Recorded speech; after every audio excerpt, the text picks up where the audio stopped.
Welcome to Ethical Hacking Full Course by Simplilearn. In today's digital landscape, cyber threats are everywhere, making cybersecurity more critical than ever. In this course, we'll equip you with the tools and techniques ethical hackers use to protect networks, applications, and data from cyber attacks. With cyber attacks on the rise, the demand for ethical hackers is set to grow even more by 2025. Companies across industries are looking for professionals who can safeguard their systems, offering entry-level salaries starting at $70,000 in the US and around 6 to 10 LP in India. While experienced hackers can earn around $120,000 plus or even 25 lakhs per annum in India. And throughout this course, you learn hands-on experience in ethical hacking, learning how to identify vulnerabilities and strengthen security defenses. So whether you're new to cybersecurity or advancing your skills, this course is your gateway to a high demand and rewarding career in ethical hacking. So let's get started. But before we comment, if you're interested to step out into one of the most in-demand fields,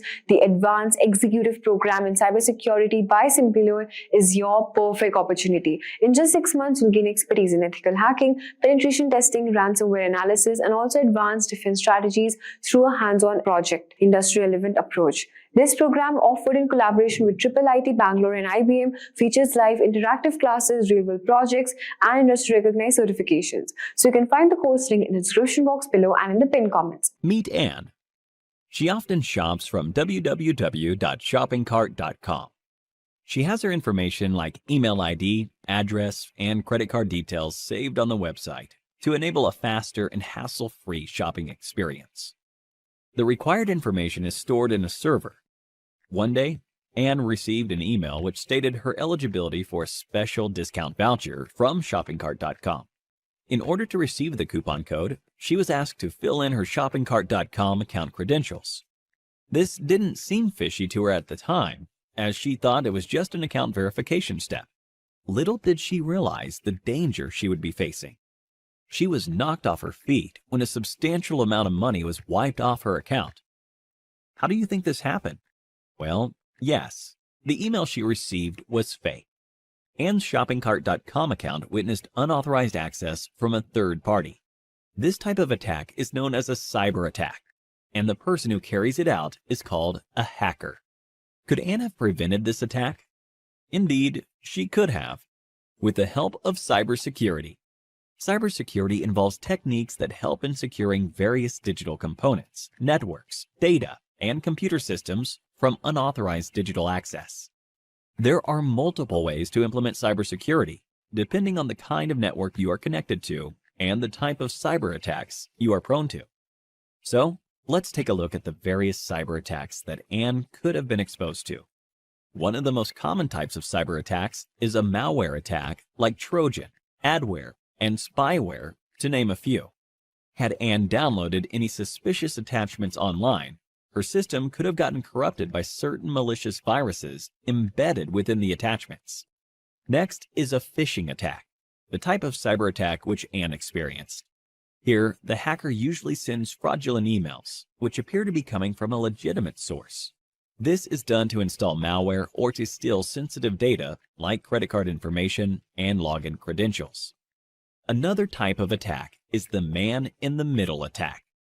Here, the hacker gains access to the information path between Anne's device and the website's server.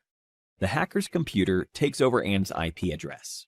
By doing so, the communication line between Anne and the website is secretly intercepted. This commonly happens with unsecured Wi-Fi networks and also through malware. Password attack is one of the easiest ways to hack a system. Here, Anne's password could have been cracked by using either common passwords or trying all possible alphabetical combinations. To prevent future cyber attacks, Anne sought to implement a few cybersecurity practices. First, she installed a firewall. As the name suggests, it is a virtual wall between Anne's computer and the internet. Firewalls filter the incoming and outgoing traffic from your device to safeguard your network, and they can either be software applications or hardware reinforcements. Secondly, Anne implemented honeypots. Just like how flowers attract bees, dummy computer systems, called honeypots, are used to attract attackers. These systems are made to look vulnerable in order to deceive attackers, and this, in turn, defends the real system. In addition to these, she also decided to use unique alphanumeric passwords, antivirus software, and started avoiding mails from unknown senders. That was Anne's story. Cyber attacks are not just confined to individuals, but also to public and private organizations. The cyber attacks carried out in such places are more deadly, and they result in colossal losses. Motives of such attacks are many, starting from tampering with crucial data to monetary gains. Let's have a look at a few of the cyber attacks that companies are subjected to. Various public sector organizations and large corporations face the Advanced Persistent Threat, APT. In this form of attack, hackers gain access to networks for a prolonged period in order to continuously gain confidential information. Companies also witness the denial of service attack, where networks are flooded with traffic, which in turn leaves legitimate service requests unattended. A variant of this is the distributed denial of service, DDoS attack, when multiple systems are used to launch the attack. When a hacker manipulates a standard SQL query in a database-driven website, it is known as a SQL injection attack. By doing so, hackers can view, edit, and delete tables from databases. Amidst a plethora of cyber attacks, it is indeed a challenge for organizations with several networks and servers to ensure complete security. This is not an easy task, and to help with this, cybersecurity professionals are hired to work on identifying cyber threats and securing a company's network. There are multiple job roles in the field of cybersecurity. If hacking fascinates you, then the role of an ethical hacker is something to be explored.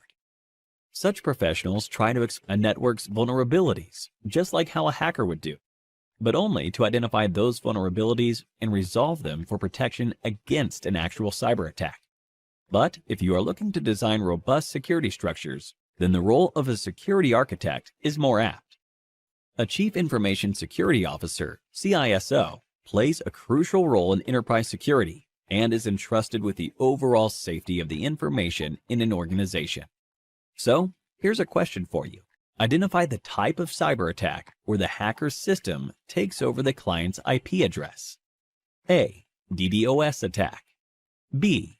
Man-in-the-middle attack. C. Phishing attack. D. Password attack. Give it a thought and leave your answers in the comments section below. 3 lucky winners will receive Amazon gift vouchers. With the increase in the production of global digital data, it is anticipated that cyber attacks will quadruple in the near future. Organizations are going to need cybersecurity professionals who can prevent these attacks. A career in the field of cybersecurity is lucrative and a very smart decision for professionals now. We humans are highly tech-savvy in today's times. With the extensive use of the internet and modern technologies, there is a massive challenge in protecting all our digital data, such as net banking information, account credentials, and medical reports, to name a few. Have you heard about the deadly WannaCry ransomware attack? The attack happened in May 2017 in Asia, and then it spread across the world. Within a day, more than 230,000 computers were infected across 150 countries. The WannaCry cryptoworm encrypted the data and locked the users out of their systems. For decryption of the data, the users were asked for a ransom of $300 to $600 in Bitcoin. The users who used the unsupported version of Microsoft Windows and those who hadn't installed the security update of April 2017 were targeted in this attack. The WannaCry attack took a toll on every sector. Top-tier organizations like Hitachi, Nissan, and FedEx had to put their businesses on hold as their systems were affected too. Now, this is what you call a cyber attack. To prevent such attacks, cybersecurity is implemented. We can define cybersecurity as the practice of protecting networks, programs, computer systems, and their components from unauthorized digital attacks. These illegal attacks are often referred to as hacking. Hacking refers to exploiting weaknesses in a computer network to obtain unauthorized access to information. A hacker is a person who tries to hack into computer systems. This is a misconception that hacking is always wrong. There are hackers who work with different motives. Let's have a look at 3 different types of hackers. Black hat hackers are individuals who illegally hack into a system for monetary gain. On the contrary, we have white hat hackers who exploit the vulnerabilities in a system by hacking into it with permission. in order to defend the organization. This form of hacking is absolutely legal and ethical. Hence, they are also often referred to as ethical hackers. In addition to these hackers, we also have the gray hat hackers. As the name suggests, the color gray is a blend of both white and black. These hackers discover vulnerabilities in a system and report it to the system's owner, which is a good act. But they do this without seeking the owner's approval. Sometimes gray hat hackers also ask for money in return for the spotted vulnerabilities. Now that you have seen the different types of hackers, let's understand more about the hacking that is legal and valid, ethical hacking, through an interesting story. Dan runs a trading company. He does online training with the money his customers invest. Everything was going well, and Dan's business was booming, until a hacker decided to hack the company's servers. The hacker stole the credentials of various trading accounts. He asked for a lump sum ransom in exchange for the stolen credentials. Dan took the hacker's words lightly and didn't pay the hacker. As a result, the hacker withdrew money from various customers' accounts, and Dan was liable to pay back the customers. Dan lost a lot of money, and also the trust of his customers. After this incident, Dan gave a lot of thought as to what could have gone wrong with the security infrastructure in his company. He wished there was someone from his company who could have run a test attack to see how vulnerable his systems were before the hacker penetrated into the network. This was when he realized he needed an employee who thinks like a hacker and identifies the vulnerabilities in his network before an outsider does. To do this job, he hired an ethical hacker, John. John was a skilled professional who worked precisely like a hacker. In no time, he spotted several vulnerabilities in Dan's organization and closed all the loopholes. Hiring an ethical hacker helped Dan protect his customers from further attacks in the future. This, in turn, increased the company's productivity and guarded the company's reputation.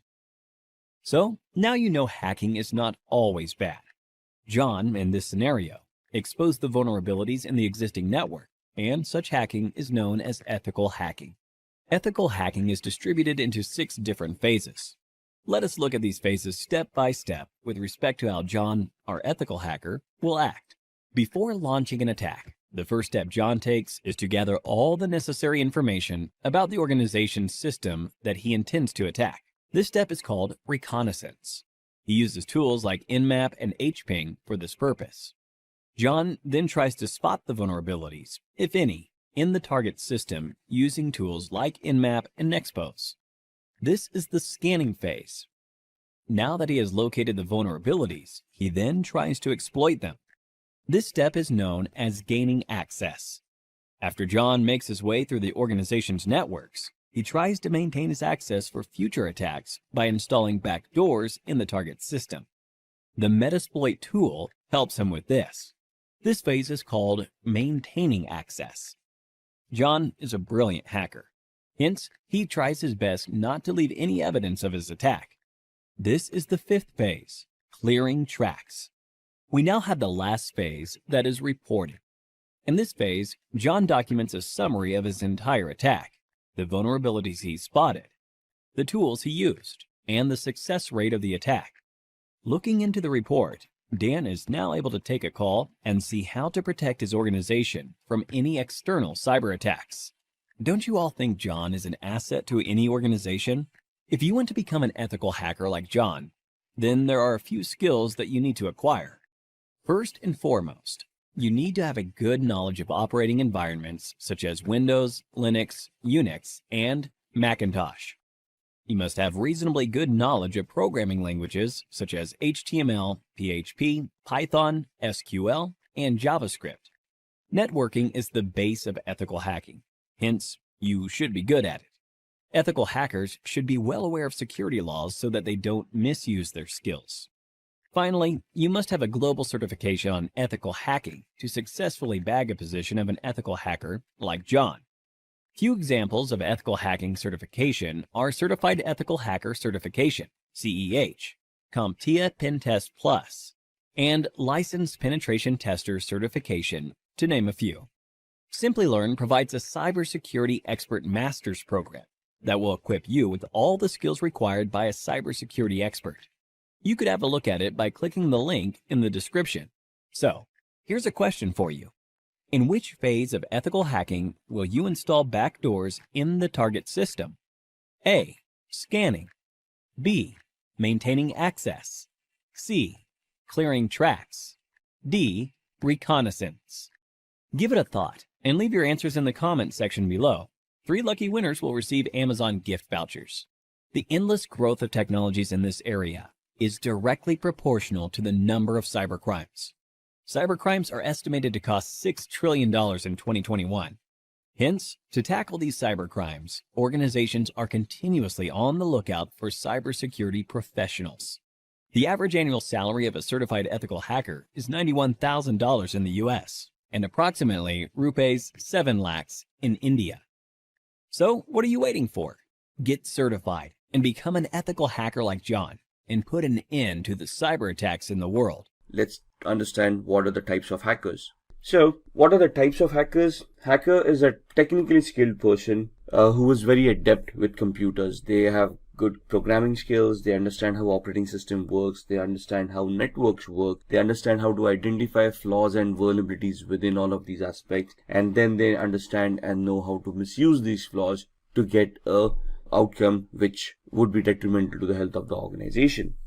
So there are 6 types of hackers that have been identified: black hat hackers, white hat hackers, grey hat, script kiddies, nation sponsored hackers, and hacktivists. So black hat hackers are basically the malicious hackers who have malicious intent and have criminalistic tendencies. They want to harm the organization by hacking into their infrastructure, by destroying their infrastructure, by destroying their data, so that they can gain from it from a monetary perspective. These guys are also known as crackers. The main aspect of these people are that they have malicious intent, they try to do unauthorized activities, and they try it for personal gain. Another important aspect to remember is that a black hat hacker will always try to hide their identity. They will spoof their online digital identity by masking it, by spoofing their IP addresses, MAC addresses, and try to remain anonymous on the network. A white hat hacker, on the other hand, is also an ethical hacker or a security analyst who's an individual who will do exactly the same thing that a black hat hacker would do, minus the malicious intent, plus the intent of helping the organization identifying the flaws and remedying them so that nobody else can misuse those vulnerabilities. So they are authorized to act on the company's behalf. They are authorized to do that activity which would help the company identify those flaws and thus help the company mitigate those flaws, improving on their security posture. So these kind of security experts or ethical hackers would help organizations defend themselves against unauthorized attacks. Grey hat hackers is a blend of both white hat and black hat hackers. So here they can work defensively and offensively both. They can accept contracts from organizations to increase their security posture. At the same time, they can also get themselves involved in malicious activities towards other organizations to personally gain or benefit from them by doing unauthorized activity. Script kiddies are people who are technically not much aware about what hacking is. They rely on existing tools that have been created by other hackers. They have no technical knowledge of what they're doing. It's just a hit or miss for them. So they just get their hands on a tool. They try to execute those tools. If the hack works, it works. Otherwise, it doesn't. So these people are basically who are noobs or newbies who are trying to learn hacking, or just people who with malicious intent who just want to have some fun or trying to impress people around. Then we have the nation or the state-sponsored hackers. As the name suggests, these hackers are sponsored by their government. Now, this may not be a legitimate job, but most of the governments do have hackers enrolled in their on their organizations to spy on their enemies, to spy on various countries and try to figure out the aspirations of those countries. So this is basically a spying activity where you're technically trying to get access to other countries' resources and then try to spy on them to figure out what their activities have been or what their future plans have been. And then we have the hacktivists, who is an individual who has a political agenda to promote, and they promote it by doing hacking. So these guys, what is the difference between a black hat hacker and a hacktivist? The black hat hacker may try to hide their identity. A hacktivist will claim responsibility of what they have done. So for them, it's a political agenda, a political cause, and they will try to hack various organizations to promote their cause. They would probably do this by defacing the website and posting the messages that they want to promote on these websites. So what exactly is ethical hacking then? We have discussed the types of hackers. We have identified a malicious hacker as a black hat hacker with the intent of doing harm to an organization's network for personal gain. We have discussed what the ethical hacker is. So an ethical hacker would be doing the same activity but in an authorized manner. So they would have legal contracts that they would be signing with the organization, which would give them a definite scope of what they are allowed to do and what they are not allowed to do. And the ethical hackers would function within those scopes, would try to execute those test scenarios where they would be able to identify those flaws or those system vulnerabilities, and then they would be submitting a report to the management of what they have found. They would also help the management to mitigate or to resolve those weaknesses so that nobody else can misuse them later on. They might use the same techniques and the same tools that black hat hackers do. However, the main difference here is that these guys are authorized to do that particular activity. They're doing it in a controlled manner with the intent of helping the organization and not with the intent of personal gains. So who's an ethical hacker? Again, an ethical hacker is a highly intelligent, highly educated person who knows how computers function, how programming languages work, how operating systems work. They can troubleshoot. They're technically very adept at computing. They understand the architecture. They understand how various components in a computer work. They can troubleshoot those components, and they can basically be very good with programming as well. Now, when I say programming, we don't want an ethical hacker to be a good developer of applications. We want them to understand programming in such a way that they can create scripts, they can write their own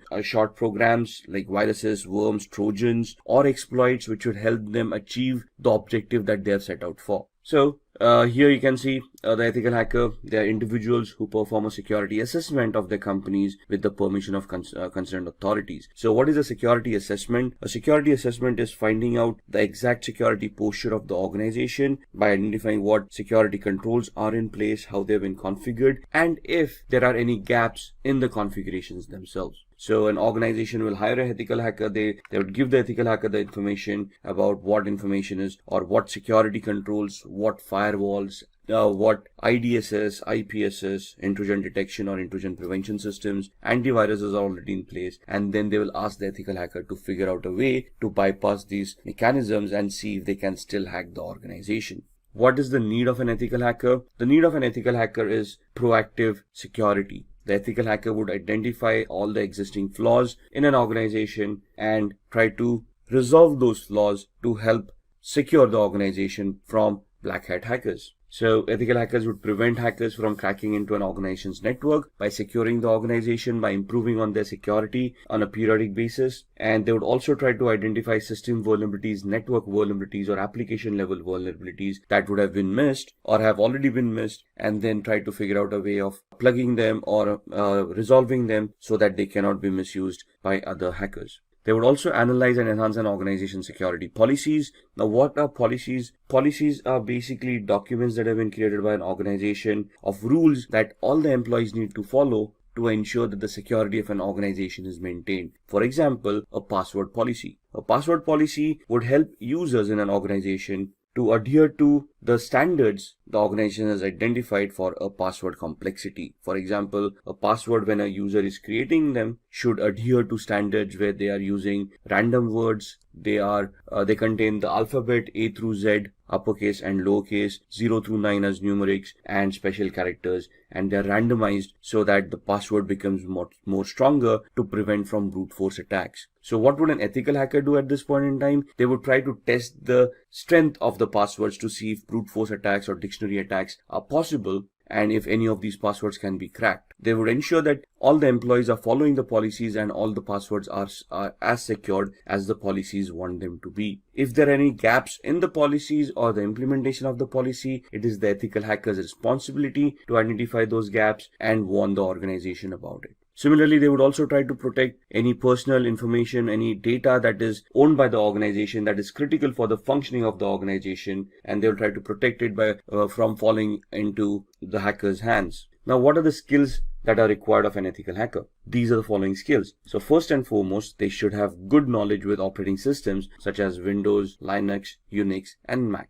Now, when we say knowledge about operating systems, it's not only about how to use those operating systems, but how to troubleshoot those operating systems, how these operating systems work, how these operating systems need to be configured, how can they be secured. For example, securing an operating system is not only installing a firewall and an antivirus, but you need to configure permissions on an operating system of what users are allowed to do and what users are not allowed to do. For example, limiting the installation of applications. How are we going to do that? We need to go into the system center, the security center of Windows, and we need to configure security parameters over there of what are acceptable softwares and what are not. Same with Linux and Mac softwares, operating systems. So we need to know how we can secure these operating systems. Similarly, all of these would have desktop versions and server versions of operating systems. As an ethical hacker, we need to know the desktop and server versions both, how to configure them and how to provide services within the organization on these servers so that they can be consumed in a secure manner by all the employees.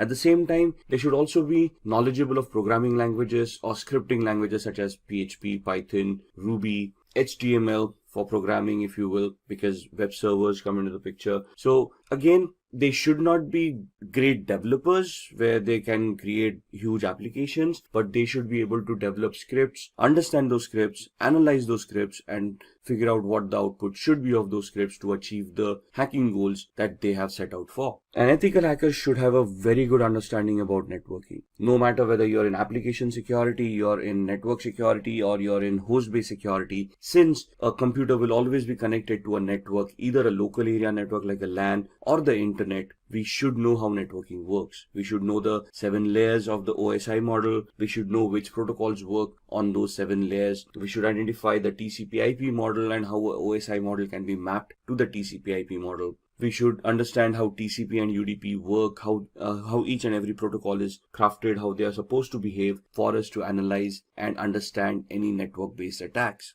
We should be very good in security measures. So we should know where those vulnerabilities would lie, what are the latest exploits available in the market, and we should be able to identify them. We should be able to know the techniques and the tools of how to deal with security, how to analyze security, and then how to implement security to enhance it as well.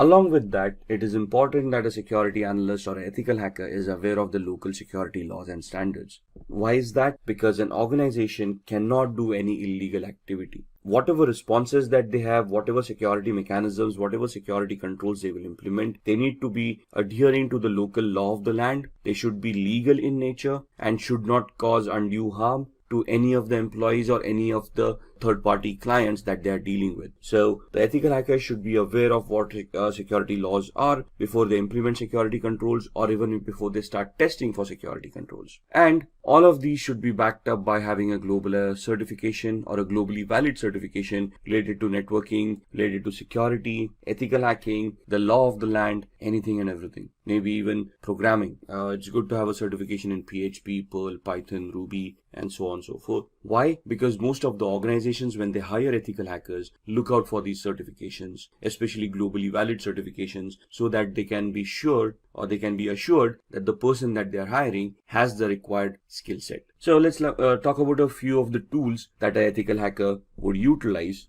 in their testing scenarios. To be honest, there are hundreds of tools out there. What you see on the screen are just a few examples of them. Nessus is a vulnerability scanner. What is a vulnerability scanner? It is an automated tool that is designed to identify vulnerabilities within hosts, within operating systems, within networks. So they come with their ready-made databases of all the vulnerabilities that have already been identified, and they scan the network against that database to find out any possible flaws or any possible vulnerabilities that currently exist on the host or the operating system or on the network. Similarly, there would be application scanners like Acunetics or Arachne that would help you scan applications and identify flaws within those applications as well. Now, all of these are automated tools. The essence of ethical hacker is when these tools churn out their reports, the ethical hacker can understand these reports, analyze them, identify the flaws, and then craft their own exploits or use existing exploits in a particular manner so that they can get access, or they can bypass the access or security controls mechanisms that are already in place. How can they do that? With the tool called Metasploit. You see that big M there on the right hand side? That M logo is for a tool called Metasploit, which is a penetration testing tool. what is a penetration testing tool?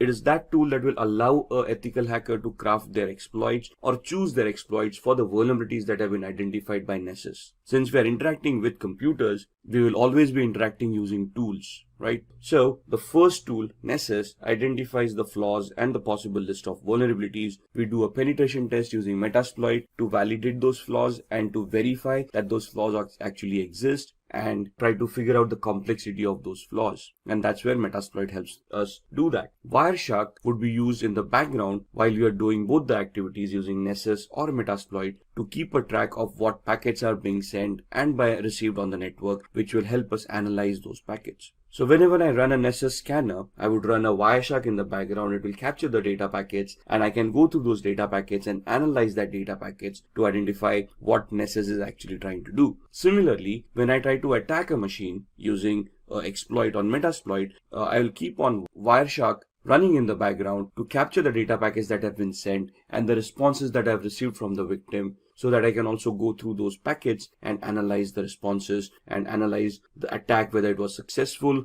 to what extent was it successful, and basically will also give me a validation, a proof of the activity that has happened. Nmap is another automated tool that allows me to scan for open ports and protocols. So why would I use Nmap? Because ports and protocols become an entry point for a hacker to gain access to devices. For example, when we connect to a web server, we connect through a web browser, but we automatically connect to port 80 using HTTP and port 443 is using HTTPS. So if I'm connecting to a web server using HTTPS, it is safe to assume that port 443 on the web server is open to accept those connections. Similarly, there would be other services that may be left open on the web server because nobody thought about configuring it, or they misconfigured the web server and they left unwanted services running. So Nmap will allow me to scan those ports and services and allow me to understand what services are being offered on that server, so then I can start analyzing that server, identify those flaws within those services, and then try to attack them. If the application that I'm analyzing is connected to a database and I want to do a SQL injection attack, or if Nessus tells me that there is a SQL injection attack that may be possible on that particular application, I can use an automated tool called SQL Map or SQL Map that would allow me to automatically craft all the queries that are required for a SQL injection attack and help me do that attack at the same time. So here I do not have to manually create my own queries. The SQL map tool would automatically create them for me. What I would do is I would use Nessus to identify that particular flaw. If Nessus reports that flaw, I would then go use the tool SQL map, configure it to attack that particular web server, and when I fire off the tool, it will then automatically start directing queries, SQL injection queries, to the database to see if those databases are vulnerable, and if yes, what data can be retrieved from those databases. So all of these tools in a nutshell would help me hack networks, applications, operating systems, and host devices. And this is what an ethical hacker does. They use these kind of tool sets, they identify what attacks they need to do, they identify the right tool for that particular attack, and they write their exploits, they create those attacks, and then they start attacking, analyze the response, and then give a report to the management, providing them feedback about how the attack was created or crafted, what was the response to that attack, and whether the attack was successful or not. If successful, they would also give recommendations of what to do to prevent these attacks from happening in the future. So when we are doing these attacks, or when we want to launch these attacks, what is the process that we would follow? So there are 6 steps that we would do as an ethical hacker. If you're just a hacker, you probably wouldn't do the 6th step, which is a reporting step. So the first step that would be done is the reconnaissance phase, which is the information gathering phase, which is very important from an ethical hacker's perspective or a hacker's perspective. Because if I want to attack someone or something as a digital device, I need to know what I'm attacking. I need to know the IP address of the device, the MAC address of those devices. I need to know the operating system, the build or the version of that operating systems, applications on top, the versions of those applications, so I know what I'm attacking. For example, if I want to attack a server, I assume it's a Windows-based server and I use a particular tool to attack it, but it actually turns out to be a Linux-based server, my attacks are going to be unsuccessful. So I need to focus my attack based on what is there at the other end. So in my information gathering phase, I want to identify all of that information. Once I have that information done, I'm going to scan those servers using tools like Nmap that we just talked about, and we're going to try to see the open ports, open services, and protocols that are running on that server that can give me possible entry points within the network or within the device or within the operating system. At the same time, along with the scanning with Nmap, I would run a vulnerability scanner, the Nessus vulnerability scanner we talked about, or Akunetics for applications, and then I would try to identify vulnerabilities in those applications, operating systems, or networks. Once I have identified those vulnerabilities in the scanning phase, I would then move on to the gaining phase, where I would then craft my exploits or choose existing exploits and start attacking the victim. At this point in time, if my attack is successful, I will probably have gained access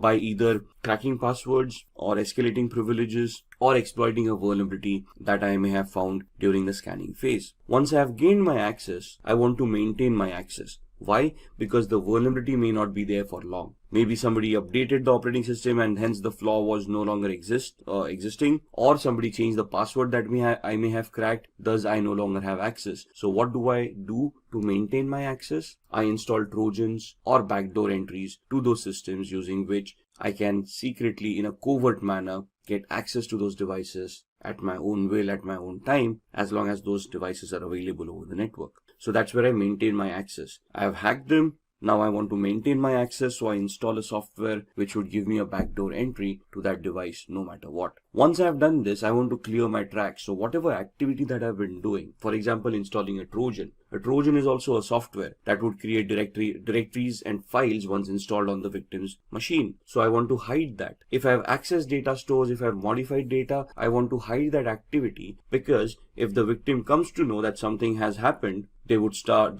increasing their security parameters. They might start scanning their devices. They may take them offline. Thus my hack would no longer be efficient. The reason I'm clearing my tracks is that the victim doesn't find out that they have been hacked or they have been compromised, or even if they do find out that they've been compromised, they cannot trace the compromise back to me. So I would be deleting references of any of the IP addresses or MAC addresses that I may have used to attack that particular device. And this is where I will be able to identify where those logs were created, where those traces are. Once I take off those traces, the victim would not be any wiser of whether they have been compromised or who compromised their system. And if I am successful at all of these stages, or to whatever extent the success that I've achieved in any of these stages, I would then create a report based on that, and I would report to the management about the activities that we have been able to do and whatever we have been able to achieve out of those activities. For example, we identified 10 different flaws. There were 20 different attacks that we wanted to do. What attack did we do? What was the outcome of that attack? What was the intended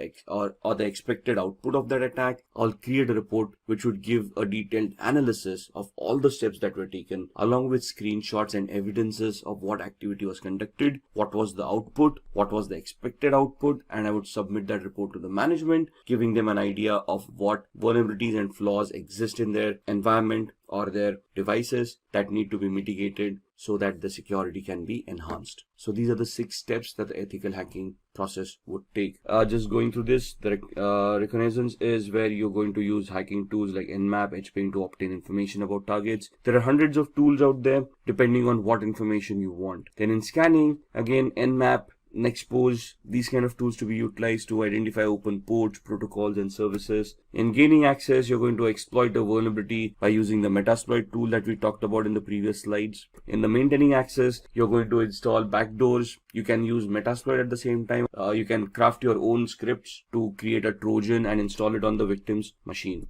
Once you have achieved that, clearing tracks is where you're going to clear all evidences of your activity so that you do not get caught or the victim doesn't even realize that they have been hacked. And once you're done all of this, we are going to create reports that are going to be submitted to the management to help them understand the current security evaluation of their organization. So now let's see how we can hack using social engineering. Now, what is social engineering? Social engineering is the art of manipulating humans into revealing confidential information which they otherwise would not have revealed. So this is where your social skill and your people skills come into the picture. If you are able to communicate effectively to another person, they would probably give up more information that they intended to give out. Let's look at examples, right? If you see on the screen, phishing activity. What is phishing? We receive a lot of fake mails on a regular basis. We have always received those emails where we have won a lottery of a few $1 million, but we have never realized that we didn't purchase a lottery to win a lottery in the first place. We have always had those Nigerian frauds where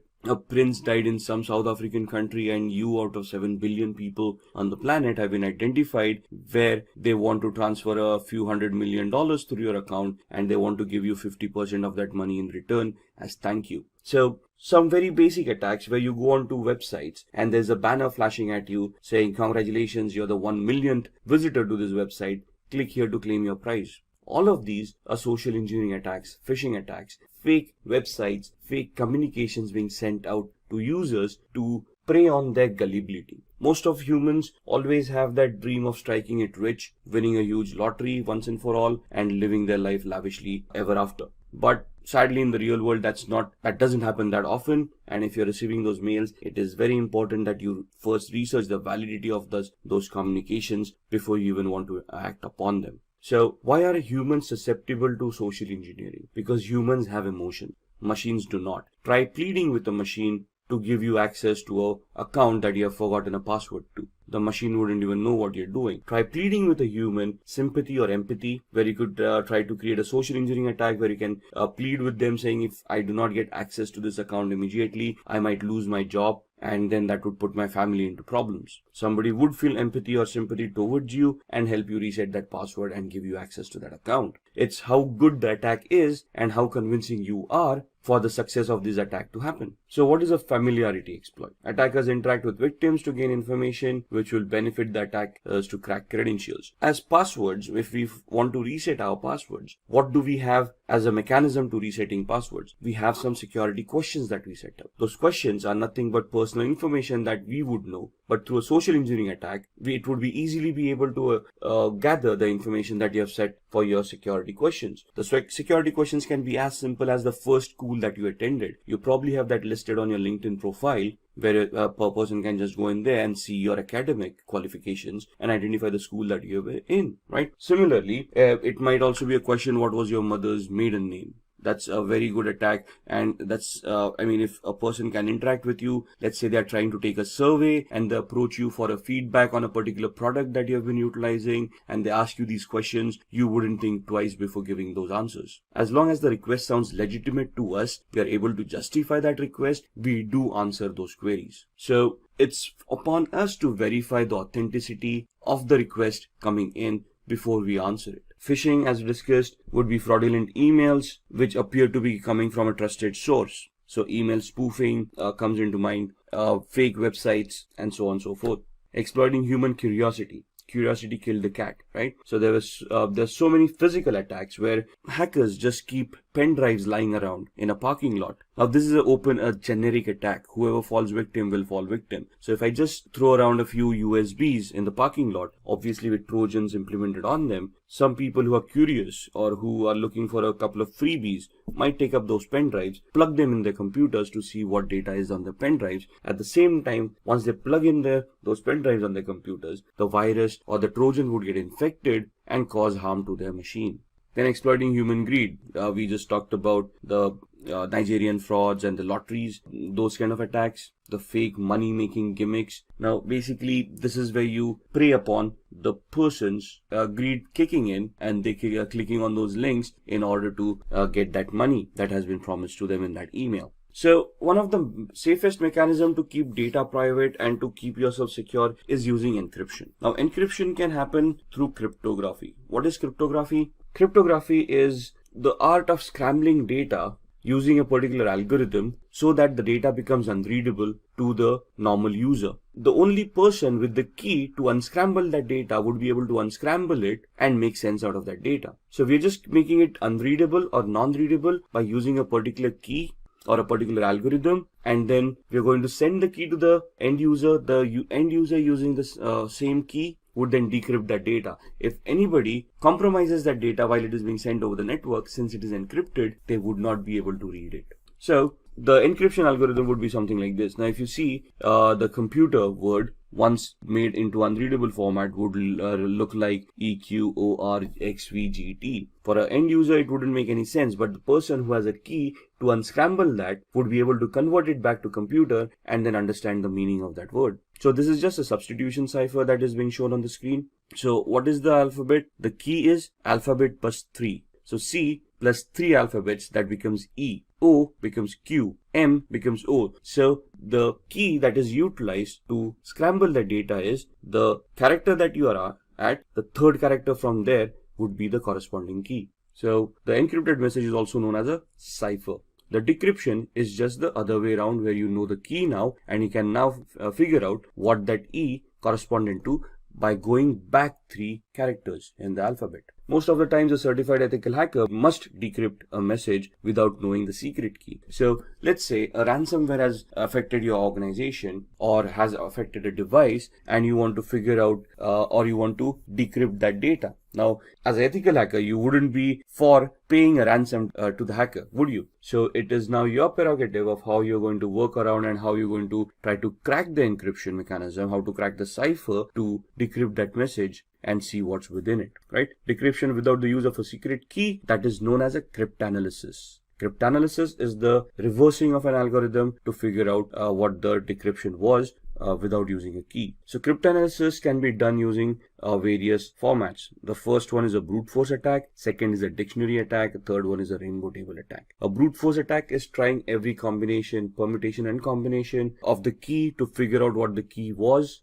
It is 100% successful, but may take a lot of time. A dictionary attack is where you have created a list of possible encryption mechanisms, a list of possible cracks, and then you try to figure out whether those cracks work or not. Rainbow tables are where you have an encrypted text in hand and you're trying to figure out the similarities between the text that you have and the encrypted data that you wanted to decrypt in the first place. So in the brute force attack, you're trying every possible combination, permutation of what the key would be. In dictionary attack, you have a word list that would tantamount to the key, and if you're trying to match all the words listed in the text file or the word list to see if any of those words are going to work to decrypt that data. Here in the rainbow table, the ciphertext is compared with another ciphertext. You find out similarities and then you try to work or reverse engineer your way accordingly. So let's have a quick demo on cryptography before we end this session. So to begin with the demo of cryptography, we are on a website called spammimic.com, which will help us scramble the message that we created into a completely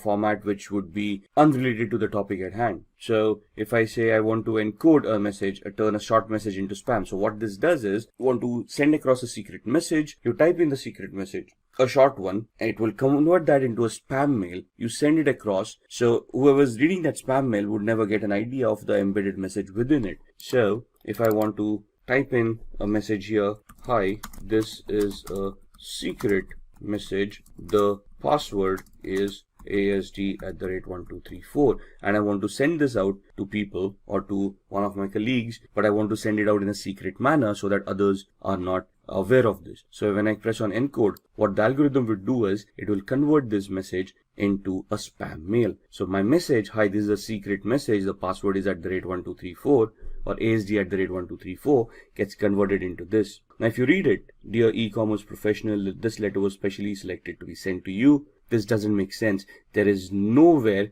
or no reference to the actual message that I've already said. So if I copy this entire message and I send it, let's say via email, to the recipient. Now the thing is that the recipient needs to know that I've encoded it using spam mimic. The algorithm needs to remain the same. So once they know that it is spam mimic, what they can do is, now in this instance what I'm going to do is I'm going to open up a new browser and I'm going to go to the same website. And at this point in time, I'm going to click on decode. When I click on decode, I'm going to paste the message that I've just copied. There we are. And this message is now being copied into a different browser. And if I decode this, you will see that it will convert it back to the original message that there was. So the key is there at spam mimic and it is embedded within the message. So whenever we paste the message in the decode factor, it knows what the key was and it can decrypt that message and give me the actual message that was embedded within it. There we are, the entire message. This is what we created in the Google Chrome browser, and in the Firefox browser we decoded. Similarly, if I want to protect these kind of messages, there is an aspenencrypt.com website where, let's say, we use text encryption and I want to encrypt the same message. This is a secret message. The password is asd@1234, and then I give it a password to protect this message, let's say the word password, and I use the cipher to scramble this by using, let's say, AES, which is the strongest cipher right now, and I say encrypt. So this is what the encryption would look like, and basically if I don't have the password over here, if I decrypt it, you would see that the error has occurred. Now if I type in the password over here and then decrypt it, it will be able to convert that back into the unscrambled text, and it will give me what the original message was. This is a secret message. The password is asd@1234. So if I want to keep my data secure from hackers, I want to scramble it in such a way that they would not be able to crack it, or it would be very difficult for them to crack it. And this is one of the first mechanisms that would be recommended by any ethical hacker.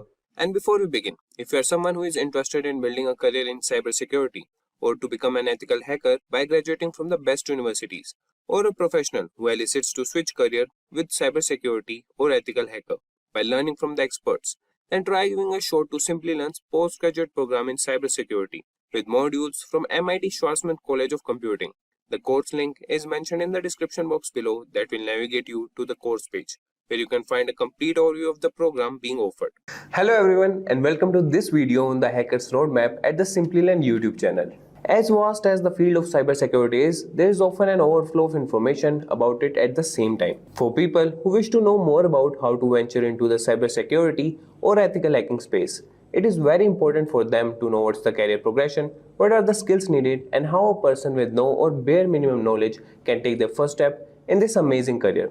Well, this video is for all those individuals who wish to pursue a career in the field of cybersecurity and ethical hacking.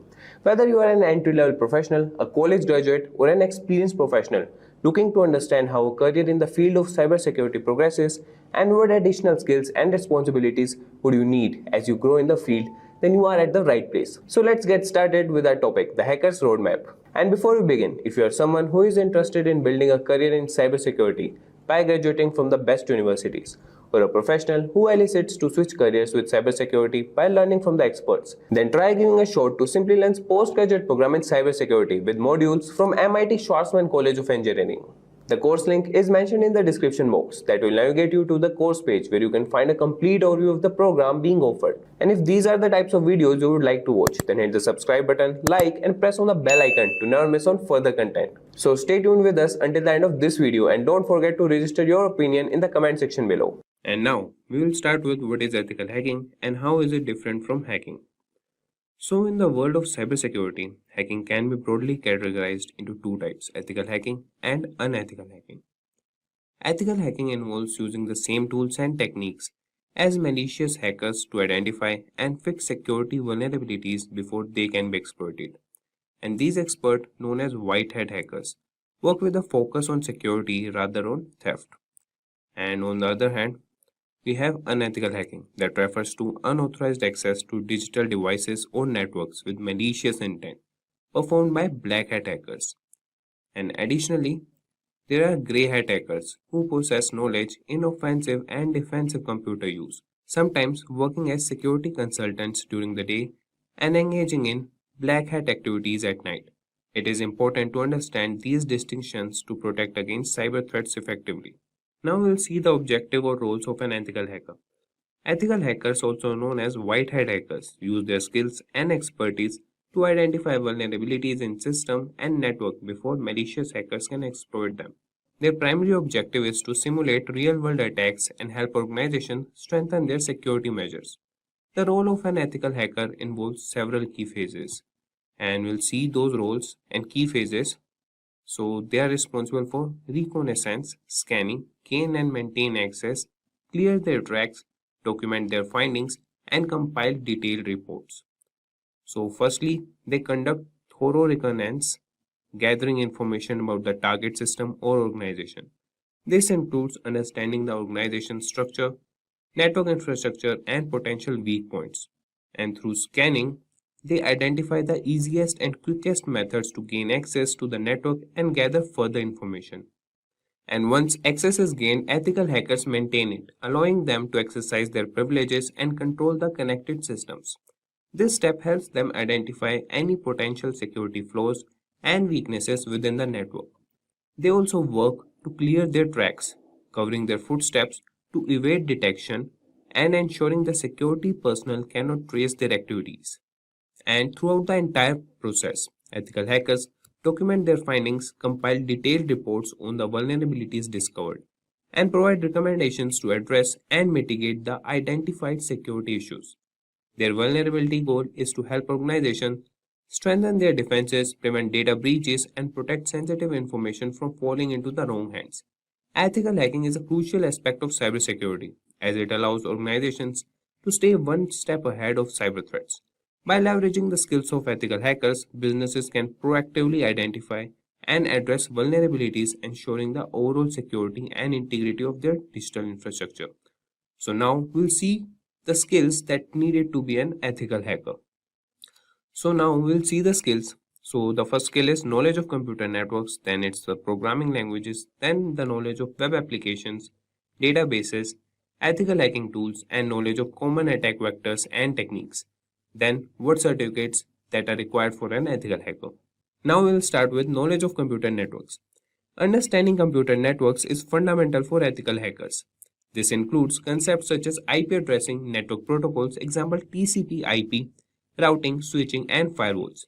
A strong grasp of how networks function will enable you to identify vulnerabilities and potential entry points. The next is programming languages. Proficiency in programming languages is essential for effective ethical hacking. Languages like Python, Java, C++, and scripting languages such as Perl or Ruby are widely used in this field. Programming skills enable you to write custom scripts and tools, automate tasks, and exploit vulnerabilities.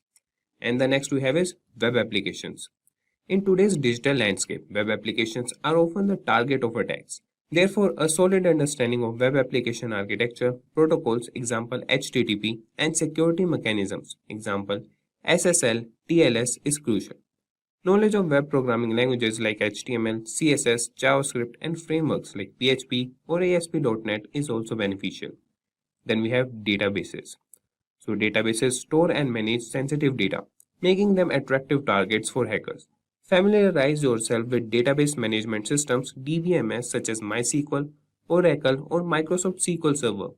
Learn about database security, including access control, encryption, and vulnerability assessment. Then we should focus on the skill to have a knowledge on ethical hacking tools. So to perform ethical hacking tasks efficiently, you should be familiar with various hacking tools. These include network scanners, example Nmap, vulnerability scanners, example Nessus, password crackers, John the Ripper, packet snipers, Wireshark, and exploitation frameworks, Metasploit. Mastering these tools will enhance your effectiveness as an ethical hacker. Then you should have knowledge of common attack vectors and techniques. That is, understanding common attack vectors and techniques is vital for an ethical hacker. This includes knowledge of different types of malware, social engineering, network attacks, that is, DDoS, and web application vulnerabilities. Example cross-site scripting. Staying up to date with the latest threats and attack methodologies is crucial for effective defense. The next is certificates. So obtaining relevant certifications demonstrates your expertise and commitment to the field. Certificates like Certified Ethical Hacker, CH, Offensive Security Certificate, Professional, OSCP, or CompTIA Security Plus are highly regarded within the industry. They validate your skills and can boost your credibility when seeking ethical hacking opportunities. The CEH certification is a multiple choice exam that evaluates your understanding of the penetration testing structure and the tools that are utilized inside it. It gives job seekers the information security field a head start by ensuring that the certificate holder understands the fundamentals such as information gathering, attacking computers or servers, wireless attacks, and social engineering. So the objective of CH is inform the public that credentialized individuals meet or exceed the minimum standards. Second, establish and govern minimum standards of credibility. Third, professional information security specialist in ethical hacking. So now we'll have an exam overview. So the exam name is EC Council Certified Ethical Hacker and the exam duration is 240 minutes and you will get questions that is 125 questions you will get in the exam, and it is a multiple choice question exam, and the passing score you need is 70%. And to register for the exam, you should go to Pearson View or ECC Exam Center. And eligibility criteria for CH is there are two ways to satisfy the eligibility criteria. That is, attend official CH training, and this can be in any format, example instructor-led training, computer-based training, or live online training, as long as the program is approved by EC Council, and attempt without official training. In order to be considered for the EC Council certification exam without attending official training, you must have 2 or more years of documented information security experience. Remit a non-refundable eligibility application fee of $100, submit completed CH exam eligibility form including verification from an employer. Upon approval, EC Council will email you a voucher number to register for the CH exam. So this was all about the CH exam. And now we'll move to the steps to become ethical hacker. So ethical hacking is an exciting and rapidly growing field that requires a combination of technical skills, knowledge, and a strong sense of ethics. By following these steps, you can begin your journey towards becoming an ethical hacker and contribute to enhancing cybersecurity.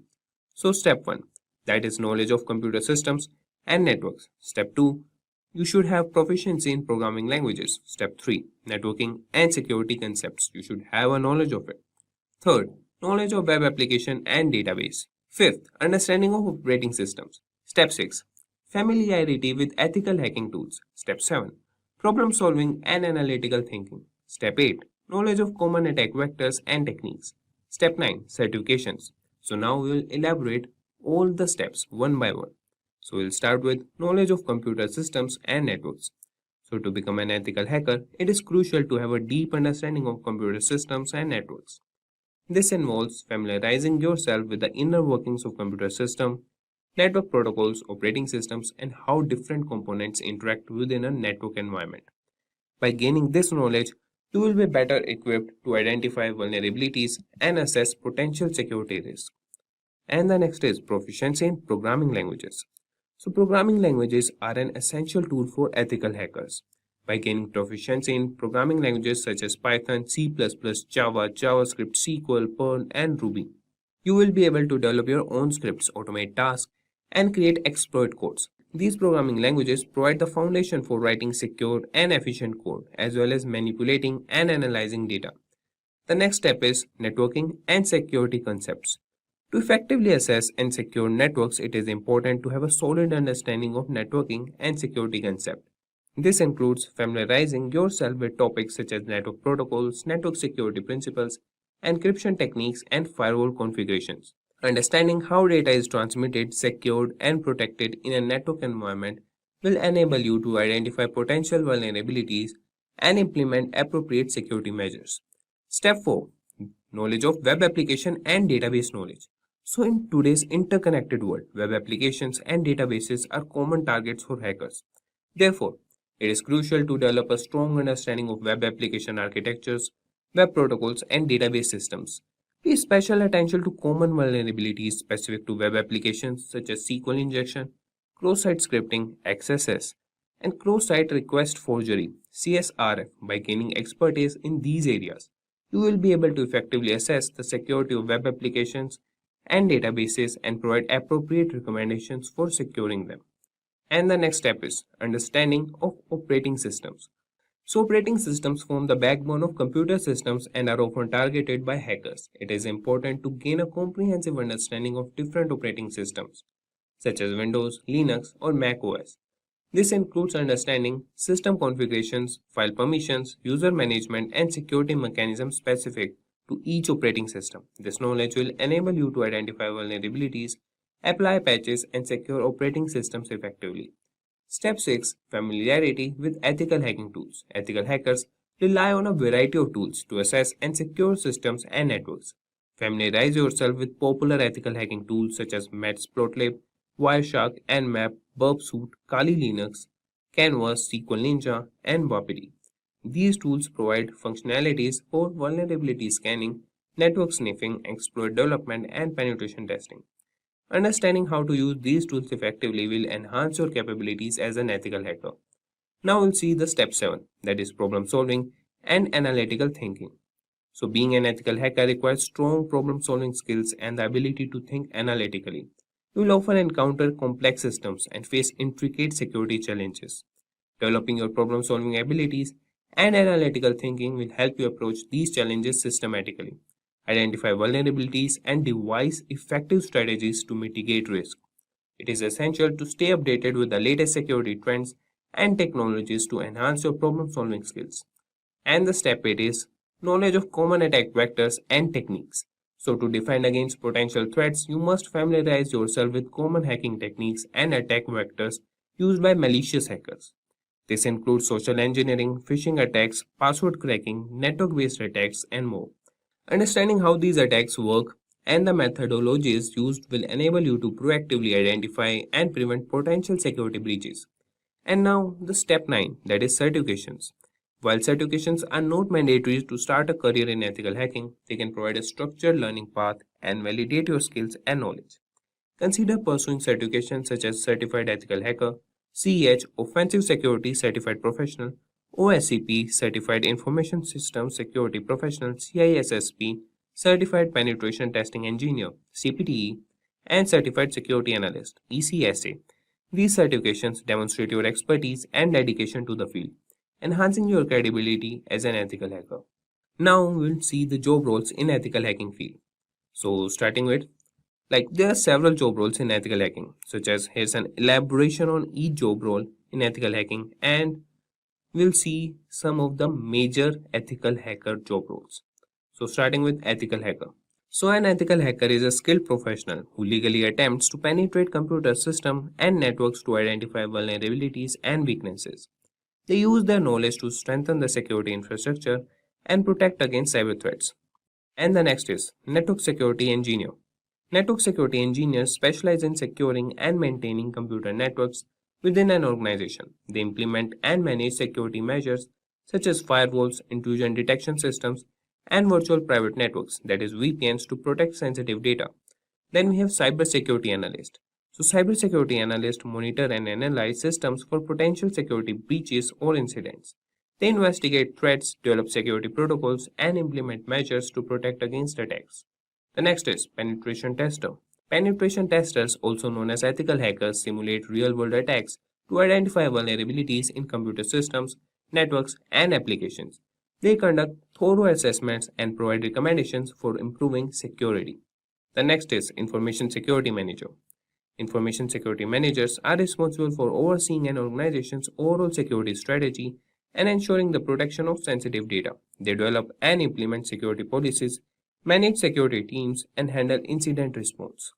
And the next is cybersecurity engineer. So cybersecurity engineers design and implement security systems, including firewalls, encryption protocols, and intrusion detection systems. They also conduct risk assessments and perform security audits to maintain a security environment. And the next is security consultant. Security consultants provide expert advice and guidance on security strategies and solutions. They assess vulnerabilities, develop security plans, and assist organizations in improving their overall security posture. In the United States, these requirements are very high. And this was all for this tutorial. Did you know that in August this year, Google openly admitted that some of its Gmail accounts were hacked by an Iranian group? Fortunately, the event was isolated and was taken care of, but rarely are security breaches this easy to stop. With more and more data moving to the cloud, the prospects of hacks like these have grown in the past decade exponentially. Consequently, organizations have now discovered the need to secure the digital infrastructure against various attack vectors, fueling the need for ethical hackers in the IT industry. So today's video is all about how you can learn the ins and outs of hacking and cybersecurity, irrespective of your learning background. So welcome to our video on how to become an ethical hacker by Simplilearn. Before we get started, ensure you're subscribed to our channel so you always stay updated with the latest technologies and trends. Let's first clear the air on an ethical hacker's role. The term hacking has inherently negative connotations. However, this will only be applicable until the duty of an ethical hacker is properly understood. Ethical hackers are the good people in the hacking field wearing the white hat. So what exactly is the responsibility of an ethical hacker? Instead of utilizing their extensive computer expertise for criminal purposes, ethical hackers find gaps in data and computer security for businesses and organizations worldwide to defend themselves against hackers with less than noble intentions. Ethical hacking is a subcategory of cybersecurity that involves lawfully breaking a system's security mechanisms in order to discover possible threats and data leaks on the network. Ethical hackers can work for a corporation as independent freelancers, in-house security staff for its website or its applications, or as simulated offensive cybersecurity professionals as well. All of these careers need knowledge of current attack methodologies and tools, albeit the in-house expert may need to be knowledgeable about a single kind of software or digital asset. But how can you hone your ethical hacking skills? Let's take a look at few steps one can take while starting a career in this field. The first step is getting comfortable with Linux. There are operating systems catered specifically to ethical hackers like Kali Linux and Parrot Security. Both are based on Linux derivatives and have a plethora of tools to make your hacking workflow easy and relatively stress-free.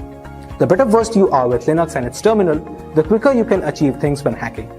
The next would be to master the mother of all programming languages, which is the C programming language. Since Linux and a lot of backend code are written in C, having a strong hand over this programming language is very important. It's always helpful to learn a couple more relevant languages like Python or JavaScript, which will help you dissect giant pieces of server code like butter.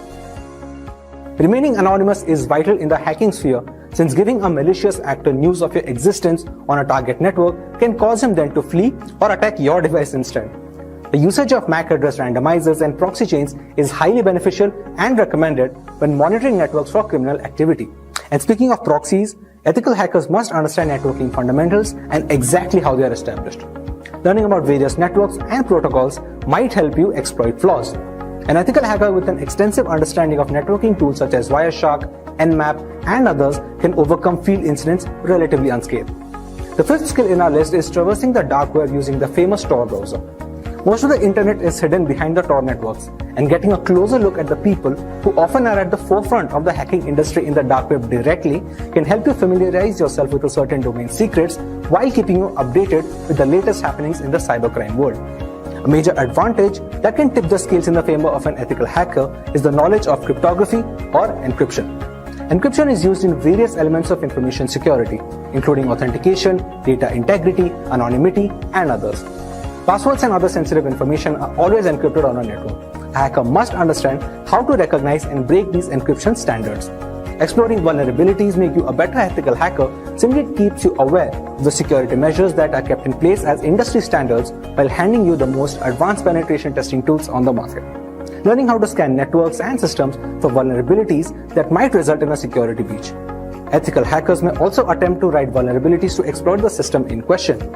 As a final tip, join forums for conversations with other hackers worldwide to trade, share expertise, and collaborate. Discord, Reddit, Telegram, and other platforms all have communities where you can join and collaborate with fellow learners to broaden your learning spectrum. Now that we understand some basic skills ethical hackers need to excel in this domain, let us look at the roadmap one can follow to get started. Many ethical hackers begin their careers by studying computer science. You can also acquire an A+ certification from CompTIA by appearing for and passing 2 additional tests. These tests assess an individual's understanding of PC components and their ability to disassemble and reassemble a PC. However, before advancing in your profession, you must gather experience and obtain a Network Plus or a CCNA certification. The Network Plus certification certifies fundamental network expertise such as network administration, maintenance, deployment, and troubleshooting. The CCNA certification guarantees the same skills and strives for foundation level proficiency. Once qualified, you can advance to the next level of your career in network support. You will be responsible for monitoring and upgrading, installing security software, and testing for vulnerabilities. You will obtain expertise in network security, and your goal should be offered as a position as a network engineer. As a network engineer, you will build and plan networks rather than simply maintain them. Your focus should now be on the security part of your journey to becoming an ethical hacker. This is the time to focus on earning a security certifications such as Security Plus or CISSP. The US Department of Defense has approved the Security Plus accreditation, which covers testing on critical areas such as access control, identity authentication, and cryptography. The CISSP certification is a worldwide recognized security accreditation that validates the expertise of risk management, cloud technology, and application development. The next step would be to start working in the Information Security Division. An information security analyst studies systems and network security, engages with security breaches, and strives to implement security solutions. For this profession, you should focus on penetration testing to gain hands-on experience with some of the most essential tools of the trade. Getting the Certified Ethical Hacker or the CEH certification should be your top priority. The training will teach you all you must understand to become a productive and ethical hacker. You will be engaged in a hands-on environment where you will be guided through breaking into a network and finding any security flaws. After obtaining this certification, you can begin marketing yourself as a professional ethical hacker. We have already covered some skills one needs to learn when starting their journey.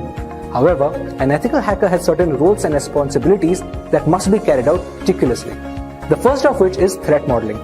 Threat modeling is optimizing network security by identifying vulnerabilities and determining countermeasures for avoiding or reducing an attack's impact on the system. A threat is a real or projected negative incident jeopardizing the organization's assets. The role of an ethical hacker is to give a thorough assessment of potentially harmful assaults and their potential consequences. They can also conduct information security audits or a risk-based evaluation of a company's security.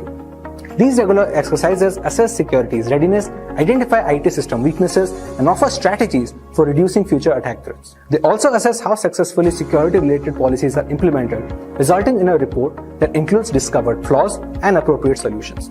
Ethical writers must be able to collect data, detect vulnerabilities, and correlate risks to create clear and unambiguous professional reports. These evaluations are frequently used to justify finalizing security asset expenditures. The market for trained ethical hackers has never been this expansive. According to various surveys, the job outlook for ethical hackers and information security analysts is supposed to grow by 33% between 2020 and 2030. Companies like IBM, Google, and Microsoft are always on the lookout for trained cybersecurity personnel in this climate of data breaches and security vulnerabilities. We hope this video has cleared some doubts regarding where to start and what to learn during this journey. When it comes to web app hacking, it generally refers to the exploitation of applications via HTTP, which can be done by manipulating the applications via its graphical user interface. This is done by tampering with the Uniform Resource Identifier, also known as a URI, or tampering with the HTTP elements directly, which are not a part of the URI. The hacker can send a link via an email or a chat and may trick the users of a web application into executing actions. In case the attack is on an administrator account, the entire web application can be compromised.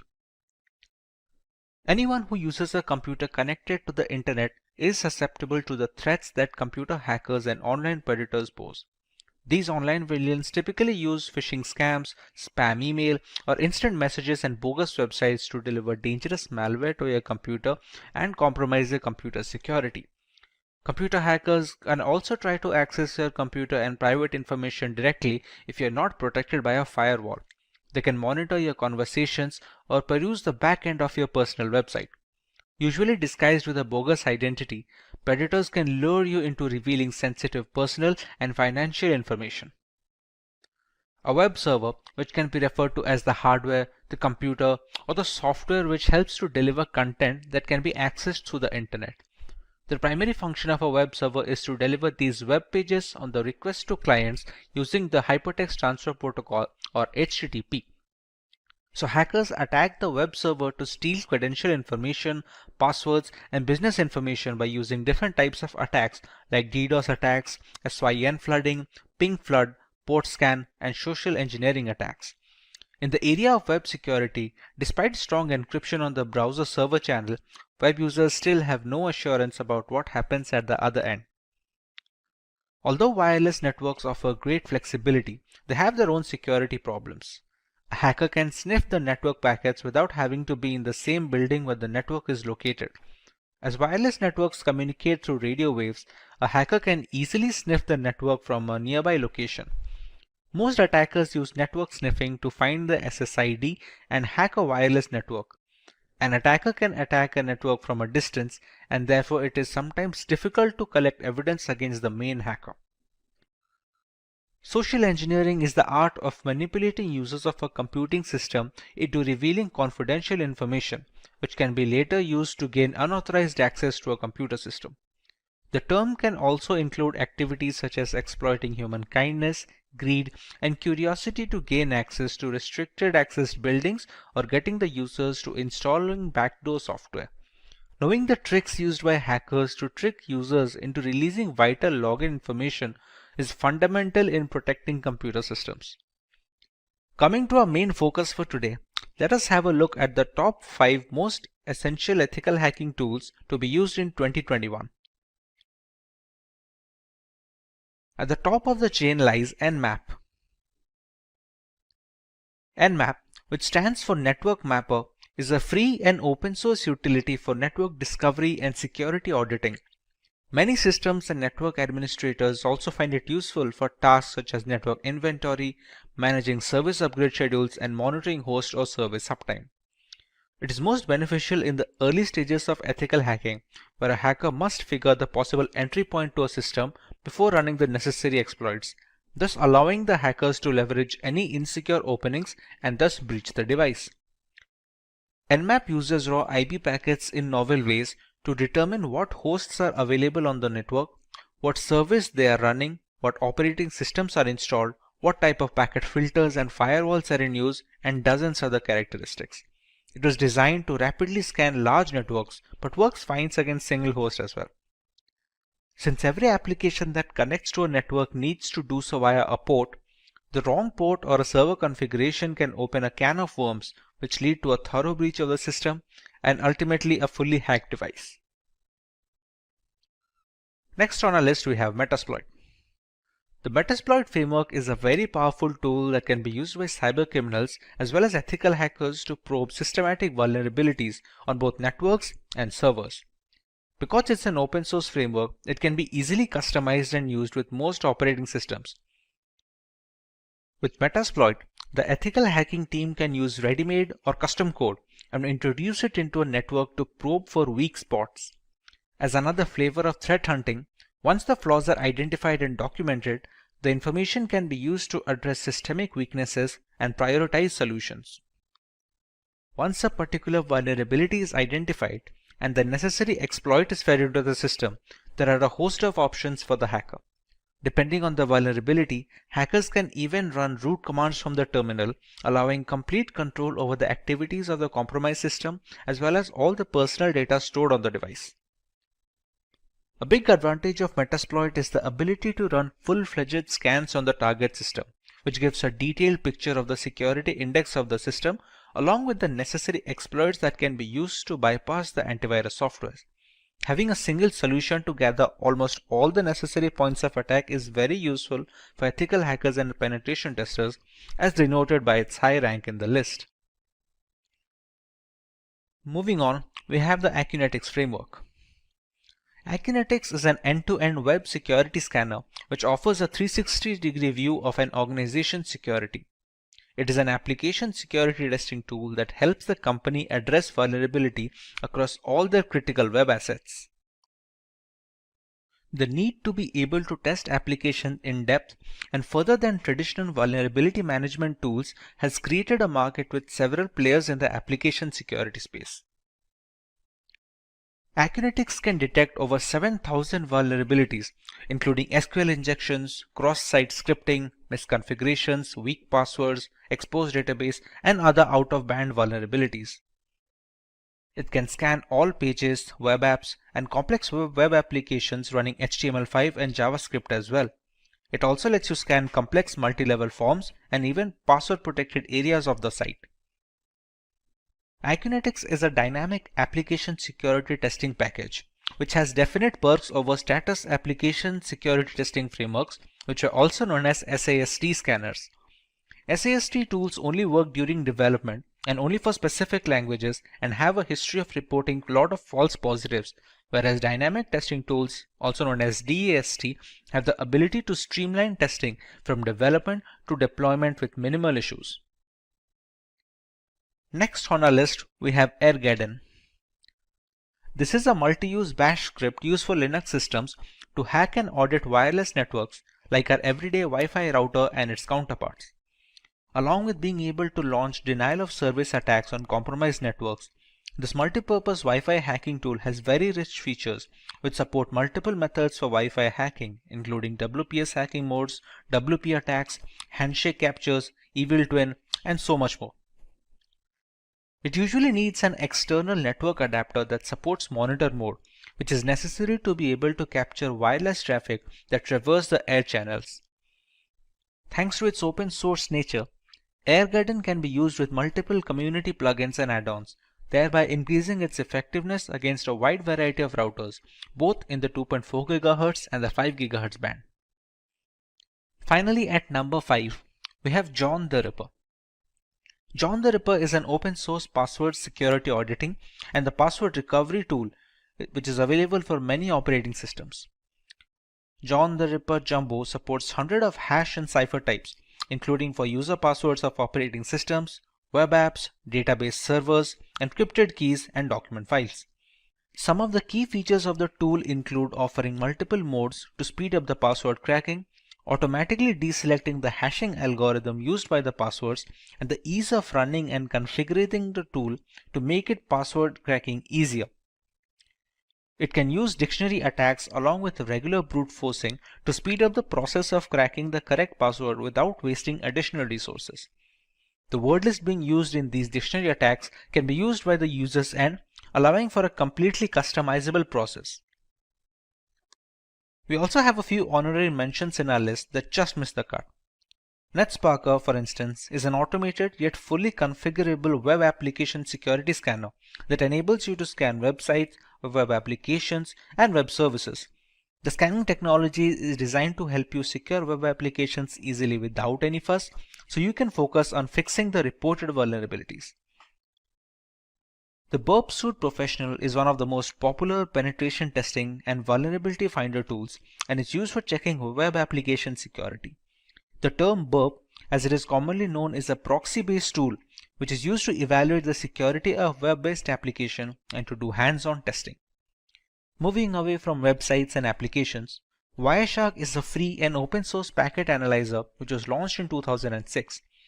It is used for network troubleshooting, analysis, software and communications protocol development, and education.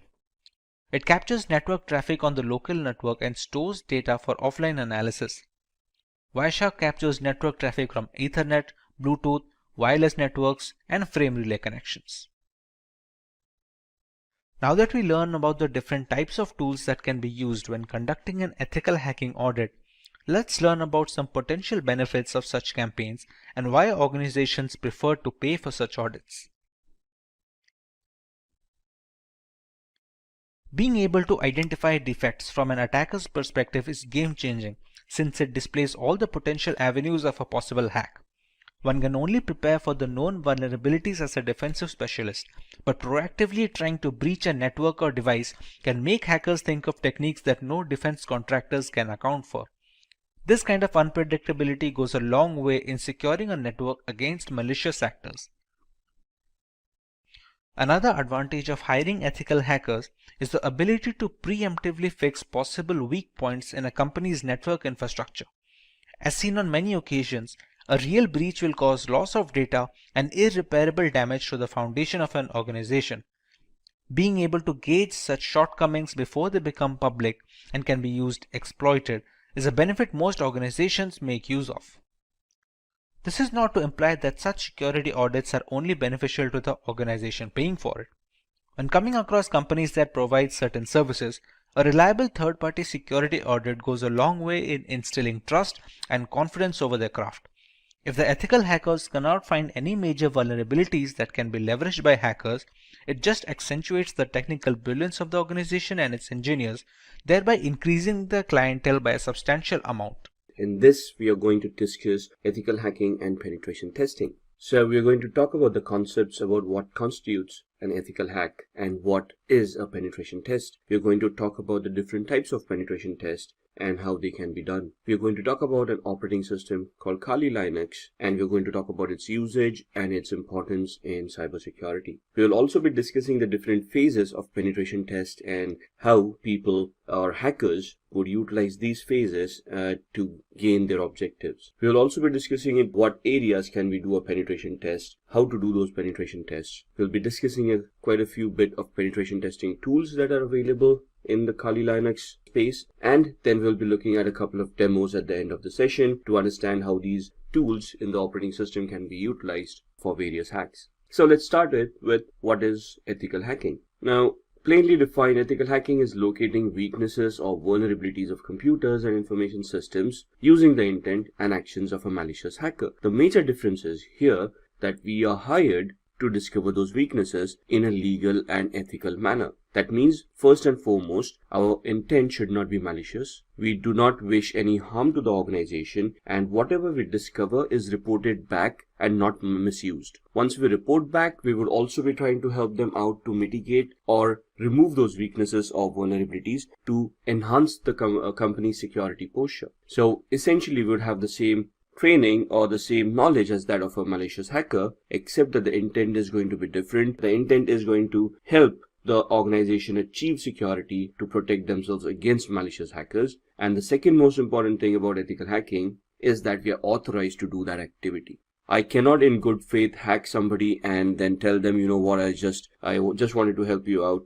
and here are your vulnerabilities, and this is the way you can prevent them. I first need the authorization from the other party, and only then can I perform an ethical hack. So in this example, hacker attacks an individual with malicious intent and makes misuse of whatever information they have gotten. They steal the data, they maybe fry the operating system, hardware, destroy it, and thus they leave the victim without a device. With authorization, an ethical hacker can also attack the same individual, minus the destruction, of course, and the intent is good, so they are willingly finding out the vulnerabilities and helping the victim plug them out so that they wouldn't be a victim of a malicious attack. Now here, the first thing is authorization from the victim, and the second thing is the good intent, where we do not misuse those vulnerabilities and we report them back to the victim or to the client and help them patch those vulnerabilities. That's the main difference between a white hat and a black hat.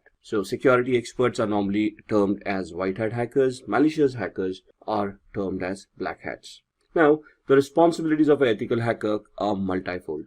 First and foremost, you have to create scripts, test for vulnerabilities. First, you have to identify those in the first place. So there's a vulnerability assessment, identifying those vulnerabilities, and then you're going to test them to see the validity and the complexity of those vulnerabilities. So one of your responsibilities would be to develop tools to increase security as well, or to configure security in such a way that it would be difficult to breach. Performing risk assessment. Now, what is a risk? Risk is a threat that is posed to an organization by a possibility of getting hacked. So let's say I, as an ethical hacker, run a vulnerability scanner on a particular client. I identify 10 different vulnerabilities. Within those 10 vulnerabilities, I do a risk assessment to identify which vulnerability is critical, would have the most impact on the client, and what would be the repercussions if those vulnerabilities actually get exploited. So I'm trying to find out in risk assessment that if the client gets hacked with the vulnerabilities identified, what is the loss they would be facing once they get hacked. And the loss could not only be loss of data, it could be financial losses, it could be loss of reputation, penalties they have to pay to the client for breaches, or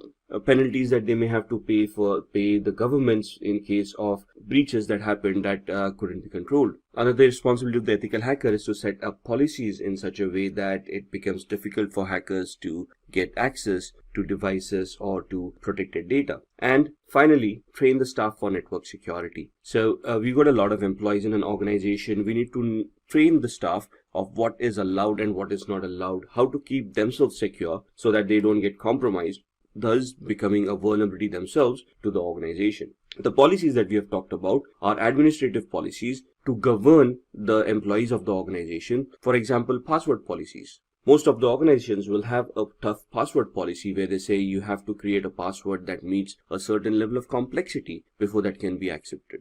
And till you create that password, you're not allowed to log in or you're not allowed to register. So let's move on to understand what is penetration testing. Now, for penetration testing, there is a phase called vulnerability assessment that happens before this. Vulnerability assessment is nothing but running a scanning tool to identify a list of potential flaws or vulnerabilities within the organization. Once you have identified the list of those vulnerabilities, you would then move on to penetration test. This is the part of ethical hacking where it specifically focuses on penetration only of the information systems. So you have identified that flaw. Maybe it could be a database with a SQL injection, or it could be a buffer overrun flaw, or it could be a simple password cracking attempt. Your idea is to create those tools, create those attacks, and try to penetrate into those areas where security is weak. The essence of penetration testing is to penetrate information systems using various attacks. The attacks could be anything like a phishing attack, a password cracking attack, a denial of service attack,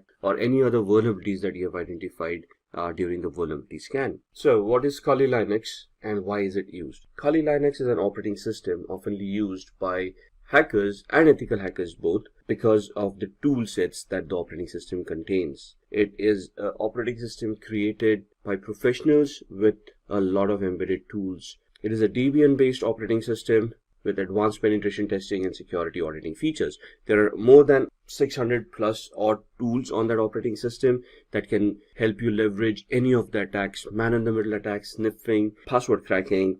Any of these attacks would be possible with all the tools available. You just need to know how to utilize the operating system and its tools. Contains, like I said, hundreds of tools that are used for various information security tasks like computer forensics, reverse engineering, information finding, even getting access to different machines, and then creating viruses, worms, trojans, anything that you will.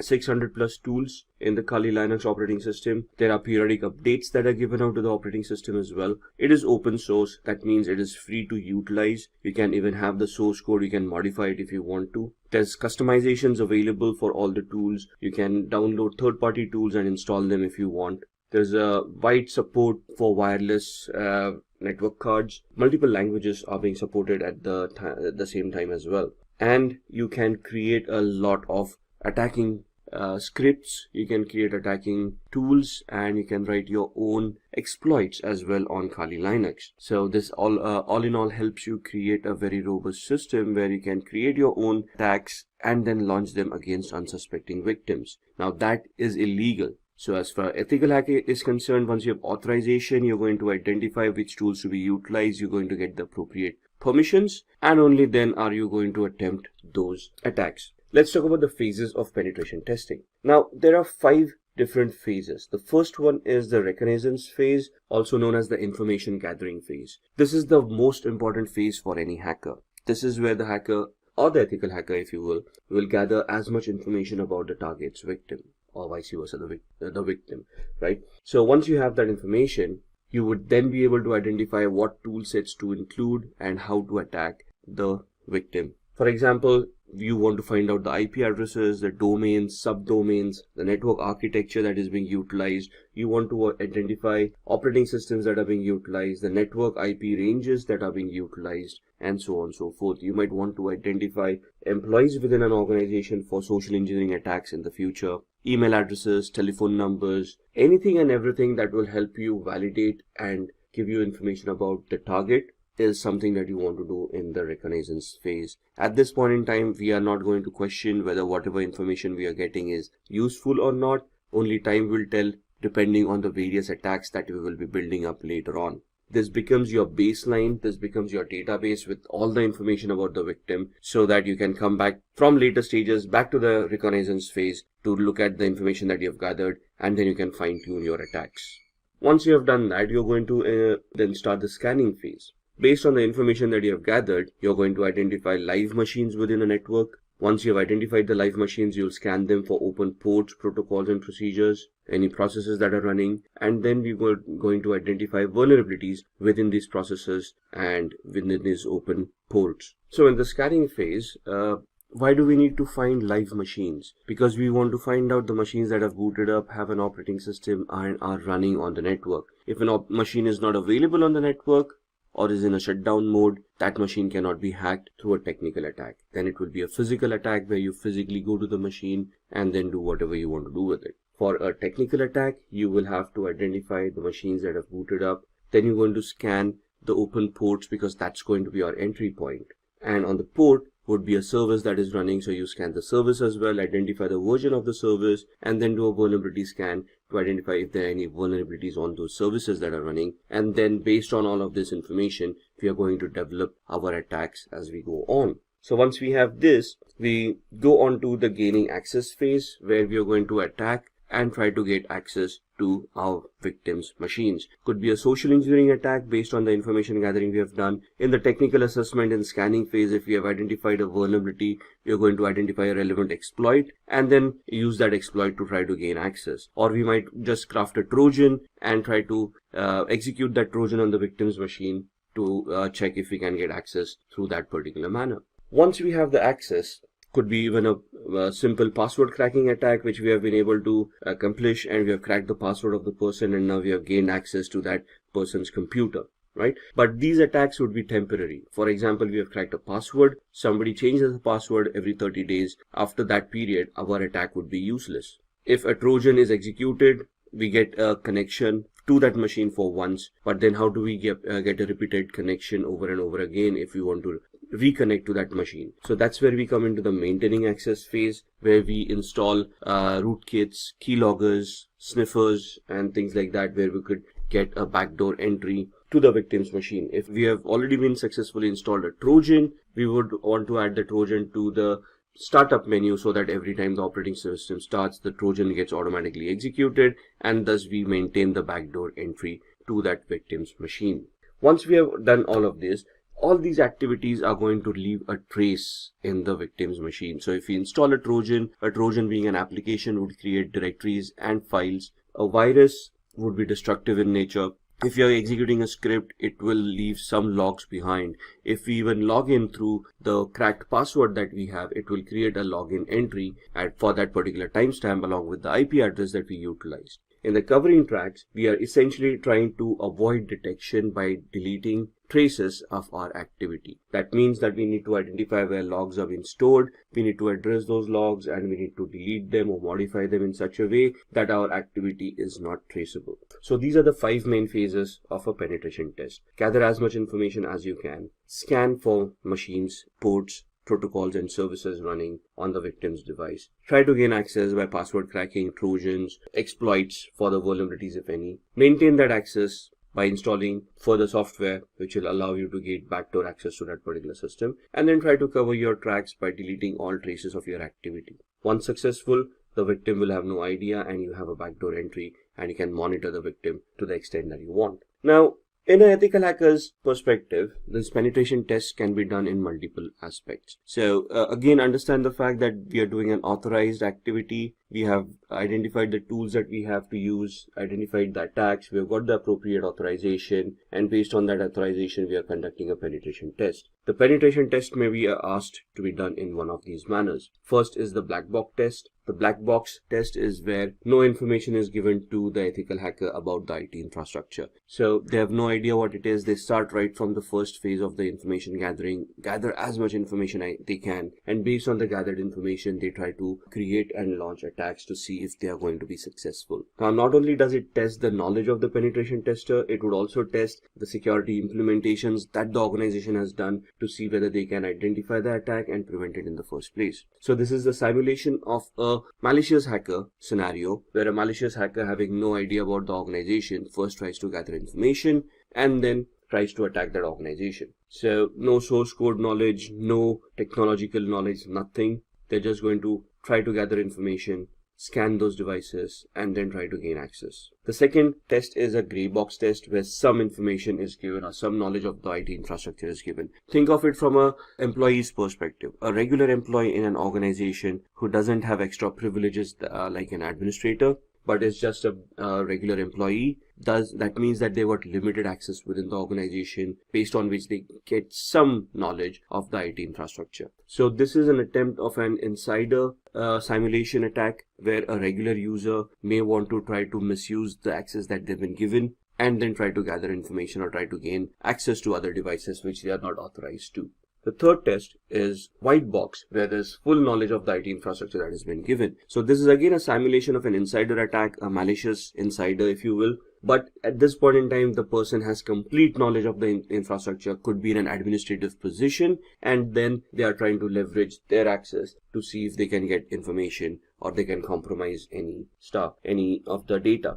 So the 3 attacks would be: the first one, black box, where we are simulating an external threat, a hacker sitting outside the organization trying to gain access. The gray box is an insider threat where there is a regular employee who is trying to get access to infrastructure that they are not authorized for. And then the third audit is a white box audit where there's an administrator who has all the leverage, all the access and the visibility within the infrastructure. And then they are trying to misuse their access to see what else they can get from whatever access has been authorized to them. Now let's look at the areas of penetration testing. Where all could we do a penetration test, thus compromising the security of the application or of the server or of the user? So first and foremost, network services. It finds vulnerabilities and weaknesses in the security of the network infrastructure. So for example, we have switches, routers, firewalls in a network. All of these are devices that need a configuration. If they have been not correctly configured or if they have not been correctly secured, they would leave some vulnerabilities behind.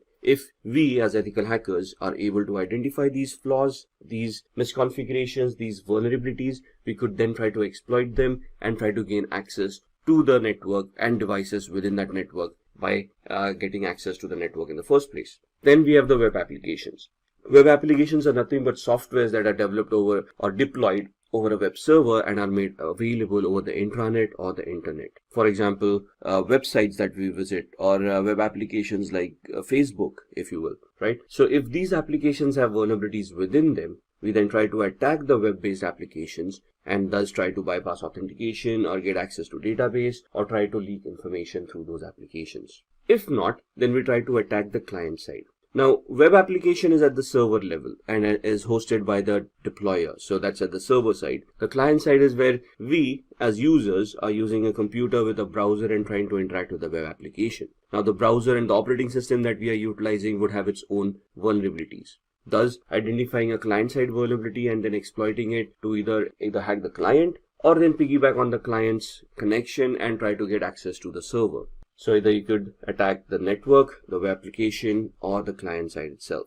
Or you could attack wireless networks. This test would examine all the wireless devices which are used in a corporation.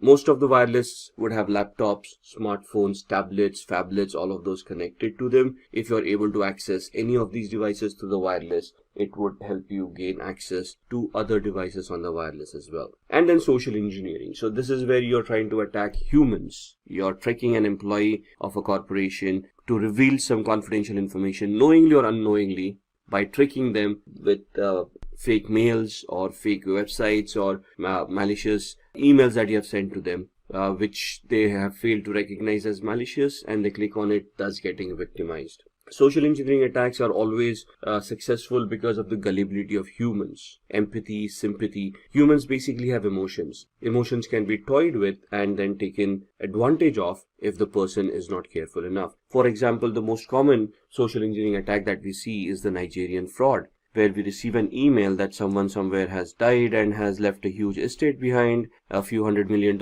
and we have been identified as the person through whom they want to transfer the money to a foreign land to save on taxes. What are the chances of that happening on a daily basis, right? How many princes are there? So that's something that we do not verify. It's just the greed, if you will, of striking it rich quickly that makes us believe these kind of emails. We have also received emails of lottery tickets that we have won over a period of time without even having bought a lottery ticket. So if you haven't bought one, what did you win? But we don't ask these questions. We just get excited about the amount of money that we have won, and then we try to bet on our luck and try to see if that email is going to fructify or is it just another scam. So social engineering attacks are dime a dozen these days, and we need to be very careful on what we trust on the internet. Let's look at the penetration testing tools. There are hundreds and thousands of tools out there. Most of these have been concised and collected together and hosted on an operating system known as Kali Linux that we have talked about earlier. Now, the predecessor to Kali Linux was Backtrack. Backtrack is no longer continued, it has been discontinued, and Kali Linux has taken the place of Backtrack, within which are all the tools that you see on your screen. Metasploit is one of the most favorite penetration testing tools of hackers and ethical hackers. There are a lot of inbuilt exploits over there, and we'll be doing a demo at the end of the session on this. Nmap is the information gathering tool which will scan for live devices, scan for open ports, protocols, and services. Beef would be an application testing tool that would help us find exploits within applications. Nessus Vulnerability Scanner is a network and a host-based scanner that would help you identify vulnerabilities within such hosts. Wireshark is a network sniffer, which allows you to capture network packets and analyze them to see if there is any information worth capturing within those packets. SQL map is a automated tool used for SQL injection attacks. So you don't even have to craft your queries for SQL injection. It will be done by the SQL map tool. You just need to identify whatever is possible through the queries that this SQL is going to create, and then based on the activity that you've identified, you just need to redefine your search parameters to get access to the database. We'll be doing a demo on SQL map or SQL map as well. And then there is John the Ripper. John the Ripper is a tool that is used for password cracking. So dictionary attacks, brute force attacks are done using John the Ripper. What is a dictionary attack? A dictionary attack is an attack where we create list of all probable passwords, store them in a TXT file, and run that list against the password tool to see if any of those passwords are going to match. A brute force attack is trying the same attack but with every permutation and combination of the alphabet that we have, and we are going to try to figure out if we are able to crack the password at all. So these are just some of the tools. For every tool there are another supporting 100 tools or more than that. Like for Nessus vulnerability scanner, you'll have Qualys vulnerability scanner, you have GFI LAN card, and there are lots of other softwares out there. But these are some of the most commonly utilized tools. Let's look at the Metasploit attack. Metasploit is a framework of penetration testing that makes hacking very simple. You just need to know how to utilize the tool. You need to identify the vulnerability associated with a particular exploit and then run the exploit on Metasploit. We'll be demoing this during the practical. So there are active exploits and passive exploits. In active exploits, it exploits a specific computer, runs until execution and then exits, uses brute force and exits when an error occurs. In a passive exploit, these exploits wait for incoming requests and exploit them as soon as they connect. They can also be used in conjunction with emails and web browsers. So in passive exploits, we create a payload, like a reverse connection payload. We send it to the victim. Once the victim installs that software, the machine will then initiate a connection to us. Our machine will be in a listen mode, and then we will, once the software is executed at their end, we would then try to connect and exploit that particular vulnerability. This is the practical that we'll be doing on Metasploit. So let's move on with the demos, and then we'll see what we can discuss amongst them. Alright, let's have a look at some of the demos that we had talked about in the ethical hacking and penetration testing module. We are going to look at 3 different demos. The first one is going to be a SQL injection attack that we are going to perform on this tool that we have. The second one is a password cracking attack on Windows 7. And the third one is a MetaBreeder based or a Metasploit based shell shock attack on a Linux based web server. So let's get cracking. I've powered on this virtual machine, which is the OWASP Broken Web application. It is a tool that is provided for people who want to enhance their skills, and they can practice how to do these attacks in a legal manner. So we are going to go to this site. I'm just going to open up my browser. The IP address is 71.132, and that's the OWASP Broken Web application that we want to utilize. We are going to head off to Mutility 2, and we are going to look at a SQL injection attack where we want to bypass authentication. Now this takes us to the login screen, so we can just try our luck here and see that the authentication mechanism works. The account does not exist, so the username and password that we have supplied is not the correct one. So we want to ensure that there's a SQL database, and we can try to attack it and see if we can bypass the authentication. Now what we want to do is we want to create a SQL based malformed query that can give us a different output. So I'm just going to type in a single quote over here and type login, and you can see that this is now suddenly recognized as a operator, and there's an error that is given out compared to the login that we tried earlier. When we used a proper text-based login mechanism, it gave us the account does not exist, but here the single quote gave us an error, and it shows us how SQL works. This is the query that we had created. Now in the trainings that you have for ethical hacking, there would be explanations of what these queries are all about, how the syntax works. Here we're just going to see if we can create a malformed query to log in as a user in this case. So what I'm going to do is create the query over here, and we're going to give it a comparison. So we're going to give it a OR 1 = 1 space hyphen hyphen space, And if you now click login, you should be able to bypass authentication, and you can see user has been authenticated, and we now have admin access to this application. Now here the SQL queries need to be crafted in such a perspective that they're going to work. So there would be a lot of exercise in identifying what the database is. There's a Microsoft database, an Oracle database, and so on and so forth, and then you have to choose those proper commands. But identifying that would come in the training. Right now we're just looking at a demo. This is how a SQL injection attack works. Now let me log out here. Similarly, now we are in a login page. The same query worked wonders where it allowed us to bypass authentication. So it also depends on what kind of a page I am and what query would be accepted at this point in time. So here application understanding would also come into the picture, where which function we are calling upon when we are connected to a particular page. Now this is a user lookup function, right? So again here we try the same method, test.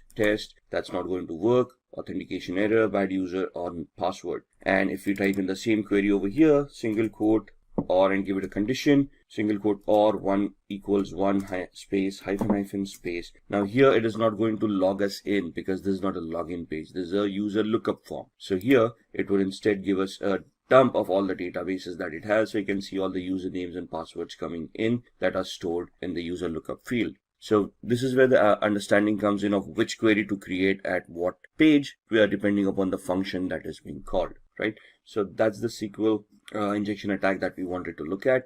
Let's move on to password cracking. Now this is a Windows 7 machine that we have. I'm just going to do a very basic password cracking example. We're just going to log in. Now here the assumption is that we are able to log in. We have access to a computer and we want to check out other users who are using this computer and see if we can find out their passwords, so that we can log in as a different user, steal data if required, and we wouldn't be to blame if there are any logs that are created. So here we've got a tool called Enable that is installed right here. Now I'm already an administrator on this machine. I'm checking out other administrators who share the same privileges, or any other user who may be on this system whose password I can crack, and thus I would be able to get access through their account and then do any malicious activity, right? So this allows me to go into a cracker tool, and it allows me to enumerate this machine and identify all the users and passwords that are there in this particular machine. Right? So I'm just going to click on the plus sign and I'm going to import hashes from a local system. So where are these files stored? Where does Windows store its passwords? In what format are they stored? And what this tool does to retrieve those? That's something that we all need to know as an ethical hacker, right? So import the hashes from the local system. Click on next. It's going to enumerate that file and it is going to give you a list of all the users that are there. So you can see the users are hacker admin, test, the one that we are logged in as, and then there's a user called virus as well. And you can see that this is the hash value of the password that is being utilized. Now there's a particular format for a hash value for Windows and how it stores. But once we have these hash values, let's say if I want to crack this password, there are various attacks that we can do. For example, a dictionary based attack or a brute force attack. Let's try a brute force attack, right? NTLM is the hashing mechanism that is used by Windows. So we're going to try to create an NTLM hash attack. And here we are going to use a predetermined rule set. For example, we are not sure what characters are being utilized over here. So we just create an attack like this using all characters and lowercase a through z, uppercase a through z, numeric 0 through 9, and all the special characters. Let's say the password is between 7 and 16 characters. And this is the character set that we want to try the brute force attack on. What is a brute force attack? It is an attack where the computer is going to try each and every permutation and combination out of this character set and try to figure out if the password is going to be correct. So if we click start, it's going to start with a particular characters, and then it is going to identify if that NTLM hash is going to work against this character. And you can see the time is going to be phenomenal over here. So it's not necessary that this attack would be viable. It will be 100% successful given the time frame.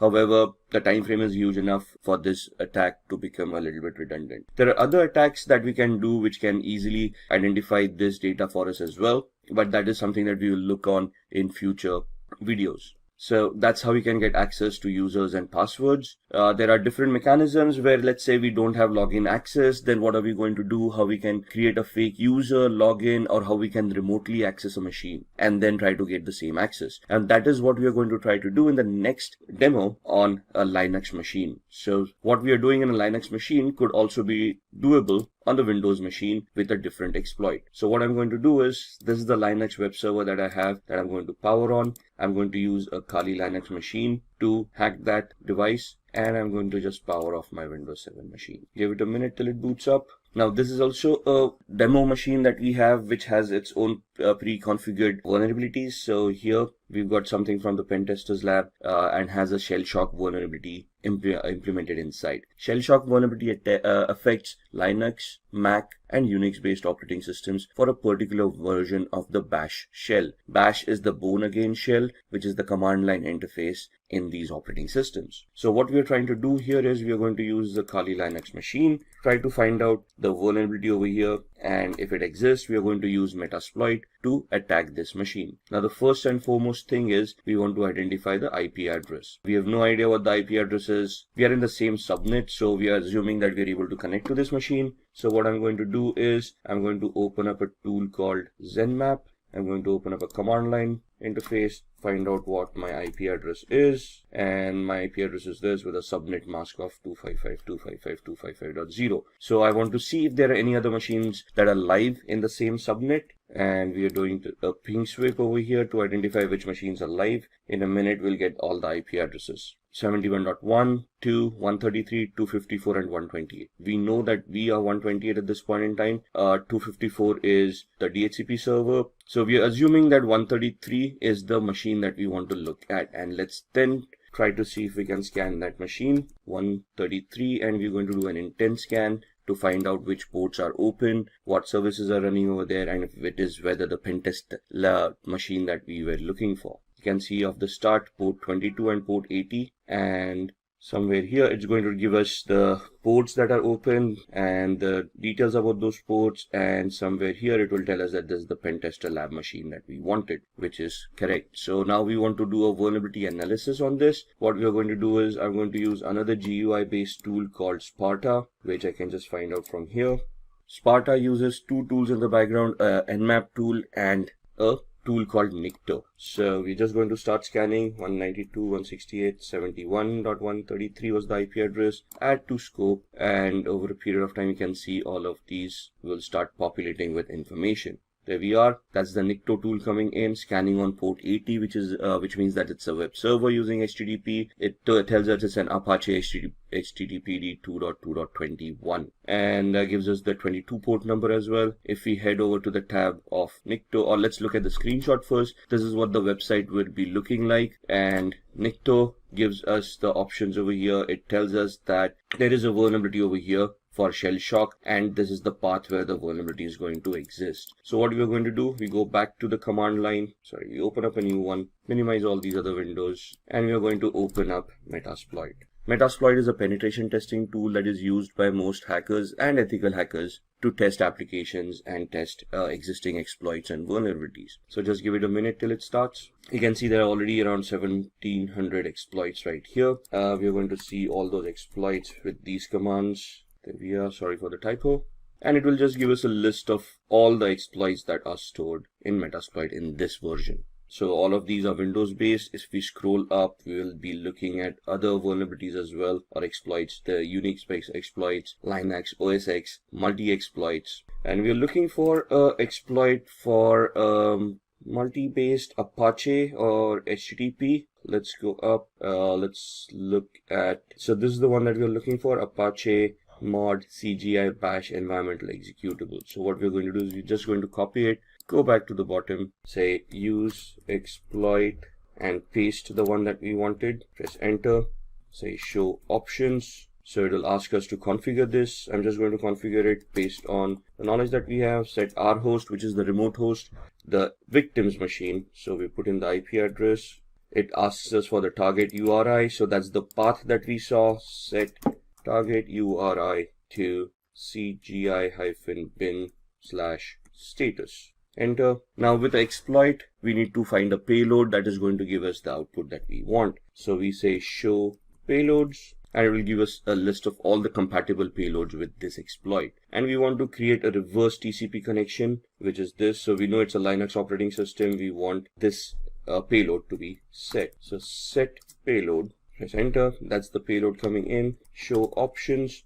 Now that we have set the payload, this is the options for the exploit, and now we want to set our options for the payloads as well. So we are creating a reverse TCP connection, which means we are remotely executing code at the victim side and making the victim connect back to our machine, which means we need to set up a listener. So I need to put my IP address over here, set localhost or lhost 192.168.71.128, which was our IP address. Show options again just to ensure everything is fine, which looks like it is, and we then type in the word exploit so that it will start this attack. I can see that it has created a meterpreter session at the victim side and it has opened up a session. So if I do a pwd, now pwd is a Linux command for present working directory, and it will show us that we'll connect it to var cgi-bin. Do an ls, it will list all the files. That's the status file over there. Do a cd /, it will take us to the root of this machine. And if you're someone who is interested in building a career in cybersecurity, that is by graduating from the best universities, or a professional who elicits to switch careers with cybersecurity by learning from the experts, then try giving a shot to Simplilearn's postgraduate program in cybersecurity with modules from the MIT Schwarzman College of Engineering. And the course link is mentioned in the description box that will navigate you to the course page where you can find a complete overview of the program being offered. Jude is waiting at the airport to hop on her flight back home when she realizes that she missed making an important bank payment. She connects her laptop to the public Wi-Fi at the airport and goes ahead to carry out the bank transaction. Everything goes well, and Jude completes her transaction. After a couple of days, she was wiped off her feet when she learned that her bank account was subjected to a cyber attack, and a hefty amount was wiped from her account. After getting in touch with the bank authority, she learned that her account was hacked at the airport. She then realized that the public Wi-Fi she used might have caused her this trouble. Jude wishes that had her bank transfer escaped the hacker's eyes, she would not have been a victim of a cyber attack. Bank officials advise her to use a VPN for future transactions, especially when connecting to an open or public network. Like most of us, Jude had come across the term VPN several times, but didn't know much about it, and little did she think that the repercussions of not using a VPN would be this bad. Let's understand how the hacker would have exploited Jude's transaction in the absence of a VPN. In this process, Jude's computer first connects to the Internet Service Provider, ISP, which provides access to the Internet. She sends her details to the bank's server using her IP address. Internet Protocol Address, or IP address, is a unique address that recognizes a particular device, be it a laptop or a smartphone on the Internet. When these details pass through the public network, the hacker, who passively watches the network traffic, intercepts it. This is a passive cyber attack, where the hacker collects Jude's bank details without being detected. More often or not, in such an attack, payment information is likely to be stolen.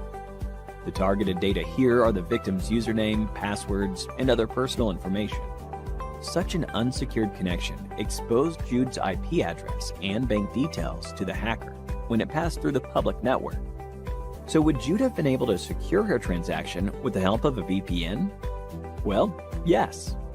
Picture Jude's bank transaction to be happening in a tunnel that is invisible to the hacker. In such a case, the hacker will not be able to spot her transaction, and that is precisely what a VPN does. A virtual private network, more often known as VPN, creates a secure tunnel between your device and the Internet. For using a VPN, Jude's first step would be to install software-based technology known as the VPN client on her laptop or smartphone that would let her establish a secure connection. The VPN client connects to the Wi-Fi and then to the ISP. Here, the VPN client encrypts Jude's information using VPN protocols. Data is encrypted to make sure it is secure. Next, the VPN client establishes a VPN tunnel within the public network that connects to the VPN server. The VPN tunnel protects Jude's information from being intercepted by the hacker. Jude's IP address and actual location are changed at the VPN server to enable a private and secure connection. Finally, the VPN server connects to Jude's bank server in the last step, where the encrypted message is decrypted. This way, Jude's original IP address is hidden by the VPN, and the VPN tunnel protects her data from being hacked. This explains how VPN makes your data anonymous and secure when it passes through the public network, and the difference between a normal connection and a VPN connection. After learning about this, Jude was certain that she should start using a VPN to carry out her online transactions in the future. This is also applicable to each one of us.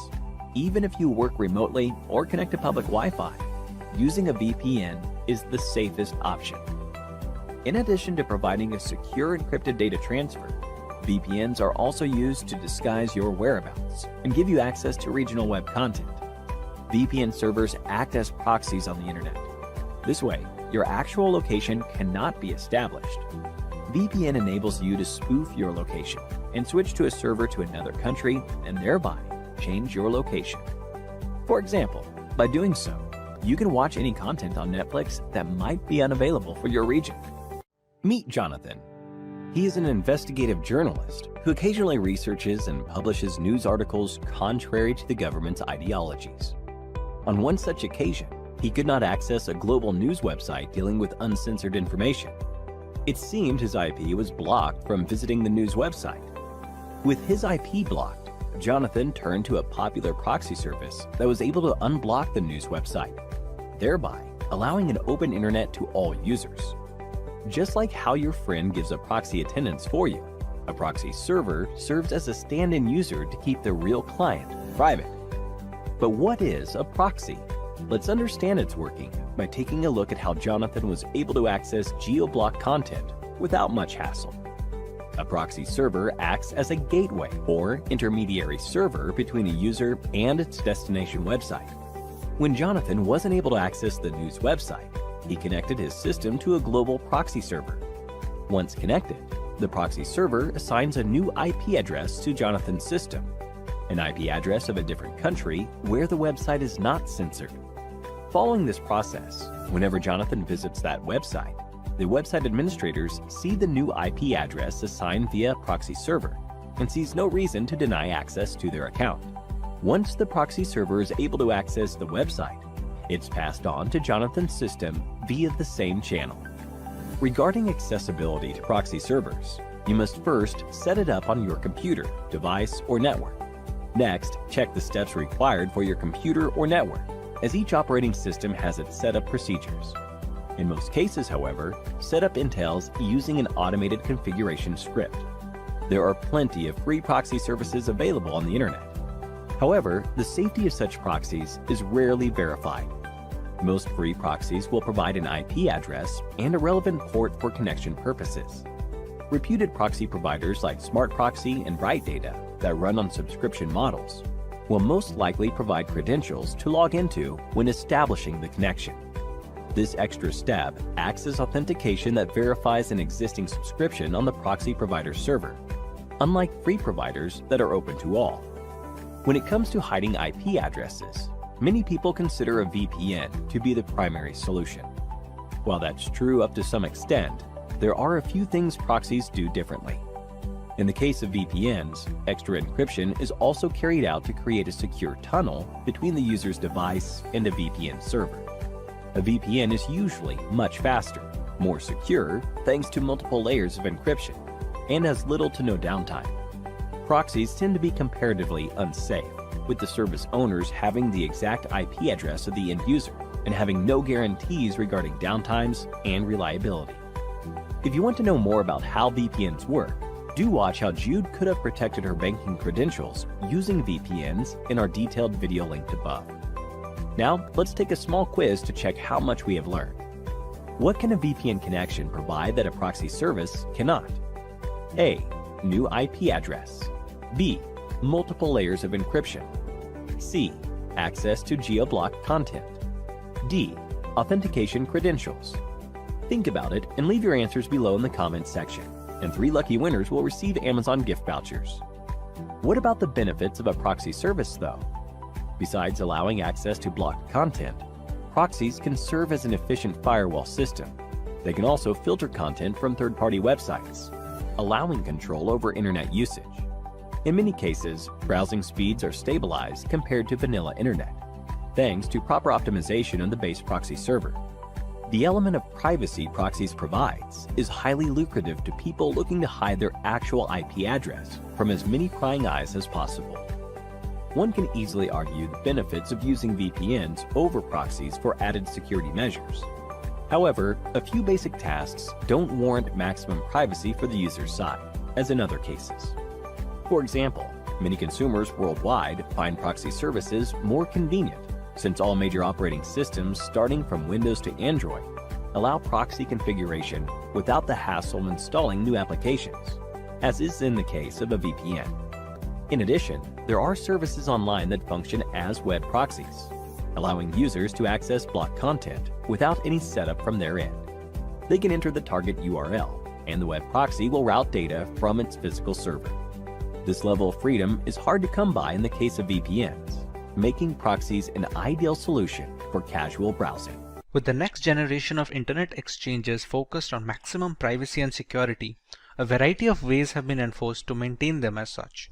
Censorship has been shifted from the streets to the digital domain. It forces the standard citizen to derive alternative ways to maintain anonymity. A major weapon in this battle for privacy and security is the Tor browser, an independent browser meant to browse the internet while relaying information through the Tor network. It serves as a meaningful alternative to the standard internet browsing habits. To better understand the purpose of this browser and such, we must learn about the work of the Tor network. Featuring its own routing protocol, the Tor browser is an easy way to maintain anonymity while browsing without emptying one's wallet. Let's take a look at the topics to be covered today. We start with the explanation of what is the Tor network and its significance in the working of the Tor browser. We take a look at the Onion routing protocol and how it transmits the data from the client devices to the Tor directories in order to circumvent government censorship. Moving on, we learn a few features of the Tor browser and the distinct advantages the Tor network provides. Next, we learn the difference between using a VPN and a Tor to anonymize internet usage. And finally, we have a live demonstration of the Tor browser anonymization features in action. Let's move on to learning about the Tor network. Tor, short for the Onion router. It's an open source privacy network that permits users to browse the web anonymously. The Tor was initially developed and solely used by the US Navy to protect sensitive government communications before the network was made publicly available. The digital era has disrupted the traditional way of doing things in every sector of the economy. The rapid rise in development and innovation of digital products has given way to frequent data breaches and cyber thefts. In response, consumers are increasingly opting for products that offer data privacy and cybersecurity. Tor is one such underground network that was implemented for the purpose of protecting users' identities. The Tor network is one example of the many emerging technologies that attempt to fill a data privacy void in a digital space plagued by cybersecurity concerns. The Tor network intercepts the traffic from your browser and bounces a user's request of a random number of other user IP addresses. Then the data is passed to the user requester's final destination. These random users are volunteer devices which are called as nodes or relays. The Tor network disguises your identity by encrypting the traffic and moving it across different Tor relays within the network. The Tor network uses an onion routing technique for transmitting data, hence the original name of onion router. To operate within the Tor network, a user has to install the Tor browser. Any address or information requested using the browser is transmitted through the Tor network. It has its own feature set, which we will be covering over later in this video. As we discussed already, the data passing through the Tor network must follow a unique protocol known as the onion routing protocol. Let us learn more about its unique characteristics. In our normal network usage, the data is transmitted directly. The sender has data packets to transmit, which is done directly over a line of communication with either a receiving party or a server of some kind. However, since the data can easily be captured while being transmitted, the security of this exchange is not very reliable. Moreover, it becomes very easy to trace the origin of such requests. On many occasions, websites with questionable and controversial content are blocked from the ISP. This is possible since the ISP is able to detect and spy on user information passing through the network. Apart from ISPs, there is a steady chance of your private information being intercepted by hackers. Unfortunately, easy detection of the source and contents of a web request make the entire network extremely vulnerable for people who seek anonymity over the internet. However, in the onion routing protocol, things take a longer route. We have a sender with the Tor browser installed on the client system. The network sends the information to node 1's IP address, which encrypts the information and passes it on to node 2's address, which performs another encryption and passes it on to node 3 address. This is the last address, which is also known as the exit node. This last node decrypts the encrypted data and finally relays the request to the final destination, which can be another device or a server end. This final address thinks the request came from the exit node and grants access to it.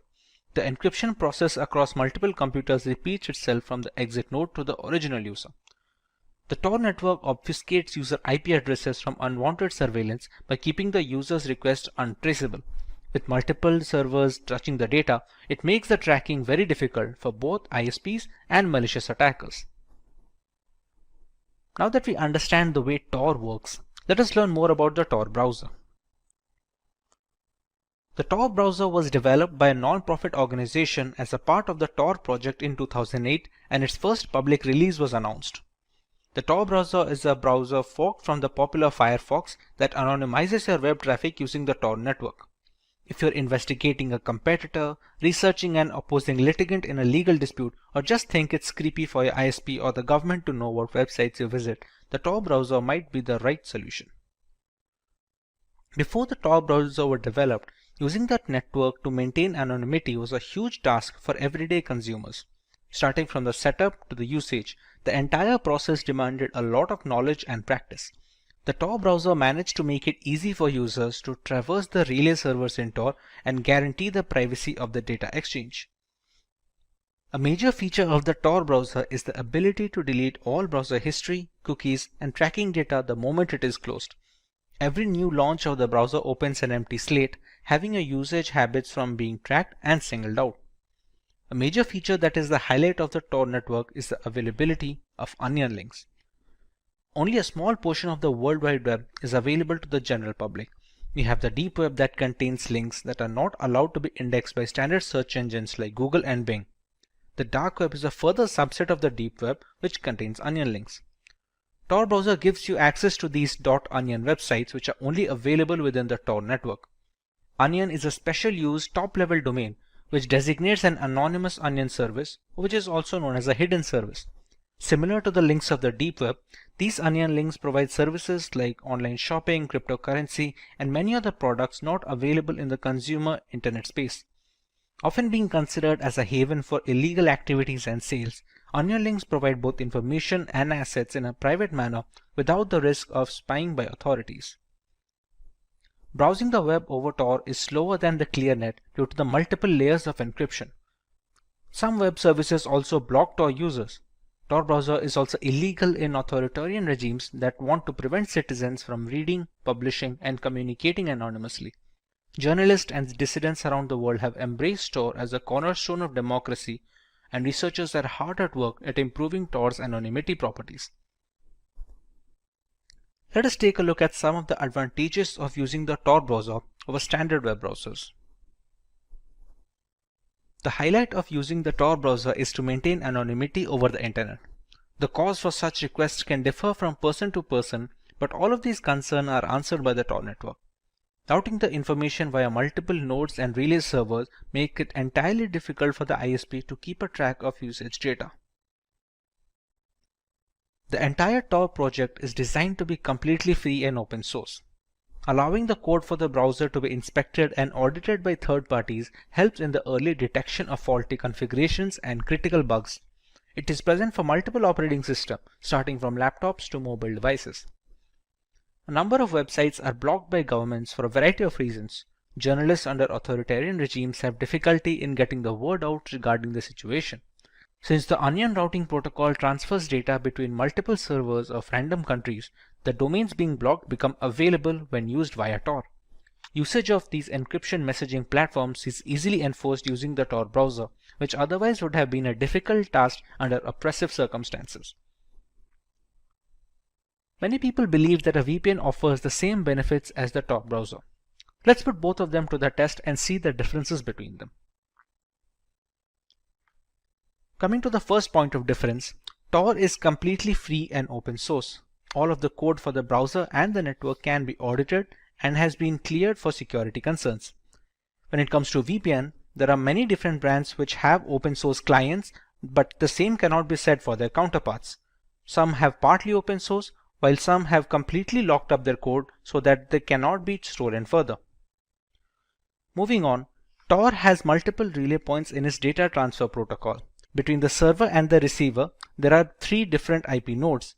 That number can increase, but it will always be more than 2. Once the data is passed from the sender, it goes through all of those relay points, while in the case of a VPN, the connection is made from the client device to the VPN server and then to the requested destination. There is no other IP node that comes into work here, thereby making the connection a one-to-one between the client and a VPN. As a next point, since Tor handles multiple layers of encryption and the data passes through multiple systems along the way, the performance is slow compared to a VPN, where the performance is relatively fast due to the less number of nodes the data passes through. Similarly, the multi-layer encryption of Tor is consistent. If you use Tor browser, every single request passes through the same layer of encryption and follows the same routing protocol. In the case of a VPN, different companies offer different levels of encryption. Some have multi-hop, some prefer a single one-to-one connection, and these kind of differences make the choice much more variable. Finally, the nodes and relays being used in the Tor network are volunteer. There is no company holding over them, so jurisdiction becomes relatively straightforward. Whereas in the case of VPNs, many such VPNs are hosted by adware companies or are being monitored by central governments to note the usage information. Now that we have a better understanding of the Tor browser and its routing, let us take a look at how the Tor browser can anonymize and protect our internet usage. On opening up the Tor browser for the first time, this is the page that you are going to be welcomed with. You have the option of connecting to the Tor network before we start our browsing. So let's press connect, and we can see that it is connected. Coming to the anonymization, let's check my current location on Google Chrome. Currently is showing as Navi Mumbai in Maharashtra. If we check the same link on the Tor browser, we should get a different address. Now every link that we open in the Tor browser will be little delayed and the speed will be hampered because of the multiple layers of encryption like we discussed. Now as you can see, it's showing a German IP and the state of Bavaria. This is how the anonymization works. There is no VPN configured, there is no proxy attached. It's straight up the out of the box settings that come inbuilt with the Tor browser. Similarly, we have an option of cleaning up the data. Let's say if you want to refresh your location and you want to use a different ID for the next browsing session. If you just restart it once, and we can have to check it again, we should be seeing a different country this time. As you can see, we have Netherlands right now. So this is how you can keep refreshing your address, you can keep refreshing your host location so that you cannot be tracked when in browsing the internet. Like we discussed, we have some onion links that can only be used on the Tor network. As you can see, these kind of links do not open in the Google Chrome browser. But once we copy these over to the Tor browser,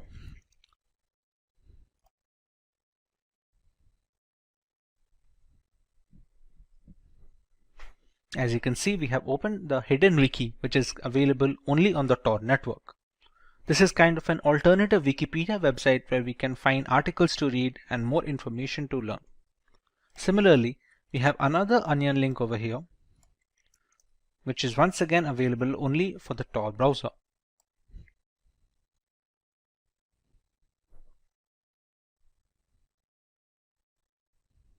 Now these kind of delays are expected, but they are a valid compromise because they maintain the anonymity that many people desire. Similarly, we have found a hidden wallet which is a cryptocurrency wallet which is specifically for dark web members. This operates over the Tor network, and this is used by mostly journalists and people who want to anonymize their internet transactions when it comes to dealing money. All of the transactions that occur over the Tor network are almost impossible to track. Therefore, these kind of cryptocurrency wallets are very big on the deep web. This is just one example, while having multiple different wallets for every single cryptocurrency available. Imagine our houses without a fence or boundary wall.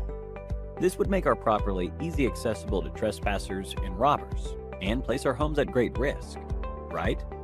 Hence, fencing our property helps safeguard it and keeps trespassers at bay. Similarly, imagine our computers and networks without protection. This would increase the probability of hackers infiltrating our networks. To overcome this challenge, just like how boundary walls protect our houses, a virtual wall helps safeguard and secure our devices from intruders, and such a wall is known as a firewall. Firewalls are security devices that filter the incoming and outgoing traffic within a private network. For example, if you were to visit your friend who lives in a gated community, you would first take permission from the security guard. The security guard would check with your friend if you should be allowed entry or not. If all is well, your access is granted. On the other hand, the security guard would not grant permission to a trespasser looking to enter the same premises. Here, the entry access depends solely on your friend, the resident's discretion.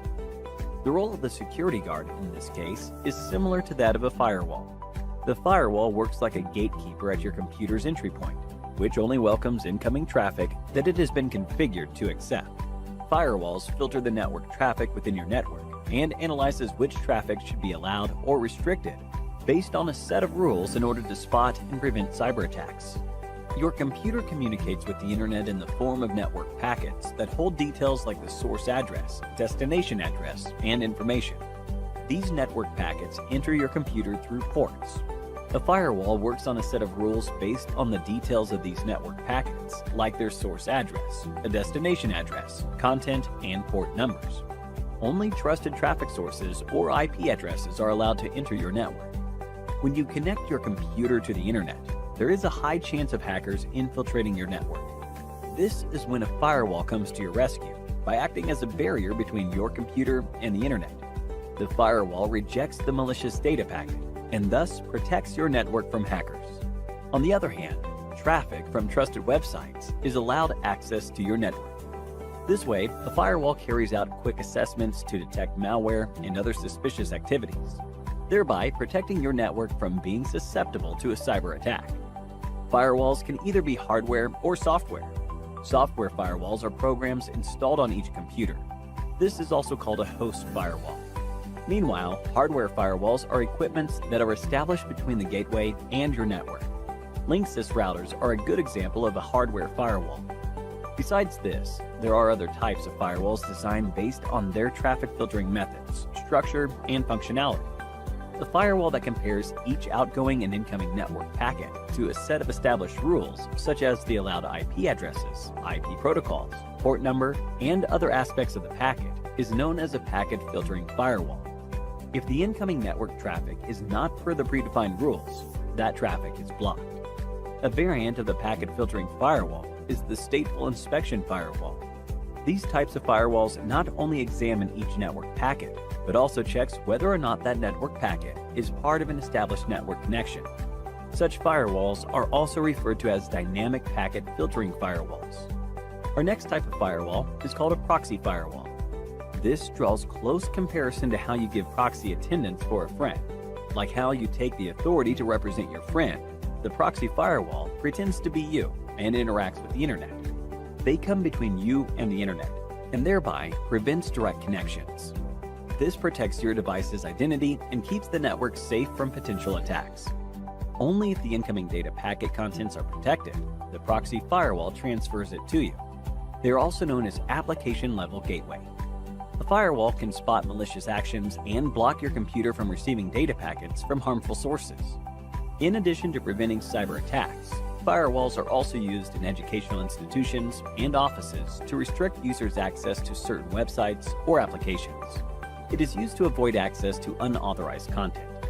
It's the year 2015, and Richard has just finished playing games on his computer. After a long gaming session, Richard tries to shut it down, but finds some random text file on the desktop that says ransom note. The text file mentioned how a hacking group had encrypted Richard's game files and private documents, and he had to pay a ransom of $500 worth of Bitcoin in a specified Bitcoin address. Richard quickly checked his files, only to see them being encrypted and unreadable. This is the story of how the Tesla Crypt ransomware spread in 2015, which affected thousands of gamers before releasing the master key used for encrypting the files. So, what is ransomware? For Richard to be targeted by such an attack, he must have installed applications from untrusted sources or clicked an unverified link. Both of them can function as gateways for a ransomware breach. Ransomware is a type of malware that encrypts personal information and documents while demanding a ransom amount to decrypt them. This ransom payment is mainly done using cryptocurrency to ensure anonymity, but can also employ other routes.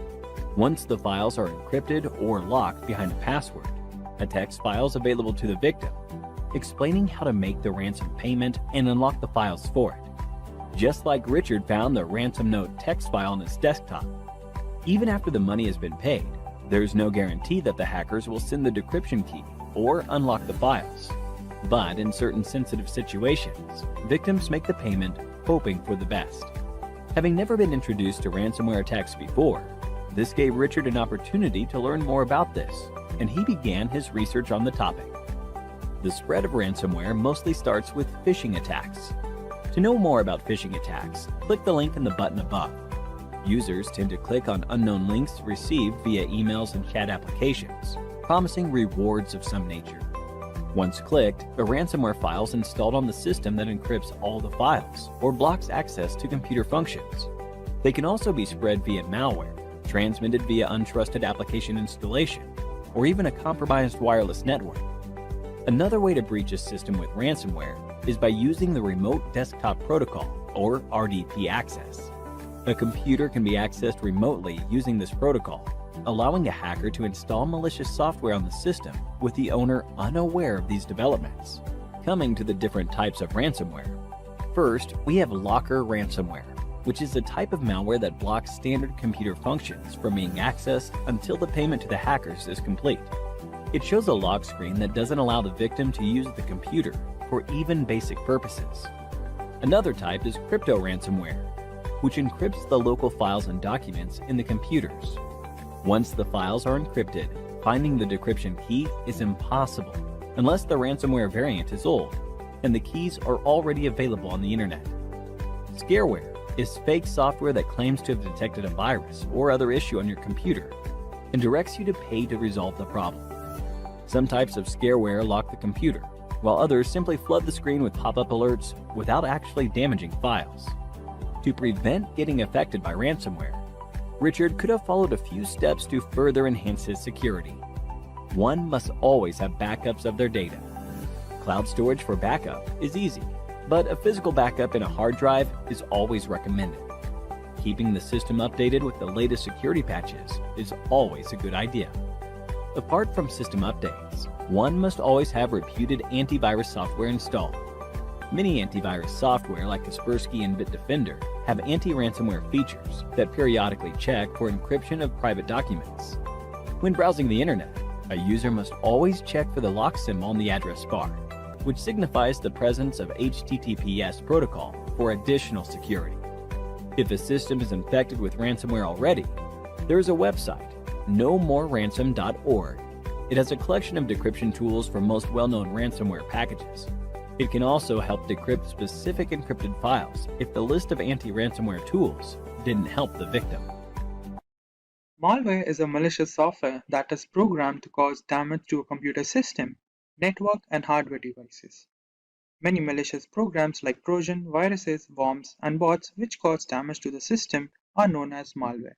Most of the malware programs are designed to steal information from the targeted user, or to steal money from the target by stealing sensitive data. Let's take a look at the introduction for two different types of malware, virus and Trojan. Firstly, let's take a look what exactly is a virus program.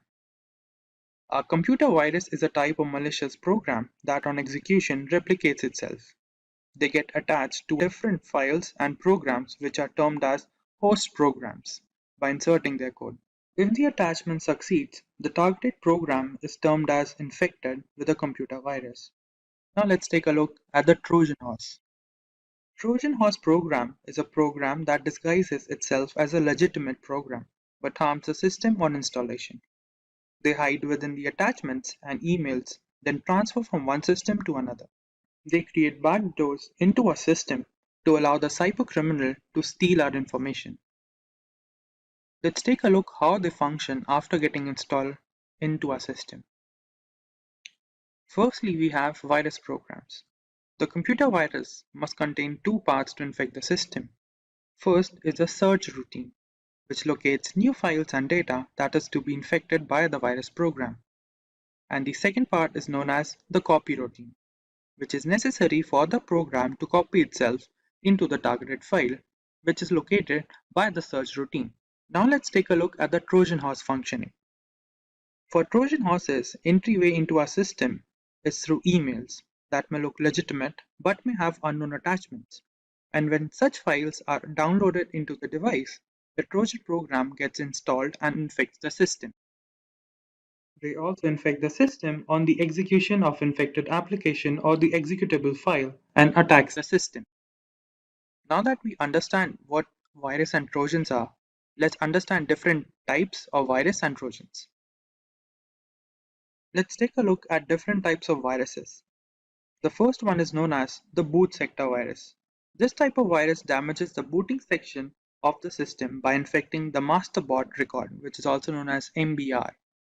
This damages the boot sector section by targeting the hard disk of the system. Then we have the macrovirus. Macrovirus is a type of virus that gets embedded into the document-related data and is executed when the file is opened. They also are designed to replicate themselves and infect the system on a larger scale. And lastly, we have the direct action virus. This type of virus gets attached to executable files, which on execution activates the virus program and infects the system.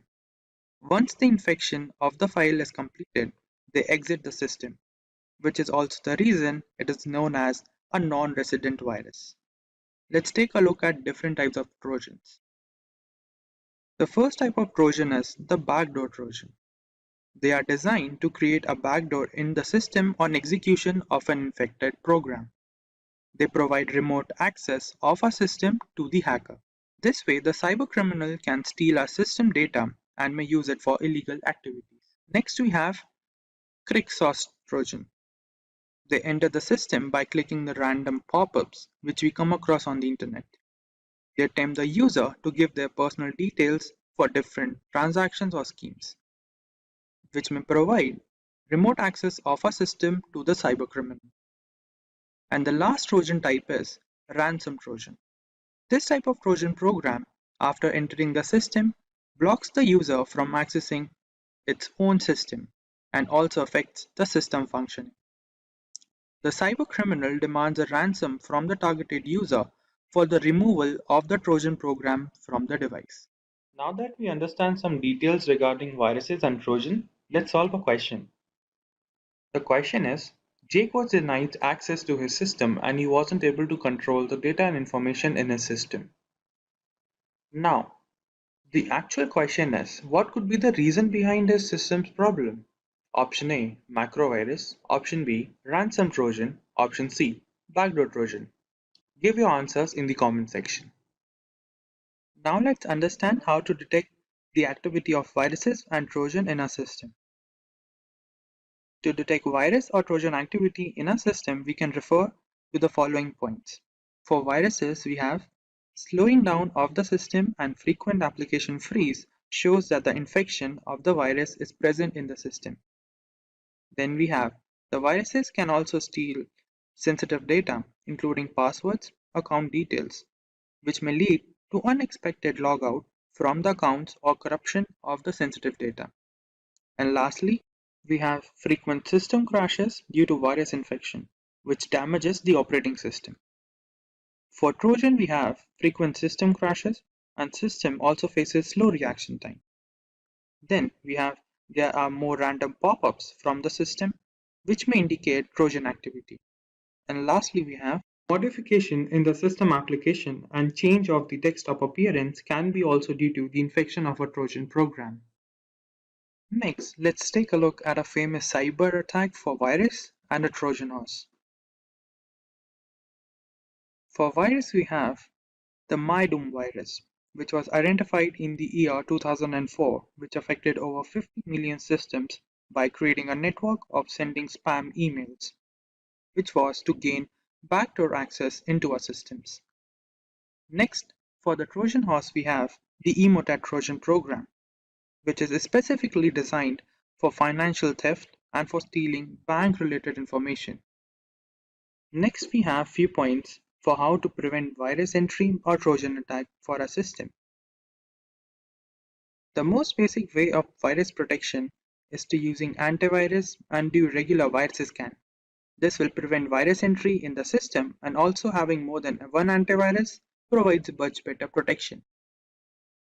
Then avoid visiting uncertified websites can also prevent virus entry into our system. Then we have using regular driver updates and system updates to prevent virus entry.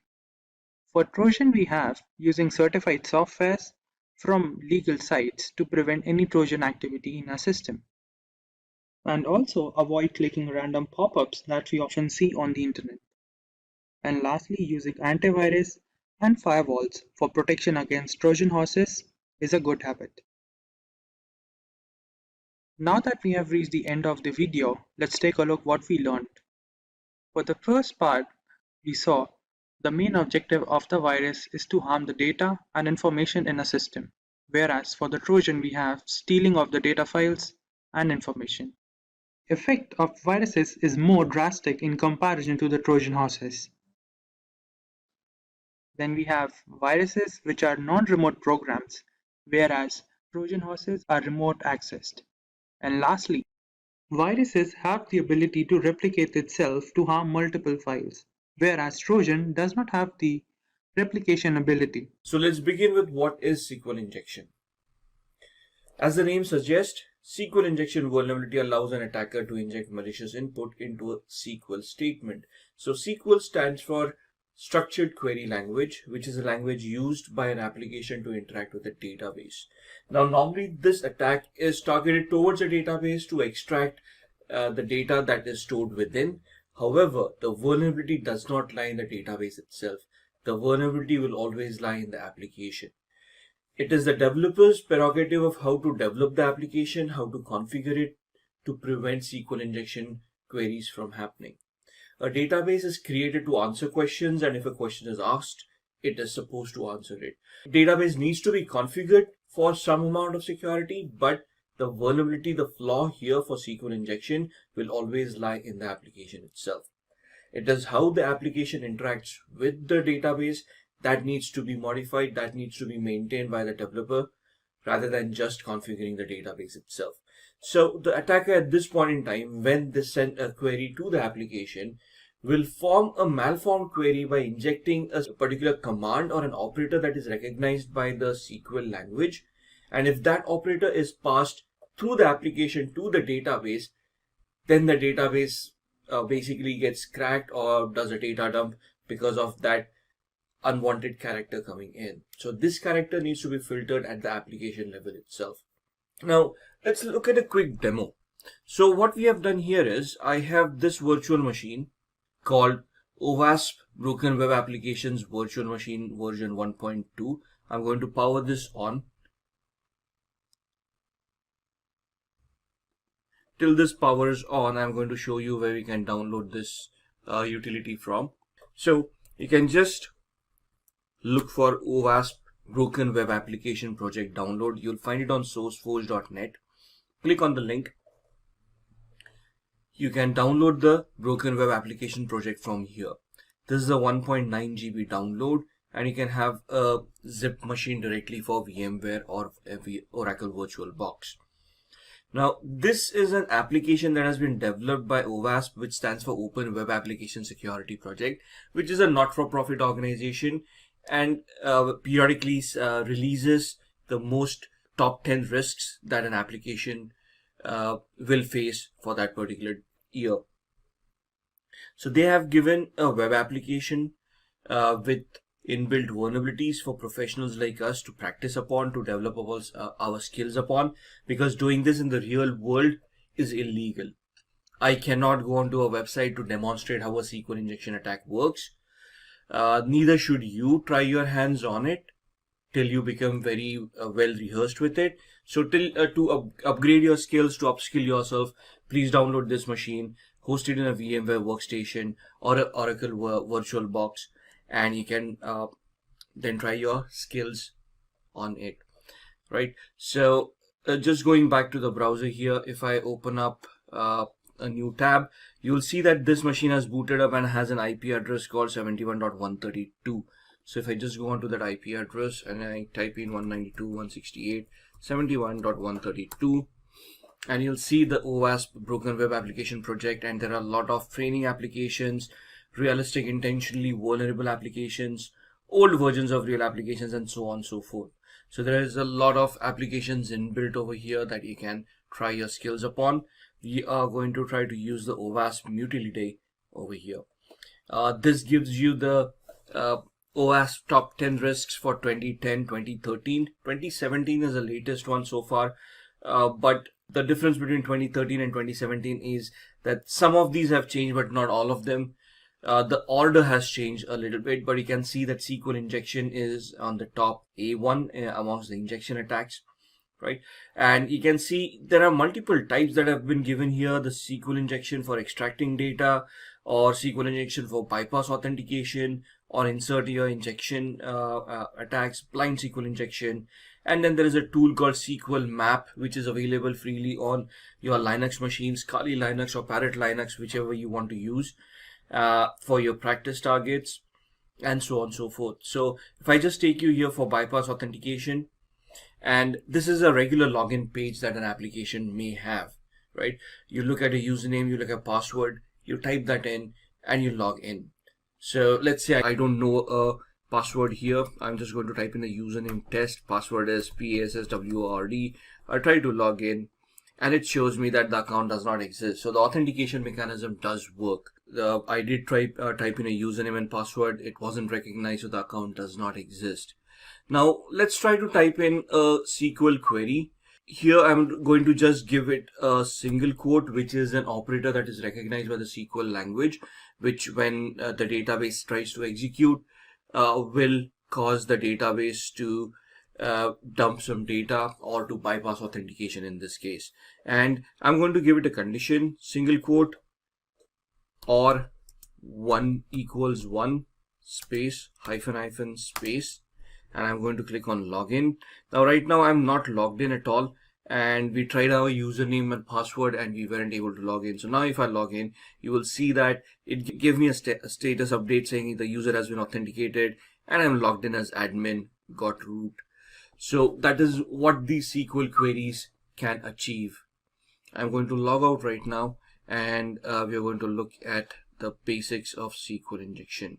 So looking at that small demo, now let's look at what types of SQL injections are available. So the first is in-band SQL injection. There are two subtypes within in-band: error-based injection attack and a union-based injection attack. The second type is blind SQL injection attack, where there's a Boolean-based and a time-based attack.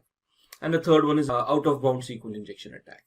Now, what is in-band SQL injection attack? In-band is where we are either attempting the error-based or the union-based. What is error-based? We send a query to the database, we craft a query to the database, and it generates an error message, and it dumps the error message right in front of us on the screen. That makes us realize that there is a flaw, and there is some information that is dumped on the screen, which we can then further utilize to craft our further queries as we go ahead. Whereas union-based is it is where we combine multiple statements at the same time. So if you look at the URL, earlier in the URL, you would see a large structure in that URL, we can try to add two or more statements within the URL itself to combine them and then confuse the database into executing both the statements together and giving a data dump at the same time, right? So what would a error-based SQL injection look like? If I go back to the same database, which is here, right? And if you remember the username, we gave it a single quote or 1 equals 1 space hyphen space. We gave it the condition, right? So basically what it did was the single quote is an operator that goes to the database, selects the default table in the user tables in this database column, and then compares it to the condition that is given. So the condition that we gave was 1 equals 1, which is always true.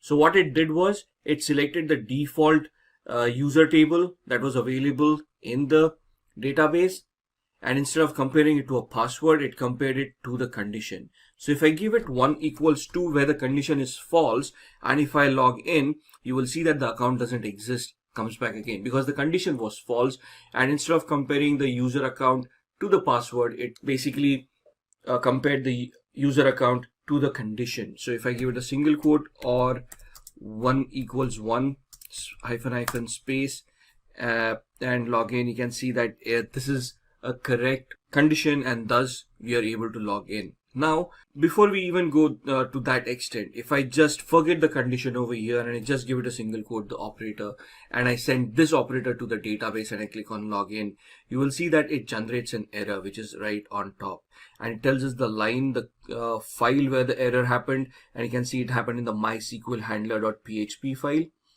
right? And then it gives us the message, you have an error in your SQL syntax, check the manual that corresponds to your MySQL server version for the right syntax to use. Now, why would a hacker want to do this in the first place? Because there are different types of databases. So there is a MySQL, MS SQL or Microsoft SQL, Oracle SQL, IBM DB2. All of these are variations of the SQL database. They use the SQL language. However, every database has its own command, right? They have their own syntax, they have their own specific commands that are utilized for the database. So in this scenario, the hacker wants to identify what database is being currently utilized so they can craft those particular queries. So now with this injection, with just me sending the quote and the error getting generated, I now come to know that we are using a MySQL server, and the version of that server is 5.1.73. and the rest of the information about where the handlers are located and so on and so forth, right? This gives the information to the hacker of how they want to proceed next, what kind of queries they want to create, what kind of syntax they want to utilize. So error-based attack is where you generate these kind of errors and you get this information. The union-based is where you craft your queries within the URL, or you can try to combine multiple statements within the input fields and try to generate a response from that. Then we come to Boolean based SQL injection. Sends a SQL query to the database which forces the application to return a different result depending on whether the query returns a true or a false result. So basically, if the input is false, both the inputs are false, the output would be false. There's one input that is false, the other input that is true, input B, the output would be true, and so on and so forth, right? So depending on the result from the inputs, the attacker will come to know which input is true. With this, he can then access the database of the website. So you're trying to figure out by sending out multiple inputs and then analyzing the output to see what exactly, which command exactly worked, what was the resultant output of that command. Thus, from this kind of an information, the hacker can infer their next step forward. Then you have time-based SQL injections. Now, there are times when a database administrator or an application administrator has done some security configuration and thus have disabled verbose error messages. Now, what is a verbose error message? The error message that we saw right here is a verbose error message. That means that the message gives out details. The message gives out details about what the database is, the version and whatnot. So if they have sanitized these errors and you no longer can generate these errors and thus you cannot figure out what database is, then what do you do, right? For example, if I just take you to Simplilearn,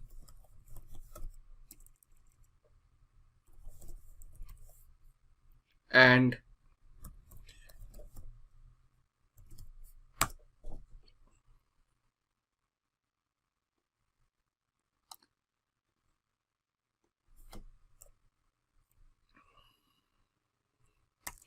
take you to a URL that is supposedly not accessible, you can see that it gives a generic error.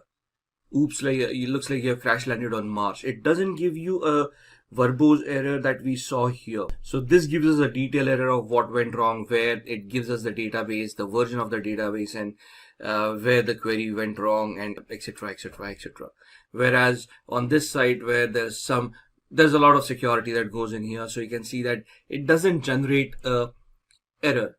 It just get a generic page in front of you. So in that case, what does a hacker do? So the hacker then injects a time-based query in the URL, which allows us to verify whether the command is being executed or not. So we put in a time wait, let's say 10 seconds of time wait. So if the moment we inject the query, if the query times for 10 seconds and then gets executed, that means that the SQL injection is possible. However, if we inject the query and it just gets executed without the delay, that means that the time injection attack would not be possible on that particular site. Out of bound is not a very common attack. It depends on the features being enabled on the database management system that is being used by the web application. So this can be a somewhat of a misconfiguration error by the database administrator, where you have enabled functions and not sanitized them. So you have not done in access controls properly. You have not given account control. So queries should never be executed at an administrative level. They should always be executed at a user level with minimum privileges that are required for that query to be executed. Now, if you're allowing these kind of functions to be enabled at the DBMS, and there is an administrative account that can have access to them, at that point in time an out of bound injection attack is possible. So let's look at how a website works, right? How SQL works on a website. Now, the website is constructed of HTML, hypertext markup language, which would include JavaScripting for functionality, cascading style sheets for the mapping of the website, right? And then React, JS and whatnot for further functionality. Now, when we send a query to the website, it is normally using the HTTP protocol or HTTPS protocol. When the query reaches the application would then go ahead and generate the SQL query. At the client side, you'll have all these scripting languages coming in on the front end that we can utilize to craft queries and then send them across. At the server side, you'll have databases like Oracle, MySQL, MS SQL, and so on and so forth that will then execute those queries, right? So just to give you an example, if I use a tool called Postman, what we generally do when we craft a query is we send out a GET request to the website, and then we receive a response from the site with the HTML code and everything. So this is a tool that is utilized by software testers to test the responses that you're going to get from various websites. So on the left hand side, you can see I've used it on quite a bit. Here we have an example for gmail.com. So let's continue with that. So this is a GET request being sent to Gmail. The moment I send it, it's going to create an HTTP request and send it across. The response that I get is this. This is the HTML code for gmail.com, right? These are the cookies. These are the headers that include information. So you can see this is a text HTML. Character set utilized is UTF-8, and the configuration that has been done with the application, right? So this is where everything comes in. This is the cookie that has been sent with that particular request that I had sent out. Now, if you analyze this query, right? So when we went on to this application and I typed in that single quote and we generated this error, right?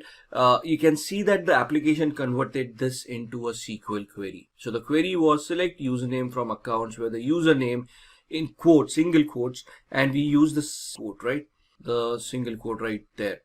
So that's where we use that operator, and that's where the exception error occurred. So these are the kind of queries that are structured by the application and then taken on to the database for execution. When we type in, it is a HTTP GET request with the username and password within that query that is sent to the application. The application converts it into a SQL query, sends it to the database, and the database responds with the appropriate response. So how do we prevent SQL injection in the first place? Use prepared statements and parameterized queries. These statements make sure that the parameters passed into SQL statements are treated in a safe manner. So for example, we saw that the single quote was an operator. This shouldn't be allowed to be utilized in the first place, right? So here, what we are doing here is a secure way of running a SQL query in the JDBC using a parameterized statement. Define which user we want to find. So there's a string, the email comes in. Connection to the database, we are going to figure out how the connection is going to be passed, how it is going to be created. Construct the SQL statement we want to run specifying the parameter, right? So we define how is it going to be created, what is going to be created, what can be passed to the database and what should not be passed to the database. So that is one way of utilizing prepared statements and parameterized queries. Then we have object relational mapping. Most development teams prefer to use object relational mapping frameworks to make the translation of SQL results set into code objects more seamless. So this is an example of object relational mapping where we map certain objects and allow that to be executed. And then escaping inputs. It is a simple way to protect against most SQL injection attacks. Many languages have standard functions to achieve this. Right, so you need to be very careful while using escape characters in your code base when a SQL statement is constructed. Not all injection attacks rely on abuse of code characters. So you need to know what characters are being utilized in the configuration that you have created, in the structure that you have created, in the code that you have created. Which characters are being recognized as operators. You need to sanitize those operators, and you need to basically ensure that these operators cannot be accepted as user input. If they are, they're weeded out by the application and they never reach the database. Other methods of preventing SQL injection are password hashing, so that passwords cannot be bypassed, the passwords cannot be recovered, passwords cannot be cracked. Third-party authentication, you use OAuth or some other service for a single sign-on mechanism. Thus, you rely on a third party to maintain the security of authentication and what kind of parameters are passed. For example, using LinkedIn logins or Facebook logins, right? For the layman, you normally go on to Facebook and you allow, if you're using a game, right? If you start playing a game, you're allowed to log into the game using your Facebook credentials or your Google credentials. Now that is not just for ease of use, but the game user, the developer, has outsourced the authentication mechanisms to third parties such as Facebook or Google, because they understand that that authentication mechanism is as safe as can be. Facebook and Google are wealthy organizations, hire a lot of security experts, and the development for their authentication mechanisms is top notch. Small organization cannot spend that kind of money on security itself, right? So you use a third party authentication mechanism to ensure that these kind of attacks may not happen. Then web application firewalls.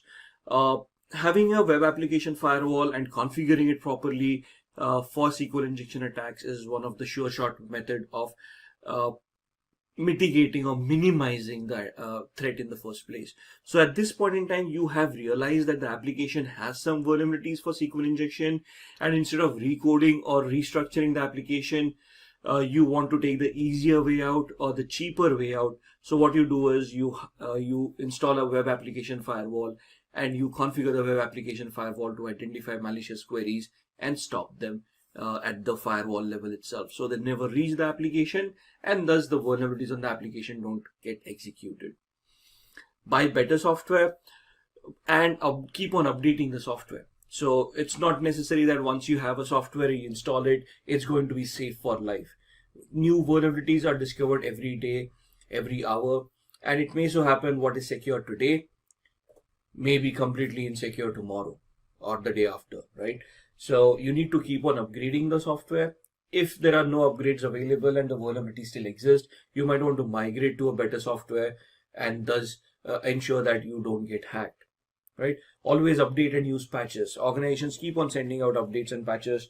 As and when they are released, you need to install them to enhance your security postures. And then continuously monitor SQL statements and databases. Use protocol monitors, use different softwares, use the firewalls to keep on monitoring what kind of queries you're getting. And based on those queries, you want to ensure the inputs and the queries that are creating are not detrimental to the health of the software that you have. Jane is relaxing at home when she receives an email from a bank that asks her to update her credit card PIN in the next 24 hours as a security measure. Judging the severity of the message, Jane follows the link provided in the email. On delivering her current credit card PIN and the supposedly updated one, the website became unresponsive, which prompted her to try sometime later. However, after a couple of hours, she noticed a significant purchase from a random website on that same credit card, which she never authorized. Frantically contacting the bank, Jane realized the original email was a counterfeit or a fake message with a malicious link that entailed credit card fraud. This is a classic example of a phishing attack. Phishing attacks are a type of social engineering where a fraudulent message is sent to a target on the premise of arriving from a trusted source.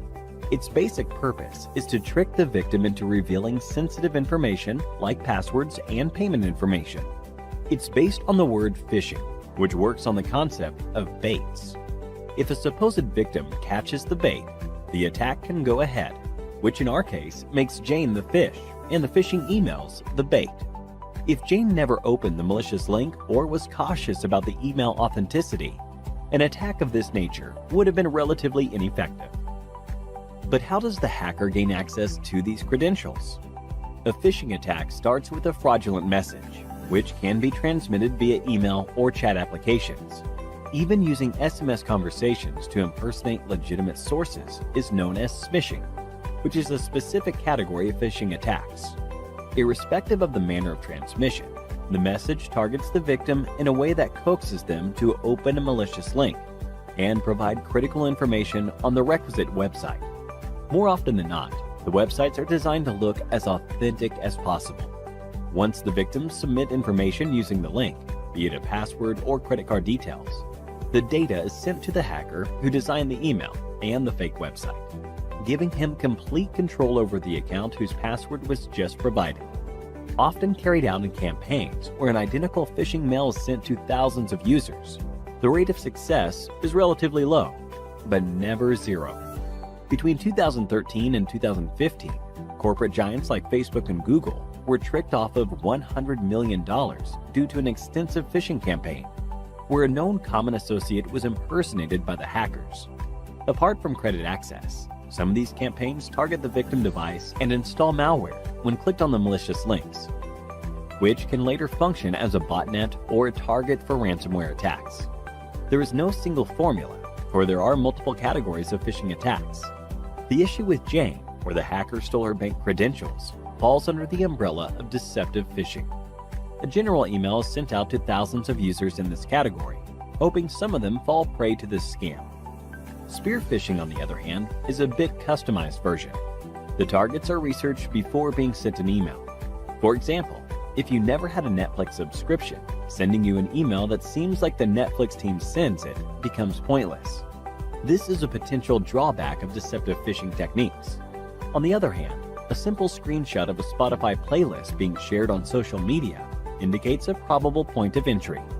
The hacker can send counterfeit messages to the target user while implying the source of such messages being Spotify, tricking them into sharing private information.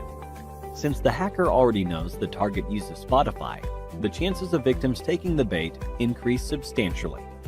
For more important targets like CEOs and people with a fortune on their back, the research done is tenfold, which can be called a case of whaling. The hackers prepare and wait for the right moment to launch their phishing attack, often to steal industry secrets for rival companies or sell them off at a higher price. Apart from just emails, farming focuses on fake websites that resemble their original counterparts as much as possible. A prevalent method is to use domain names like Facebook with a single O, or YouTube with no E. These are mistakes that people make when typing the full URL in the browser, leading them straight to a counterfeit web page, which can fool them into submitting private data. A few more complex methods exist to drive people onto fake websites, like ARP spoofing and DNS cache poisoning, but they are rarely carried out due to time and resource constraints. Now that we know how phishing attacks work, let's look at ways to prevent ourselves from becoming victims. While the implications of a phishing attack can be extreme, protecting yourself against these is relatively straightforward. Jane could have saved herself from credit card fraud had she checked the link in the email for authenticity, and that it redirected to a secure website that runs on the HTTPS protocol. Even suspicious messages shouldn't be entertained. One must also refrain from entering private information on random websites or pop-up windows, irrespective of how legitimate they seem.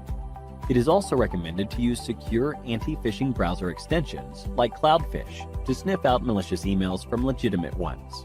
The best way to prevent phishing is browsing the internet with care and being on alert for malicious attempts at all times. Start by learning about cross-site scripting from a layman's perspective. Cross-site scripting, also known as XSS, is a type of code injection attack that occurs on the client side. The attacker intends to run harmful scripts in the victim's web browser by embedding malicious code in a genuine web page or online application. The real attack takes place when the victim hits the malicious code-infected web page or online application. The web page or application serves as a vehicle for the malicious script to be sent to the user's browser.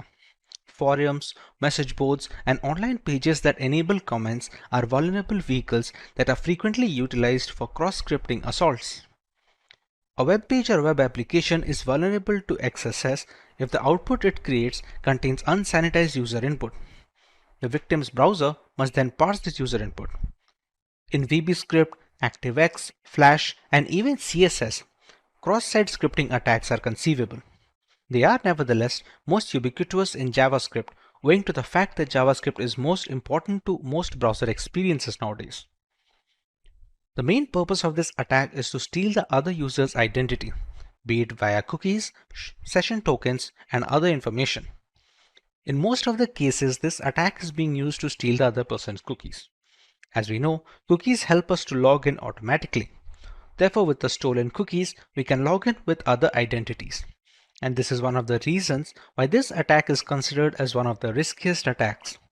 It can be performed with different client-side programming languages as well.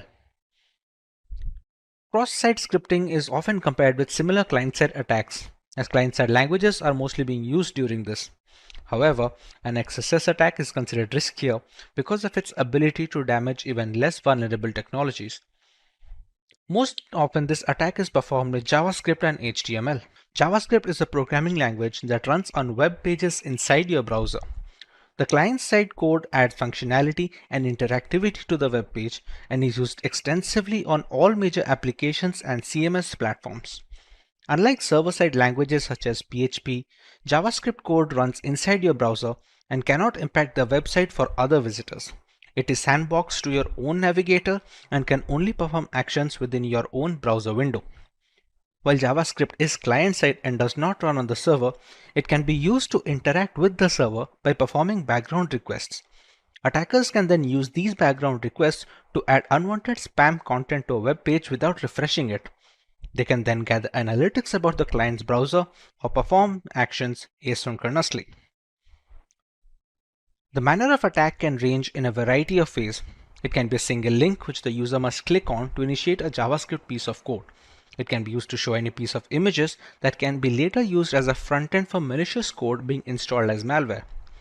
With the majority of internet users unaware of how metadata works or the ways in which web requests are called, the chances of victims clicking on a redirecting links is far too high. Cross-site scripting can occur on the malicious script executed at the client side using a fake page or even a form that is displayed to the user. On websites with displayed advertisements, malicious emails can also be sent to the victim. These attacks occur when the malicious user finds the vulnerable parts of the website and sends it as appropriate malicious input. Now that we understand the basics of cross-site scripting, let us learn more about how this kind of attack works. In the first place, we have the website, or the web browser, which is used to show content to the victim, or which is the user in our case. Whenever the user wants to grab some content from the website asks the data from the server. The server provides this information to the website and the web browser, which ultimately reaches the victim. How the hacker comes into play here: it passes on certain arguments to the web browser, which can be then forwarded back to the server or to the user at hand. The entire cross-site scripting attack vector means sending and injecting malicious code or script. This attack can be performed in different ways. Depending on the type of attack, the malicious script may be reflected on the victim's browser or stored in the database and executed every time when the user calls the appropriate function. The main reason for this attack is inappropriate users' input validation, where the malicious input can get into the output. A malicious user can enter a script which will be injected onto the website's code. Then the browser is not able to know if the executed code is malicious or not. Therefore, this malicious script is being executed on the victim's browser or any faked form if that is being displayed for the users.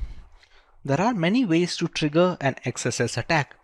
For example, the execution could be triggered automatically when the page loads or when a user hovers over specific elements of the page like hyperlinks. Potential consequences of cross-site scripting attacks include capturing keystrokes of a user, redirecting a user to malicious websites, running web browser-based exploits, obtaining cookie information of a user who is logged into a website, and many more. In some cases, cross-site scripting attack leads to complete compromise of the victim's account. Attackers can trick users into entering credentials on a fake form, which can then provide all information to the attacker. With the basic working of a cross-site scripting attack out of the way, let us go over the different ways hackers can leverage vulnerable web applications to gather information and eventually breach those systems. The prime purpose of performing XSS attack is to steal the other person's identity. As mentioned, it may be cookies, session tokens, etc. XSS may also be used to display fake pages or forms for the victim. However, this can be performed in several ways. We have a reflected attack. This attack occurs when a malicious script is not being saved on the web server but is reflected in the website results. Reflected XSS code is not being saved permanently. In this case, the malicious code is being reflected in any website result. The attack code can be included in the faked URL or in the HTTP parameters. It can affect the victim in different ways, by displaying fake malicious page or by sending a malicious email. In a reflected cross-site scripting example, the input of a search form is reflected on the page to show what the search key was. An attacker may craft a URL that contains malicious code and then spread the same URL via email or social media. A user who clicks on this link opens the valid web application, which then runs the malicious code in the browser. This script is not stored in the web application and malicious code is shown only to one user. The user that opens the link executes the script, and the attack is not necessarily visible on the server side or to the app owner itself. The next variant is the stored cross-site scripting attacks. This occurs when a malicious script is being saved on the web server permanently. This can be considered a riskier attack since it has leverage for more damage. In this type of attack, the malicious code or script is being saved on the server, for example in the database of the website. It is executed every time the users call the appropriate functionality. This way, stored XSS attack can affect many users. Also, as the script is being stored on the web server, it will affect the website for a longer time. In order to perform stored XSS attack, the malicious scripts should be sent through the vulnerable input form. For example, can be a comment field or a review field. This way, the appropriate script will be saved in the database and evaluated on the page load or appropriate function calling.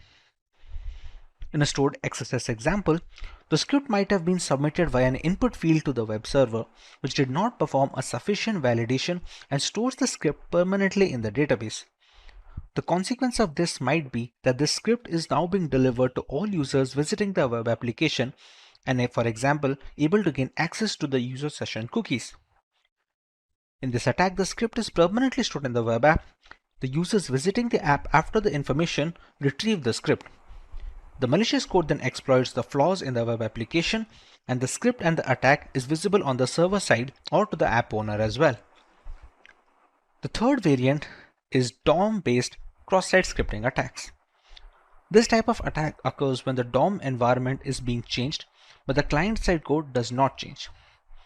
When the DOM environment is being modified in the victim's browser, the client-side code executes differently. In order to get a better understanding of how XSS DOM attack is being performed, let us analyze the following example. If there is a website called texting.com, we know default is a parameter. Therefore, in order to perform XSS DOM attack, we should send a script as parameters.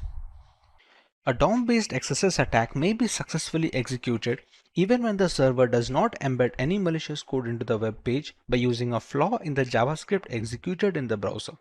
For example, if the client-side JavaScript modifies the DOM tree of the web page, it can be based on an input field or the get parameter without validating the input. This allows the malicious code to be executed. The malicious code that exploits flaws in the browser on the user side, and the script and the attack is not necessarily visible on the server side or to the app owner. By now, it is clear that cross-site scripting attacks are difficult to detect and even tougher to fight against.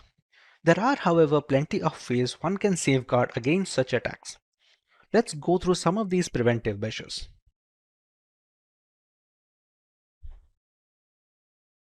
Like mentioned earlier, XSS attacks are sometimes difficult to detect. However, this can be changed if you get some external help. A way to prevent XSS attacks is using automated testing tools like CrashTest Security Suite or Akinetic Security Suite. Still, manual testing is highly time consuming and costly, and therefore not possible to be done for every iteration of your web application. Consequently, your code shouldn't be untested before any release. Using automated security, you can scan your web application for cross-site scripting and other critical vulnerabilities before every release. This way, you can ensure that your web application's live version is still secured whenever you alter or add a feature. Input fields are the most common point of entry for XSS attack scripts. Therefore, you should always screen and validate any information input into data fields. This is particularly important if the data will be included as HTML output. This can be used to protect against reflected XSS attacks. Validation should occur on both the client side and server side as an added precaution. This helps validating the data before it's being sent to the servers and can also protect against persistent XSS scripts. This can be accomplished using JavaScript. XSS attacks only appear if any user input is being displayed on the web page. Therefore, try to avoid displaying any untrusted user input if possible. If you need to display user data, restrict the places where the user input might appear. Any input displayed inside a JavaScript tag or a URL shown on the site is much more likely to be exploited than the input that appears inside a division or a span element inside the HTML body. Protecting against XSS vulnerabilities typically requires properly escaping user-provided data that is placed on the page. Rather than trying to determine if the data is user-provided and could be compromised, we should always play it safe and escape data whether it is user-provided or not. Unfortunately, because there are many different rules for escaping, you still must choose the proper type of escaping before settling on a final code. Encoding should be applied directly before user controllable data is written to a page because the context you're writing into determines what kind of encoding you need to use. For example, values inside a JavaScript string require a different type of escaping to those in an HTML context. Sometimes you'll need to apply multiple layers of encoding in the correct order. For example, to safely embed user input inside an event handler, you need to deal with both JavaScript context and the HTML context. So you need to first Unicode escape the input and then HTML encode it. Content Security Policy, or CSP, is a computer security standard introduced to prevent cross-site scripting, clickjacking, and other code injection attacks resulting from the execution of malicious content in the trusted web page context. It is a candidate recommendations of the W3C working group on web application security. It's widely supported by modern web browsers and provides a standard method for website owners to declare approved origins of content that browsers should be allowed to load on their website. HTTP only is an additional flag included in a set cookie HTTP response header. Using the HTTP only flag when generating a cookie helps mitigate the risk of client-side script accessing the protected cookie, that is if the browser supports it. If the HTTP only flag is included in the HTTP response header, the cookie cannot be accessed through a client-side script. Again, this is if the browser supports this flag. As a result, even if a cross-site scripting flaw exists and a user accidentally accesses a link that exploits this flaw, the browser will not reveal the cookie to a third party. If a browser does not support HTTP only and a website attempts to set an HTTP only cookie, the HTTP only flag will be ignored by the browser, thus creating a traditional script accessible cookie. As a result, the cookie becomes vulnerable to theft of modification by any malicious script. Next on our docket is a live demonstration where we solve a set of cross-site scripting problems starting from the basic level to the topmost level 6. We're going to start at level 1. In this web application, it demonstrates the common cause of cross-site scripting where user input is directly included in the page without proper escaping. If we interact with a vulnerable application window here and find a way to make it execute JavaScript of our choosing, we can take actions inside the vulnerable window or directly edit its URL bar. This task needs only basic knowledge. Let's see why the most primitive injections work here right away. Let's do a simple query and inspect the resulting HTML page. I'm going to use this phrase with a single quote as a special character. We can now inspect the HTML page.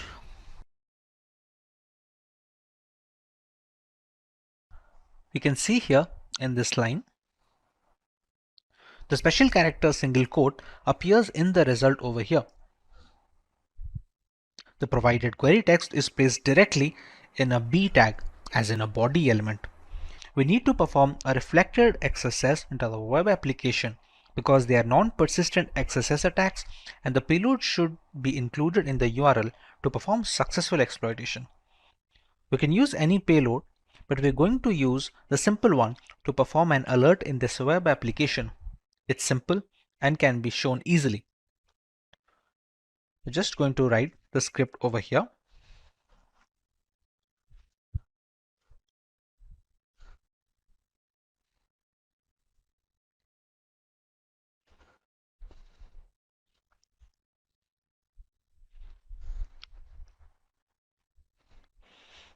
And we're going to press search. As you can see, we have successfully launched our first cross-site scripting attack. We can see an alert box pop up with the necessary message, and a similar process can be used to steal browser cookies and passwords, albeit with different commands. Now we have the option to move to level 2. In this web application, it shows that how easily XSS bugs can be introduced in complex chat applications. Chat app conversations are stored in a database and retrieved when a user wants to see the conversation. Therefore, if a malicious user injects some JavaScript code, all visitors will be infected. This kind of cross-site scripting attack is more powerful and it is more riskier than reflected cross-site scripting attacks, and that's why it is known as stored XSS. I posted my query with a special character of a single quote, and this is what I get. Whatever I typed in simply appeared on the page right after I click on Share Status. Let's see the source.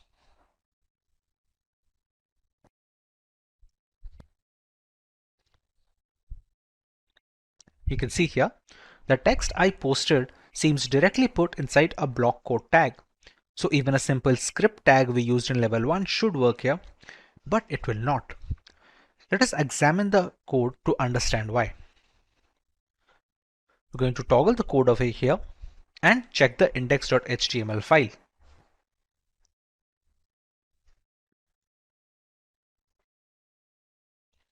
Important part is line 32.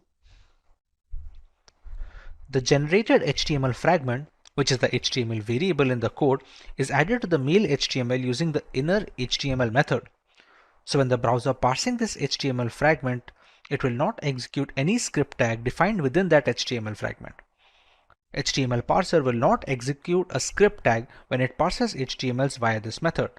This is why the script tag like we used in level 1 is not going to work here. Our solution is to use events. Events will execute the defined JavaScripts. We're going to use an image over here.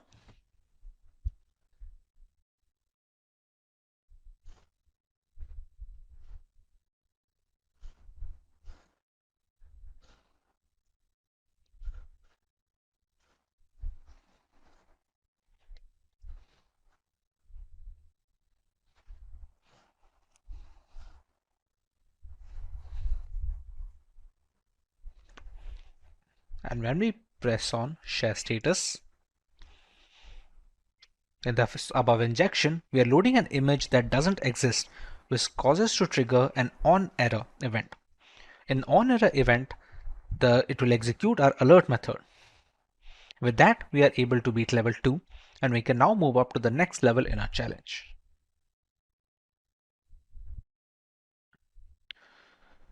As you can see, clicking on any tab causes the tab number to be displayed in the URL fragment. This hints that the value after the hashtag controls the behavior of the page. That is, it is an input variable. To confirm, let's analyze the code.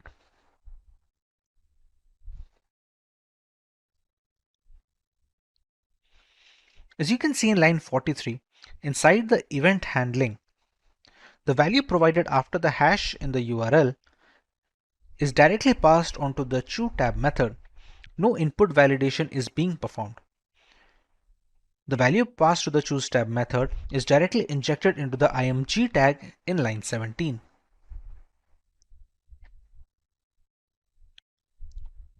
This is an unsafe assignment and it is the vulnerable part of the code. Now all we have to do now is to craft a payload that would adjust the img tag to execute our JavaScript. Remember, the script tag from level 1 would not work here since the variable HTML is used to add the DOM dynamically. Hence the events are our aces here once again. I will choose to use the existing img tag and change the source to something that doesn't exist, hence forcing it to fall in to execute an onError, even which I will pass the URL.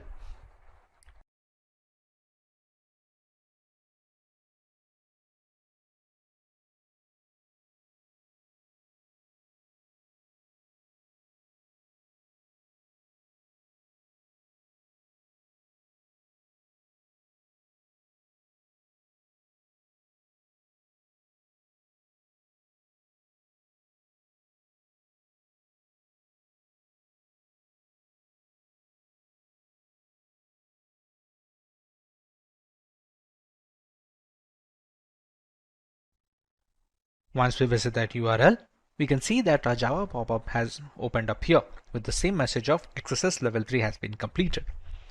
With this, we can now move on to level 4, which is going to present a different kind of attack. In this web application, there is a timer on the page. That means whatever numbers we put in the box, a countdown starts. And then when it finishes, the application alerts that the countdown is finished. And you can see the time is up pop-up appearing over here, and this resets the timer again.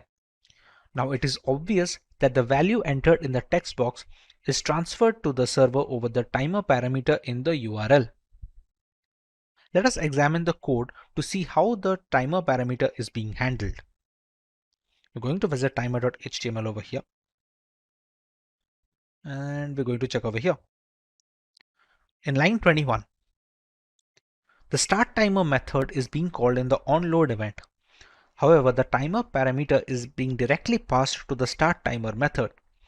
We need to perform a pop-up alert in the web application which escapes the content of the function start timer without breaking the JavaScript code.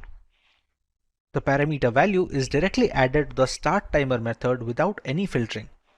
What we can try to do here is to inject an alert function to be executed inside the onload event along with the start timer method. We're going to remove this argument and put our script over here.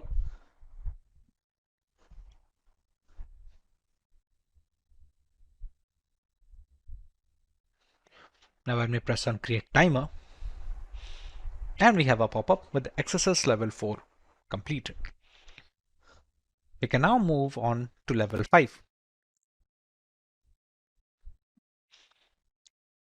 In this web application, this application XSS is different because this challenge description says cross-site scripting isn't just about correctly escaping data. Sometimes attackers can do bad things even without injecting new elements into the DOM. It's kind of open redirect because the attack payload is executed as a result of modifying the DOM environment in the victim's browser. This environment is used by the original client-side script so that the client-side code runs in an unexpected manner. The vulnerability can be easily detected if the next link in the sign-up page is inspected.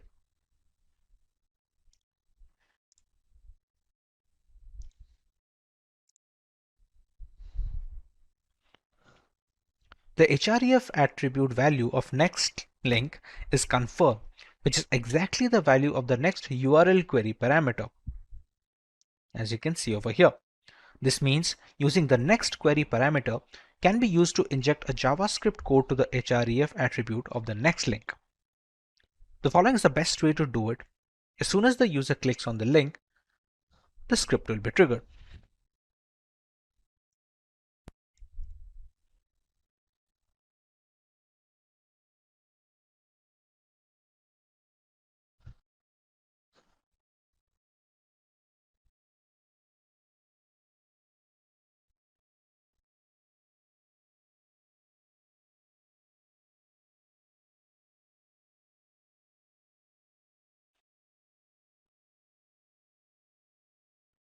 We're going to press anything random.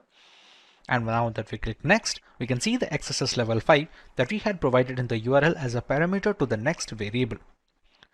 Since the value of next provided appears on a pop-up, we can consider the attack a success and move on to the final level 6. In this web application, it shows some of the external JavaScript is retrieved. If you analyze the URL, you can see that the script is loaded already. The vulnerability lies within how the code handles the value after the hashtag.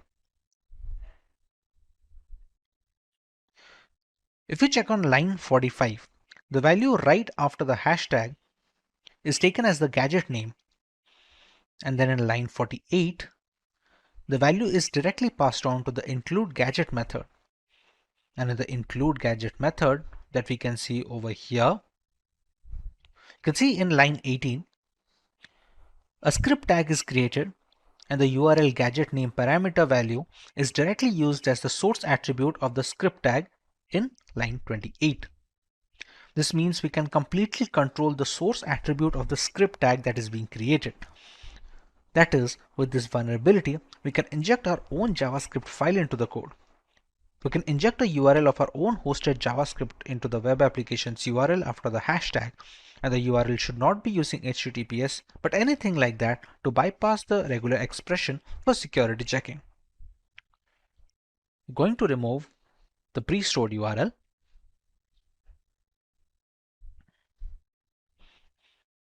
and we're going to load our own JavaScript file.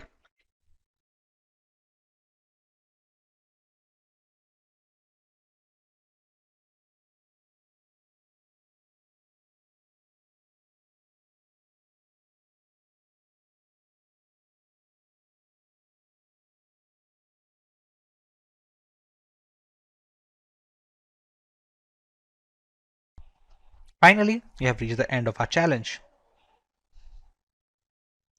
We completed 6 different varieties of cross-scripting attacks and used different solutions for all of the 6 questions. With work from home being the norm in today's era, people spend considerable amount of time on the internet, often without specific measures to ensure a secure session. Apart from individuals, Organizations worldwide that host data and conduct business over the internet are always at the risk of a DDoS attack. These DDoS attacks are getting more extreme, with hackers getting easy access to the graph. 3 of the 6 strongest DDoS attacks were launched in 2021, with the most extreme attack occurring just last year in 2020.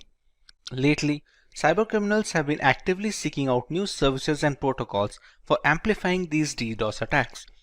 Active involvement with hacked machines and botnets allow further penetration into the consumer space, allowing much more elaborate attack campaigns. Apart from general users, multinational corporations have also had their fair share of problems. GitHub, a platform for software developers, was the target of a DDoS attack in 2018. Widely suspected to be conducted by Chinese authorities, this attack went on for about 20 minutes, after which the systems were brought into a stable condition. It was the strongest DDoS attack to date at the time and made a lot of companies reconsider the security practices to combat such attacks. Even after years of experimentation, DDoS attacks are still at large and can affect anyone in the consumer and corporate space. Hey everyone, this is Vaibhav from Simplilearn and welcome to this video on what is a DDoS attack. Let's learn more about what is a DDoS attack. A distributed denial of service attack, or DDoS, is when an attacker or attackers attempt to make it impossible for a service to be delivered. This can be achieved by thwarting access to virtually anything: servers, devices, services, networks, applications, and even specific transactions within applications. In a DOS attack, it's one system that is sending the malicious data or requests. A DDoS attack comes from multiple systems. Generally, these attacks work by drowning a system with requests for data. This could be sending a web server so many requests to serve a page that it crashes under the demand, or it could be a database being hit with a high volume of queries. The result is available internet bandwidth, CPU, and RAM capacity become overwhelmed. The impact could range from a minor annoyance from disrupted services to experiencing entire websites, applications, or even entire businesses taking offline. More often than not, these attacks are launched using machines in a botnet. A botnet is a network of devices that can be triggered to send requests from a remote source, often known as the command and control center. The bots in the network attack a particular target, thereby hiding the original perpetrator of the DDoS campaign. But how do these devices come under a botnet? And what are the requests being made to the web servers? Let's learn more about these and how DDoS attacks work. A DDoS attack is a two-phase process. In the first phase, a hacker creates a botnet of devices. Simply put, a vast network of computers are hacked via malware, ransomware, or just simple social engineering. These devices become a part of the botnet, which can be triggered anytime to start bombarding a system or a server on the instruction of the hacker that created the botnet. The devices in these networks are called bots or zombies. In the second phase, a particular target is selected for the attack. When the hacker finds the right time to attack, all the zombies in the botnet network send these requests to the target, thereby taking up all the server's available bandwidth. These can be simple ping requests or complex attacks like SYN flooding and UDP flooding. The aim is to overwhelm them with more traffic than the server or the network can accommodate. The goal is to render the website or service inoperable. There is a lot of wiggle room when it comes to the type of DDoS attack a hacker can go with. Depending on the target's vulnerability, we can choose one of the 3 broad categories of DDoS attacks. Volume-based attacks use massive amounts of bogus traffic to overwhelm a resource. It can be a website or a server. They include ICMP, UDP, and spoofed packet flood attacks. The size of volume-based attack is measured in bits per second. These attacks focus on clogging all the available bandwidth for the server, thereby cutting the supply short. Several requests are sent to the server, all of which warrant a reply, thereby not allowing the target to cater to the general legitimate users. Next, we have the protocol level attacks. These attacks are meant to consume essential resources of the target server. They exhaust the load balancers and firewalls, which are meant to protect the system against the DDoS attacks.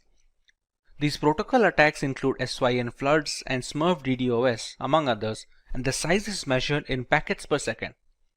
For example, in an SSL handshake, server replies to the hello message sent by the hacker, which will be the client in this case, but since the IP is spoofed and leads nowhere, the server gets stuck in an endless loop of sending the acknowledgement without any end in sight. Finally, we have the application level attacks. Application layer attacks are conducted by flooding applications with maliciously crafted requests. The size of application layer attacks is measured in requests per second. These are relatively sophisticated attacks that target the application and operating system level vulnerabilities. They prevent the specific applications from delivering necessary information to users and hog the network bandwidth up to the point of a system crash.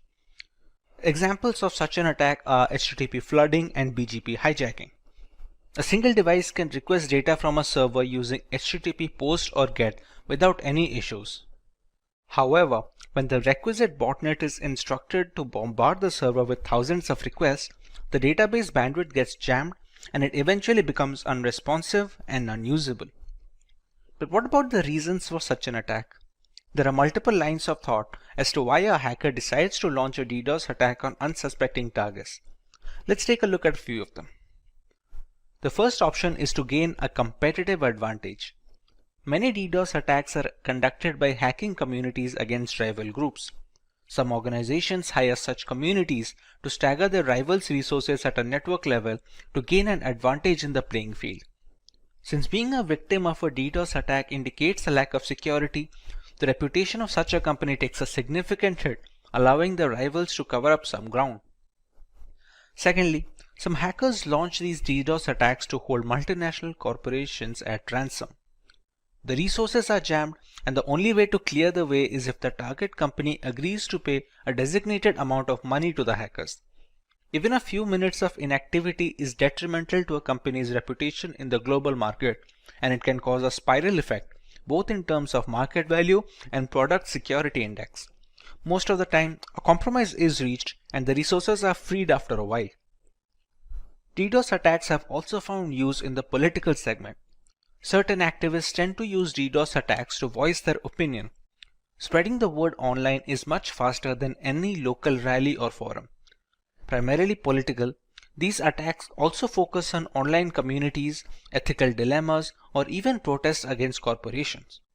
Let's take a look at a few ways that companies and individuals can protect themselves against DDoS attacks. The company can employ load balancers and firewalls to help protect the data from such attacks. Load balancers reroute the traffic from one server to another in a DDoS attack. This reduces the single point of failure and adds resiliency to the server data. A firewall blocks unwanted traffic into a system and manages the number of requests made at a definite rate. It checks for multiple attacks from a single IP and occasional slowdowns to detect a DDoS attack in action. Early detection of a DDoS attack goes a long way in recovering the data lost in such an event. Once you've detected the attack, you will have to find a way to respond.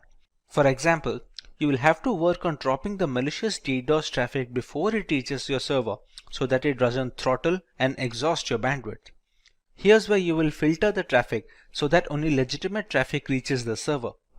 By intelligent routing, you can break the remaining traffic into manageable chunks that can be handled by your cluster resources. The most important stage in DDoS mitigation is where you will look for patterns of DDoS attacks and use those to analyze and strengthen your mitigation techniques. For example, blocking an IP that's repeatedly found to be offending is a first step. Cloud providers like Amazon Web Services and Microsoft Azure, who offer high levels of cybersecurity, including firewalls and threat monitoring software, can help protect your assets and network from DDoS criminals. The cloud also has greater bandwidth than most private networks, so it is likely to fail if under the pressure of increased DDoS attacks. Additionally, reputable cloud providers offer network redundancy, duplicating copies of your data, systems, and equipment, so that if your service becomes corrupted or unavailable due to a DDoS attack, you can switch to a secure access on backed up versions without missing a beat. One can also increase the amount of bandwidth available to a host server being targeted.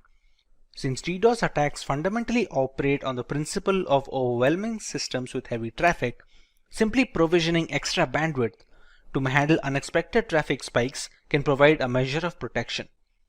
This solution can prove expensive as a lot of that bandwidth is going to go unused most of the time. A content delivery network, or a CDN, distributes your content and boosts performance by minimizing the distance between your resources and end users.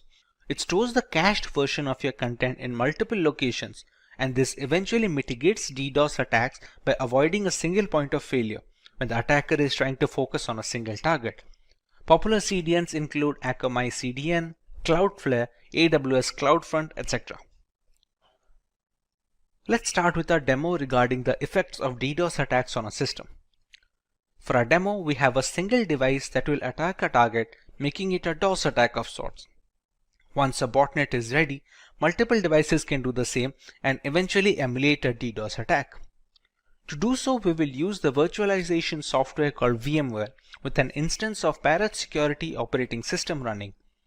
For a target machine, we will be running another VMware instance of a standard Linux distribution known as Linux Lite. In a target device, we can use Wireshark to determine when the attack begins and see the effects of the attack accordingly. This is Linux Lite, which is our target machine, and this is Parrot Security, which is used by the hacker when trying to launch a DDoS attack. This is just one of the distros that can be used. To launch the attack, we must first find the IP address of our target. So to find the IP address, we open the terminal.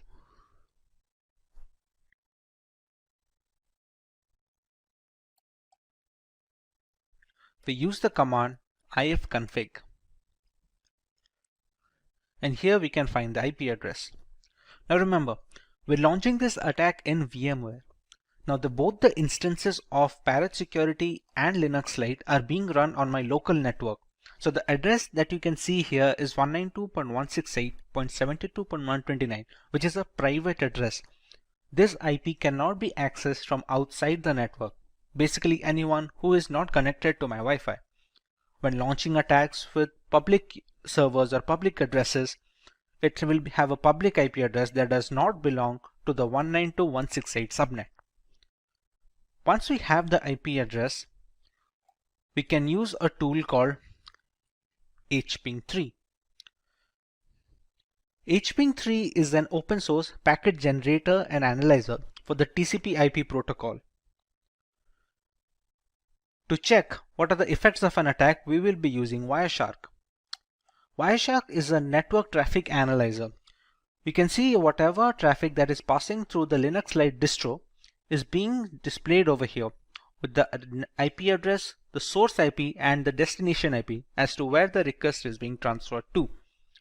Once we have the DOS attack launched, you can see the results coming over here from the source IP, which will be Parrot Security.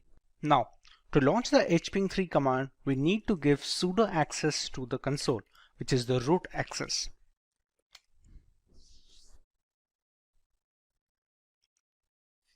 Now, we have the root access for the console. The hping3 command will have a few arguments to go with it, which are, as you can see on the screen, -s and a flood, a -v, -p80, and the IP address of the target, which is 192.168.72.129.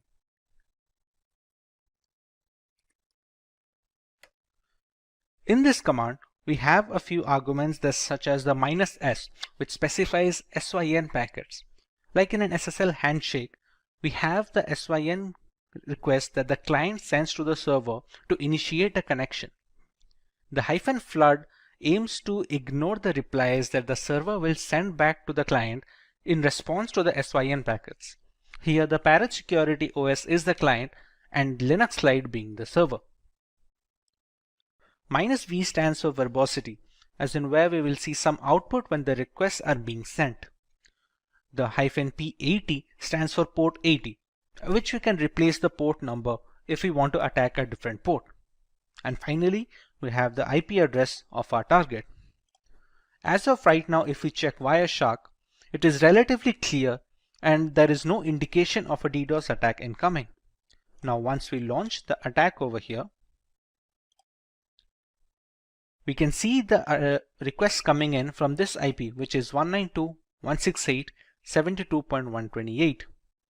Till now, even the network is responsive, and so is Linux Lite. The requests keep on coming, and we can see the HTTP flooding has started in flood mode. After a few seconds of this attack continuing, the server will start shutting down.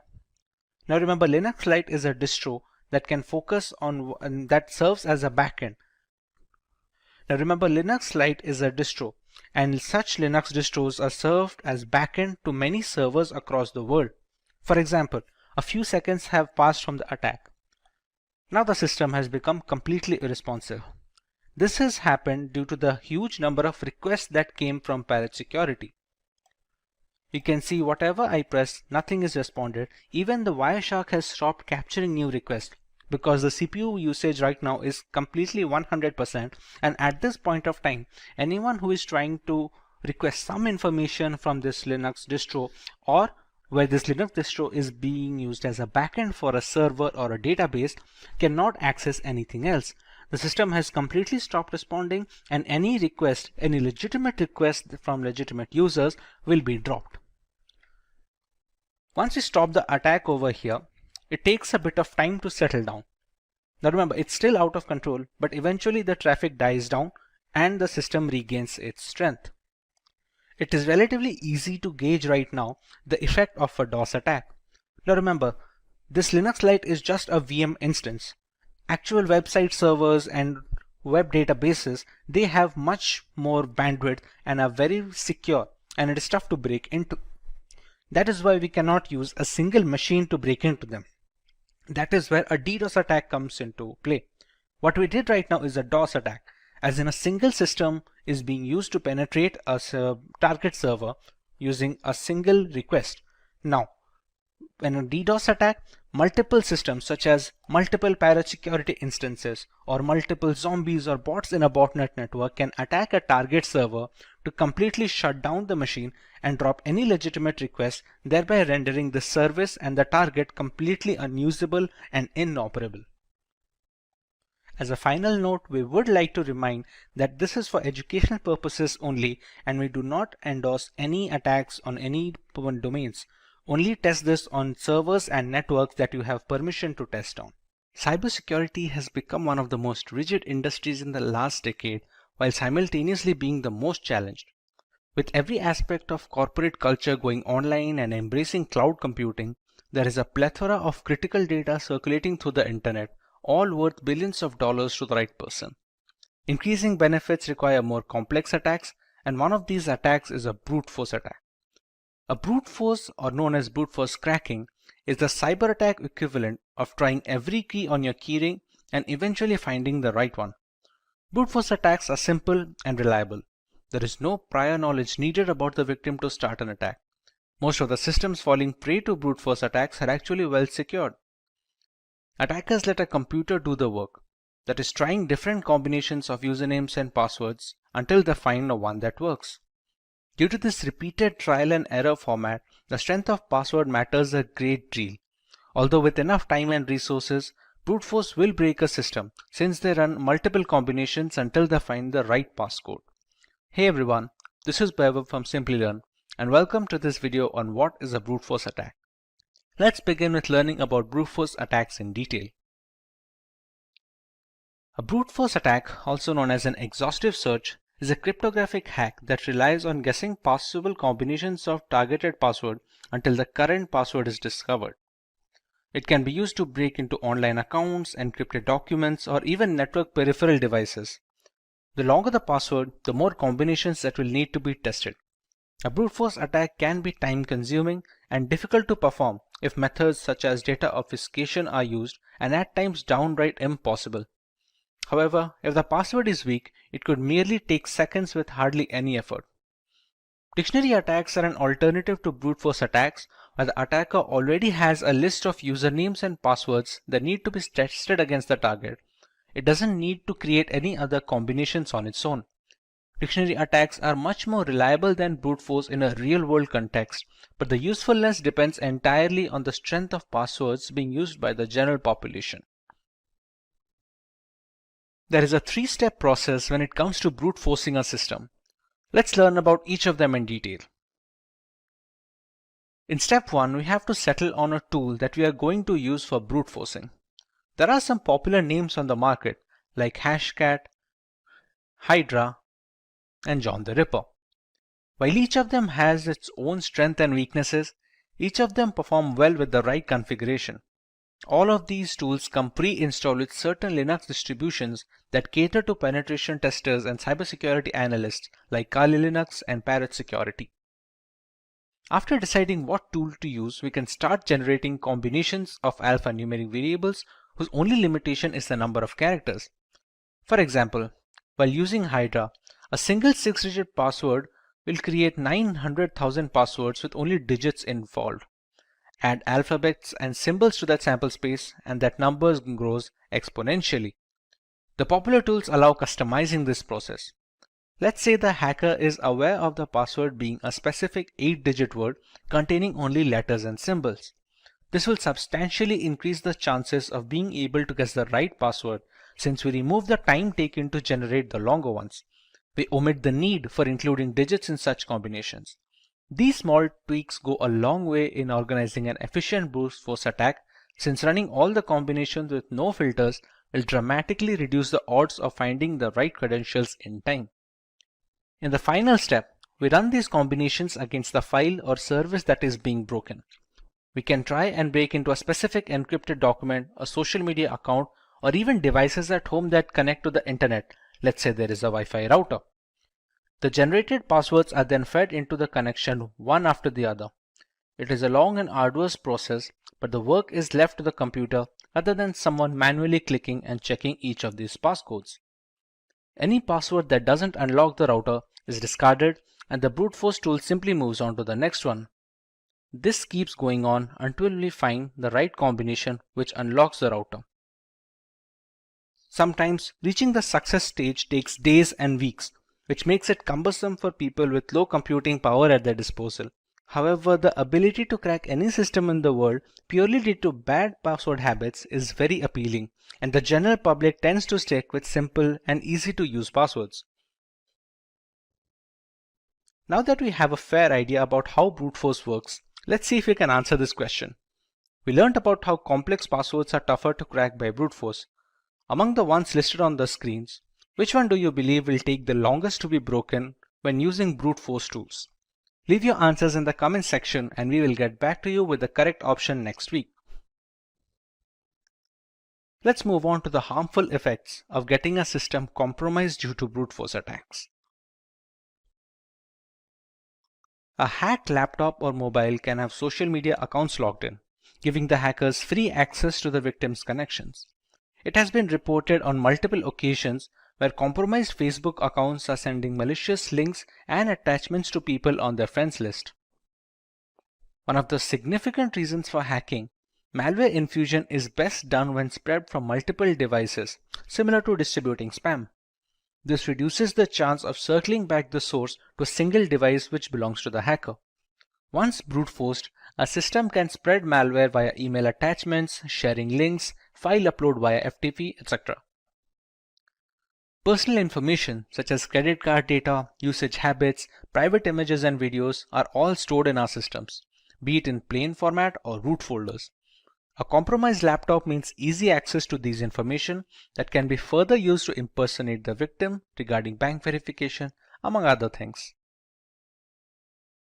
Once a system is hacked, it can also be used as a mail server that distributes spam across lists of victims. Since the hacked machines all have different IP addresses and MAC addresses, it becomes challenging to trace the spam back to the original hacker. With so many harmful implications arising from a brute force attack, it's imperative that the general public must be protected against such. Let's learn about some of the ways we can prevent ourselves from becoming a victim of brute force attacks.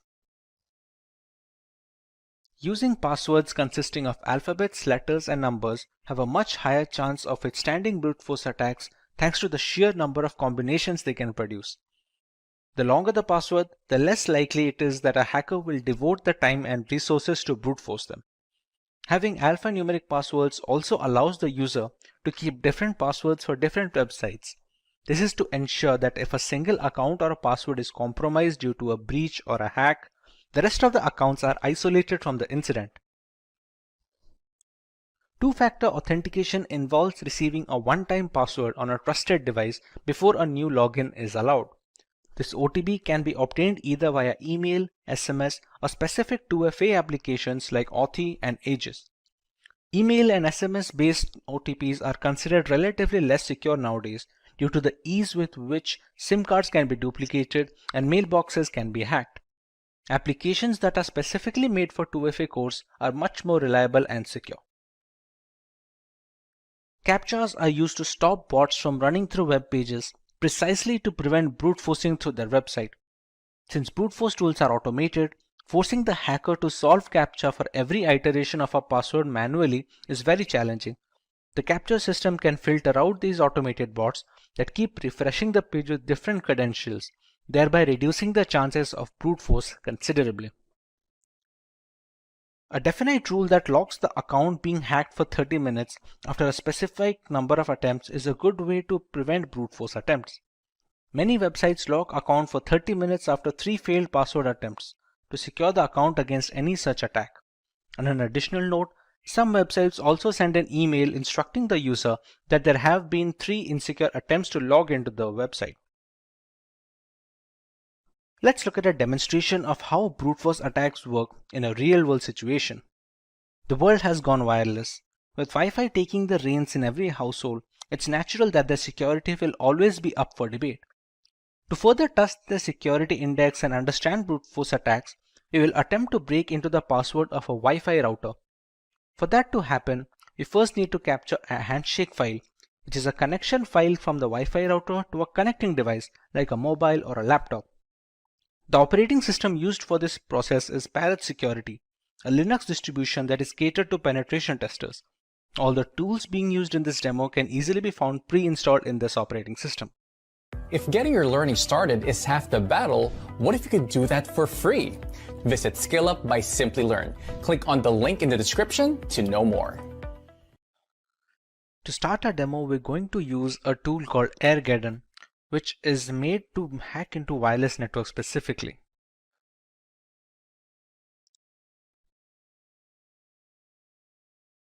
At this point, it's going to check for all the necessary scripts that are installed in the system. To crack into a Wi-Fi and to capture the handshake file, we're going to need an external network card. The significance of the external network card is a managed mode and a monitor mode. For now, the WLX1 named card is my external network adapter, which I'm going to select. To be able to capture data over the air, we're going to need to put it in monitor mode. As you can see above, it's written it is in managed mode right now. So we're going to select option 2, which is to put the interface in monitor mode. And its name is now WLAN 0 monitor. The monitor mode is necessary to capture data over the air. That is the necessary reason why we need an external card, since a lot of inbuilt cards that come with the laptops and the systems, they cannot have a monitor mode installed. Once we select the mode, we can go into the fifth, which is the handshake tools menu. In the first step, we have to explore for targets, and it is written that monitor mode is necessary to select a target. So let's explore for targets and press enter.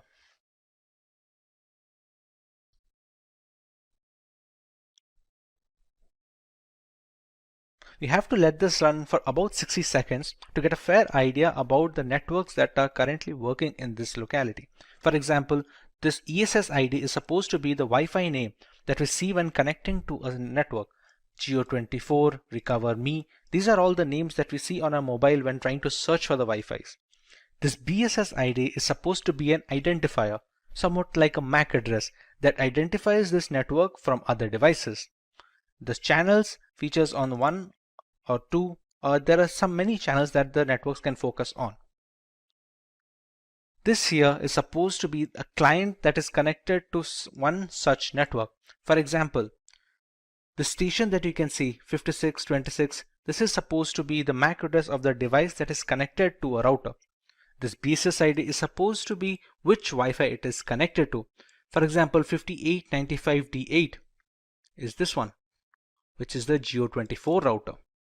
So we already know which router has a device connected to it, and we can use our attack to capture this handshake.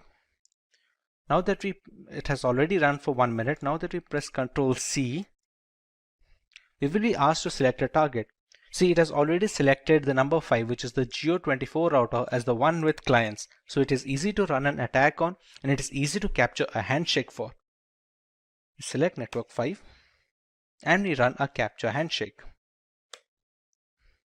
It says we have a valid WPA2 network target selected and that the script can continue. Now, to capture the handshake, we have a couple of attacks, a DAuth or a DAuth air replay attack. What this attack does is kick the clients out of the network. In return, when they try to reconnect to the Wi-Fi, as they are configured that way, that when a client is disconnected, it tries to reconnect it immediately, it tries to capture a handshake file, which in turn contains the security key, which is necessary to initiate the handshake. For our demo, let's go with the second option, that is the DAuth air replay attack. Select a timeout value, let's say we give it 60 seconds, and we start the script. We can see it capturing data from the Geo24 network, and here we go. We have the WPA handshake file.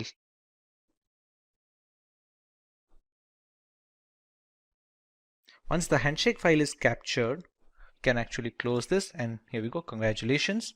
In order to capturing a handshake, it has verified that a PMK ID from the target network has successfully been captured. This is the file that is already stored. It's a .cap file. For the path, we can, let's say we can keep it in a desktop. Okay, we give the path and the handshake file is generated. We can already see a target over here, same Geo24 router with the BSS ID. Now if we return to its main menu, we already have the handshake file captured with us. Now our job is to brute force into that handshake capture file. The capture file is often encrypted with the security key of the Wi-Fi network. If we know how to decrypt it, we will automatically get the security key. So let's go to the offline WPA2 decrypt menu. Since we'll be cracking personal networks, we can go with option 1. Now to run the brute force tool, we have two options. Either we can go with the aircrack or we can go with the hashcat. Let's go with aircrack plus crunch, which is a brute force attack against a handshake file. We can go with option 2. It can already detect the capture file that we have generated, so we select yes. The BSS ID is the one which denotes the Geo24 router, so we're going to select yes as well. The minimum length of the key, for example, it has already checked that the minimum length of a Wi-Fi security key, which is a WPA to PSK key, will always be more than 8 digits and below 64 digits. So we have to select something in between this range. So if we already know, let's say that the password is at least 10 digits, we can go with the minimum length as 10. And as a rough guess, let's say we put the maximum length as 20. The character set that we're going to use for checking the password will affect the time taken to brute force. For example, if we already know that, or we have seen a user use a password while connecting to the router as something that has only numbers and symbols, then we can choose accordingly. Let's say if we go with only uppercase characters and numeric characters, go with option 7 and it's going to start decrypting. So how aircrack is working right here, you can see this passphrase over here. The first 5 or 6 digits are A. It starts working its way from the end, from the last character. It keeps trying every single combination. You can see the fourth character from the right side, the D. It will eventually turn to E because it keeps checking up every single character from the end. This will keep going on until all the single characters are tested and every single combination is tried out. Since the handshake file is encrypted using the security key, that is the WPA2 key of the router, whichever passphrase is able to decrypt the handshake key completely will be the key of the Wi-Fi router. This is the way we can brute force into Wi-Fi routers anywhere in the world. Cyber attacks are frequently making headlines in today's digital environment. At any time, everyone who uses a computer could become a victim of a cyber attack. There are various sorts of cyber attacks ranging from phishing to password attacks. In this video, we'll look into one such attack that is known as botnet. But before we begin, if you love watching tech videos, subscribe to our channel and hit the bell icon never to miss an update. To begin with, let's take a look at some of the famous botnet attacks. The first one is Mirai botnet, which is a malicious program designed to attack vulnerable IoT devices and infect them to form a network of bots that on command perform basic and medium level denial of service attacks. Then we have the Zeus bot, specifically designed for attacking the system for bank related information and data. Now let's see what exactly a botnet is. Botnet refers to a network of hijacked interconnected devices that are installed with malicious codes known as malware. Each of these infected devices are known as bots, and a hijacked criminal known as bot herder remotely controls them. The bots are used to automate large-scale attacks, including data theft, server failure, malware propagation, and denial of service attacks. Now that we know what exactly a botnet is, let's dive deeper into learning how a botnet works. During the preparation of a botnet network, the first step involves preparing the botnet army.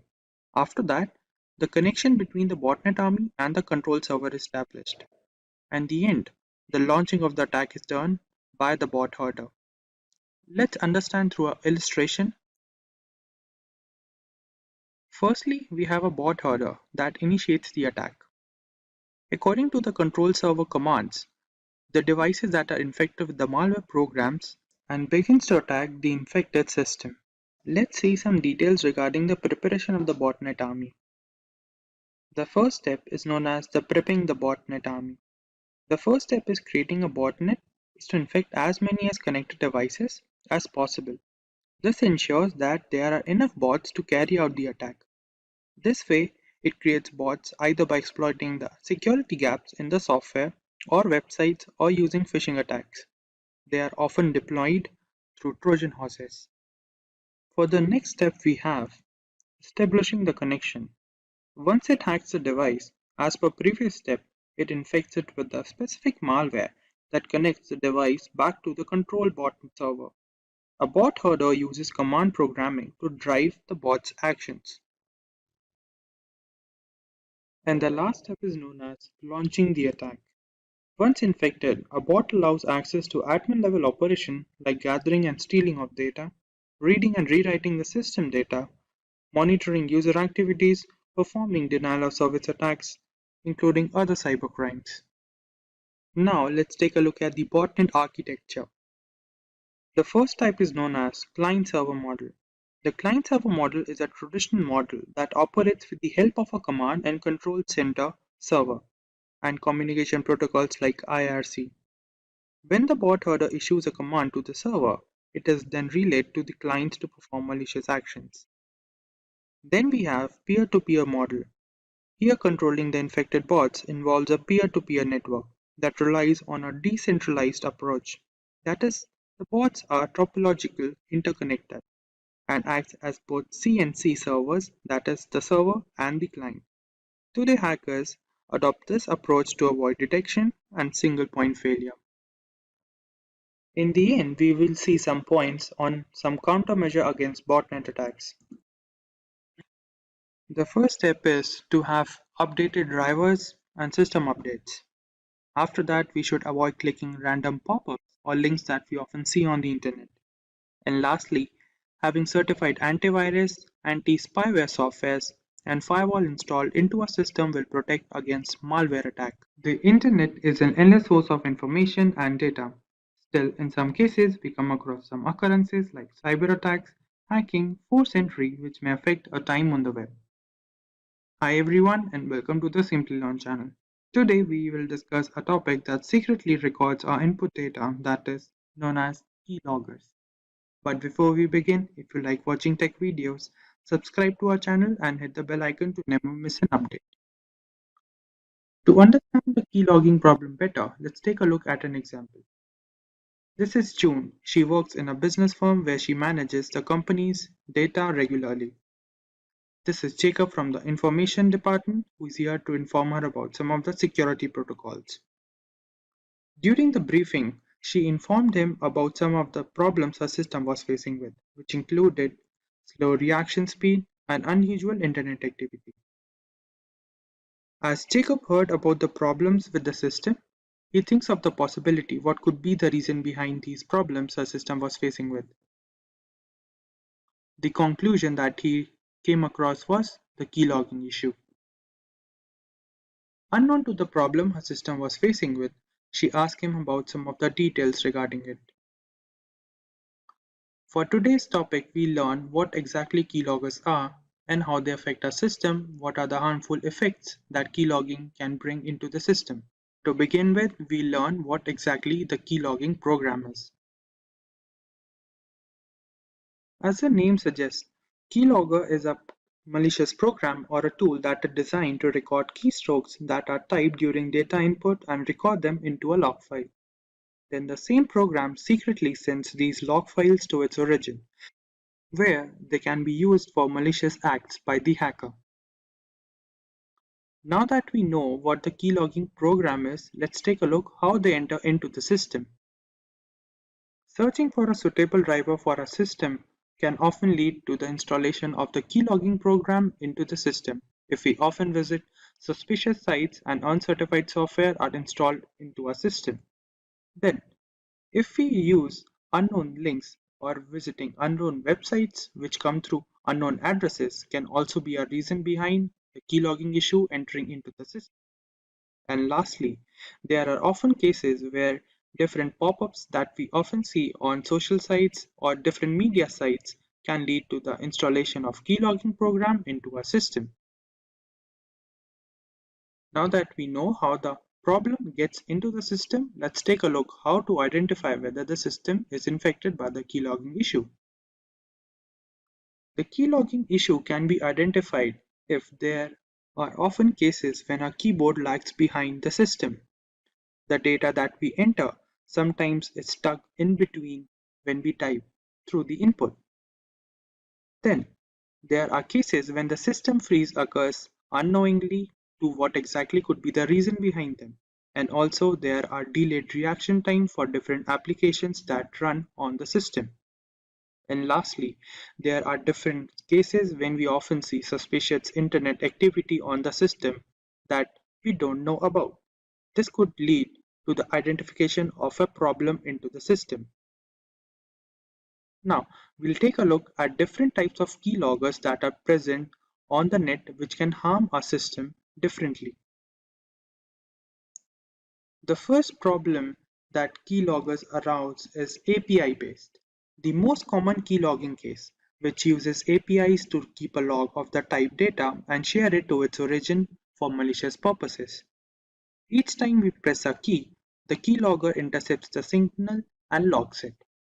Then we have form grabbing based keyloggers. As the name suggests, they are based keyloggers that store the form data. That is, if we often use web forms or different kinds of forms to enter different data, they can be recorded into the system by the program and sent it to its origin.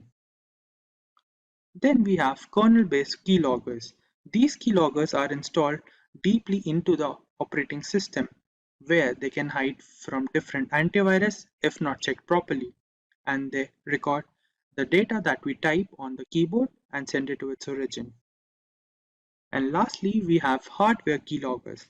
These keyloggers are present directly into the hardware, that is, they are embedded into system where they record the data that we type on the keyboard. Now let's take a look how hackers differentiate different type of recorded data and exploit them. When hackers receive information about the target, they might use it to blackmail the target, which may affect the personal life of the target and also blackmail them for different money-related issues. Then, in case of company data that is recorded by the keylogging program can also affect the economic value of the company in the market, which may lead to the downfall of the company. Also, in some cases, the keylogging program can also log data about military secrets, which may include nuclear codes or security protocols which are necessary to maintain the security of a country. Now, let's take a look whether mobile devices get infected with the keylogging issue or not. In the case of hand devices, infection of keyloggers are low in comparison to the computer systems, as they use on-screen keyboard or virtual keyboard. But in some cases, we often see different kinds of malicious programs getting installed into the hand device if we often visit different uncertified websites or illegal websites or torrent sites. And also, the device that is infected with the keylogging issue or different kind of malicious program can often lead to the exploitation of data that includes photos, emails, or important files by the hacker or the cyber criminal that installed the particular malicious program into the system. Now, to prevent a system from getting infected by the keylogging program, let's take a look at different points. The first point includes using of different antivirus softwares or tools which can prevent the entering of malicious program into the system. Then, keeping system security protocols regularly updated is also a good habit. And lastly, using virtual keyboard to input our sensitive data, which may include bank details, login details, or different passwords related to different websites. Now that we have some understanding about the topic of keyloggers, let's take a look at the demo to further increase the knowledge about the topic. For the first step, we have to download some of the important libraries that are required into the system, which is this library. Now we'll run it. The system says the library is already installed into the system.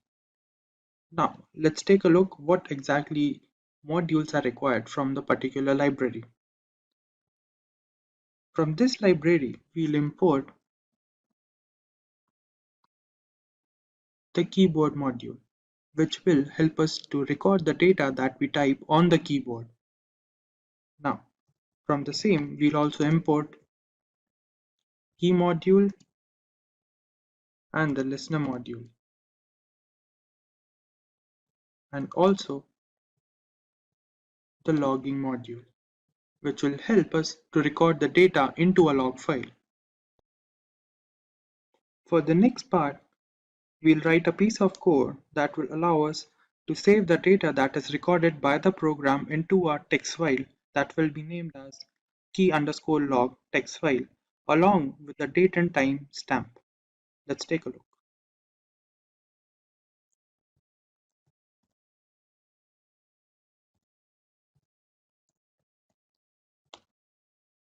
Now, we'll provide it with the file name that will be given as keylog.txt file, and also show the part where the format of the data is recorded. Put the brackets over here to contain the file name. Now we'll write the format in which the data will be recorded into the log file, which will be given as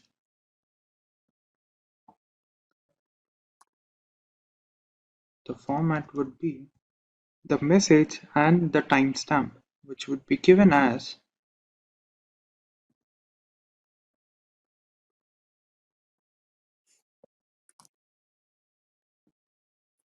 along with the timestamp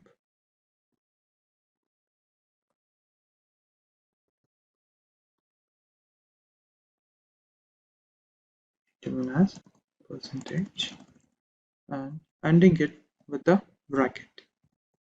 Now, for the next step, we'll design two of the functions that will be used into the program that will be termed as while press function and while release function. Let's take a look.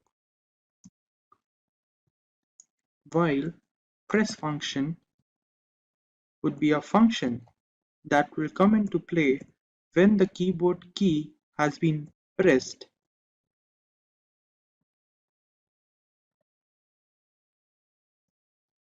is pressed.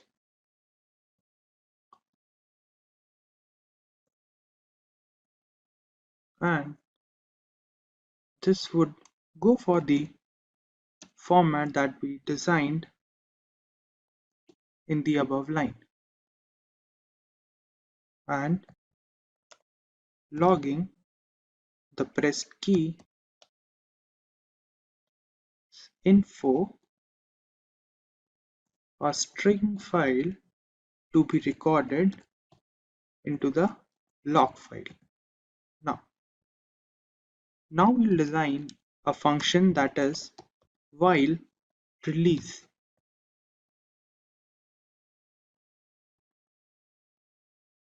That will come into play when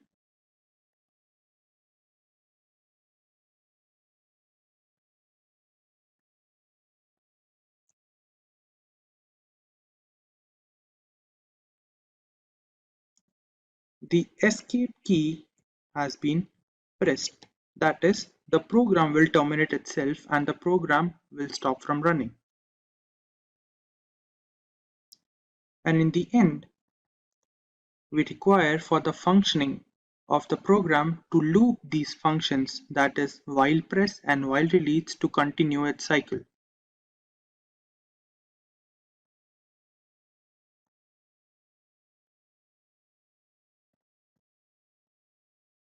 That will be going for while press and on release will contain while release function.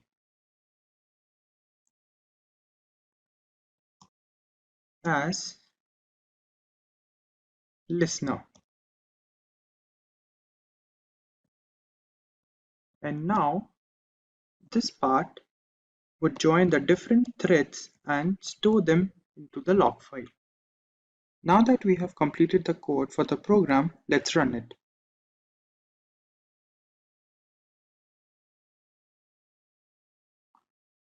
We have to wait for a moment so the program runs it. Now, to verify the program, let's open Notepad.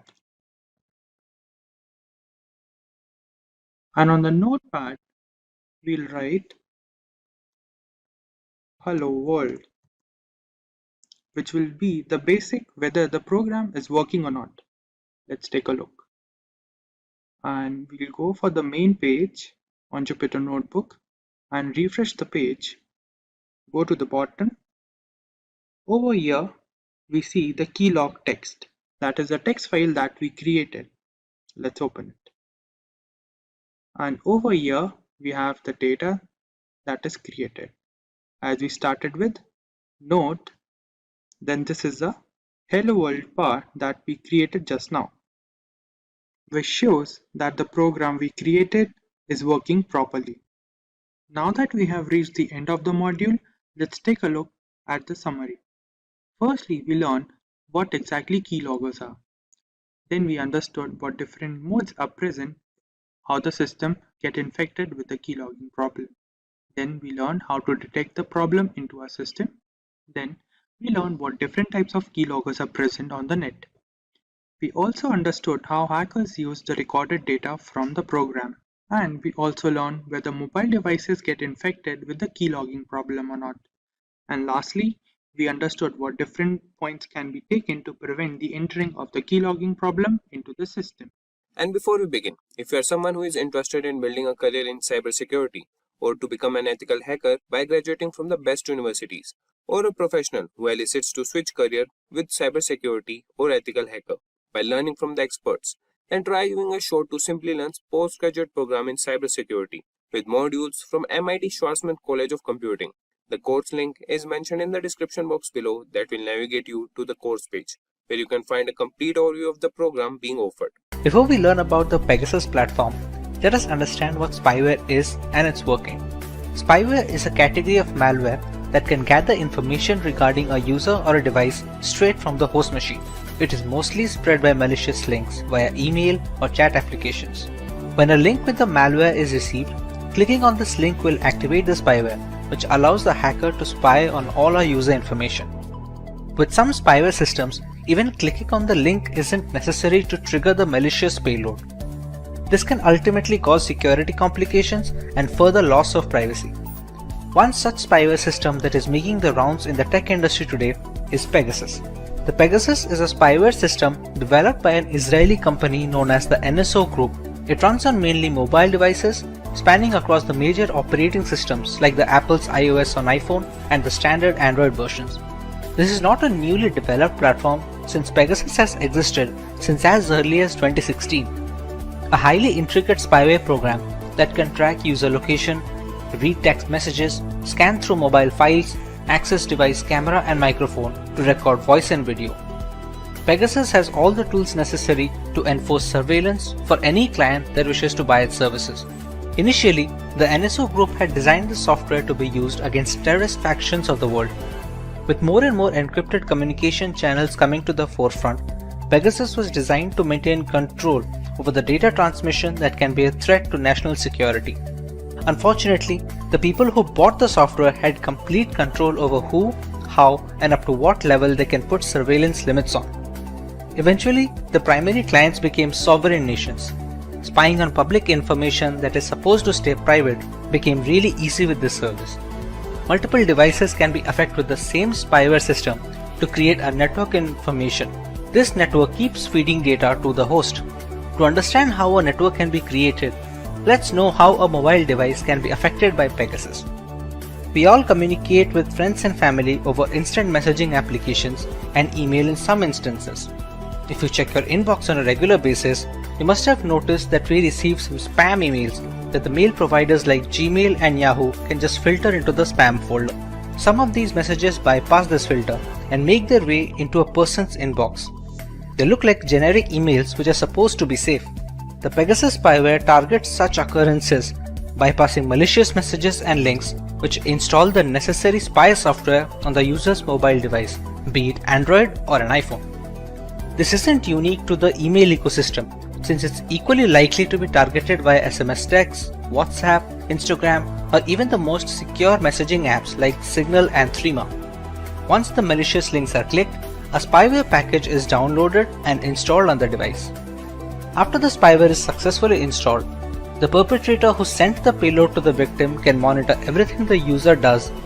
Pegasus can collect private emails, passwords, images, videos, and every other piece of information that passes through the device network. All this data is transmitted back to the central server, where the primary spying organization can monitor the activities at a granular level. This is not even surface level, since complex spyware software like Pegasus can access the root files on our mobiles. These root files hold information that is crucial to the working of the Android and iOS operating systems. Leaking such private information is a massive blow to the security and the privacy of an individual. The information that may seem trivial, like the name of your Wi-Fi connection or the last time you ordered an item from Amazon, are indeed all valuable information. This exploitation is primarily possible due to the zero-day vulnerabilities known as bugs in the software development process. The zero-day bugs are the ones that have just been discovered by some independent security company or a researcher.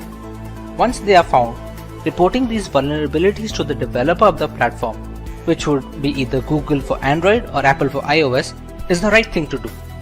However, many such critical bugs make their way onto the dark web, where hackers can use them to create exploits. These exploits are then sent to innocent users with a link or a message, like we had discussed before. Pegasus was able to affect the latest devices with all the security patches installed, but some bugs are not reported to the developers or just cannot be fixed without breaking some core functionality. These become the gateway for spyware to enter into the system. You can never be 100% safe, but you sure can give it all in protecting yourself. The one thing where Pegasus stands out is its zero-click action feature. Usually in spam emails, the malicious code is activated when the user clicks the malware link. A user doesn't need to click the link in the new version of the Pegasus and a few other spyware programs. Once the message arrives in the inbox of WhatsApp, Gmail, or any other chat applications, the spyware gets activated and everything can be recorded and sent back to the central server. The primary issue with being affected by spyware as a victim is detection. Unlike crypto miners and Trojans, spying services usually do not demand many system resources, which makes them tough to detect after they have been activated. Since many devices slow down after a couple of years, any kind of performance hit due to such spyware is often attributed to poor software longevity by the users. They do not check meticulously for any other causes that is causing this slowdown. When left unchecked, these devices can capture voice and video from the mobile sensors while keeping the owner in the dark. Let's take a moment to check if we are well aware of the causes of such attacks. How do users fall prey to such spyware programs? A. By installing untested software. B. By clicking on the third-party links from email and messages. C. By not keeping their apps and phones updated. Or D. All of the above. Let us know your answers in the comment section below and we will reveal the correct answer next week. But what about the unaffected devices, the vulnerable ones? While we cannot be certain of our security, there are a few things we can do to boost our device, be it against Pegasus or the next big spyware on the market. Let's say we are safe now and we have the time to take the necessary steps to prevent a spyware attack. What are the things we can go for? Our primary goal must always be to keep our apps and the operating system updated with the latest security patches. The vulnerabilities that the exploits target are often discovered by developers from Google and Apple, which send the security patches quickly. This can be done for individual apps as well, so keeping them updated is of utmost importance. While the most secure devices have fallen prey to Pegasus as well, a security patch from developers may help in minimizing the damage at a later stage, or maybe negate the entire spyware platform altogether. Another big factor is the spread of malware is the trend of sideloading Android applications using .apk files. Downloading such apps from a third-party website have no security checks involved and are mostly responsible for adware and spyware invasions on user devices. Avoiding the sideloading of apps would be a major step in protecting yourself. We often receive spam emails or texts from people we may not know on social medias. They are accompanied with links that allow malware to creep into our device. We should try to follow the trusted websites and not click on any links that redirect us to unknown domains. Spyware is a controversial segment in governance. While the ramifications are pretty extreme in theory, it severely impacts user privacy against authoritarian regimes. Sufficient resources and a contingent plan can alter the false veil of democracy altogether. Even if our daily life is rather simplistic, we must understand that privacy is not about what we have to hide. Instead, it portrays the things we have to protect. It stands for everything we have to share with the outside world, both rhetorically and literally. Hey everyone, today we look at the hack which took the world by storm and affected multiple governments and corporations, the SolarWinds attack. The global statistics indicate that upward of 18,000 customers have been affected, potentially needing billions to recover the losses incurred. Before we have a look at this hack, make sure to subscribe to our channel and hit the notification bell to never miss an update from Simplilearn. The date is December 8th, 2020. FireEye, a global leader in companies specializing in cybersecurity, released a blog post that caught the attention of the entire IT community. A software known as Orion, which was developed by SolarWinds Incorporated, had become a victim of a remote access Trojan or a RAT. The breach was estimated to be running since the spring of 2020 and went virtually unnoticed for months. The reveal sent the developers of the Orion software into a frenzy as they quickly released a couple of hotfixes for their platform in order to mitigate this threat and prevent further damage. But how did this come into existence? We first need to understand the platform which was responsible for this breach. SolarWinds, a software company based in Texas, United States, had developed a management platform known as Orion. Catering to corporations and governments worldwide, Orion was responsible for the monitoring and management of IT administration. This included managing the client servers, virtualization components, and even the organization's network infrastructure that bought the platform. SolarWinds claims they have more than 300,000 clients, including US government agencies and several Fortune 500 companies. This entire chain can be classified as a supply chain attack. In this variant of cybercrime, the hackers target relatively weaker links in an organization's chain of control and delivery. These are preferably services rendered by a third party, since there is no direct jurisdiction over it. In this case, the Orion platform was the primary target. The culprit, however, was software updates. The update server for SolarWinds Orion had a malicious version attached with malware, or a Trojan to be precise. This was made possible since the code repository that handled the software updates was breached. Once the update server repository was compromised, the source code of the applications became open to modification and malicious code found its way onto the software. A remote access Trojan was attached to a potential update nicknamed the Sunburst update. This update gave hackers backdoor access to any client that uses the correct version. On its release, many clients believed the update to be legitimate since it came from the right source and they had no reason to believe otherwise. American government agencies were supposedly hit the hardest, as the list of victims included the US Departments of Homeland Security, Treasury, and Health. Several private companies like Cisco, Nvidia, and Intel were compromised, according to a list published by the cybersecurity firm TrueSec. Most of the companies had issued quick updates to fix these vulnerabilities introduced by the software. While the actual perpetrators have never been found, it is believed that this was an act of cross-border corporate espionage conducted by state-sponsored hackers either from Russia or China. Before we move forward, let's take a recap of the things we learned. What category of malware was responsible for the SolarWinds hack? Was it one, a virus, a remote access Trojan, a spyware, or a worm? Let us know your answers in the comment section right away, and we will reveal the correct answer in a week. Coming to possible reparations, the Biden government has launched a full investigation on the effects and the repercussions of this breach. There are a couple of things that we as consumers must always tend to when working our way through the World Wide Web. Using a password manager is highly recommended, which can generate secure alphanumeric passwords. You must also use different passwords for different accounts, thereby reducing the chances of a single point of failure should one of those accounts get breached. Usage of two-factor authentication applications is also encouraged since it acts as a safety net if hackers directly get a hold of our credentials. Clicking on unknown links transmitted via emails is also a strict no, as is installing applications from unverified sources. The SolarWinds hack is estimated to cost the parent company nearly $18 million as reparations, making it one, if not the biggest hacks in cyberspace history. As recently as of July 2021, the hackers accessed some US attorneys' Microsoft 365 email accounts as part of the attack. Criminal organizations like the FBI and CIA are determined to figure out the culprits responsible for this debacle. However, the intricacy and the full extent of the breach makes it a way more complicated job than it looks on paper. The day is 26 February 2022. The world is hit with breaking news that Russian state TV channels have been hacked by Anonymous, a hacktivist collective and movement who have made a name taking part in multiple cyber wars in the past decade. This was in response to the Russian aggression on Ukrainian territory in the hopes of annexation. Anonymous hacked the Russian state TV networks to combat propaganda in Russia and highlight the damage to life meted out by the Kremlin in Ukraine. They also hacked 120,000 Russian troops' personal information and the Russian central bank, stealing 35,000 files. This served as a clear indicator of how cyber war can change the momentum in battle, something which people had never seen so closely. So, what is cyber war? A digital assault or series of strikes or hacks against a country is sometimes referred to as a cyber war.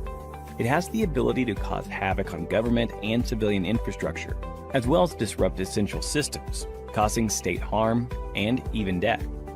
In this day and age, the internet plays a bigger role than just watching videos and learning content. It's where you have your personal data and carry financial transactions. So rather than resorting to physical violence, cyber wars become the new means to cause havoc, considering the vulnerability of the data passing through the internet. In most circumstances, cyber warfare involves a nation-state attacking another. In certain cases, the assaults are carried out by terrorist organizations or non-state actors pursuing a hostile nation's aim. In June 2021, Chinese hackers targeted organizations like Verizon to secure remote access to their networks. Stuxnet was a computer worm designed to attack Iran's nuclear facilities. but evolved and expanded to many other industrial and energy-producing sites in 2010.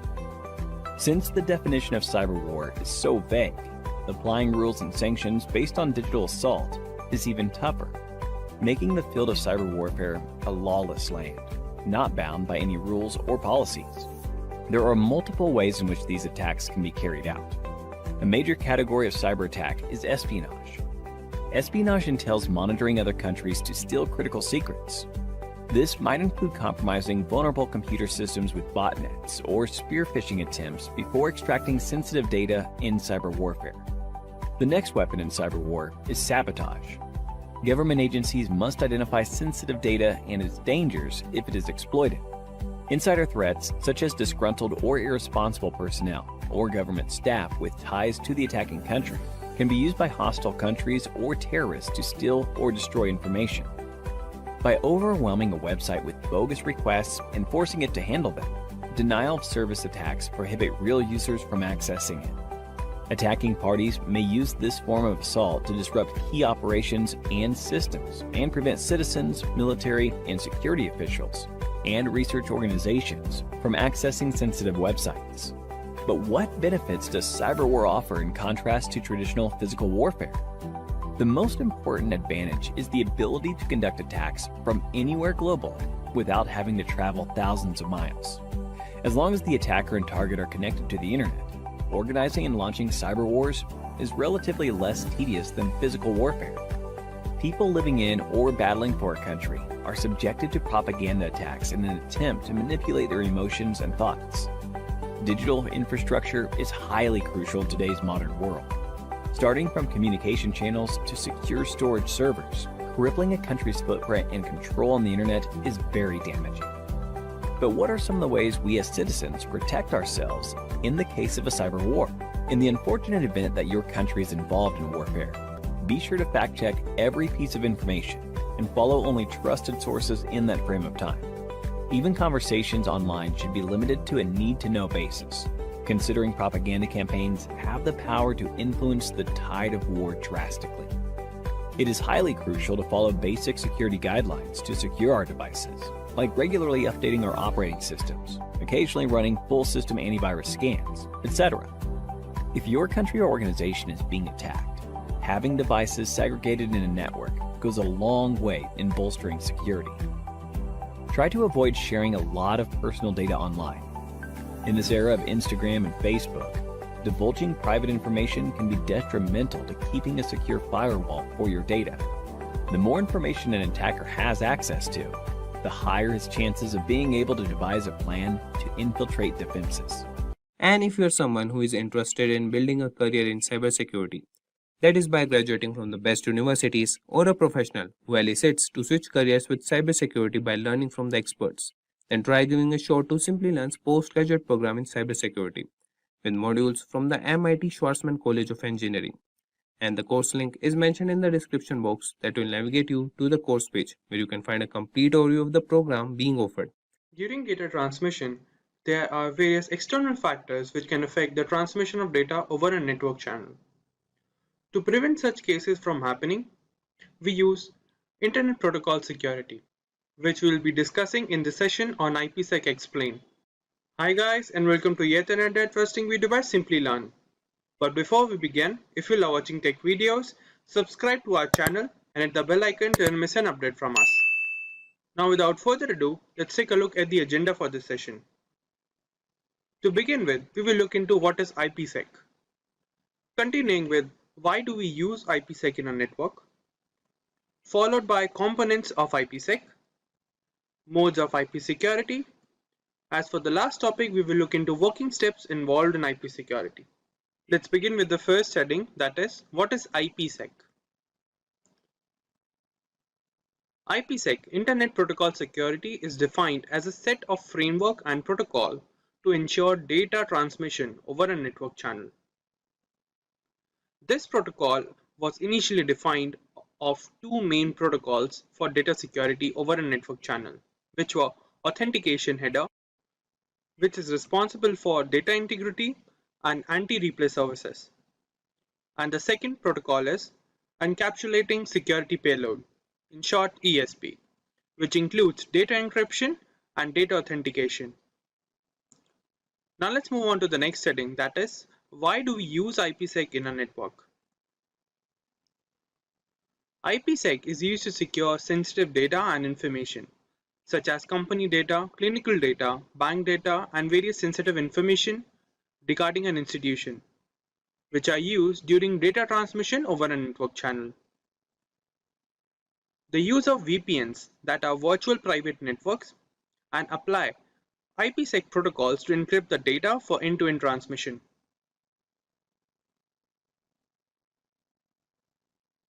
Let's continue with why do we use IPsec services. IPsec is also used to encrypt data for application layer in the OSI model and provide security for sharing data over network routers and data authentication. Let's take a look at the working of IPsec services. To begin with, we have two different systems, System 1 and System 2, which will establish a network channel, and then the encryption of data will take place when one host will share the data to the second host. During this, IPsec services will secure the data that is to be transferred over the network channel by applying router encryption and authentication. Now let's move on to the next topic, that is components of IPsec.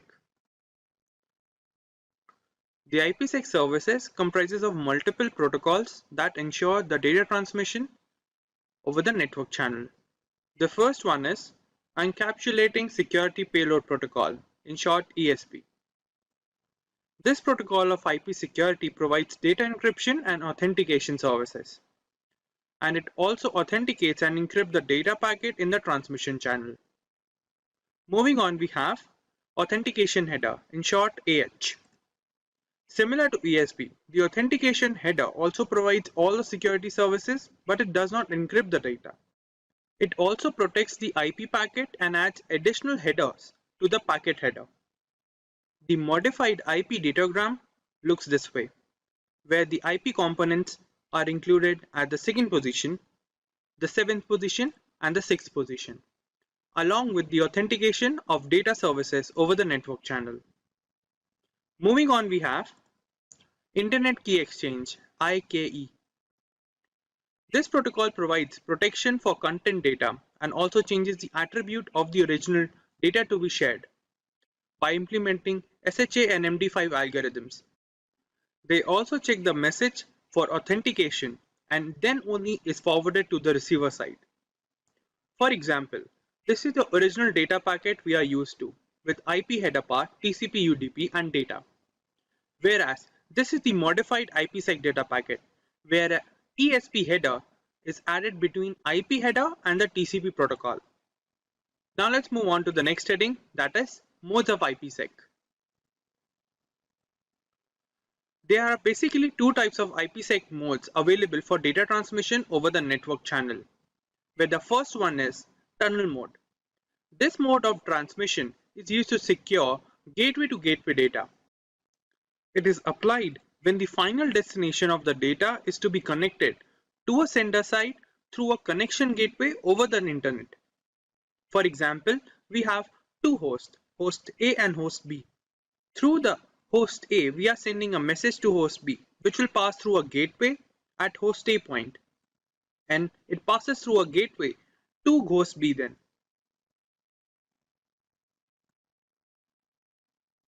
This is a basic format for gateway to gateway data transmission. And the given IP datagram format is used for tunnel mode. Now let's move on to the second mode of IPsec, that is transport mode. This mode of IPsec is used to protect protocols like TCP or UDP and is used to ensure end-to-end communication, unlike tunnel mode. The transport mode data add authentication header and encapsulating security payload for security purpose in the IP header. This is the modified IP datagram for transport mode. The point to be noted is the IPsec header is always added between IP header and TCP header. Now let's move on to the last heading for this session on IPsec, that is the working steps involved in IP security. In general, there are 5 steps involved in the working of IPsec to ensure data transmission over a network channel. The first step is host recognition. In the first step, the host system will check if the packet is to be transmitted or not by automatically triggering the security policy for the data, which is implemented by the sender side for proper encryption. Then the second step is known as IKE Phase 1. In this step, the two host devices, the sender and the receiver side, will authenticate each other to establish a secure network channel. It is comprised of two modes. The main mode. This provides much better security with a proper time limit. And the second mode, known as aggressive mode. As the name suggests, it establishes the IPsec protocol much faster in comparison to main mode. Let's move on to the third step, which is IKE Phase 2. After the second step, the hosts decide the type of cryptography algorithm to apply over the session in the network channel, and the secret key for the algorithm to be used to encrypt the data for transmission. Then we have IPsec transmission. This step involves the actual transfer of data over the network channel using the various protocols used in IPsec security, which are implemented under the tunnel condition. And the last step is IPsec termination. After the completion of data exchange or session timeout, the IPsec tunnel is terminated, and the security key established is discarded by both the host system. Network security is a set of technologies that protects the usability and integrity of a company's infrastructure by preventing the entry or proliferation within a network. Its architecture comprises of tools that protect the network itself and the applications that run over it. Effective network security strategies employ multiple lines of defense that are scalable and automated. Each defensive layer here enforces a set of security policies which are determined by the administrator beforehand. This aims at securing the confidentiality and accessibility of the data and the network.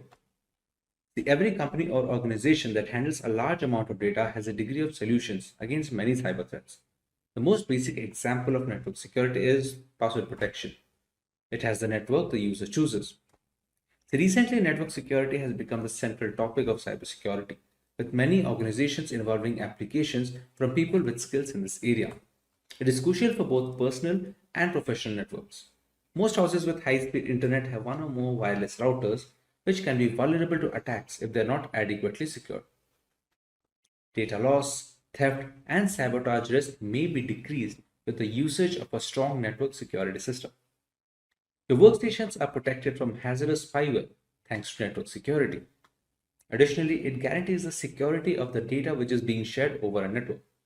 By dividing information into various sections, encrypting these portions, and transferring them over separate pathways, network security infrastructure offers multiple levels of protection to thwart man-in-the-middle attacks, preventing situations like eavesdropping, among other harmful attacks.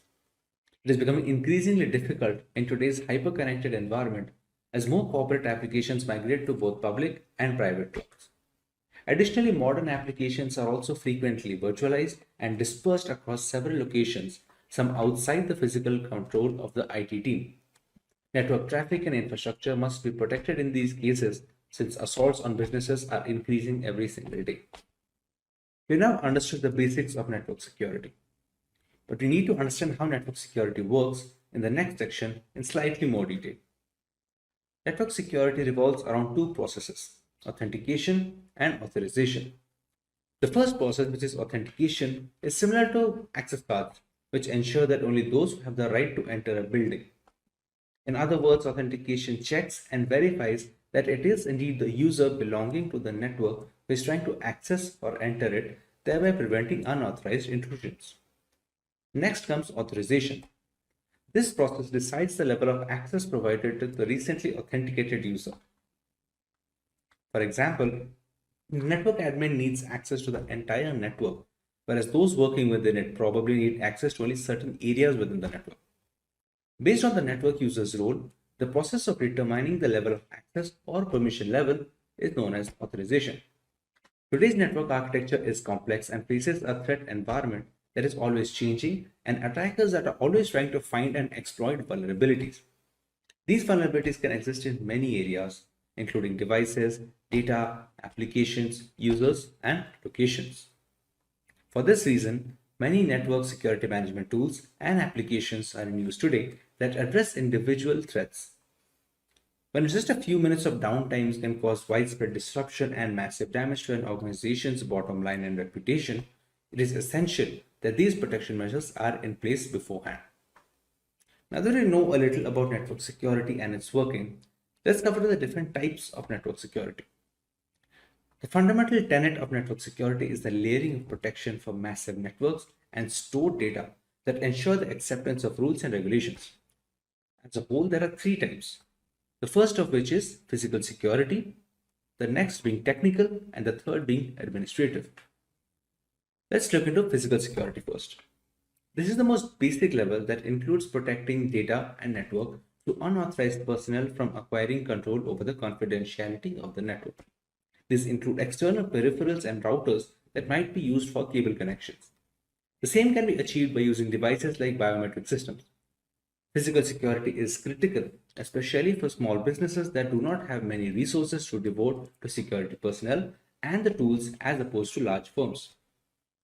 When it comes to technical network security, it focuses mostly on safeguarding data either kept in the network or engaged in network transitions. This kind fulfills two functions. One is defense against unauthorized users, the other is a defense against malevolent actions. The last category is administrative. This level of network security protects user behavior, like how the permission has been granted and how the authorization process takes place. This also ensures the level of sophistication the network might need to protect it through all the attacks. This level also suggests necessary amendments that have to be done to the infrastructure. I think that's all the basics that we need to cover on network security, in which our next topic we're going to go through two mediums of network security, which are the transport layer and the application layer. The transport layer is a way to secure information as it is carried over the internet, with users browsing websites, emails, instant messaging, etc. TLS aims to provide a private and secure connection between a web browser and a website server. It does this with a cryptographic handshake between two systems using public key cryptography. The two parties to the connection exchange a secret token, and once each machine validates this token, it is used for all communications. The connection employs lighter symmetric cryptography to save bandwidth and processing power. Since the application layer is the closest layer to the end user, it provides hackers with the largest threat surface. Poor app layer security can lead to performance and stability issues, data theft, and in some cases, the network being taken down. Examples of application layer attacks include distributed denial of service attacks or DDoS attacks, HTTP floods, SQL injections, cross-site scripting, etc. Most organizations have an arsenal of application layer security protections to combat these and more, such as web application firewalls, secure web gateway services, etc. Now that we have the theory behind network security has been covered in detail, let us go through some of the tools that can be used to enforce these network security policies. The first tool to be covered in this section is a firewall. A firewall is a type of network security device that keeps track of incoming and outgoing network traffic, and it decides which traffic to allow or deny in accordance to a set of security rules. For more than 25 years, firewalls have served as network security's first line of defense. They provide a barrier between trustworthy internal protected and regulated networks from shady external networks like the internet at some points. The next tool which can be used to bolster network security is a virtual private network, or VPN for short. It's an encrypted connection between a device and a network via the internet. The encrypted connection aids the secure transmission of sensitive data. It makes it impossible for unauthorized parties to eavesdrop on the traffic and enables remote work for the user. The usage of VPN technology is common in both corporate and personal networks. Next, we cover the importance of intrusion prevention systems in network security, or IPS frameworks. An intrusion prevention system is a network security tool that continually scans the network for harmful activity and responds to it when it does occur by reporting, blocking, or discarding it. It can be either hardware or software. It's more sophisticated than an intrusion detection system or an IDS framework, which can just warn an administrator and merely identify harmful activities, while in the case of an IPS, it actually takes against that activity. The next tool in this section and the final one are going to be behavioral analytics. Behavioral analytics focus more on the statistics that are being carried over and stored through months and years of usage. Once some kind of similar pattern is noted, where the IT administrator can detect some kind of attack, the similar attacks can be stopped and the security can be further enhanced. Now that we have covered all that we need to know about network security, the necessary tools, its different types, etc., let's go to the benefits of network security as a whole. The first, which is protection against external threats. The objective for cyber assaults can be as varied as the offenders themselves. Although they're typically initiated for financial gain, whether they are industrial spies, hacktivists, or cyber criminals, these bad actors all have one thing in common, which is how quick, clever, and covert the attacks are getting.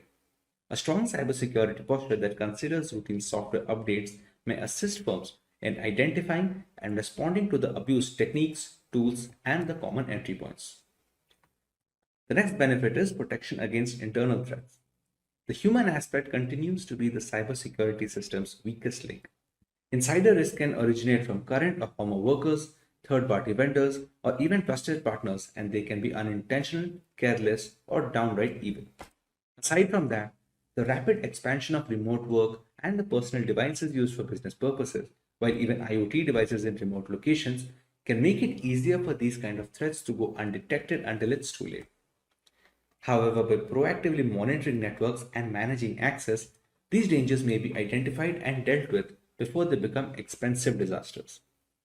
The third benefit is increased productivity. It is nearly impossible for employees to function when networks and personal devices are slowed to a crawl by viruses and other cyber attacks during the operation of website and for the company to run. You may significantly minimize violations and the amount of downtime required to fix the breach by implementing various cybersecurity measures such as enhanced firewalls, virus scanning, and automatic backups. Employee identification of possible email phishing schemes, suspicious links, and other malicious criminal activities can also be aided by education and training. Another benefit is brand trust and reputation. Customer retention is one of the most crucial elements in business development. Customers today place a premium on maintaining brand loyalty through a strong cybersecurity stance, since this is the fastest way to get other businesses back, get referrals, and sell more tickets overall. Additionally, it helps manufacturers get on the vendor list with bigger companies as a part of the supply chain, which is only as strong as its weakest link. This opens possibilities for potential future endeavors and development. With the rise in censorship and general fear over privacy loss, consumer security is at an all-time high risk. Technology has made our lives so much easier while putting up a decent target on our personal information. It is necessary to understand how to simultaneously safeguard our data and be up to date with the latest technological developments. Maintaining this balance has become easier with cryptography taking its place in today's digital world. So hey everyone, this is Bev from Simplilearn and welcome to this video on cryptography.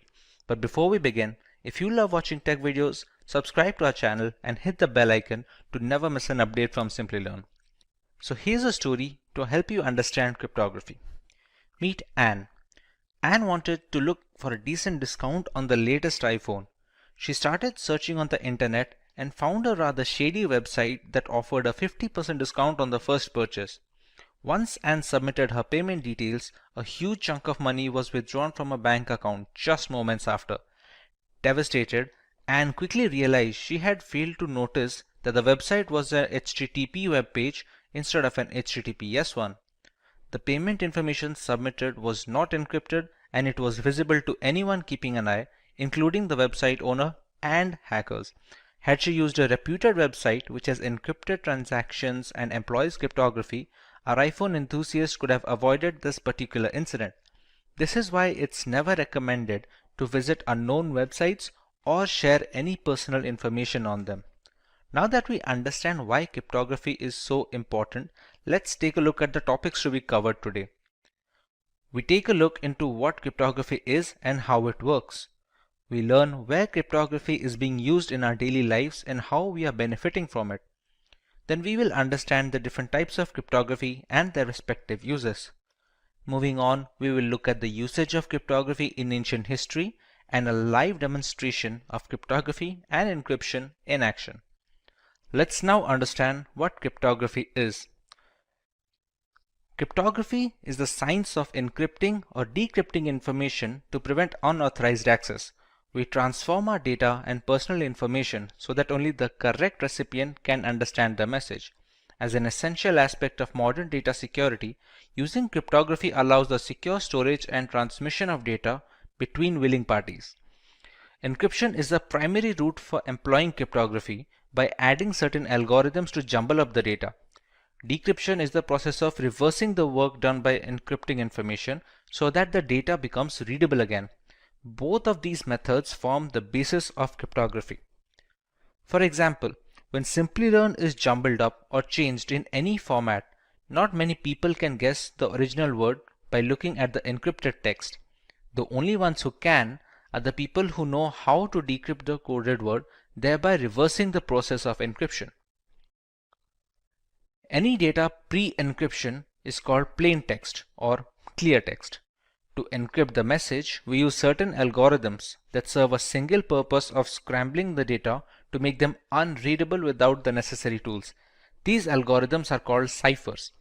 They are a set of detailed steps to be carried out one after the other to make sure the data becomes as unreadable as possible until it reaches the receiver. We take the plain text, pass it to the cipher algorithm, and get the encrypted data. This encrypted text is called the ciphertext, and this is the message that is transferred between the two parties. The key that is being used to scramble the data is known as the encryption key. These steps, that is the cipher and the encryption key, are made known to the receiver, who can then reverse the encryption on receiving the message. Unless any third party manages to find out both the algorithm and the secret key that is being used, they cannot decrypt the messages, since both of them are necessary to unlock the hidden content. Wonder what else we would lose if not for cryptography? Any website where you have an account can read your passwords. Important emails can be intercepted and their contents can be read without encryption during their transit. More than 65 billion messages are sent on WhatsApp every day, all of which are secured thanks to end-to-end encryption. There is a huge market opening up for cryptocurrency, which is possible due to blockchain technology that uses encryption algorithms and hashing functions to ensure that the data is secure. If this is of particular interest to you, you can watch our video on blockchain, the link of which will be in the description. Of course, there is no single solution to a problem as diverse as explained. There are three variants of how cryptography works and is in practice. They are symmetric encryption, asymmetric encryption, and hashing. Let's find out how much we have understood until now. Do you remember the difference between a cipher and ciphertext? Leave your answers in the comments, and before we proceed, if you find this video interesting, make sure to give it a thumbs up before moving ahead. Let's look at symmetric encryption first. Symmetric encryption uses a single key for both the encryption and decryption of data. It is comparatively less secure than asymmetric encryption, but much faster. It is a compromise that has to be embraced in order to deliver data as fast as possible without leaving information completely vulnerable. This type of encryption is used when data rests on servers and identifies personnel for payment applications and services. The potential drawback with symmetric encryption is that both the sender and receiver need to have the same secret key, and it should be kept hidden at all times. Caesar cipher and Enigma machine are both symmetric encryption examples that we will look into further. For example, if Alice wants to send a message to Bob, she can apply a substitution cipher or a shift cipher to encrypt the message. But Bob must be aware of the same key itself, so he can decrypt it when he finds it necessary to read the entire message. Symmetric encryption uses one of the two types of ciphers, stream ciphers and block ciphers. Block ciphers break the plain text into blocks of fixed size and use the key to convert it into ciphertext. Stream ciphers convert the plain text into ciphertext one bit at a time instead of resorting to breaking them up into bigger chunks.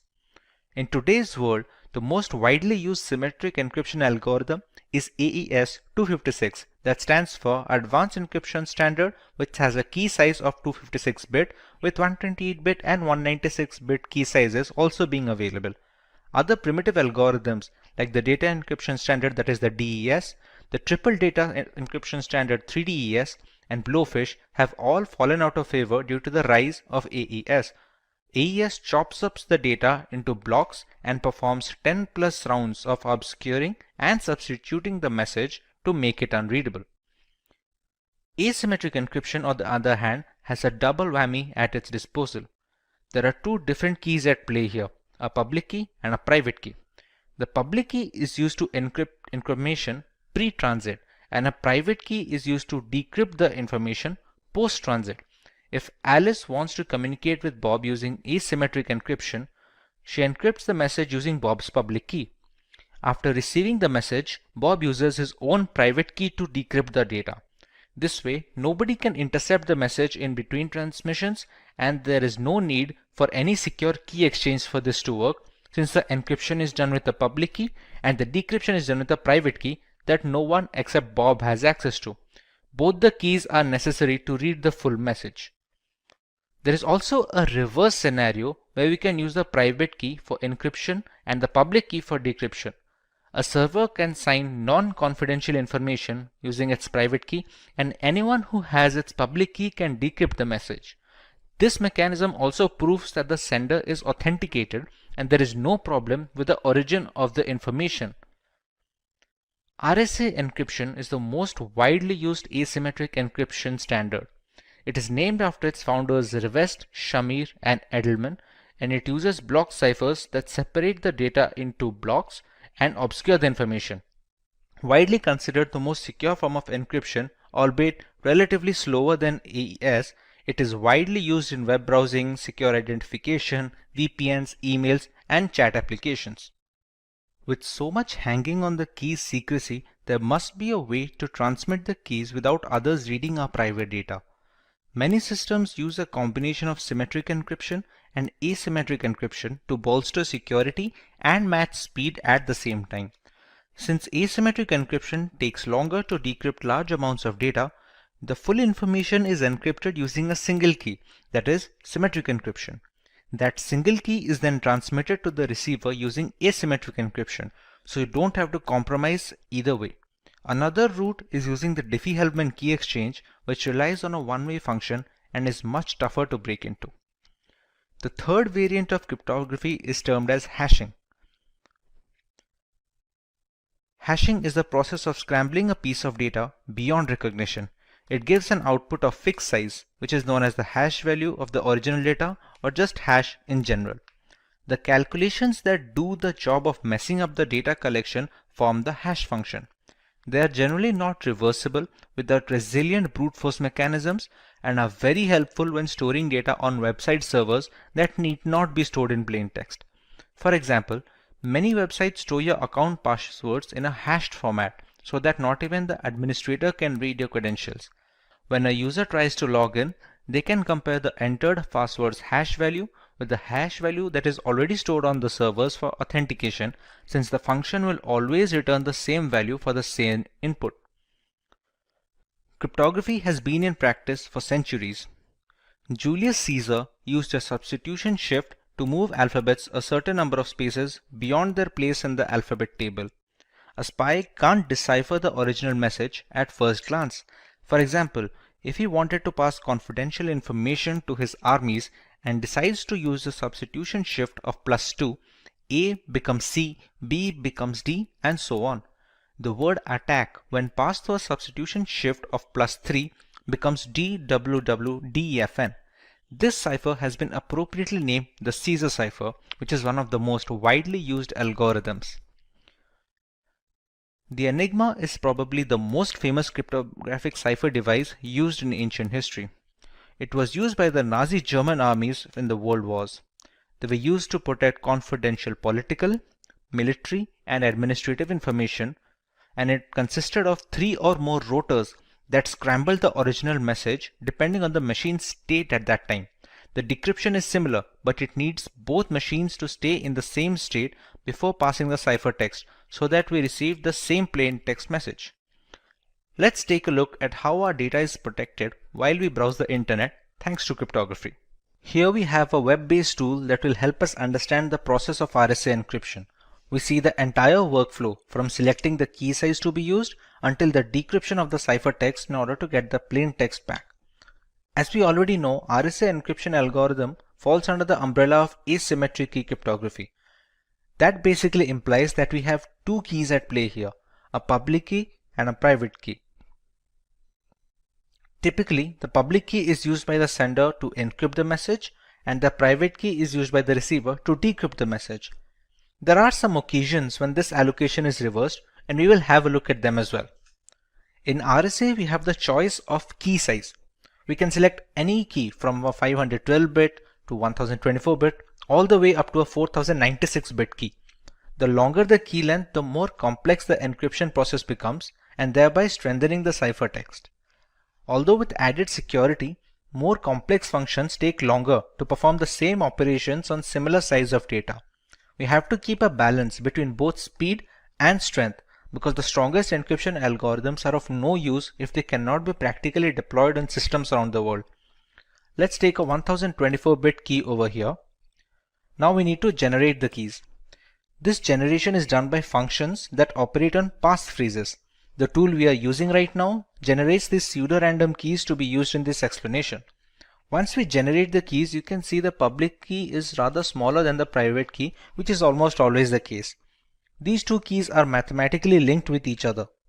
They cannot be substituted with any other key, and in order to encrypt the original message or decrypt the ciphertext, this pair must be kept together. The public key is then sent to the sender and the receiver keeps the private key with himself. In this scenario, let's try and encrypt the word Simplilearn. We have to select if the key being used for encryption is either private or public, since that affects the process of scrambling the information. Since we are using the public key over here, let's select the same and copy it and paste over here. The cipher we are using right now is plain RSA. There are some modified ciphers with their own pros and cons that can also be used, provided we use it on a regular basis and depending on the use case as well. Once we click on encrypt, we can see the ciphertext being generated over here. The pseudorandom generating functions are created in such a way that a single character change in the plaintext will trigger a completely different ciphertext. This is a security feature to strengthen the process from brute force methods. Now that we are done with the encryption process, let's take a look at the decryption part.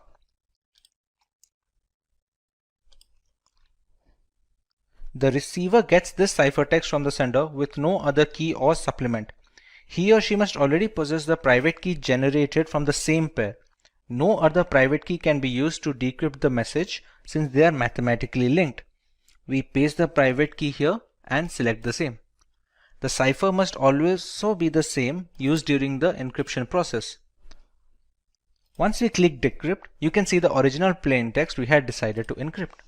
This sums up the entire process of RSA encryption and decryption. Now some people use it the other way around. We also have the option of using the private key to encrypt information and the public key to decrypt it.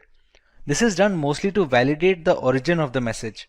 Since the keys only work in pairs, if a different private key is used to encrypt the message, the public key cannot decrypt it. Conversely, if the public key is able to decrypt the message, it must have been encrypted with the right private key and hence the rightful owner. Here we just have to take the private key and use that to encrypt the plaintext and select the same in this checkbox as well. You can see we have generated a completely new ciphertext. This ciphertext will be sent to the receiver and this time we will use the public key for decryption. Let's select the correct checkbox and decrypt, and we still get the same output. Now let's take a look at practical example of encryption in the real world.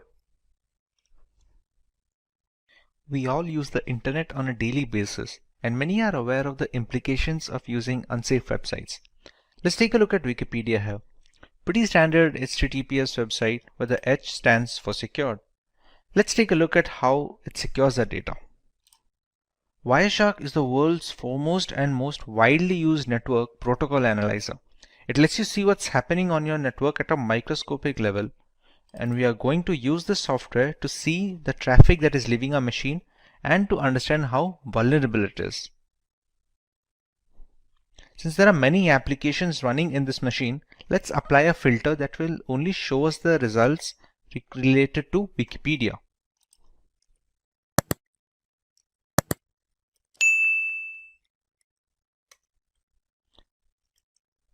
Let's search for something that we can navigate the website with.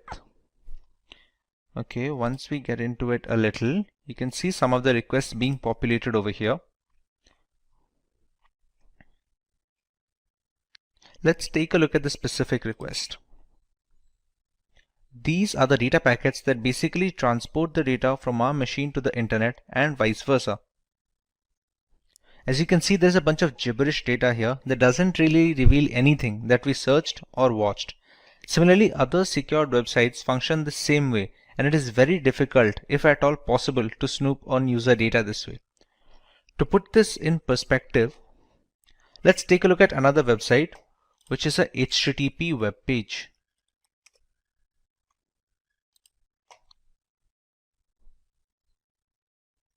This has no encryption enabled from the server end, which makes it vulnerable to attacks. There is a login form here, which needs legitimate user credentials in order to grant access. Let's enter a random pair of credentials.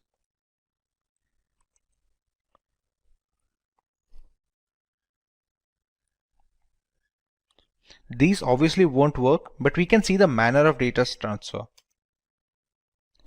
Unsurprisingly, we weren't able to get into the platform. Instead, we can see the data packets. Let's apply a similar filter that will help us understand what request this website is sending.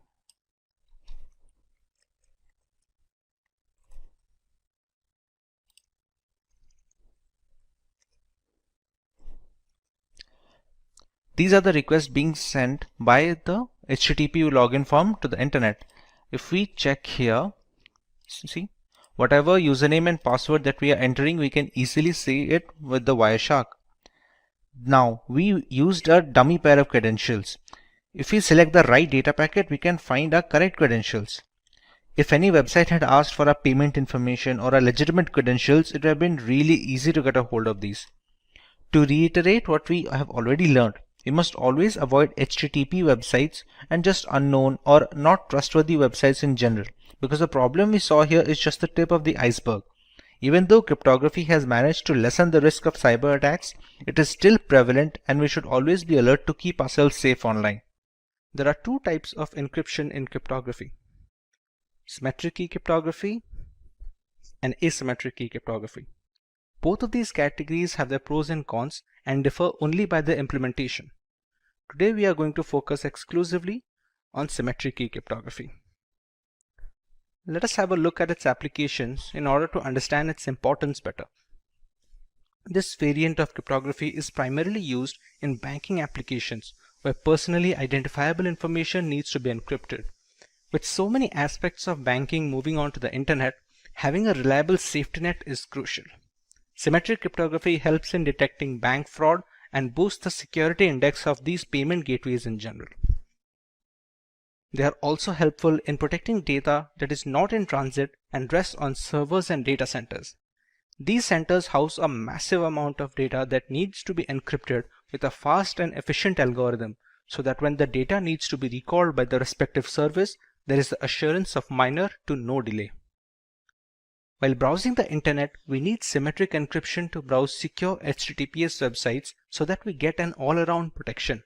It plays a significant role in verifying website server authenticity, exchanging the necessary encryption keys required, and generating a session using those keys to ensure maximum security. This helps us in preventing the rather insecure HTTP website format.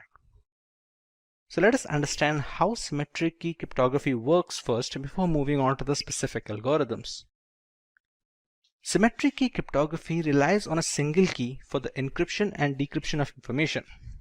Both the sender and receiver of the message need to have a pre-shared secret key that they will use to convert the plain text into ciphertext and vice versa. As you can see in the image, the key used for encryption is the same key needed for decrypting the message at the other end. The secret key shouldn't be sent along with the ciphertext to the receiver, because that would defeat the entire purpose of using cryptography. Key exchange can be done beforehand using other algorithms like the Diffie-Hellman key exchange protocol, for example. For example, if Paul wants to send a simple message to Jane, they need to have a single encryption key that both of them must keep secret to prevent snooping on by malicious actors. It can be generated by either one of them, but must belong to both of them before the messages start flowing. Suppose the message "I am ready" is converted into ciphertext using a specific substitution cipher by Paul. In that case, Jane must also be aware of the substitution shift to decrypt the ciphertext once it reaches her. Irrespective of the scenario where someone manages to grab the ciphertext mid-transit to try and read the message, not having the secret key renders everyone helpless looking to snoop in. The symmetric key algorithms like the data encryption standard have been in use since the 1970s, while the popular ones like the AES have become the industry standard today. With the entire architecture of symmetric cryptography depending on the single key being used, you can understand why it's of paramount importance to keep it secret on all occasions. The side effect of having a single key for the encryption and decryption is it becomes a single point of failure. Anyone who gets their hand on it can read all the encrypted messages and do so mainly without the knowledge of the sender and the receiver. So it is the priority to keep the encryption and decryption key private at all times. Should it fall into the wrong hands, the third party can send messages to either the sender or the receiver using the same key to encrypt the message. Upon receiving the message and decrypting it with the key, it is impossible to guess its origin. If the sender somehow transmits the secret key along with the ciphertext, anyone can intercept the package and access the information. Consequently, this encryption category is termed private key cryptography, since a big part of the data's integrity is riding on the promise that the users can keep the keys secret. This terminology contrasts with asymmetric key cryptography, which is called public key cryptography, because it has two different keys at play, one of which is public. Provided we manage to keep the keys secret, we still have to choose what kind of ciphers we want to use to encrypt this information. In symmetric key cryptography, there are broadly two categories of ciphers that we can employ. Let us have a look. Stream ciphers are the algorithms that encrypt basic information one bit at a time. It can change depending on the algorithm being used, but usually it relies on a single bit or byte to do the encryption. This is the relatively quicker alternative considering the algorithm doesn't have to deal with blocks of data at a single time. Every piece of data that goes into the encryption can and needs to be converted into binary format. In stream ciphers, each binary digit is encrypted one after the other. The most popular ones are the RC4, Salsa, and Panama. The binary data is passed through an encryption key, which is a randomly generated bit stream. Upon passing it through, we receive the ciphertext that can be transferred to the receiver without fear of man-in-the-middle attacks. The binary data can be passed through an algorithmic function. It can have either XOR operations, as it is most of the time, or any other mathematical calculations that have the singular purpose of scrambling the data. The encryption key is generated using the random bitstream generator, and it acts as a supplement in the algorithmic function. The output is in binary form, which is then converted into the decimal or hexadecimal format to give our final ciphertext. On the other hand, block ciphers dissect the raw information into chunks of data of fixed size. The size of these blocks depend on the exact cipher being used. A 128-bit block cipher will break the plain text into blocks of 128-bit each and encrypt those blocks instead of a single digit. Once these blocks are encrypted individually, they are chained together to form a final ciphertext. Block ciphers are much slower, but they are more tamper-proof and are used in some of the most widely used algorithms employed today. Just like stream ciphers, the original ciphertext is converted into binary format before beginning the process. Once the conversion is complete, the blocks are passed through the encryption algorithm along with the encryption key. This would provide us with the encrypted blocks of binary data. Once these blocks are combined, we get a final binary string. This string is then converted into hexadecimal format to get our ciphertext. Today, the most popular symmetry key algorithms like AES, DES, and 3DES are all block cipher methodology subsets. With so many factors coming into play, there are quite a few things symmetry key cryptography excels at while falling short in some other. Symmetry key cryptography is much faster variant when compared to asymmetric key cryptography. There is only one key in play, unlike asymmetric encryption, and this drastically improves calculation speed in the encryption and decryption. Similarly, the performance of symmetric encryption is much more efficient under similar computational limitations. Fewer calculations help in better memory management for the host system. Bulk amounts of data that need to be encrypted are very well suited for symmetric algorithms. Since they are much quicker, handling large amounts of data is simple and easy to use in servers and data farms. This helps in better latency during data recall and fewer mixed packets. Thanks to its simple single key structure, symmetric key cryptography algorithms are much easier to set up a communication channel with and offer a much more straightforward maintenance duties. Once the secret key is transmitted to both the sender and receiver without any prior mishandling, the rest of the system aligns easily and everyday communications becomes easy and secure. If the algorithm is applied as per the documentation, symmetric algorithms are very robust and can encrypt vast amounts of data with very less overhead. DES algorithm stands for Data Encryption Standard. It is a symmetric key cipher that is used to encrypt and decrypt information in a block-by-block manner. Each block is encrypted individually and they are later chained together to form our final ciphertext, which is then sent to a receiver. DES takes the original unaltered piece of data called the plain text in a 64-bit block, and it is converted into an encrypted text that is called the ciphertext. It uses 48-bit keys during the encryption process and follows a specific structure called the Fistel cipher structure during the entire process. It is a symmetric key algorithm, which means DES can reuse the keys used in the encryption format to decrypt the ciphertext back to the original plain text. Once the 64-bit blocks are encrypted, they can be combined together before being transmitted.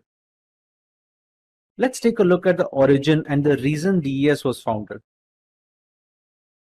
DES is based on a Fistel block cipher called Lucifer, developed in 1971 by IBM cryptography researcher Horst Fistel.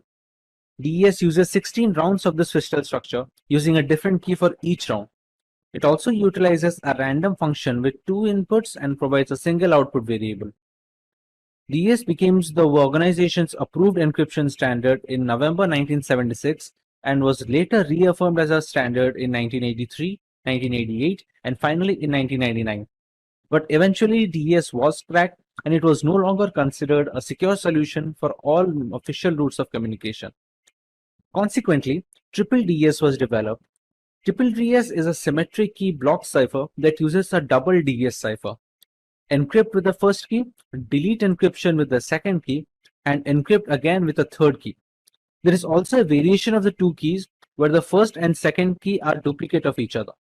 But Triple DES was ultimately deemed too slow for the growing need for fast communication channels, and people eventually fell back to using DES for encrypting messages. In order to search for a better alternative, a public-wide competition was organized and helped cryptographers develop their own algorithm as a proposal for the next global standard. This is where the Ringdial algorithm came into play and was later credited to be the next advanced encryption standard. For a long time, DES was the standard for data encryption for data security. Its rule ended in 2002 when finally the advanced encryption standard replaced DES as an acceptable standard following a public competition for a place.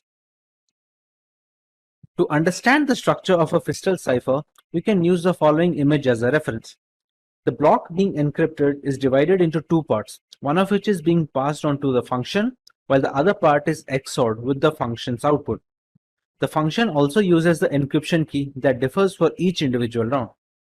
This keeps going on until the last step, until where the right-hand side and the left-hand side are being swapped. Here we receive our final ciphertext. For the decryption process, the entire procedure is reversed, starting from the order of the keys to the block sorting. If the entire process is repeated in a reverse order, we will eventually get back our plain text, and this simplicity helps the speed. Overall, this was later detrimental to the efficiency of the algorithm, hence the security was compromised. A fistal block cipher is a structure used to derive many symmetric block ciphers such as DES, which as we have discussed in our previous comment. Fistal cipher proposed a structure that implements substitution and permutation alternately so that we can obtain ciphertext from the plain text and vice versa. This helps in reducing the redundancy of the program and increases the complexity to combat brute force attacks. The fistal cipher is actually based on the Shannon structure that was proposed in 1945. The fistal cipher is the structure suggested by Horst Feistel, which was considered to be a backbone while developing many symmetric block ciphers. The Shannon structure highlights the implementation of alternate confusion and diffusion. And like we already discussed, the fistal cipher structure can be completely reversed depending on the data. However, we must consider the fact that to decrypt the information by reversing the fistal structure, we will need the exact polynomial functions and the key orders. To understand how the blocks are being calculated, we take a plain text which is of 64-bit and that is later divided into two equal halves of 32-bit each. In this, the right half is immediately transferred to the next round to become the new left half of the second round. The right hand is again passed off to a function which uses an encryption key that is unique to each round in the fistal cipher. Whatever the function gives off as an output, it is passed on as an XOR input with the left half of the initial plain text. The next output will become the right half of the second round for the plain text. This entire process constitutes of a single round in the fistal cipher. Taking into account what happens in the polynomial function, we take one half of the block and pass it through an expansion box. The work of the expansion box is to increase the size of the half from 32-bit to 48-bit text. This is done to make the text compatible to a 48-bit keys we have generated beforehand. Once we pass it through the XOR function, we get a 48-bit text as an output. Now remember, a half should be of 32-bit. So this 48-bit output is then later passed on to a substitution box. This substitution box reduces its size from 48-bit to 32-bit output, which is then later XORed with the first half of the plain text. A block cipher is considered the safest if the size of the block is large, but large block sizes can also slow down encryption speed and the decryption speed. Generally, the size is 64-bit. Sometimes modern block ciphers like AES have a 128-bit block size as well. The security of the block cipher increases with increasing key size, but larger key sizes may also reduce the speeds of the process. Earlier, 64-bit keys were considered sufficient. Modern ciphers need to use 128-bit keys due to the increasing complexity of today's computational standards. The increasing number of rounds also increase the security of the block cipher.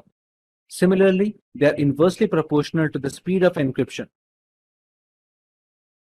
A highly complex round function enhances the security of the block cipher, albeit we must maintain a balance between the speed and security. The symmetric block cipher is implemented in a software application to achieve better execution speed. There is no use of an algorithm if it cannot be implemented in a real-life framework that can help organizations to encrypt or decrypt the data in a timely manner. Now that we understand the basics of fistal ciphers, we can take a look at how DES manages to run through 16 rounds of this structure and provide the ciphertext at the end. Now that we understand the basics of fistal ciphers, we can take a look at how DES manages to run through 16 rounds of this structure and provide a ciphertext. In simple terms, DES takes the 64-bit plain text and converts it into a 64-bit ciphertext. And since we are talking about asymmetric algorithms, the same key is being used when it is decrypting the data as well. We first take a 64-bit key plain text and we pass it through an initial permutation function. The initial permutation function has the job of dividing the block into two different parts so that we can perform fistal cipher structures on it. There are multiple rounds being procured in the DES algorithm, namely 16 rounds of fistal cipher structure. Each of these rounds will need keys. Initially, we take a 56-bit cipher key, but it is a single key. We pass it on to a round key generators, which generates 16 different keys for each single round that the Fistel cipher is being run. These keys are passed on to the rounds as 48 bits. The size of these 48 bits keys is the reason we use the substitution and permutation bounds in the polynomial functions of the Fistel ciphers. When passing through all these rounds, we reach round 16, where the final key is passed on from the round key generator, and we get a final permutation. In the final permutation, the rounds are swapped, and we get a final ciphertext. This is the entire process of DES with 16 rounds of Fistel ciphers encompassed in it. To decrypt our ciphertext back to the plaintext, we just have to reverse the process we did in the DES algorithm and reverse the key order along with the functions. This kind of simplicity is what gave DES the bonus when it comes to speed, but eventually it was detrimental to the overall efficiency of the program when it comes to security factors. DES have 5 different modes of operation to choose from. One of those is electronic codebook. Each 64-bit block is encrypted and decrypted independently in the electronic codebook format. We also have cipher block chaining, or the CBC method. Here, each 64-bit block depends on the previous one, and all of them use an initialization vector. We have a cipher feedback block mechanism, where the preceding ciphertext becomes the input for the encryption algorithm. It produces a pseudo-random output, which in turn is XORed with the plaintext. There is an output feedback method as well, which is the same as cipher feedback, except that the encryption algorithm input is the output from the preceding DES. A counter method has a different way of approach, where each plaintext block is XORed with an encrypted counter. The counter is then incremented for each subsequent block. There are a few other alternatives to these modes of operation, but the 5 mentioned above are the most widely used in the industry and recommended by cryptographers worldwide. Let's take a look at the future of DES. The dominance of DES ended in 2002 when the Advanced Encryption Standard replaced the DES encryption algorithm as the accepted standard. It was done following a public competition to find a replacement. NIST officially withdrew the global acceptance standard in May 2005, although triple DES is approved for some sensitive government information through 2030. NIST also had to change the DES algorithm because its key length was too short, given the increased processing power of the new computers. Encryption power is related to the size of the key, and DES found itself a victim of ongoing technological advances in computing. We have received a point where 56-bit was no longer a challenge to the computers of cracking. Note that because DES is no longer the NIST federal standard, it does not mean that it is no longer in use. Triple DES is still used today and is still considered a legacy encryption algorithm.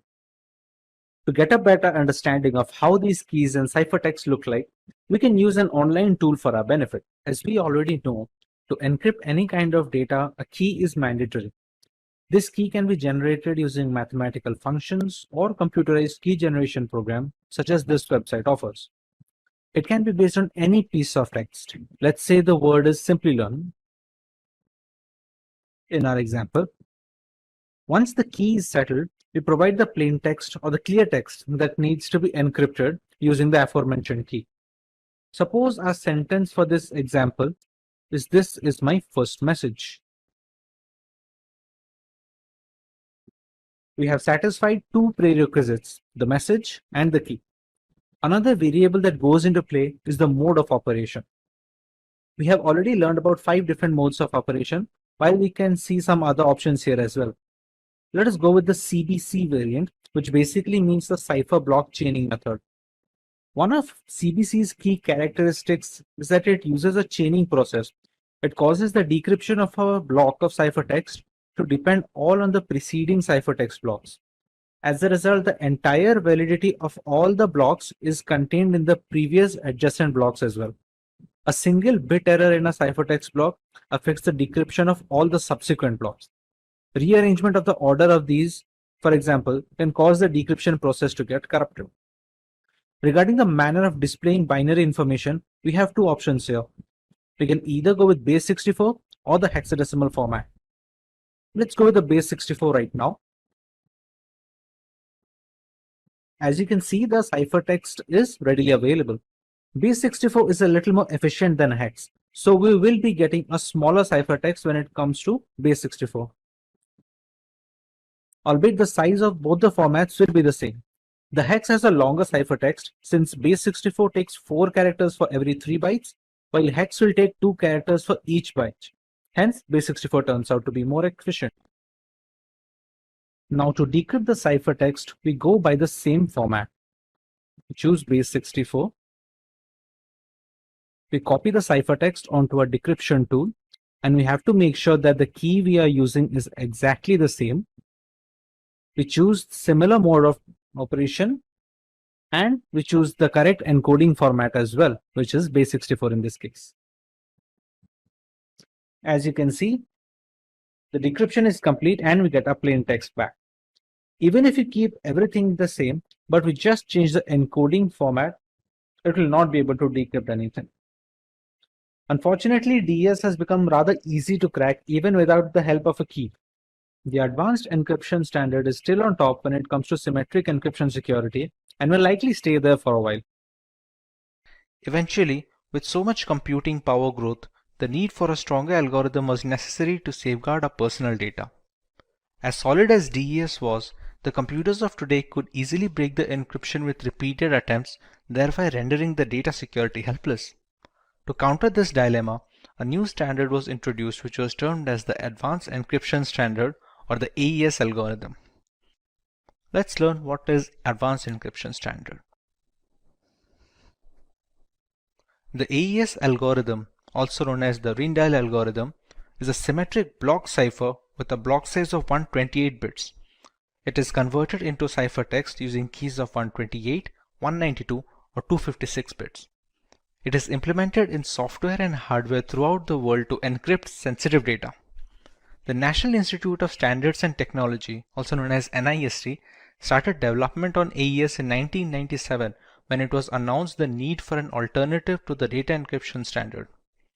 The new internet needed a replacement for DES because of its small key size. With increasing computing power, it was considered unsafe against entire key search attacks.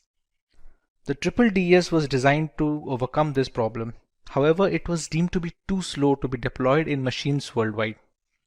Strong cases were present by the Mars, RC6, Serpent, and the Two-Fish algorithms, but it was the Rijndael encryption algorithm, also known as AES, which was eventually chosen as the standard symmetric key encryption algorithm to be used. Its selection was formalized with the release of Federal Information Processing Standards Publication 197 in the November of 2001. It was approved by the US Secretary of Commerce. Now that we understand the origin of AES, let us have a look at the features that make AES encryption algorithm unique. The AES algorithm uses a substitution permutation, or SP network. It consists of multiple rounds to produce a ciphertext. It has a series of linked operations, including replacing inputs with specific outputs, that is substitutions, and others that involve bit shuffling, which is permutations. At the beginning of the encryption process, we only start out with a single key, which can be either a 128-bit key, a 192-bit key, or a 256-bit key. Eventually, this one key is expanded to be used in multiple rounds throughout the encryption and the decryption cycle. Interestingly, AES performs all its calculations on byte data instead of bit data, as seen in the case of the DES algorithm. Therefore, AES treats 128 bits of a clear text block as 16 bytes. The number of rounds during the encryption process depends on the key size that is being used.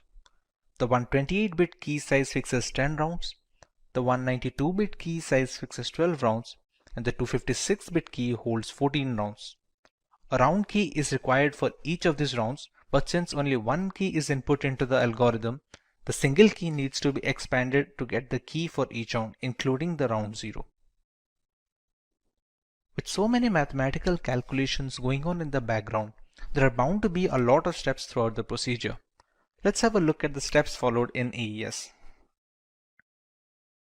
Before we move ahead, we need to understand how data is being stored during the process of AES encryption. Everything in the process is stored in a 4x4 matrix format. This matrix is also known as a state array, and we'll be using these state arrays to transmit data from one step to another and from one round to the next round. Each round takes state array as input and gives a state array as output to be transferred into the next round. It is a 16-byte matrix with each cell representing 1 byte, with each 4 bytes representing a word. So every state array will have a total of 4 words representing it. As we previously discussed, we take a single key and expand it to the number of rounds that we need the key to be used in. Let's say the number of rounds are n, then the key has to be expanded to be used with n plus 1 rounds, because the first round is the key 0 round. Let's say n is the number of rounds. The key is expanded to n plus 1 rounds. It is also a state array having 4 words in its vicinity. Every key is used for a single round, and the first key is used as a round key before any round begins.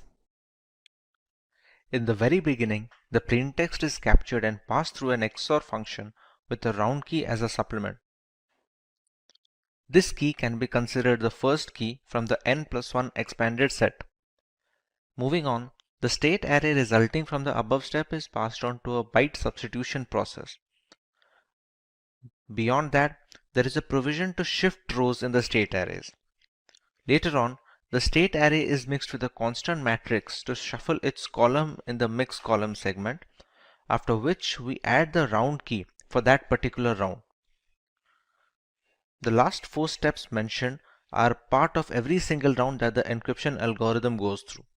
The state arrays are then passed from one round to the next as an input. In the last round, however, we skip the mix columns portion, with the rest of the process remaining unchanged. But what are these byte substitution and row shifting processes? Let's find out regarding each step in more detail. In the first step, the plaintext is stored in a state array and it is XORed with the K0, which is the first key in the expanded key set. This step is performed only once on a block, while being repeated at the end of each round as per iteration demands. The state array is XORed with the key to get a new state array, which is then passed off as input to the sub-bytes process. In the second stage, we have byte substitution. We leverage an X box called as a substitution box to randomly switch data among each element. Every single byte is converted into a hexadecimal value having 2 parts. The first part denotes the row value and the second part denotes the column value. The entire state array is passed through the S box to create a brand new state array, which is then passed off as an input to the row shifting process. The 16 input bytes are replaced by looking at a fixed table given in the design. We finally get a matrix with 4 rows and 4 columns. When it comes to row shifting, each bit in the 4 rows of the matrix is shifted to the left. An entry that is a fall off is reinserted to the right of the line. The change is done as follows. The first line is not moved in any way. The second line is shifted to a single position to the left. The third line is shifted 2 positions to the left, and the fourth line is shifted 3 positions to the left. The result is a new matrix that contains the same 16 bytes but has been moved in relation to each other to boost the complexity of the program. In mix columns, each column of 4 bytes is now replaced using a special mathematical function. The function takes 4 bytes of a column as input and outputs 4 completely new bytes. We will get a new matrix with the same size of 16 bytes, and it should be noted that this phase has not been done in the last round of the iteration. When it comes to adding a round key, the 16 bytes of the matrix are treated as 128 bits and the 128 bits of the round key are XORed.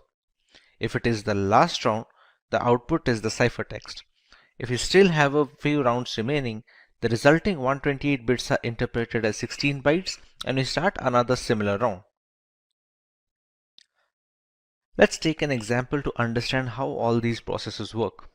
If our plaintext is the string 2192, we first convert it into a hexadecimal format as follows. We use an encryption key which is "that's my kung fu" and it is converted into a hexadecimal format as well. As per the guidelines, we use a single key which is then later expanded into n plus 1 number of keys in which case it's supposed to be 11 keys for 10 different rounds. In round 0, we add the round key. The plaintext is XORed with the case 0 and we get a state array that is passed off as an input to the substitution bytes process. When it comes to the substitution bytes process, we leverage an S-box to substitute the elements of each byte with a completely new byte. This way the state array that we receive is passed off as an input to the row shifting process on the next step. When it comes to row shifting, each element is shifted a few places to the left, with the first row being shifted by 0 places, second row by 1 place, third row by 2 places, and the last by 3. The state array that we received from the row shifting is passed off as an input to mix columns. In mix columns, we multiply the state array with a constant matrix, after which I receive a new state array to be passed on to the next step. We add the new state array as an XOR with the round key of the particular iteration. Whatever state array we receive here, it becomes an output for this particular round. Now, since this is the first round of the entire encryption process, the state array that we receive is passed off as an input to the new round. We repeat this process for 10 more rounds and we finally receive a ciphertext. Once the final state array can be denoted in the hexadecimal format, this becomes our final ciphertext that we can use for transferring information from the sender and receiver. Let's take a look at the applications of AES in this world. AES finds most use in the area of wireless security in order to establish a secure mode of authentication between routers and clients. Highly secure mechanisms like WPA and WPA2 PSK are extensively used in securing Wi-Fi endpoints with the help of Rindial's algorithm. It also helps in SSL TLS encryption that is instrumental in encrypting our internet browser sessions. AES works in tandem with other asymmetric encryption algorithms to make sure the web browser and web server are properly configured and use encrypted channels for communication. AES is also prevalent in general file encryption of various formats ranging from critical documents to the media files. Having a large key allows people to encrypt media and decrypt data with maximum security possible. AES is also used for processor security in hardware appliances to prevent machine hijacking, among other things. As a direct successor to the DES algorithm, there are some aspects that AES provides an immediate advantage in. Let us take a look. When it comes to key length, the biggest flaw in DES algorithm was its small length was easily vulnerable by today's standards. AES has managed to nab up 128, 192 and 256 bit key lengths to bolster the security further. The block size is also larger in AES owing to more complexity of the algorithm. The number of rounds in DES is fixed irrespective of the plain text being used. In AES, the number of rounds depends on the key length that is being used for the particular iteration, thereby providing more randomness and complexity in the algorithm.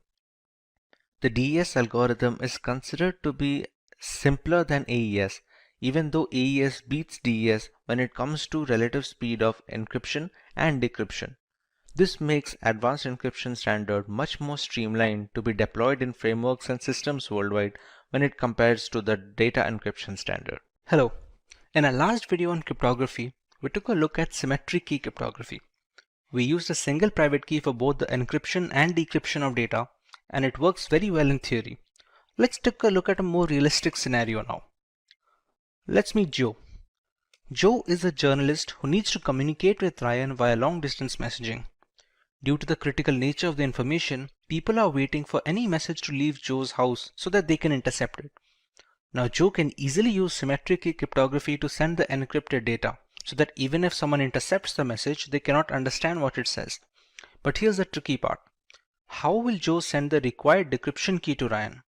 The sender of the message as well as the receiver need to have the same decryption key so that they can exchange messages. Otherwise, Ryan cannot decrypt the information even when he receives the ciphertext. If someone intercepts the key while transmitting it, there is no use in employing cryptography since a third party can now decode all the information easily. Key sharing is a risk that will always exist when symmetric key cryptography is being used. Thankfully, asymmetric key encryption has managed to fix this problem. This is Baba from Simplilearn, and welcome to this video on asymmetric key cryptography. Let's take a look at what we are going to learn today. We begin by explaining what asymmetric key cryptography is and how it works. We take a look at its application and uses. We understand why it's called public key cryptography and then learn a little bit about RSA encryption, and then we learn about the advantages of asymmetric key cryptography over symmetric key cryptography. Let's understand what asymmetric key cryptography is. Asymmetric encryption uses a double layer of protection. There are two different keys at play here, a private key and a public key. A public key is used to encrypt the information pre-transit, and a private key is used to decrypt the data post-transit. These pair of keys must belong to the receiver of the message. The public keys can be shared via messaging, blog posts, or key servers, and there are no restrictions. As you can see in the image, the two keys are working in the system. The sender first encrypts the message using the receiver's private key, after which we receive the ciphertext. The ciphertext is then transmitted to the receiver without any other key. On getting the ciphertext, the receiver uses his private key to decrypt it and get the plain text back. There has been no requirement of any key exchange throughout this process, therefore solving the most glaring flaw faced in symmetric key cryptography. The public key known to everyone cannot be used to decrypt the message, and the private key which can decrypt the message need not be shared with anyone.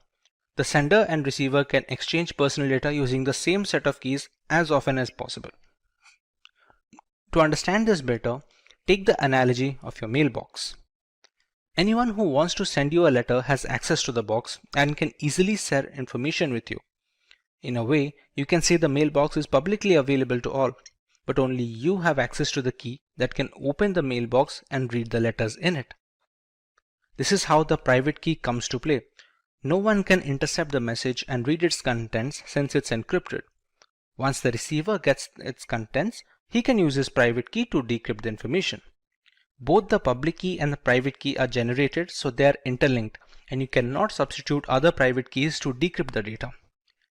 In another example, if Alice wants to send a message to Bob, let's say it reads "Call me today," she must use Bob's public key while encrypting the message.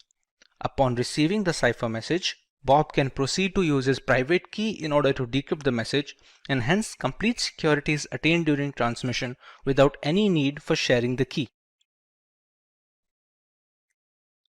Since this type of encryption is highly secure, it has many uses in areas that require high confidentiality. It is used to manage digital signatures, so there is valid proof of a document's authenticity. With so many aspects of business transitioning to the digital sphere, critical documents need to be verified before being considered authentic and acted upon. Thanks to asymmetric key cryptography, senders can now sign documents with their private keys. Anyone who needs to verify the authenticity of such signatures can use the sender's public key to decrypt the signature. Since the public and the private keys are linked to each other mathematically, it's impossible to repeat this verification with duplicate keys. Document encryption has been made very simple by today's standards, but the background implementation follows a similar approach. In blockchain architecture, asymmetric key cryptography is used to authorize transactions and maintain the system. Thanks to its two key structures, changes are reflected across the blockchain's peer-to-peer network only if it is approved from both ends. Along with asymmetric key cryptography's tamper-proof architecture, its non-repudiation characteristic also helps in keeping the network stable. We can also use asymmetric key cryptography combined with symmetric key cryptography to monitor SSL or TLS encrypted browsing sessions to make sure nobody can steal our personal information when accessing banking websites or the internet in general. It plays a significant role in verifying website server authenticity, exchanging the necessary encryption keys required, and generating a session using those keys to ensure maximum security instead of the rather insecure HTTP website format.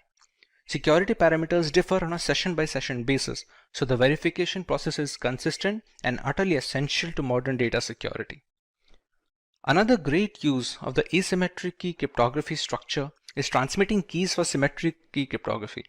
With the most significant difficulty in symmetric encryption being key exchange, asymmetric keys can help clear this shortcoming. The original message is first encrypted using a symmetric key. The key used for encrypting the data is then converted into the ciphertext using the receiver's public key. Now we have two ciphertexts to transmit to the receiver. On receiving both of them, the receiver uses his private key to decrypt the symmetric key. He can then use it to decrypt the original information on getting the key used to encrypt the data. While this may seem more complicated than just asymmetric key cryptography alone, symmetric encryption algorithms are much more optimized for vast amounts of data on some occasions. Encrypting the key using asymmetric algorithms will definitely be more memory efficient and secure. You might remember us discussing why symmetric encryption was called private key cryptography. Let us understand why asymmetric falls under the public key cryptography. We have two keys at our disposal. The encryption key is available to everyone. The decryption key is supposed to be private.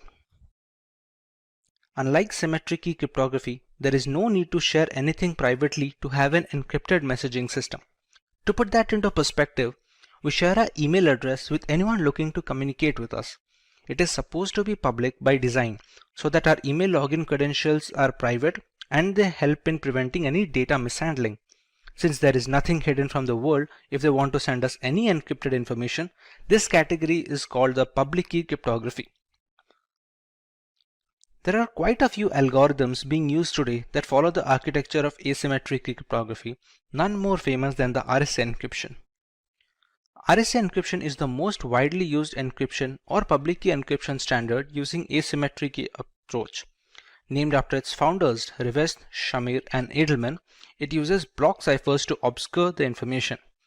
If you are unfamiliar with how block ciphers work, they are encryption algorithms that divide the original data into blocks of equal size. The block size depends on the exact cipher being used. Once they are broken down, these blocks are encrypted individually and later chained together to form the final ciphertext. Widely considered to be the most secure form of encryption, albeit relatively slower than symmetric encryption algorithms, it is widely used in web browsing, secure identification, VPNs, emails, and other chat applications. With so many variables in play, there must be some advantages that give asymmetric key cryptography an edge over the traditional symmetric encryption methodologies. Let's go through some of them. There is no need for any reliable key sharing channel in asymmetric encryption. It was an added risk in private key cryptography that has been completely eliminated in public key architecture. The key which is made public cannot decrypt any confidential information, and the only key that can decrypt doesn't need to be shared publicly under any circumstance. We have much more extensive key lengths in RSA encryption and other asymmetric algorithms like 2048-bit key and 4096-bit keys. Larger keys are much harder to break into via brute force and are much more secure. Asymmetric key cryptography can be used as a proof of authenticity, since only the rightful owner of the keys can generate the messages to be decrypted by the private key. The situation can also be reversed. Encryption is done using a private key and decryption is done by the public key, which would not function if the correct private key is not used to generate the message, hence proving the authenticity of the owner. It also has a tamper protection feature, where the message cannot be intercepted and changed without invalidating the private key used to encrypt the data. Consequently, the public key cannot decrypt the message, and it is easy to realize the information is not 100% legitimate when and where the case requires. Now that we have a proper revision, let's understand what digital signatures are before moving on to the algorithm. The objective of digital signatures is to authenticate and verify documents and data. This is necessary to avoid tampering and digital modification or forgery of any kind during the transmission of official documents. They work on the public key cryptography architecture with one exception. Typically, an asymmetric key system encrypts using a public key and decrypts with a private key. For digital signatures, however, the reverse is true. The signature is encrypted using a private key and is decrypted with the public key. Because the keys are inked together, Decoding it with the public key verifies that the proper private key was used to sign the document, thereby verifying the signature's provenance. Let's go through each step to understand the procedure thoroughly. In step 1, we have M, which is the original plaintext message, and it is passed on to a hash function denoted by h hash to create a digest. Next, it bundles the message together with the hash digest and encrypts it using the sender's private key. It sends the encrypted bundle to the receiver, who can decrypt it using the sender's public key. Once the message is decrypted, it is passed through the same hash function hhash to generate a similar digest. It compares the newly generated hash with the bundled hash value received along with the message. If they match, it verifies data integrity. In many instances, they provide a layer of validation and security to messages through a non-secure channel. Properly implemented, a digital signature gives the receiver reason to believe that the message was sent by the claimed sender. Digital signatures are equivalent to traditional handwritten signatures in many respects, but properly implemented digital signatures are more difficult to forge than the handwritten type. Digital signature schemes in the sense used here are cryptographically based and must be implemented properly to be effective. They can also provide non-repudiation, meaning that the signer cannot successfully claim that they did not sign a message while also claiming their private key remains secret. Further, some non-repudiation schemes offer a timestamp for the digital signature, so that even if the private key is exposed, the signature is valid. To implement the concept of digital signature in real world, we have two primary algorithms to follow: the RSA algorithm and the DSA algorithm, but the latter is a topic of learning today. So let's go ahead and see what the digital signature algorithm is supposed to do. Digital signature algorithm is a FIPS standard, which is the Federal Information Processing Standard for digital signatures. It was proposed in 1991 and globally standardized in 1994 by the National Institute of Standards and Technology, also known as the NIST. It functions on the framework of modular exponentiation and discrete logarithmic problems, which are difficult to compute as a force brute system. Unlike DSA, most signature types are generated by signing message digest with the private key of the originator. This creates a digital thumbprint of the data. Since just the message digest is signed, the signature is generally much smaller compared to the data that was signed. As a result, digital signatures impose less load on processors at the time of signing execution, and they use small volumes of bandwidth. DSA, on the other hand, does not encrypt message digest using private key or decrypt message digest using public key. Instead, it uses mathematical functions to create a digital signature consisting of two 160-bit numbers, which are originated from the message digests and the private key. DSAs make use of the public key for authenticating the signature, but the authorization process is much more complicated when compared with RSA. DSA also provides three benefits, which is the message authentication, integrity verification, and non-repudiation. In the image, we can see the entire process of DSA validation. A plain text message is passed on to a hash function where the digest is generated, which is passed on to a signing function. Signing function also has other parameters like a global variable G, a random variable K, and the private key of the sender. The outputs are then bundled onto a single pack with the plain text and sent to the receiver. The two outputs we receive from the signing functions are the two 160-bit numbers denoted by S and R. On the receiver end, we pass the plain text through the same hash function to regenerate the message digest. It is passed on to verification function, which has other requirements such as the public key of the sender, global variable G, and SNR received from the sender. The value generated by the function is then compared to R. If they match, then the verification process is complete and data integrity is verified. This was an overview of the way the DSA algorithm works. We already know it depends on logarithmic functions to calculate the outputs, so let us see how we can do the same in our next section. We have three phases here, the first of which is key generation. To generate the keys, we need some prerequisites. We select a queue which becomes a prime divisor. We select a prime number p such that p-1 mod q equal to 0. We also select a random integer g which must satisfy the two formulas being mentioned on the screen right now. Once these values are selected, we can go ahead with generating the keys. The private key can be denoted by x, and it is any random integer that falls between the bracket of 0 and the value of q. The public key can be calculated as y equal to g to the power x mod p, where y stands for the public key. The private key can then be packaged as a bundle which comprises of values of p, q, g and x. Similarly, the public key can also be packaged as a bundle having the values of p, q, g and y.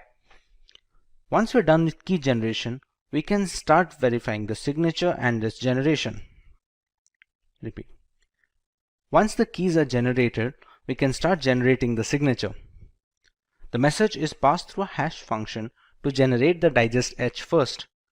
We can choose any random integer k which falls under the bracket of 0 and q. To calculate the first 160-bit number of our signing function of r, we use the formula g to the power k mod p into mod q.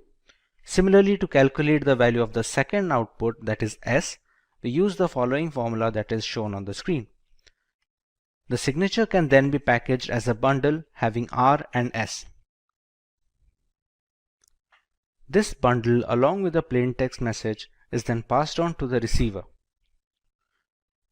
Now with the third phase, we have to verify the signature. We first calculate the message digest received in the bundle by passing it to the same hash function. We calculate the value of w, u1 and u2 using the formulas shown on the screen. We have to calculate a verification component which is then to be compared with the value of r being sent by the sender. This verification component can be calculated using the following formula. Once calculated, this can be compared with the value of r. If the values match, then the signature verification is successful and our entire process is complete, starting from key generation to the signature generation all the way up to the verification of the signature. With so many steps to follow, we are bound to have a few advantages to boot this, and we would be right to think so. DSA is highly robust in the security and stability aspect when compared to alternative signature verification algorithms. We have a few other ciphers that aim to achieve the simplicity and the flexibility of DSA, but it has been a tough ask for all the other suits. The key generation is much faster when compared to the RSA algorithm and such. While the actual encryption and decryption process may falter a little in comparison, a quicker start in the beginning is well known to optimize a lot of frameworks. DSA requires less storage space to work its entire cycle. In contrast, its direct correspondent, that is RSA algorithm, needs a certain amount of computational and storage space to function efficiently. This is not the case with DSA, which has been optimized to work with weaker hardware and lesser resources. The DSA is patented, but NIST has made this patent available worldwide royalty-free. A draft version of the speculation FIPS 1865 indicates that DSA will no longer be approved for digital signature generation, but it may be used to verify signatures generated prior to the implementation date of that standard. The RSA algorithm is a public key signature algorithm developed by Ron Rivest, Adi Shamir, and Leonard Edelman. The paper was first published in 1977, and the algorithm uses logarithmic functions to keep the working complex enough to withstand brute force and streamlined enough to be fast post-deployment. RSA can also encrypt and decrypt general information to securely exchange data along with handling digital signature verification. Let us understand how it achieves this. We take our plaintext message M. We pass it through a hash function to generate the digest H, which is then encrypted using the sender's private key.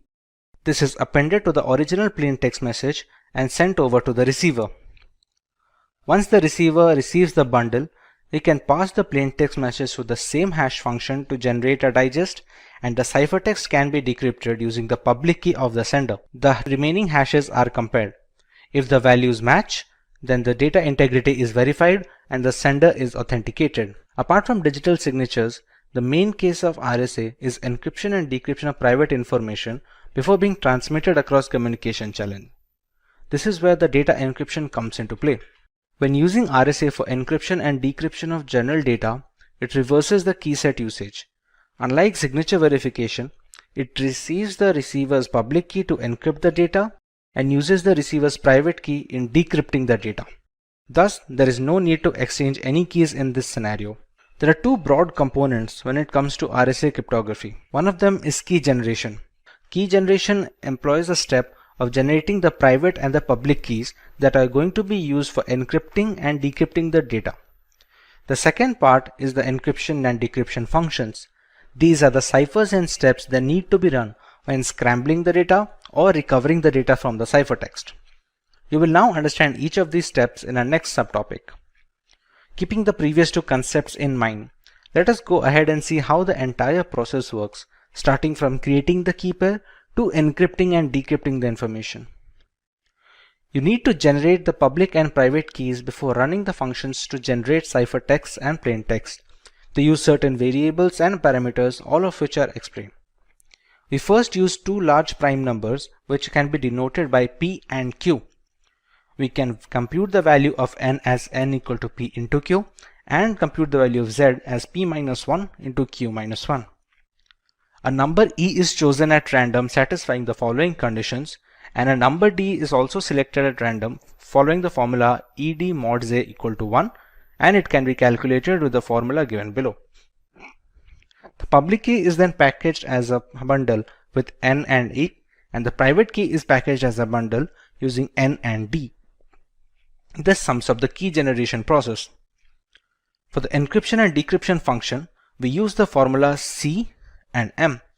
The ciphertext can be calculated as C equal to M to the power E mod N, and the plaintext can be calculated from the ciphertext as C power D mod N. When it comes to a data encryption example, let's take P and Q as 7 and 13. The value of N can be calculated as 91. If we select the value of E to be 5, it satisfies all the criteria that we need it to. The value of D can be calculated using the following function, which gives it as 29. The public key can then be packaged as 91,5 and the private key can then be packaged as 91,29. The plaintext if it is 10, which is denoted by M. Ciphertext can be calculated to the formula C equal to M to the power E mod N, which gives us 82. If somebody receives this ciphertext, they can calculate the plaintext using the formula C to the power D mod N, which gives us the value of 10 as selected as our plaintext. We can now look at the factors that make the RSA algorithm stand out versus its competitors in the advantageous topics of this lesson. RSA encryption depends on using the receiver's public key so that you don't have to share any secret key to receive the messages from others. This was the most glaring flaw faced by symmetric algorithms, which were eventually fixed by asymmetric cryptography structure. Since the key pairs are related to each other, a receiver cannot intercept the message since they don't have the correct private keys to decrypt the information. If a public key can decrypt the information, the sender cannot refuse signing it with his private key without admitting the private key is not in fact private anymore. The encryption process is faster than that of the DSA algorithm. Even if the key generation is slower in RSA, many systems across the world tend to reuse the same keys so that they can spend less time in key generation and more time on actual ciphertext management. Data will be tamper-proof in transit since meddling with the data will alter the usage of the keys. The private key won't be able to decrypt the information, hence alerting the receiver of any kind of manipulation in between. The receiver must be aware of any third party who possesses the private key since they can alter the data mid-transit, the cases of which are rather low. Imagine creating an account on a new website. You provide your email address and set a password that you are confident and you would not forget. What about the website owner? How securely are they going to store your password? For website administrators, they have three alternatives. They can either store the passwords in a plain text format, they can encrypt the passwords using an encryption and decryption key, or they can store the passwords in a hash value. Let's have a look at each of these. When a password is stored in plain text format, it is considered to be the most unsafe option since anyone in the company can read your passwords. A single hack and a data server breach will expose all the account's credentials without needing any extra effort. To counter this, owners can encrypt the passwords and keep them in the servers as a second alternative. But that would mean they also have to store the decryption key somewhere on their servers. In the event of a data breach or the server hack, both the decryption key and encrypted passwords will be leaked, thus making it a single point of failure. What if there was an option to store the passwords after scrambling them completely, but with no way to decrypt them? This is where hashing comes to play. Since only the hashed values are stored in the server, no encryption is needed. With no plain text passwords to protect, your credentials are safe from the website administrators. Considering all the pros, hashed passwords are the industry standard when it comes to storing credentials nowadays. Before getting too deep into the topic, let's get a brief overview of how hashing works. Hashing is the process of scrambling a piece of information or data beyond recognition. We can achieve this by using hash functions, which are essentially algorithms that perform mathematical operations on the main plain text. The value generated after passing the plain text information through the hash function is called the hash value, digest, or in general, just the hash of the original data. While this may sound similar to encryption, the major difference is hashes are meant to be irreversible. No decryption key can convert a digest back to its original value. However, a few hashing algorithms have been broken due to the increase in computational complexity of today's new generation computers and processors. There are new algorithms that stand the test of time and are still in use among multiple areas for password storage, identity verification, etc. Like we discussed earlier, websites use hashing to store the user's passwords. So how do they make use of these hash passwords? When a user signs up to create a new account, the password is then run through the hash function and the resulting hash value is stored on the servers. So the next time a user comes to log into the account, the password he enters is passed through the same hash function and compared to the hash stored on the main server. If the newly calculated hash is the same as the one stored on the website server, the password must have been correct, because according to hash functions terminology, same inputs will always provide the same outputs.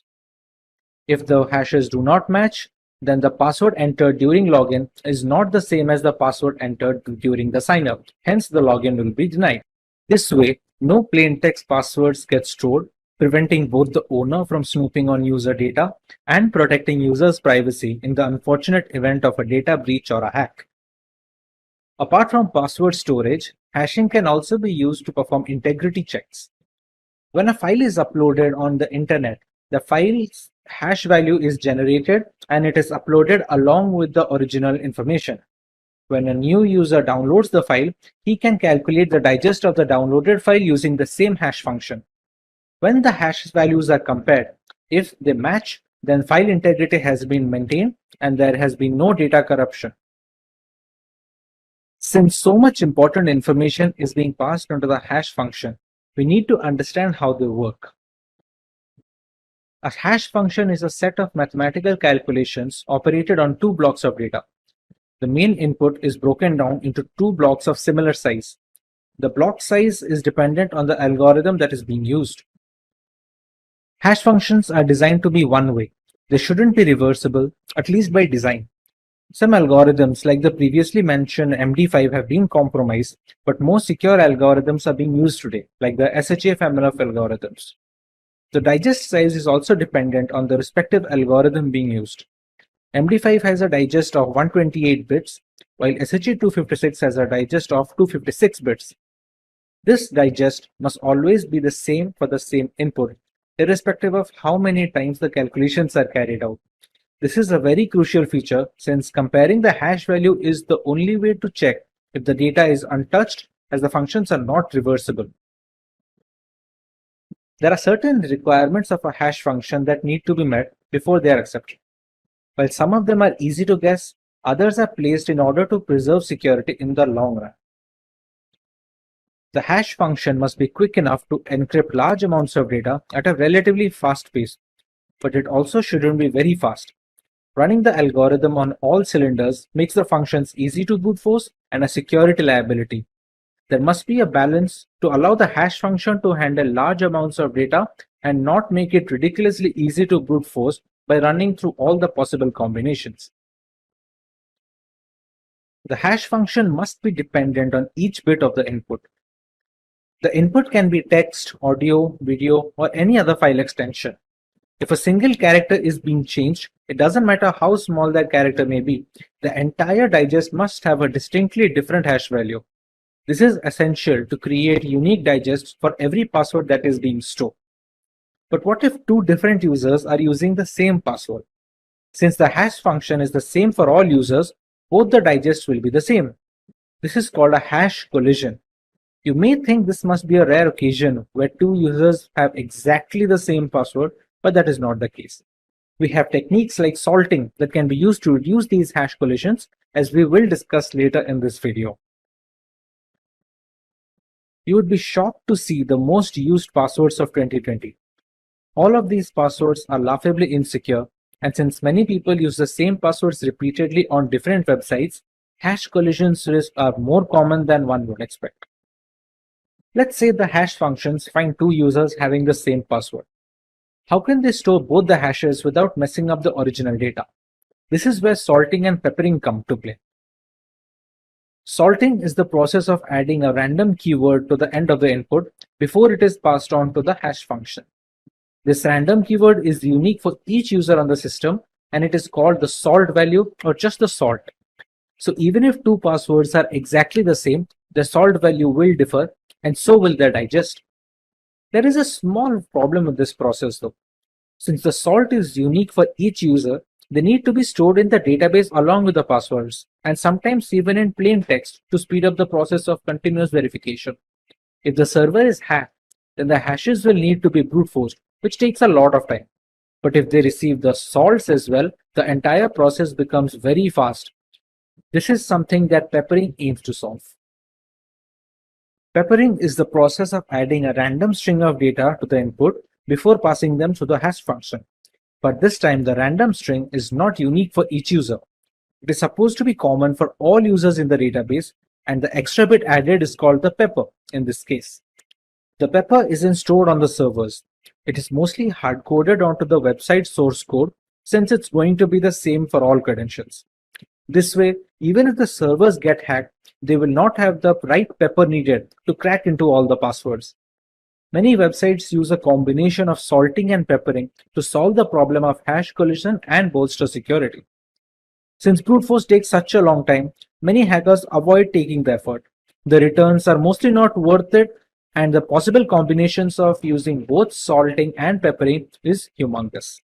With cybercrime getting more and more complex by the day, corporations are in the need of trained personnel in the field of cybersecurity.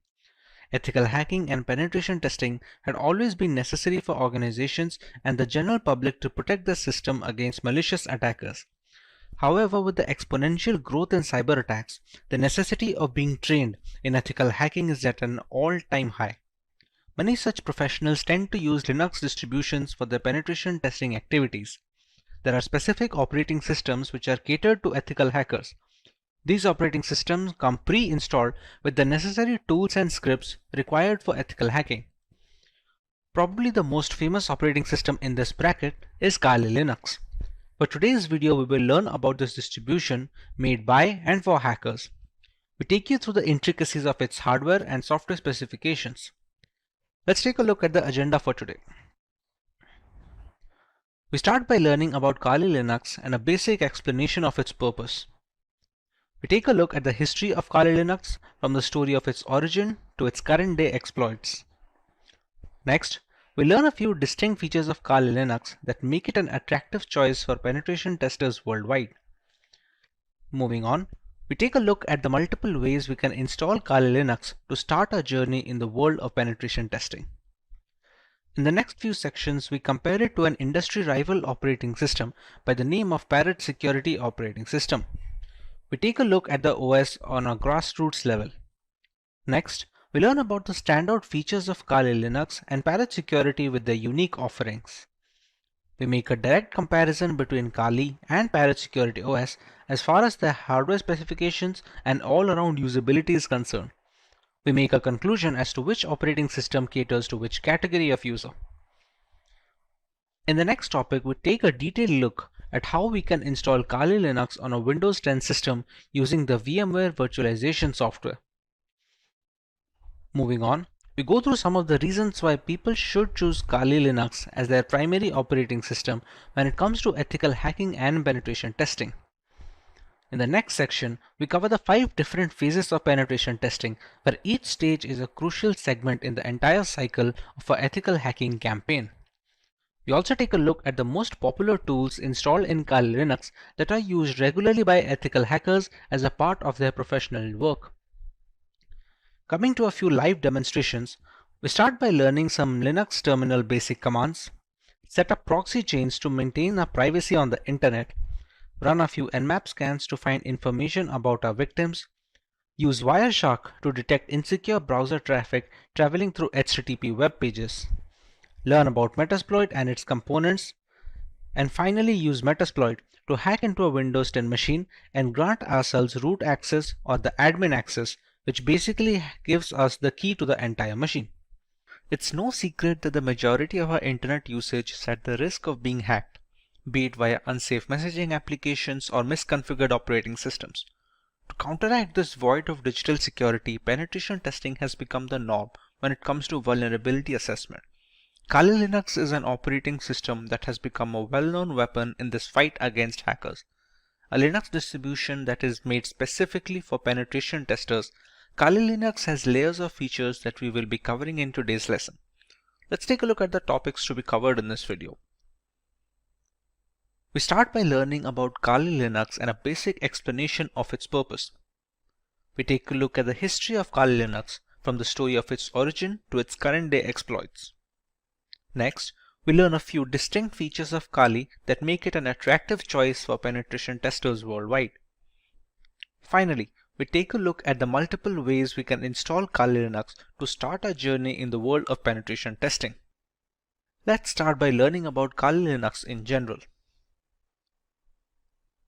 Kali Linux, which is formerly known as Backtrack Linux, is an open source Linux distribution aimed at advanced penetration testing and security auditing. It contains several hundred tools that are targeted towards various information security tasks such as penetration testing, security research, computer forensics, and reverse engineering. Kali Linux is a multiple platform solution, accessible and freely available to information security professionals and hobbyists. Among all the Linux distributions, Kali Linux takes its roots from the Debian operating system. Debian has been a highly dependable and stable distribution for many years, providing a similarly strong foundation to the Kali desktop. While the operating system is capable of practically modifying every single part of our installation, the networking components of Kali become disabled by default. This is done to prevent any external factors from affecting the installation procedure, which may pose a risk in critical environments. Apart from boosting security, it allows a deeper element of control to the most enthusiastic of users. We did not get Kali Linux since the first day. How did it come into existence? Let's take a look at some of its history. Kali Linux is based on years of knowledge and experience in building penetration testing and operating systems. During all these project lifelines, there have been only a few different developers, as the team has always been small. The first project was called WOPEX, which stands for White Hat Knopex. As can be inferred from the name, it was based on the Knopex operating system as its underlying OS. WOPEX had releases ranging from version 2.0 to 2.7. This made way for the next project, which was known as WAX, or the longhand being White Hat Slacks. The name change was because the base OS was changed from Knopex to Slacks. WAX started at version 3 as a nod, it carrying on from WOPEX. There was a similar OS being produced at the same time, Auditor Security Collection, often being shortened to just Auditor, which was once again using Knopex. Its efforts were combined with WAX to produce Backtrack. Backtrack was based on Slackware from version 1 to version 3, but switched to Ubuntu later on with version 4 to version 5. Using the experience gained from all of this, Kali Linux came after Backtrack in 2013. Kali started off using Debian stable as the engine under the hood before moving to Debian testing when Kali Linux became a rolling operating system. Now that we understand the history and the purpose of Kali Linux, let us learn a little more about its distinct features. The latest version of Kali comes with more than 600 penetration tools pre-installed. After reviewing every tool that was included in Backtrack, developers have eliminated a great number of tools that either simply did not work or which duplicated other tools that provided the same or similar functionality. The Kali Linux team is made up of a small group of individuals who are the only ones trusted to commit packages and interact with the repositories, all of which is done using multiple secure protocols. Restricting access of critical code bases to external assets greatly reduces the risk of source contamination, which can cause Kali Linux users worldwide a great deal of damage as a direct victim of cybercrime. Although penetration tools tend to be written in English, the developers have ensured that Kali includes true multilingual support, allowing more users to operate in their native language and locate the tools they need for the job. The more comfortable a user feels with the intricacies of the operating system, the easier it is to maintain a stronghold over the configuration and the device in general. Since ARM-based single-board systems like the Raspberry Pi are becoming more and more prevalent and inexpensive, the development team knew that Kali's ARM support would need to be as robust as they could manage with fully working installations. Kali Linux is available on a wide range of ARM devices and has ARM repositories integrated with the mainline distributions, so the tools for ARM are updated in conjunction with the rest of the distribution. All this information is necessary for users to determine if Kali Linux is the correct choice for them. If it is, what are the ways that they can go forward with this installation and start their penetration testing journey? The first way to use Kali Linux is by launching the distribution in the live USB mode. This can be achieved by downloading the installer image file or the ISO file from the Kali Linux website and flashing it to a USB drive with a capacity of at least 8 GB. Some people don't need to save their data permanently, and a live USB is the perfect solution for such cases. After the ISO image is flashed, the thumb drive can be used to boot a fully working installation of the operating system, with the caveat that any changes made to the OS in this mode are not written permanently. Some cases allow persistent usage in live USBs, but those require further configuration than normal situations. But what if the user wants to store data permanently in the installed OS? The best and the most reliable way to ensure this is the full-fledged hard disk installation. This will ensure the complete usage of the system's hardware capabilities and will take into account the updates and the configurations being made to the OS. This method is supposed to override any pre-existing operating system installed on the computer, be it Windows or any other variant of Linux. The next alternative route for installing Kali Linux would be to use virtualization software such as VMware or VirtualBox. The software will be installed as a separate application on an already existing OS, and Kali Linux can be run as an operating system in the same computer as a window. The hardware requirements will be completely customizable, starting with the allotted RAM to the virtual hard disk capacity.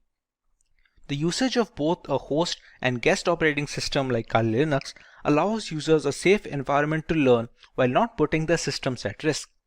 If you want to learn more about how one can go forward with this method, we have a dedicated video where Kali Linux is being installed on VMware while running on a Windows 10 operating system. You can find the link in the description box to get started with your very own virtual machine. The final way to install Kali Linux is by using a dual boot system. To put it in simple words, the Kali Linux OS will not be overwriting any pre-installed operating system on a machine, but will be installed alongside it. When a computer boots up, the user will get a choice to boot into either of these operating systems. Many people prefer to keep both the Windows and Kali Linux installed, so the distribution of work and recreational activities is also allotted effectively. It gives users a safety valve should their custom Linux installation run into any bugs that cannot be fixed from within the operating system. Professionals in security testing penetration testing, and ethical hacking utilize Linux as their preferred operating system. Provides several configurable distributions that you may configure based on your end use. Kali Linux and Parrot OS are two popular penetration testing distributions. While these operating systems each have unique offerings, the overall choice can differ between personnel thanks to their various tools and hardware specifications. Today we will look at both these distributions and settle on the perfect choice for each type of user. Let's go through the agenda for this video. We will learn about Kali Linux and Parrot Security OS from scratch, while understanding their primary selling points as a Linux distribution catered towards penetration testers. Next, we know about some features of these operating systems that stand out of their package.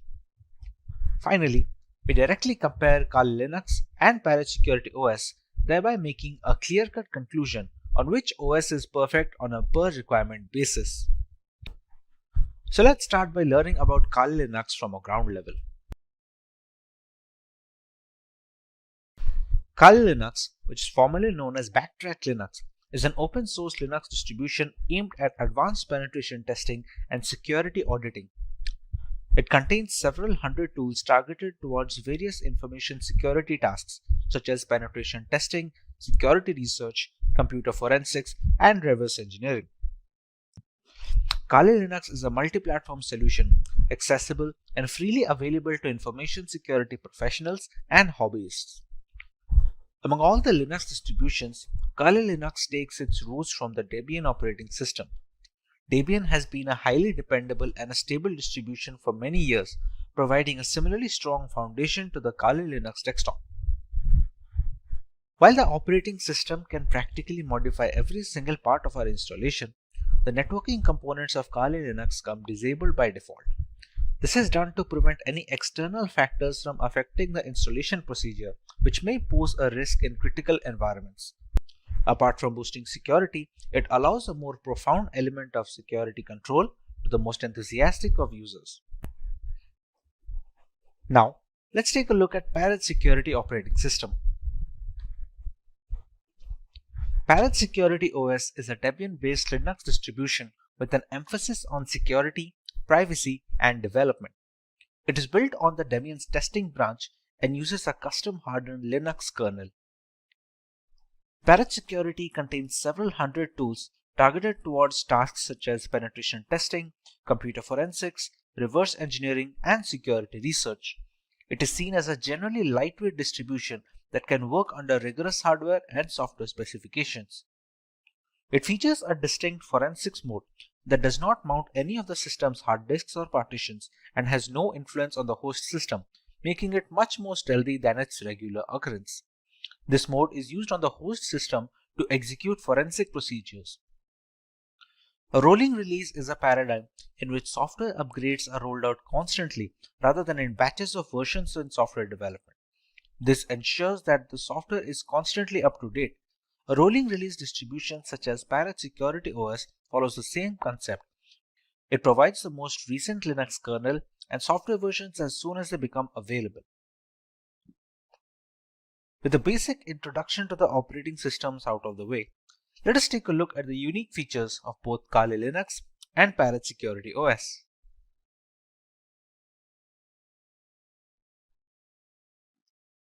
The latest version of Kali Linux comes with more than 600 penetration tools pre-installed.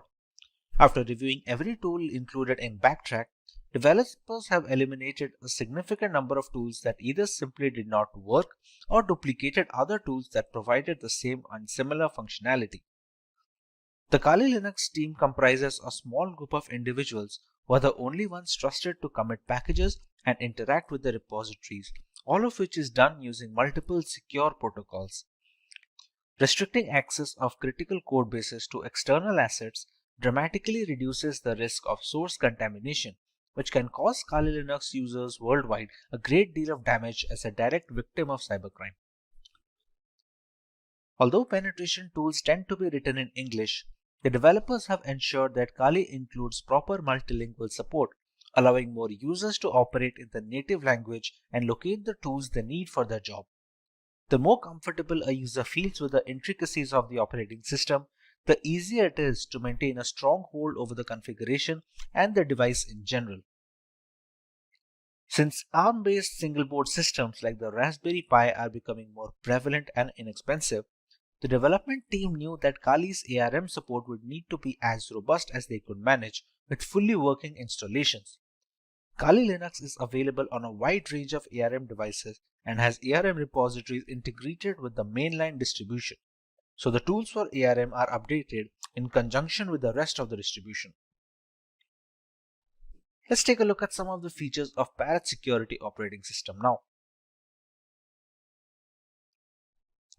Along with a giant catalog of scripts, Parrot Security OS has its own hardened Linux kernel modified explicitly to provide as much security and resistance to hackers as possible in the first line of defense. The configurations in the operating system act as the second gateway, taking care of malicious requests and dropping them off.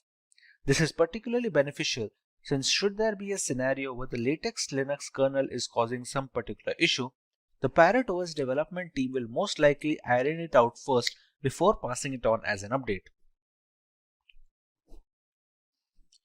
If the custom hardened kernel wasn't reason enough, Parrot Security developers managed to install more hacking tools and scripts to ensure a smooth transition for the Kali Linux users. All the tools you find in Kali are present in Parrot OS and a few extra ones for good measure. And this has been achieved while keeping roughly the same operating system size between both of them.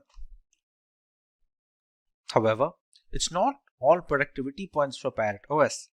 They provide a choice between two different desktop environments, Mate, which comes pre-installed by default, and KDE.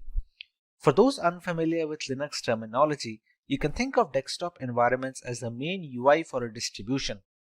Being highly modular in nature, one can use Parrot Security OS while adding another desktop environment that they find appealing. While Kali Linux has only a single option, Parrot Security has provided two optimized builds with Mate Desktop and KDE Desktop. One of the primary advantages of Parrot OS over Kali Linux is that it's relatively lightweight. This implies that it takes significantly less disk space and computing power to function correctly, with as little as 320 MB of RAM required. In reality, Parrot OS is designed to operate successfully off a USB stick, but Kali Linux does not work well from a USB drive and is generally installed in a virtual machine. Parrot OS is more of a niche distribution if you're searching for something lighter than Kali Linux. Features are great, but what about performance? Real-world metrics. Let us compare both these operating systems directly with respect to their hardware specifications and usability. In the end, we can decide on what distribution is fit for each type of user.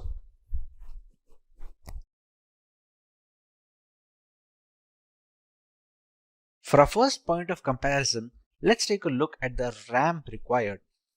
For optimum performance of the operating system, which is highly essential when trying to crack hashes or something of similar nature, RAM usage is a very important facet. While Kali Linux demands at least 1 GB of RAM, Parrot Security can operate optimally with a minimum of 320 MB of RAM.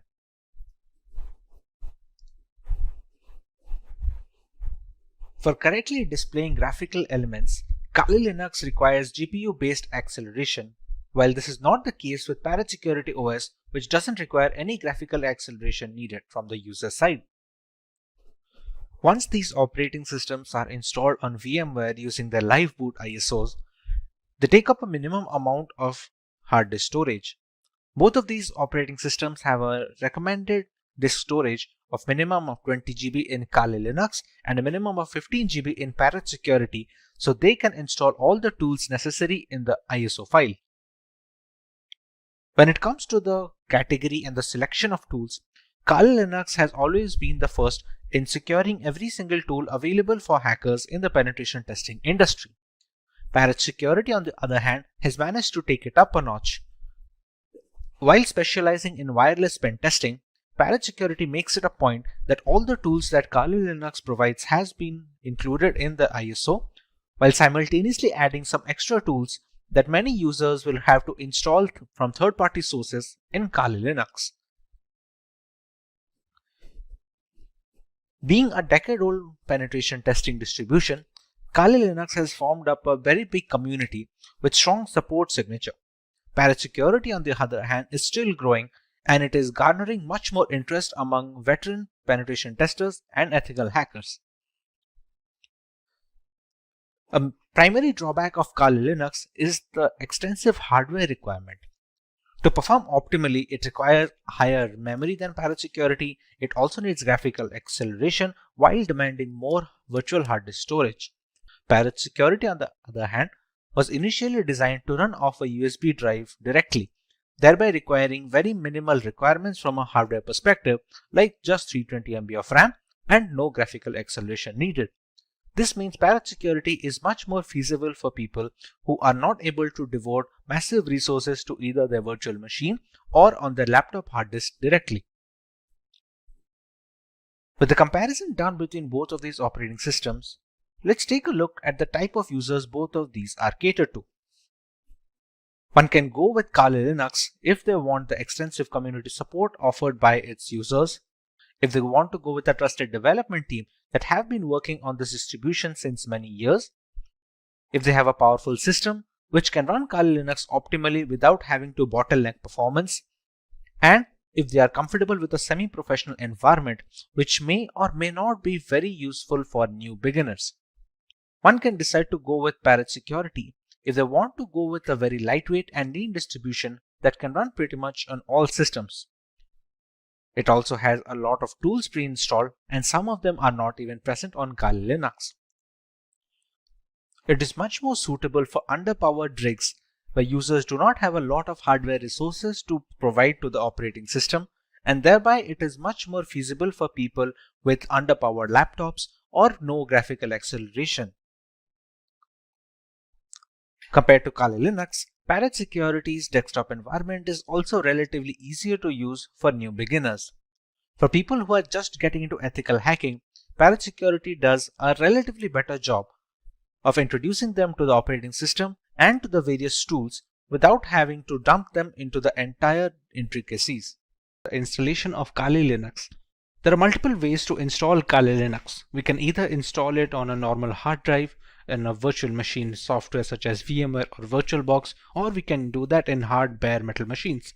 Now, for the convenience of explanation, we're going to install Kali Linux today on a virtual machine software known as VMware. VMware is able to run multiple operating systems on a single host machine, which in our case is a Windows 10 system. To get started with Kali Linux installation, we have to go to the website to download an image file. We go to Get Kali, and as you can see, there are multiple platforms on which this operating system can be inverted. As per our requirement, we're going to go with the virtual machine section. As you can see, it is already recommended by the developers. This is the download button, which will download a 64-bit ISO file. We can download 32-bit, but that is more necessary for hard metal machines, or if you're going to use it for older devices which do not support 64-bit operating systems yet. After clicking on the download button, we can see we have a WinRAR archive which will have the ISO files. For now, we have downloaded the ISO file and it is already present with me. So we can start working on the VMware side of things. Once the ISO file is downloaded, we open up VMware Workstation. We go to File and we create a new virtual machine. In these two options, it is highly recommended to go with the typical setup rather than the custom one. The custom is much more advanced and requires much more information from the user, which is beneficial for developers and people who are well versed with virtualization software, but for 90% of the cases, typical setup will be enough. Here, we can select the third option, which will be I will install the operating system later. In some operating systems, we can use the ISO file here directly and VMware will install it for us. But for right now, in the case of Kali Linux, the third option is always the safest. Kali Linux is a Linux distribution. So we can select Linux over here, and the version, as you can see here, have multiple versions such as the multiple kernels. Every distribution has a a parent distribution. For example, Kali Linux has Debian, and there are other distributions which are based or forked from some parent distribution. Kali Linux is based off Debian, so we can go with the highest version of Debian, which is the Debian 10.x 64-bit. Go on next. We can write any such name. We can write Kali Linux so that it will be easier to recognize the virtual machine among this list of virtual machine instances. The location can be any location you decide to put. By default, it should be the documents folder, but anywhere you put, it will hold up all the information of the operating system, all the files you download, all the configurations you store, everything will be stored in this particular location that you provide. When we go next, we are asked about the disk capacity. This disk capacity will be all the storage that will be provided to your virtual machine of Kali Linux. Think of your Windows device. If you have a 1 terabyte of hard drive, you have the entirety of the hard disk to store data on. How much data you give here, you can only store up to that amount of data. Not to mention, some amount of capacity will be taken up by the operating system itself to store its programs and applications. For now, we can give around, let's say, 15 GB of information. Or if its recommended size for Debian is 20, we can just go ahead at 20. It depends all on the user case. If you are going to use it extensively, you can even go as high as 50 or 60 GB if you have plans to download many more applications and perform multiple different tests. Another option we get over here is storing virtual disks as a single file or storing them into multiple files.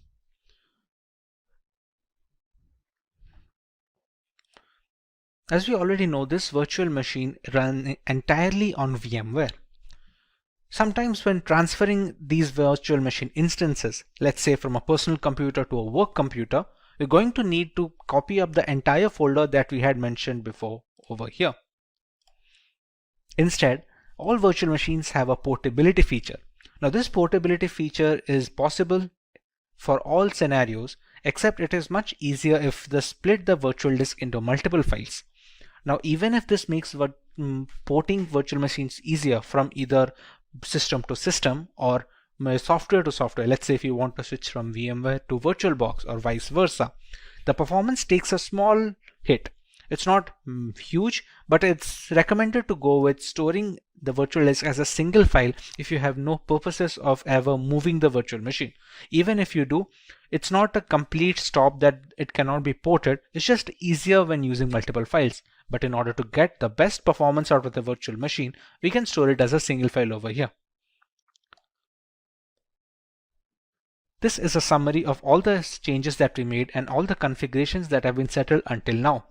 Now at this point of time, we have not provided the .iso file yet, which is the installation file for the Kali Linux that we downloaded from this website. As of right now, we have only configured the settings of the virtual machine. So we can press on Finish. And we have Kali Linux in the list. Now, to make the changes further, we press on Edit Virtual Machine Settings. The memory is supposed to give the RAM of the virtual machine. The devices with RAM of 8 GB or below that, giving high amount of RAM will cause performance issues and the host system. If the memory has some amount of free storage left, let's say on idle storage, my Windows machine takes about 2 GB. So I have 6 GB of memory to provide. Although if you provide all of the 6 GB, it will be much more difficult for the host system to run everything properly. So for this instance, we can keep it as 2 GB of memory for the virtual machine instance. Similarly, we can use the number of processors and we can customize it according to our liking. Let's say if we want to use one processor, but we want to use 2 different cores, we can select them as well. Hard disk is pre-set up as the SCSI hard disk and it does not need to be changed for the installation of this operating system at all. CD/ID DVD. This is where the installation file comes.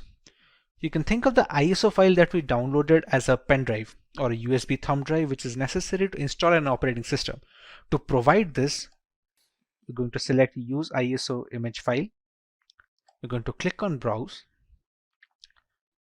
Go to Downloads and select the ISO file over here. Select Open, and you can see it is already loaded up. Next, in the network adapter, It is recommended to use NAT. This helps the virtual machine to draw the internet from the host machine settings. If your host machine is connected to the internet, then the virtual machine is connected as well. There are some other options such as host only or custom segments or LAN segments, but those are not necessary for installation. Rest of them are pretty standard, which do not need any extra configuration and can be left as it is. Press OK, and now we can power on this virtual machine.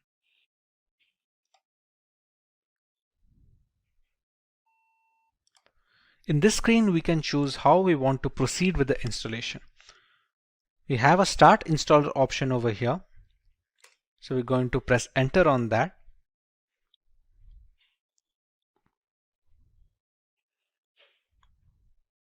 We're going to wait for the things to load from the ISO file. The first step in the installation is choosing the language of the operating system. For this, we can go with English as standard. This is a location. This will be used for setting up the time and some of the internal settings which depend entirely on the location of the user. So for this, we're going to go with India. Configuring the keyboard, it's always recommended to go with the American English first. Many people make a mistake of going with the Indian keyboard if it is possible, and it provides a lot of issues later on. So it's always preferred to go with the American English, and if later we see some necessity of another keyboard dialect that is required, we can install it later. But for now, we should always stick with American English as a basic. At this point, it's going to load the installation components from the .iso file. It is a big file of 3.6 GB, so it has a lot of components that need to be put into the virtual machine, which can also be used to detect hardware.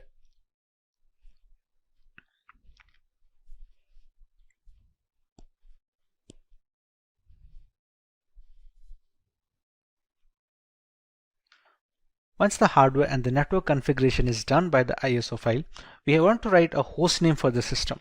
This host name can be anything which is used to recognize this device on a local network or a LAN cable. Let's say if we use the name Kali.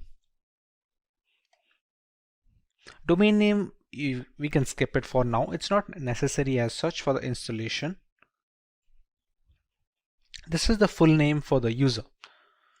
Let's say we can provide the name as Simplilearn as a full name.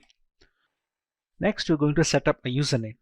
This username is going to be necessary to identify the user from its root accounts and the subsequent below accounts. For now, we can give it as something as simply123. Now we have to choose a password for the user. Now remember, since this is the first user that is being added onto this newly installed operating system, it needs to be a password for the administrator. We can use whichever password we like over here and use the same password below and press on continue. At this point, it's going to detect on the components on which the operating system can be installed. Like here, there are multiple options like the use entire disk and set up LVM, use entire disk and set up encrypted LVM. For newcomers, it is recommended to just use the first one, since LVM encryption is something that you can learn afterwards when you're much more hands-on with the Linux operating system. For now, we're going to use the use entire disk guided installation and press on continue. When we set up the virtual machine on VMware, we had set up a disk capacity that we gave up as 20 GB. That is the hard disk which is being discovered here. Even though it is a virtual disk, on VMware it acts as a normal hard disk on which an operating system can be installed. So we select this one and press on continue. Here there is a multiple partition system. All the operating systems that are installed have different components. One is used for the keeping of the applications, one for the files, other for the RAM management and other things. For newcomers, it is always recommended to keep it in one partition. And we're going to select that and press on continue. This is just an overview of the partition it's going to make. As you can see, it has a primary partition of 20.4 GB and a logical partition of 1 GB used for swap memory. Now these kind of naming can be confusing for people who are not well versed with Linux operating systems or in general virtualization. But for now you can go ahead and press on continue, as this will be fine. We can press on finish partitioning and write changes to disk and continue. It's just a confirmation page. As you can see, it's wrote that SCSI3 is our virtual hard disk of 20 GB disk capacity. We write the changes to the disk, we press yes and click on continue. At this point the installation has started. Now this installation will take a while depending on the amount of RAM provided, the processors provided, and how quickly the performance of the system is being hampered by the host machine. On quicker systems this will be rather quick, while on the smaller ones this will take a while. Since this is going to take some time to install as it is being run on a virtual machine with only 2 GB of RAM, we're going to speed up this part of the video so we don't have to waste any more time just watching the progress bar.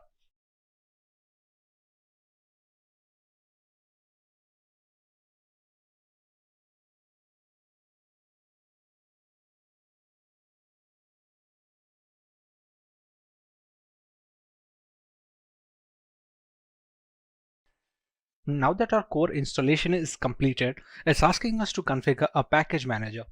The work of a package manager on Linux operating systems is similar to the Google Play Store on Android mobile devices and on the App Store for the Apple devices. It's an interface to install external applications which are not installed by default. Let's say for Google Chrome or any other browser which can be used to browse the internet. At this point of time, it's asked us to select a network mirror. We're going to select as yes and move forward with this.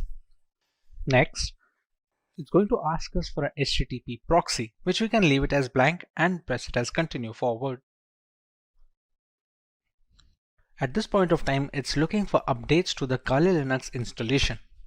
This will fetch the new builds from the Kali server, so the installation is always updated to the latest version. Now that the package manager is configured, we have the grub bootloader. The grub is used for selecting the operating system while booting up. Its core functionality is to allow the operating system to be loaded correctly without any faults. So at this point of time, if it asks install the grub bootloader to your primary drive, we can select it as yes and press continue. Remember, the installation was conducted on dev SDA. So we're going to select installation of the grub loader on the same hard disk that we have configured. We press this one and press continue. So now the grub bootloader is being installed. The grub is highly essential because it shows the motherboard where to start the operating system from. Even if the operating system is installed correctly and all the files are in correct order, the absence of a bootloader will not be able to launch the OS properly. As you can see, the installation is finally complete. So now we can press on continue and it's going to finalize the changes.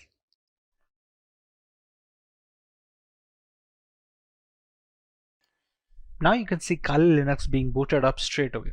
It doesn't check for the ISO file anymore since the operating system is now installed onto the virtual hard disk storage that we had configured before.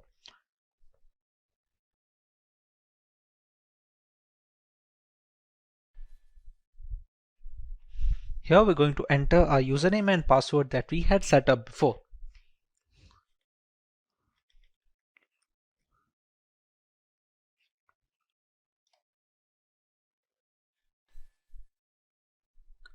And we have the Kali Linux system booted up.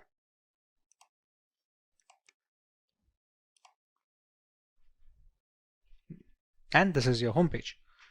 We can see the installed applications over here, which are being used for penetration testing by multiple security analysts worldwide. All of these come pre-installed with Kali Linux, and others can be installed using the apt package manager that we had configured.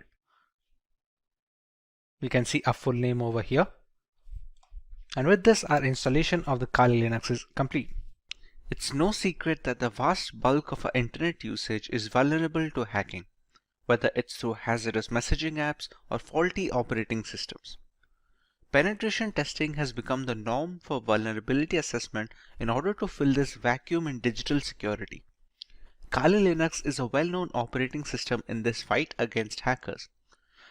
Kali Linux, a distribution designed specifically for penetration testers, has layers of features that we will go over in today's lesson and take a look at some of the tools and features that the operating system has to offer. Let's take a look at the video's topics and features that the operating system has to offer. Let's take a look at the video's topics. We start by learning the requirements of an operating system like Kali Linux. We learn more about the core features of the OS and its intricacies. Moving on, we take a look at the 5 distinct stages of penetration testing that dictate the flow of vulnerability assessment in general. Next, we learn about some important tools that can be found on Kali Linux which are geared specifically for ethical hacking purposes. And finally, we have an extensive demonstration where we work on some basic terminal commands, proxy tools, and a couple of highly regarded software from the crux of the operating system. Let's start by learning why one should learn Kali Linux in the first place. In today's world, an organization's most valuable asset is its information or data. This is true for all kinds of businesses, be it public or private.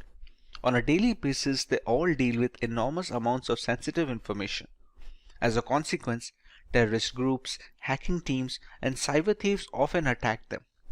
To ensure this safety and protection, businesses use a variety of security measures and regularly update their index. Organizations must be proactive in this age of digitalization by regularly assessing and updating their security. Every day, hackers discover new methods to breach firewalls. Ethical hackers or white hat hackers provide a fresh perspective on security. They conduct penetration tests to validate security measures. Generally, they will penetrate your networks and give you relevant information about your security posture.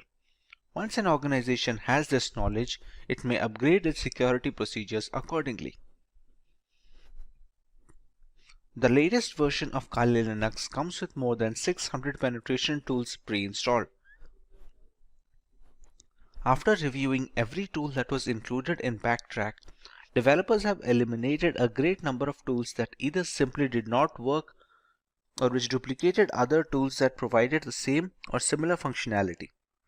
Occasionally, when conducting penetration testing or hacking, we must automate our activities since there may be hundreds of conditions and payloads to test, and manually examining everything is time-consuming. To improve our productivity, we utilize tools that come pre-packaged with Kali Linux. These tools not only save us time, but also accurately capture and process the data. The Kali Linux team is made up of a small group of individuals who are the only ones trusted to commit packages and interact with the repositories, all of which is done using multiple secure protocols. Restricting access of critical code bases to external assets greatly reduces the risk of source contamination.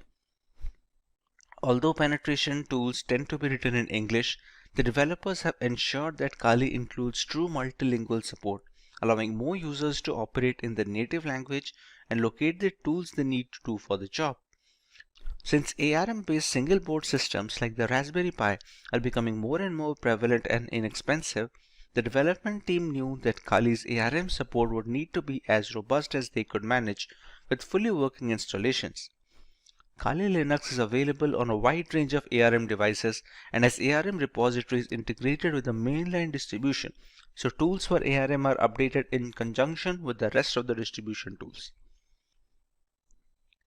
Now that we understand the necessity for an operating system like Kali Linux, let us take a look at some of its core features and offerings to the ethical hacking world.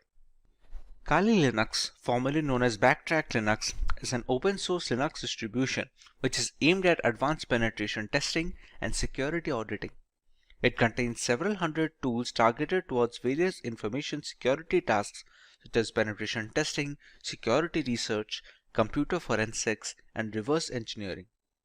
Kali Linux is a multi-platform solution accessible and freely available to information security professionals and hobbyists.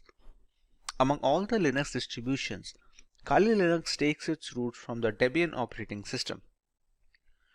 Debian has been a highly dependable and stable distribution for many years, providing a similarly strong foundation to the Kali Linux desktop. While the operating system is capable of practically modifying every single part of our installation, the networking components of Kali Linux come disabled by default. This is done to prevent any external factors from affecting the installation procedure, which may pose a risk in critical environments. Apart from boosting security, it allows a deeper element of security and control to the most enthusiastic of users.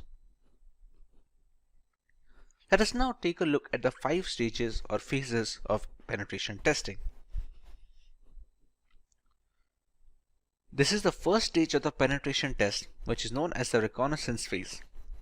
In this stage, the security researcher collects information about the target. It can be done actively, which means you are collecting information without contacting the target, or even both. It helps security firms gather information about the target system, network components, active machines, open ports and access points, operating system details, etc. This activity can be performed by using information available in the public domain and using different tools. The next phase is more tool-oriented rather than performed manually, and it is the scanning phase. The penetration tester runs one or more scanner tools to gather more information about the target. The penetration tester runs one or more scanner tools to gather information about the target. By using various scanners such as war dialers, port scanners, network mappers, and vulnerability scanners, the tester collects as many vulnerabilities which help to turn an attack in a more sophisticated way. The next stage is known as the gaining access phase. In this phase, the penetration tester tries to establish a connection with the target and exploit the vulnerabilities found in the previous stage. Exploitation may be buffer overflow attacks, denial of service or DOS attacks, session hijacking, and many more. Basically, penetration tester extracts information and sensitive data from servers by gaining access using different tools. In the maintaining access phase, the penetration tester tries to create a backdoor for himself. It helps him to identify hidden vulnerabilities in the system and can later act as a gateway to retrieve control of the system.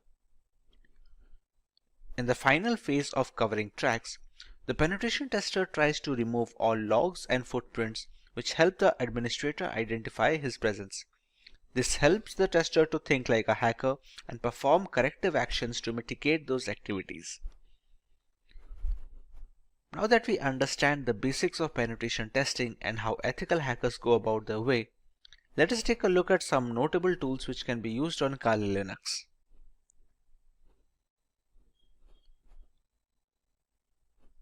At the top of the chain lies Nmap. Nmap is a free and open source utility port scanner which can be used for network discovery and security auditing. Many systems and network administrators also find it useful for tasks such as network inventory, managing service upgrade schedules, and monitoring host or service uptime. It is most beneficial in the early stages of ethical hacking, where a hacker must figure the possible entry point to a system before running the necessary exploits, thus allowing the hacker to leverage any insecure openings and breach the device. It's a part of the scanning phase of the penetration testing. Nmap uses raw IP packets in novel ways to determine what hosts are available on the network, what services these hosts are offering, what operating systems they are running and their versions, what type of packet filters and firewalls are in use, and dozens of other characteristics. It was designed to rapidly scan large networks but works fine against single hosts as well. Since every application that connects to a network needs to do so via a port, the wrong port or server configuration can open a can of worms which lead to a thorough breach of the system and ultimately a fully hacked device. Next on the list we have Metasploit. The Metasploit framework is a very powerful tool that can be used by cybercriminals as well as ethical hackers to probe systemic vulnerabilities on networks and servers. As a part of the third stage of penetration testing, it's an open source framework which can be easily customized and used with most operating systems. With Metasploit, the ethical hacking team can use a ready-made or custom code and introduce it into a network to probe for weak spots. As another flavor of threat hunting, once these flaws are identified and documented, the information can be used to address systemic weaknesses and prioritize solutions. Once a particular vulnerability is identified and the exploit is fed into the system, there are a host of options for the hacker. Depending on the vulnerability, hackers can even run root commands from the terminal, allowing complete control over the activities of the compromised system as well as all personal data stored on the device. A big advantage of Metasploit is the ability to run full-fledged scans on a target system, thereby giving a detailed picture of the security index of said system. This also provides the necessary exploits that can be used to bypass the firewalls and the antivirus software. Having a single solution to gather almost all the necessary points of attack is very useful for ethical hackers and penetration testers, as denoted by the high rank in this list. At number 3, we have Wireshark. Wireshark is the world's foremost and widely used networking protocol analyzer. It lets you see what's happening on your network at a microscopic level and is the de facto standard across many commercial and non-profit enterprises, government agencies, and educational institutions. Wireshark is a popular open source tool to capture network packets and converts them to human-readable binary format. It provides every single detail of the organization's network infrastructure. It consists of devices designed to help measure the ins and outs of the network. The information collected through Wireshark can be used for various purposes, such as real-time or offline network analysis, identification of the traffic coming onto your network, its frequency, and its latency between specific hops. This helps network administrators generate statistics based on real-time data. Wireshark is also a cross-platform tool that can be installed on Windows, Linux, and Mac systems to enable hackers in all ecosystems to monitor network traffic irrespective of the operating system. The development team is determined to maintain this level of freedom for their users in the foreseeable future. The next tool on our list is AirGarden, which is a part of the third phase of penetration testing. This is a multi-use bash script for Linux systems to hack and audit wireless networks like our everyday Wi-Fi router and its counterparts. Along with being able to launch denial of service attacks on compromised networks, this multi-purpose Wi-Fi hacking tool has very rich features which support multiple methods for Wi-Fi hacking, including multi-field WPS hacking modes, all-in-one WEP attack, handshake file capturing, evil twin attacks, pixie dust, and so much more. It usually needs an external network adapter that supports monitor mode, which is necessary to be able to capture wireless traffic traversing the air channels. Thanks to its open source nature, AirGarden can be used with multiple community plugins and add-ons, thereby increasing its effectiveness against a wide variety of routers, both in the 2.4 GHz band and 5 GHz band. The next tool is John the Ripper. John the Ripper is an open source password security auditing and password recovery tool available for many operating systems. John the Ripper Jumbo supports hundreds of hash and cipher types, including for use of passwords of operating systems, web apps, groupware, database servers, network traffic captures, encrypted private keys, file systems, and document files. Some of the key features of the tool include offering multiple modes to speed up password cracking, automatically detecting the hashing algorithm used by the passwords, and the ease of running and configuring the tool, making it a password cracking script of choice for novices and professionals alike. It can use dictionary attacks along with regular brute forcing to speed up the process of cracking the correct password without wasting additional resources. The word list being used in this dictionary attacks can be used from the user's end, allowing for a completely customizable process. Now that we have covered the basics of Kali Linux, let us take a look at the agenda for our demo today. We start out with a few terminal commands that are a basic part of a Linux operating system. We configure our own proxy chains to maintain anonymity while running penetration testing attacks on our victims. Next, we run a few Nmap scans on a local Windows 10 machine to find out the type of information that can be gathered in such a scenario. Moving on, we use Wireshark to monitor internet traffic and understand the importance of encryption and security when browsing the World Wide Web. Next, we learn about Metasploit and its various applications in the line of vulnerability assessment of a device. And finally, we use Metasploit to take root access of a fully updated Windows 10 computer system. Let's begin with some terminal basics on Kali Linux. When most people hear the term Linux, they envision a complex operating system used only by programmers. However, the experience is not as frightening as it appears. Linux is an umbrella term for a collection of free and open source Unix operating systems. There are many variants like Ubuntu, Fedora, Debian. These are distributions, will be a more precise term.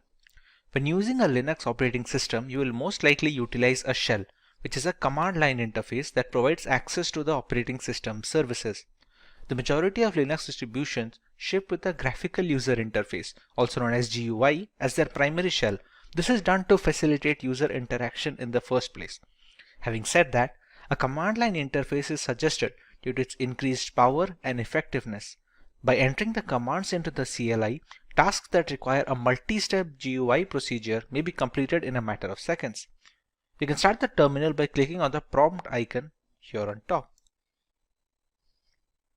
Once the terminal is opened, we can put up our commands. The first command that we are going to look into is pwd. pwd stands for present working directory. As of right now, what you are seeing is the terminal window by default. If I write pwd and press enter, this shows the directory in which the terminal is being run on. As of right now, it's in the nf folder of my desktop, which is specifically this folder. If I open up this folder, you can see it is currently empty, as in it has no contents. If I use another command known as mkdir, which is supposed to stand for make directory, and I write nf2, shortage for new folder 2. If I open up the nf, you can see the new folder is created. This is how the pwd command works. Another important command to change directories, it's called the cd command. Let's say right now if I am in nf, I want to create a new file in nf2 folder or something else in the nf2 folder. I have to shift to cd nf2. Now if I write pwd, it will show the present working directory of home, Simplilearn, desktop, nf, and inside that I am in nf2 right now. It is done to navigate through the Linux files and directories. It requires either the full path or just the name of the directory. If we have to move a completely different folder on a completely different file, then we can use the entire path like this. For now, cd works. Another few commands is we can write cd ... and it will come back one folder. Now the pwd will be just nf and not nf2. Let's say we are in this folder and we want to go a different file. Let's say if we just go for cd home, Simplilearn. That's it. Right now, these are the folders in our current present working directory. We have the desktop, the documents, downloads, etc. From here, we can again go to the desktop using the same cd command, cross-check the changing of directories, and check the files again. And yes, there we go, nf. How do we know this? What are the commands that are used to show the files and folders? That folder is known as the ls command. ls can be used to view the contents of a directory. By default, this command will display the contents of your current working directory. If we add some other parameters, we can find the contents of other directories as well. There are some hidden files as well in Linux which cannot be showed just with ls. For example, if we just go to cd etc, which is a configuration folder for Linux, if we write ls now, these are the files that can be seen. If we want to see the hidden files, we'll have to add one more parameter here like ls-a, and as you can see, the number of files have increased this time around. There are other things as well that we can see with Linux. ls-al will show the hidden files along with some of the parameters and some of the permissions that has been provided for each file. As you can see, many of these files have root access. Some of them can write, some of them can read. It differs file to file, and the ls-al command is used to check each of these files' permission and change them accordingly if needed. The next command that we can look for is the cat command, or concatenate. It is one of the most frequently used commands, and it is used to list the contents of a file on the output. For example, let's say if I have a file at the desktop. In this nf2 folder, I will create a document, create an empty file, e5. I'll open up the document and I'll write it as hello Kali. I will save this up. Now, to change the directories from etc to nf2, we have already discussed how to use the cd command using just the folder name. Now, if we want to go to the entire directory, we can write cd home. As you can see, it is already prompting us to complete the name of the directory. At this point, we just have to press tab and it completes it for ourselves. Next, we already know we have to enter the desktop, nf and nf2. And this brings us to the current working directory. Here, if we press ls, we can find a file over here. Now, as discussed for the concatenate, it is used to show the contents of a file. So right now, if we press cat, which stands for concatenate, e-file. As you can see, we have written hello Kali in the text file, and we can see the output right now. We can also use it to create new files.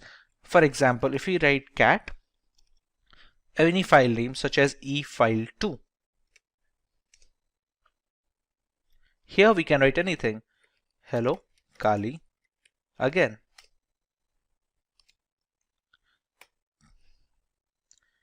Once we press Ctrl C here, we can check e-file2 and we have hello Kali again printed over here.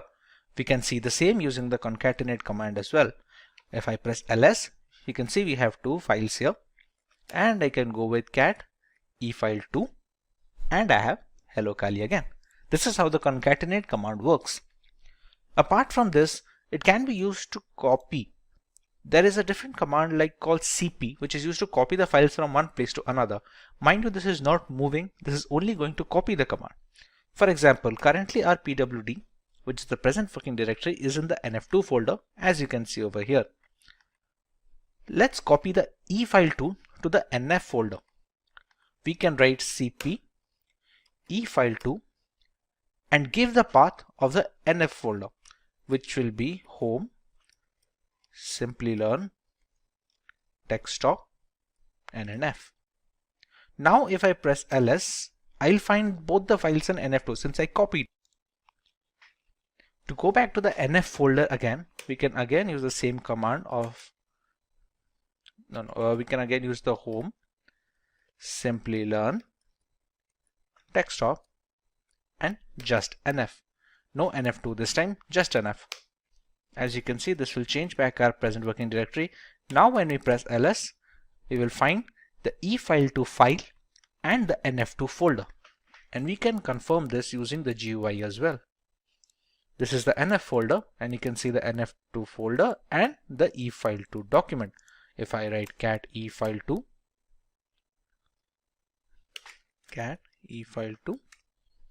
we can see the contents of the file. Now this can be done using moving as well. For example, if I go to cd nf2, which is the inside folder, it has both the document files like e-file and e-file2. Let's say I want to move the e-file completely from nf2 to nf1.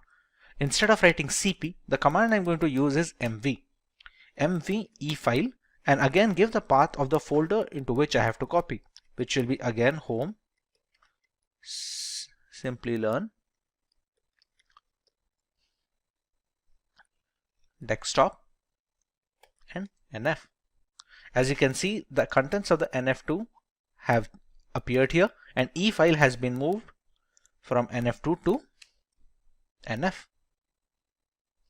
This is the nf2, and we don't find e-file here anymore. if we press cd dot dot and we go back to nf_ls right now, and we can find both the files, e file that we moved and e file 2 that we copied from the nf2 folder. So this is how copying and moving will work using the terminal. Now this is just a simple one-line statement that might take a couple of clicks when using GUI. This is why the command line interface is considered to be much more streamlined for Linux operating systems. Another very important command for Linux operating system is the sudo command. Sudo is short for super user do. The command enables you to perform tasks that require administrative or root permissions. You can think of it as how we run programs as administrator on Windows systems. It is not advisable to use this command for daily use because it might be easy for an error to occur, and the permissions of root are very intricate.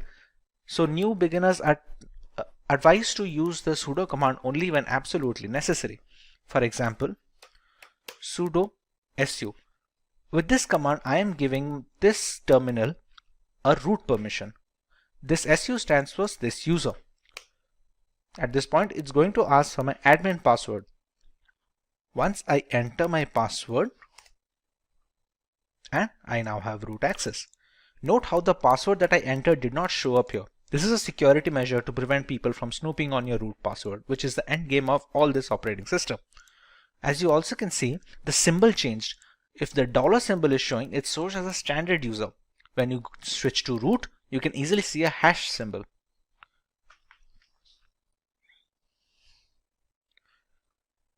This opens up a separate shell inside this terminal command. For example, we can exit out of the root user to the standard user using the command exit. And once again, we have the dollar sign and the root has vanished over here. There are some commands that will only work with administrative access. For example, when updating the Kali Linux system, we have to use apt update. As you can see, it says problem unlinking the file because permission denied. Now let's try this using sudo apt update. As you can see, it is updating the package repositories which work as the software installed on the system. This can be done using either writing the sudo command every time we want to perform a root access, or we can just write sudo su once and write apt update alone. The fetching is complete over here. For the second example, let's say I just write sudo su, and this time it's not going to ask me the password because at this current terminal process, I've already provided the root password once and it is in memory right now. Now, when we used to update the system, we had to write sudo apt update. That was because we were running it as a standard user. Now we are running it as a root user. So all we have to write is apt update, and it's going to continue its work. There you go. Another command that can be useful is the ping command. It's pretty self-explanatory. It's going to be checking the internet connectivity.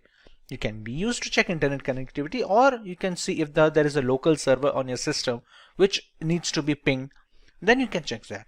For example, if we have to write ping, and we can use either IP address or domain.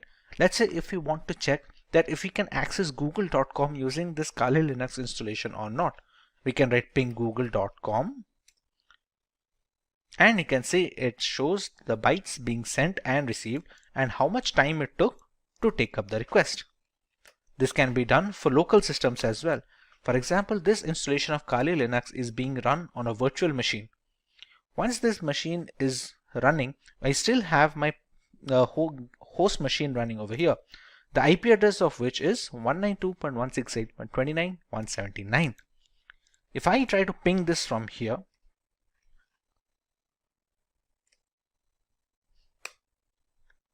as you can see, the time to complete the request is drastically low compared to a website on the internet, considering this is on the local network.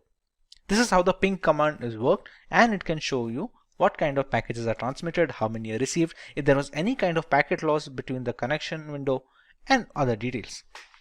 A very important command when working with the terminal for a long duration is the history command.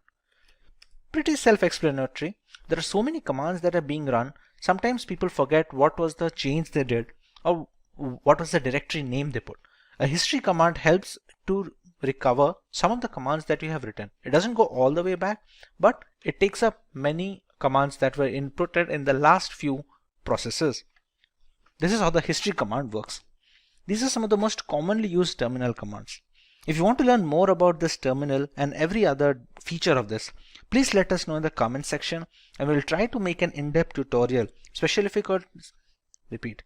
If you want to learn more about the terminal, please let us know in the comment section, and we will try to make an in-depth tutorial specifically for terminal commands on Linux. Moving on, we learn how to configure proxy chains on our system. Proxying refers to the technique of bouncing your internet traffic through multiple machines to hide the identity of the original machine. It is a good tool that hackers use to accomplish this goal is proxy chains. Essentially, you can use proxy chains to run any program to a proxy server. This will allow you to access internet from behind a restrictive firewall which hides your IP address. Proxy chains even allows you to use multiple proxies at once by chaining them together. One of the most important reasons that proxy chains is used in a security context is that it's easy to evade detection. Attackers often use proxies to hide their true identities while executing an attack. And when multiple proxies are chained together, it becomes harder and harder for a forensic professional to trace the traffic back to the original machine. When these proxies are located across countries, investigators would have to obtain warranties in the local jurisdictions where every proxy is located. To see how proxy chain works, let's open Firefox first and check our current IP address. Write Firefox, and there we go.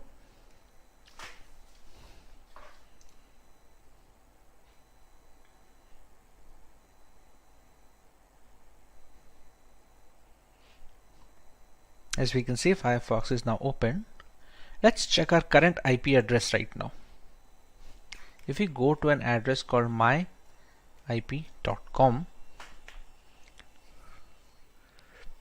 and you can see it easily detects our country is in India, and this is a public IP address. Now, if we move to the terminal again, here we can now write proxy chains -h. What this -h does is it finds a help. It stands for the help file. This is for help file. What we found out using this is proxy chains has a config file here, etc proxychains4.conf. This is the config file found. Using this config file, we can customize how our proxy chain should work. If we want to open that, we have to use it in a text editor. On Windows, we have Notepad and other things like that, Microsoft Word to edit documents. On Linux, we have a tool called Nano. To access the Nano, we use the command nano and give the path of the file that we want to check. As of right now, the proxy chains config file is located over here. So we're going to follow the path there. chains4.conf.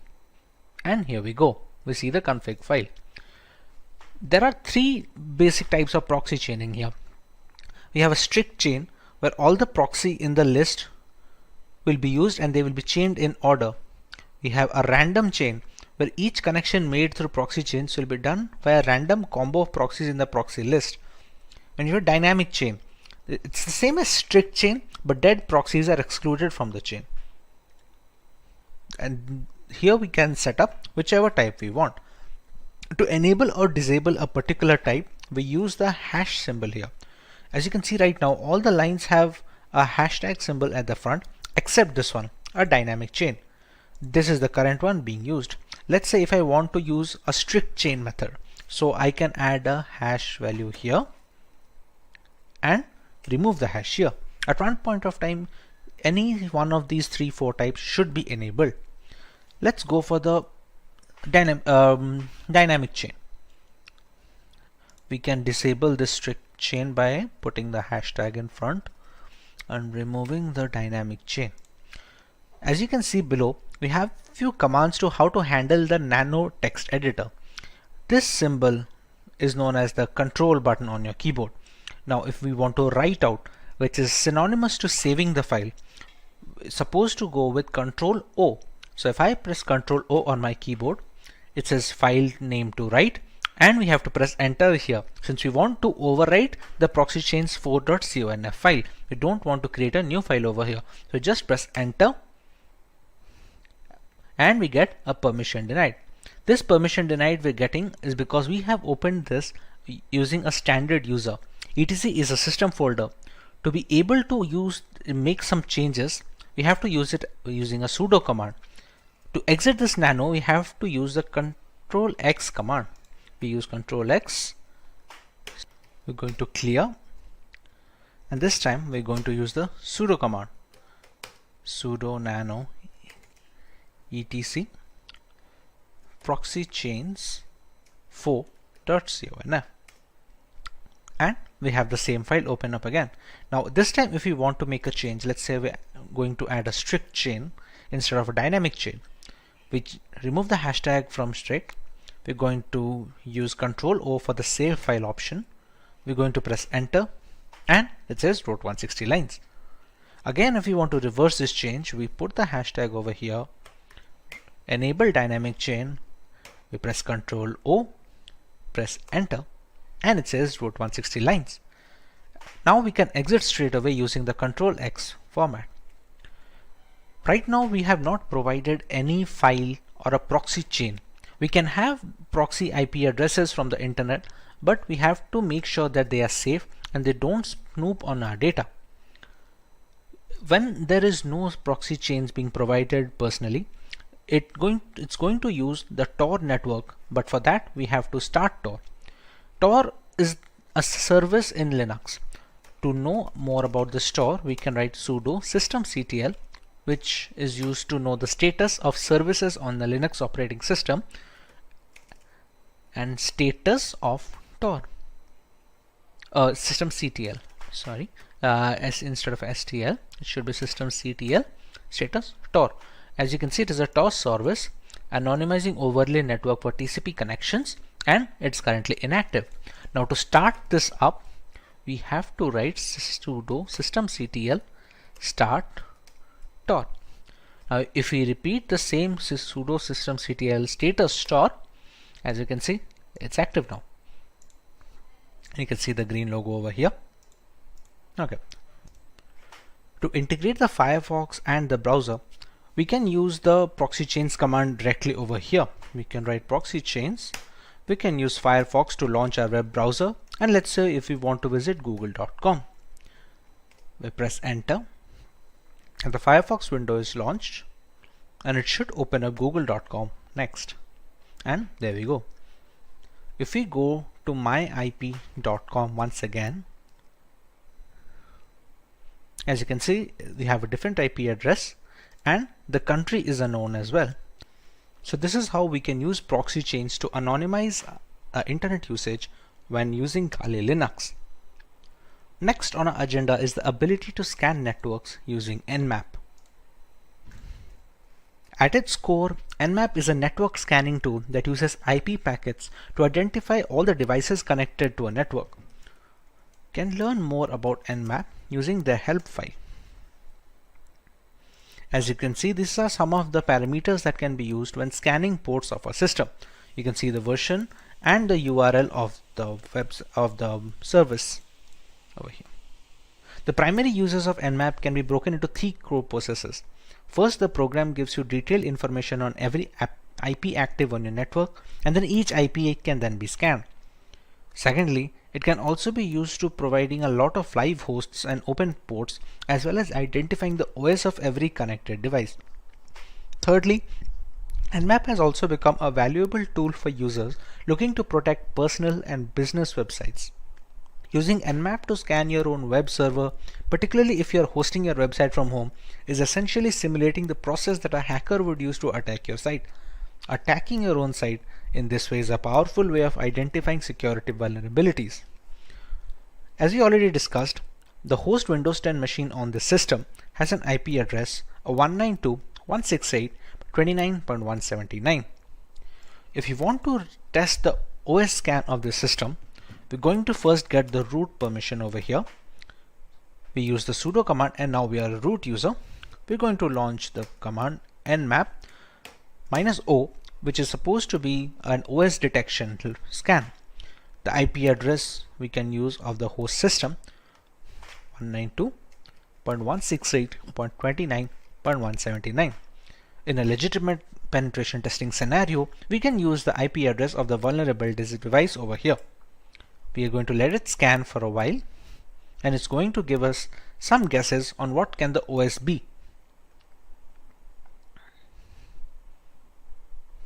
As you can see, the scan is done and it has shown some of the ports that are open. You can see the MSRPC port open, the HTTPS 443 port open, which is used to connect to the internet, and it has some aggressive OS guesses as well. For example, it thinks there's a 94% chance that it's going to be a Microsoft Windows XP Service Pack 3. That's partly because a lot of the Windows XP update packages are still prevalent on Windows. Now that the OS detection is confirmed, there are multiple more details that we can gather from nmap. Let's go with the nmap -a command, which is supposed to capture as much data as possible. There is also a speed setting.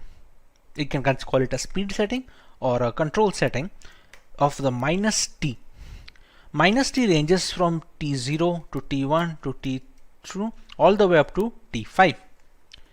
This basically determines how aggressively the victim is being scanned. If you scan slowly, it will take more time to provide the results, but it will also give a less chance for the intrusion detection system on the vulnerable machine firewall to detect that someone is trying to penetrate the network. For now, if we want to go with somewhat of a high speed, we can go with the T4 and provide the same IP address of the local machine I am trying to attack. It's going to take a little bit of time since it's trying to capture a lot of information.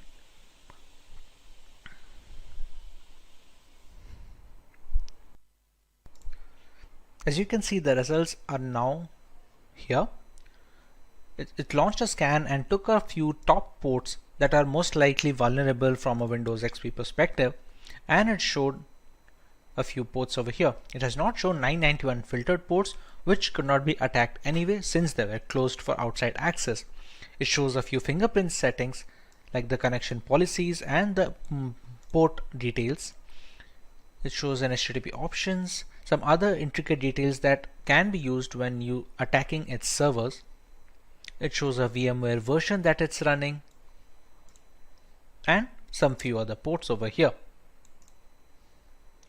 Apart from that, we also have the aggressive OS guesses over here, just like we did with the -o, and you can see this time it is showing Windows 7 as 98%. No exact OS matches, since if there was any exact OS matches, we could have seen 100% chances over here. This is a trace route. A trace route will be the time and the path a connection request takes from the source to the destination. For example, this request went from 192.168.72.2 to a destination address. Since this is a local machine, it took only a single step. On multiple occasions, if you're trying to access a remote system, it's going to be a number of trace routes when it jumps from firewall to firewall and router to router. This is how we can use nmap to find information about a system and find some vulnerable ports we can access. Moving on, we have a tutorial on how to use Wireshark to sniff network traffic. To start using Wireshark, we're going to have to open the application first. Now, during installation of Wireshark, there is an option to enable if non-root users can be able to capture traffic or not. In my installation, I have disabled that, so I will be launching Wireshark when using the root user itself. Also, to capture data, we need an external Wi-Fi adapter. You can see it over here in the VM tab, Removable Devices, RE-Link 802.1 and WLAN. This is an external Wi-Fi adapter which is inserted into my USB system. You can see it over here. If I write iwconfig, this is the one, WLAN 0. This is absolutely necessary because we need to have a monitor mode required. We won't need it for sniffing data on Wireshark right now, but it's going to be necessary later on in this tutorial as well, as we will see. For now, we can just start up Wireshark by writing its name on the command line, and it should start the program. Here we go. Here it's going to check which of the adapters we want to use. For example, right now the ETH0, which is supposed to stand for Ethernet 0 port, you can see data is being transmitted up and down. We're going to select ETH0.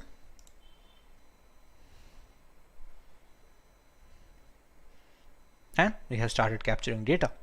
You can see this data request from the source to destination, from the time and which protocol it is following, everything we can see. And we can see the IPv4 flags here as well, as you can see over here. To capture internet traffic, we can try running Firefox.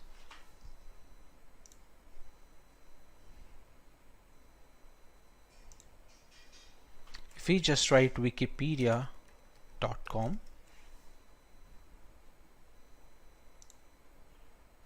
and you can see the number of requests increasing.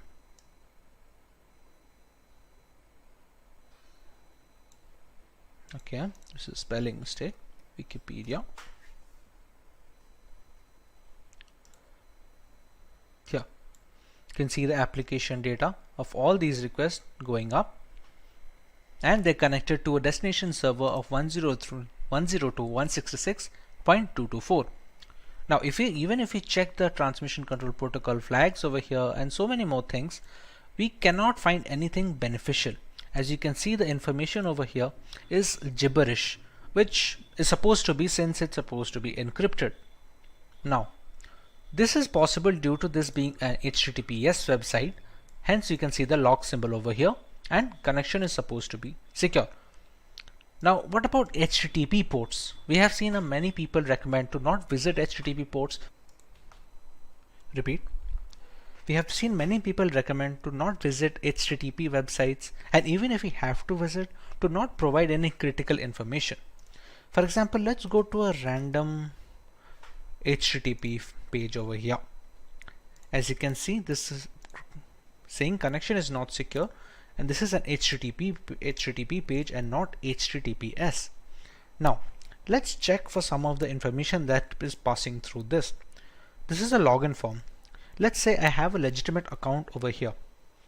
If I write my account name, and my password is supposed to be password 1234. I press login, and the password does not match because I do not have an account over here. But let's say I did, and I was logged in as expected. We can go to Wireshark. We can use filters over here. Now, all the requests that I am sending, it's a TCP request. So I can write a filter containing TCP contains whatever string if it is being passed. Let's say for the end username, I write my account name. So I can just write my account name over here and press enter to find a request over here. Now, as you can see, there are many flags over here. If we go to the HTML form URL encoded and open up some of its flags, as you can see, I can see my account name and Simplilearn password over here. This is the same details that I input on the website. Let's say I did have a legitimate account on this website. I would have logged in with no problems, but anyone who would be using Wireshark to sniff on the data can easily get my credentials from here. This is why it's recommended to not provide any information on HTTP pages. The security is not up to the mark, and always look for the lock symbol when visiting any website or making any internet transactions or providing any information. This is how we can use Wireshark to detect transmission and sniff packet data that is being transferred to the network adapter. Next, we have to learn about what is Metasploit. The Metasploit project is a computer security project that provides information about security vulnerabilities and aids in penetration testing and IDS development. We can open up the terminal here. We're going to allow root access. And to open up Metasploit, the keyword is MSF console. It's going to take a little bit of time to start it up. Now the Metasploit console has been loaded. From here, we can decide what type of attack we want to launch and what kind of exploits we can launch against vulnerable targets. For example, like we had already discussed, I'm running this virtual machine on a Windows 10 host machine. So if I open the command prompt for my Windows 10 over here, if I need to check the IP address once, I go with ipconfig. Here you can see the IP address of this local machine. Moving on, if we have to attack that machine, let's say we want to see what kind of exploits are going to work over there. Now we already know that Windows has some common vulnerabilities. One of those vulnerabilities is the HTA server vulnerability. HTA is supposed to be a HTML application, but when passed the right payload, it can be used to open a backdoor into a system. To start off with the Metasploit and accessing such applications, we're going to use the command use exploit, and the name of the reverse HTA server is this Windows MISC for miscellaneous HTA server. As you can see, it already found this one. Alright, now there are some options that we need to set for this exploit to go through. For example, you can see some of the options over here. There is a payload. The payload is supposed to be the malicious file that we are going to send on the HTML application, which allows us to give the backdoor. For example, right now the payload, which is the malicious file, is a Windows Meterpreter reverse TCP. Completely understandable. Now let's set the L host. L host and R host and SRV host should be the one where we are going to launch the attack from. For example, if we launched another tab of this console and we just press ifconfig, the IP address is 192.168.72.130. So we're going to set the L host as 192.168.72.130, and we're going to do the same thing with SRV host.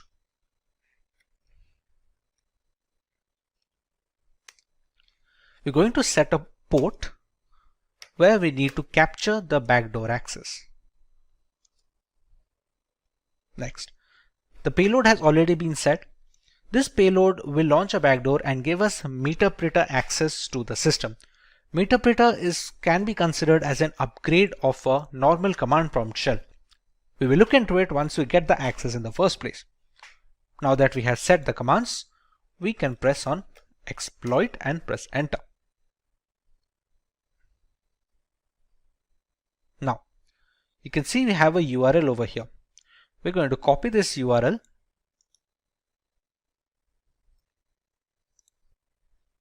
Once the URL is copied, we take it into the browser and paste it. This will ask us to download this file. Now, as per browser security settings, this file should be blocked by default. We can decide to keep it, and with the correct formulation of this malicious package, even the website browser antivirus softwares will not be able to detect good payloads. We're going to save this file and we're going to open it. Publisher could not be verified. If we press run and we go back to our Meterpreter access over here, you can see it has already captured a URL of an HT server and it is writing delivering payload. Just have to wait for a few seconds till the payload is delivered. It has sent this much amount of data. Meterpreter session 1 is opened and we should get the access soon.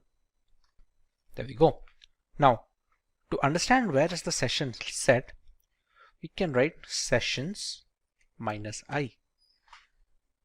As you can see, it has a Meterpreter over here. We're going to write sessions -i. The session ID is 1, so we're going to write 1. And we have the Meterpreter access. Now, to get a fair idea of the system, We're going to write sysinfo, and it's going to the computer name, the OS, architecture, all these things. We can write the help command to see what are the things that we can get out of the system. We can take screenshots, we can control the webcam and start a video chat. We can take a lot of things over here. There are other commands as well where we can change the file directory, like the cat command, cd command. There are so many things that work in the normal CMD which we can run on the Meterpreter as well. Now if we want to access this command prompt of the system directly, we can go with this.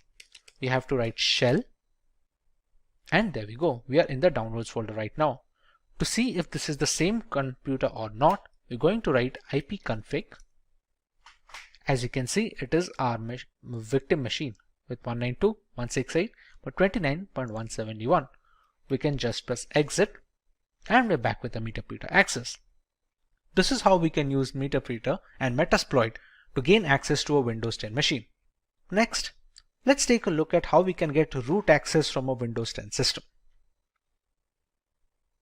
We just learned how we can get a Meterpreter access from a system. We can background this Meterpreter session by writing background and pressing enter. We can still see the sessions minus I. It's still present over here. Now, these kind of access are not administrative access. These are the kind of backdoors that can be created for standard users. But to get a complete access of a system, including the program files, the Windows documents, we need to have root access or administrative access. To do that, we're going to use another exploit. Reminder that the Meterpreter session of the standard access is already present and we're not messing with it right now. We're going to set up another session, albeit with the same machine. That exploit name is use exploit Windows local bypass UAC event viewer. And there we go. Now, if we check the options that we can put in the system, we have to choose an exploit target. We need to put a session as well. Let's say we're going to use the session 1. This is the session that has the Meterpreter access with the standard user. It doesn't have the system user. We're going to write set session 1 and we're going to run exploit. Run a few commands and it opened a second Meterpreter session. As you can see, it is the session 2. If I write sysinfo, you can still see I'm not the system user right now. I'm still just a normal user. How can we check that? If you go to shell, I can still see user Shinabi downloads, all these things. If I press exit, go back to the Meterpreter. There is a command on Meterpreter, get system. It attempts to elevate your privilege to that of the local system, which basically means you get promoted into root access. So if we write get system, and due to pipe impersonation, we now have the system root access. As you can see, now it has become x64 and we are the admin users. Now if I go to shell, I can easily go back, Windows, and I can easily access these things. This kind of control over the Windows folders and the program files folders, these kind of things are not possible if you are not an admin access or the command prompt has not been run with admin permissions. This is how we can use privilege escalation to get into an admin access system. We use the second exploit, which was the bypass UAC event viewer exploit, and essentially used it with the first session. As you can read here, Windows escalation UAC protection bypass. It was first disclosed on 2016, but it still works on some systems. This is how we can get root access on a Windows 10 installation. Hope you learned something new today. Today we are going to talk about some really interesting and powerful hacking gadgets you should know about in 2024. But remember, this is just for learning. We don't want anyone getting into trouble. So moving on. The best way to keep your computers and devices safe is to know about the risk. So some risks are easy to cater, using strong passwords, and don't download from bad websites, and don't hand your unlocked device to strangers. But there are also hidden dangers that can cause big problems. Some tools look innocent but can be very dangerous. Here are 7 gadgets that look normal but are actually powerful hacking tools. These tools are made for security experts to test systems, but they can be misused. So let's kick things off with a device that's small but incredibly powerful, that is Raspberry Pi. So Raspberry Pi is a compact and affordable computer that has revolutionized the tech world. Originally designed for educational purposes, it has become a favorite among hobbyists, makers, and even professionals. Despite its small size, it boasts impressive capabilities, including multiple USB ports, HDMI output, and support for various operating systems like Linux and Windows 10 IoT Core. The Raspberry Pi can be used for a wide range of projects, from simple programming and gaming to complex IoT systems and home automation. The Raspberry Pi can also be a dangerous hacking tool. With the right software, it can be used to perform a variety of hacking tasks. For example, it can run Kali Linux, a popular operating system for penetration testing. This allows it to be used for network scanning, password cracking, and even setting up rogue access points to intercept data. Its small size makes it easy to hide, and its affordability means it's accessible to many. In the wrong hands, this innocent looking device can become a powerful tool for malicious activities. Now that we have seen the potential of the Raspberry Pi, which by the way is one of the personal favorites for tinkering, let's move on to another seemingly simple but powerful device, the Wi-Fi adapter. So Wi-Fi adapter might seem like a simple device used to connect to wireless networks, but it can be a potent hacking tool in the wrong hands. These adapters, when paired with the right software, can intercept and monitor wireless communications, making them invaluable for network analysis and penetration testing. For example, they can be used with tools like AirCrack-NG to crack Wi-Fi passwords. Hackers can use Wi-Fi adapters to perform attacks such as packet sniffing and man-in-the-middle attacks. These activities can lead to unauthorized access to networks, data theft, and severe security breaches. It's like having a digital spy in your pocket. While essential for legitimate security testing, it's crucial to be aware of their potential misuse and to secure your own wireless networks against such threats. Speaking of Wi-Fi, you won't believe how sneaky this next device is. Let's take a look at a device that takes wireless hacking to a whole new level, the Wi-Fi Pineapple. The Wi-Fi Pineapple looks like a standard router, but it is a sophisticated device used for hacking wireless networks. It allows attackers to create rogue Wi-Fi access points, tricking users into connecting and revealing their login credentials. Imagine connecting to what looks like a free public Wi-Fi only to have your data intercepted. This device is capable of advanced man-in-the-middle attacks, monitoring, and recording data from all connected devices. Additionally, the Wi-Fi Pineapple can capture Wi-Fi handshakes, which can then be used to crack network passwords. Its powerful feature makes it a favorite among penetration testers for assessing network security, but in the wrong hands, it can be used for malicious activities, highlighting the importance of robust wireless security. So from Wi-Fi to Bluetooth, which is everyone these days, right?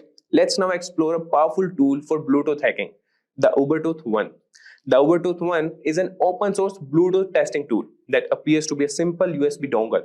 Despite its unassuming appearance, it can monitor and analyze Bluetooth communications, making it a valuable asset for those testing the security of Bluetooth devices. Think of it as a spy for Bluetooth traffic. The Ubertooth One can capture Bluetooth packets, perform Bluetooth attacks, and even explore vulnerabilities in Bluetooth networks. Its ability to dissect Bluetooth traffic makes it a powerful tool for both legitimate security research and potential misuse. Understanding its capabilities helps highlight the importance of securing Bluetooth-enabled devices against unauthorized access and attacks. Continuing with radio frequency tools, which honestly sounds like something out of a spy movie. So let's discuss the Hack RF1 and its versatile capabilities. So the Hack RF1 is a versatile software-defined radio SDR platform that can transmit and receive radio signals from 1 MHz to 6 GHz. It looks like a standard electronic device, but can be used for a wide range of hacking activities. Imagine being able to capture and manipulate signals across a broad spectrum. With the HackRF1, users can capture and analyze various radio signals, jam frequencies, and even spoof signals to manipulate communication systems. This tool is particularly useful for exploring and testing the security of wireless communication systems. While it serves an essential role in legitimate research and development, the HackRF1 also demonstrates the need for robust security measures to protect against radio frequency based attacks. So now let's look at a tool that takes advantage of a computer's trust in USB devices. And trust me, this one's sneaky, the USB rubber ducky. So the USB rubber ducky is a device that looks like a regular flash drive but acts like a keyboard, typing commands into any computer it's plugged into. Hackers use it to execute pre-programmed scripts that can steal data, install malware, or take control of the target device. It's like a tiny digital ninja. This tool exploits the trust computers have in USB devices, making it a potent weapon for cyber attacks. It's a reminder to be cautious about plugging in unknown USB devices, as they could be rubber duckies in disguise, ready to unleash harmful commands and compromise your system security. So finally, we have got a real undercover gadget here. Let's uncover the secret capabilities of the LAN turtle. The LAN turtle looks like a typical USB Ethernet adapter, but it's a covert hacking tool used to monitor and infiltrate networks. Don't let its innocent appearance fool you. It provides hackers with several capabilities, such as network scanning, DNS spoofing, and data capture. The LAN turtle can be discreetly plugged into a network, allowing access to gather sensitive information and gain unauthorized access. Its ability to operate undetected makes it particularly dangerous, emphasizing the need for vigilance and robust network security measures to prevent unauthorized devices from connecting to your systems. So there you have it, guys. We have explored some of the most powerful and dangerous hacking gadgets out there. These tools can do a lot of damage if they fall into the wrong hands. That's why it's so important to stay informed and vigilant about cybersecurity. Hey everyone, today we will explore the world of cybersecurity with Hacker GPT, specialized version of ChatGPT designed for ethical hacking and cybersecurity. In a digital landscape where cyber attacks occur every 39 seconds, causing billions in damages annually, Hacker GPT provides the essential tools and knowledge to defend against these threats. So Hacker GPT offers guidance on a wide range of topics including security practices, ethical hacking techniques, and scripting for system security. Cybercrime damages are expected to reach $6 trillion annually, making it a major challenge for organizations. And if we talk about some of the breaches, so in 2020, over 36 billion records were exposed due to data breaches. And the infamous Equifax breach of 2017, where 147 million people's information was compromised, highlights the importance of regular security assessments and vulnerability management. These are the areas where Hacker GPT excels. And Hacker GPT strictly adheres to ethical guidelines, refusing to assist with any unethical or illegal queries. So our commitment is to provide guidance that adheres to legal and professional standards, helping you become a responsible cybersecurity professional. So guys, let's get started with Hacker GPT that equip you with the knowledge and skills to defend against cyber threats ethically and effectively. Craving a career upgrade? Subscribe, like, and comment below. Dive into the link in the description to fast-track your ambitions. Whether you're making a switch or aiming higher, Simplilearn has your back. And just a quick info for you guys, if you are an aspiring cybersecurity professional looking for online training and certification from prestigious universities and in collaboration with leading experts to enhance your credibility, then search no more. Simplilearn's postgraduate program in cybersecurity from MIUT University in collaboration with EC Council should be your right choice. For more details, you can use the link in the description box and pinned comment. So let's get started. So guys, this is ChatGPT and this is the paid version of ChatGPT 4.0. And what I was telling you is, this is the Explore GPT section. So here you can find all the GPTs that are created by ChatGPT, OpenAI, or the individuals, or you can find the companies who have created GPTs. So you can find these are the recently used, and this is the most used Hacker GPT. You can find other GPTs also, that is Hacker GPT, and you could see that, and they have been used by 5,000 plus users, and this have been used by 10,000 plus users. So you can just search for Ethical Hacker GPT here, and it has been rated 4.5 stars, 10,000 plus conversations, and these are the conversation starters if you need any assistance. and the capabilities you can see here, and the ratings given by users and more by the creator who has created this. So we'll start with this. We'll start the chat here, and I want to tell you guys that ChatGPT doesn't answer non-ethical questions.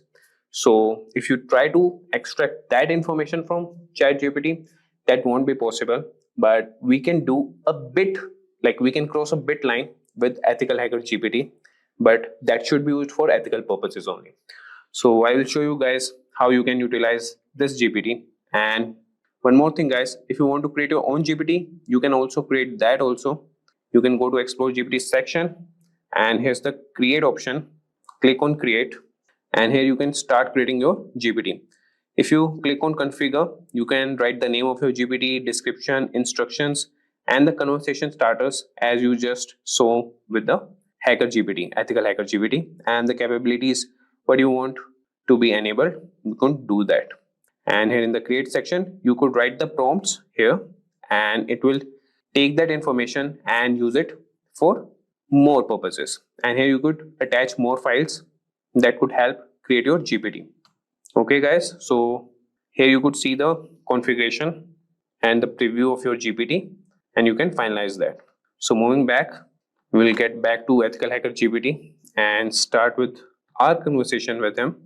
So starting with, the first thing we can do is we can ask him like, how can I perform a basic security assessment on a web application? So if I tell you guys, performing a basic security assessment on a web application is crucial for identifying vulnerabilities and ensuring the application is secure. And this process involves using various tools and techniques to test the application for common security issues. So you could ask him that, how can I perform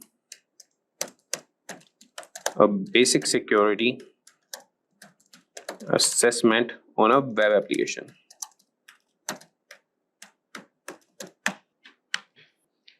And just wait for a few seconds, and you could have the response from Ethical Hacker GPT.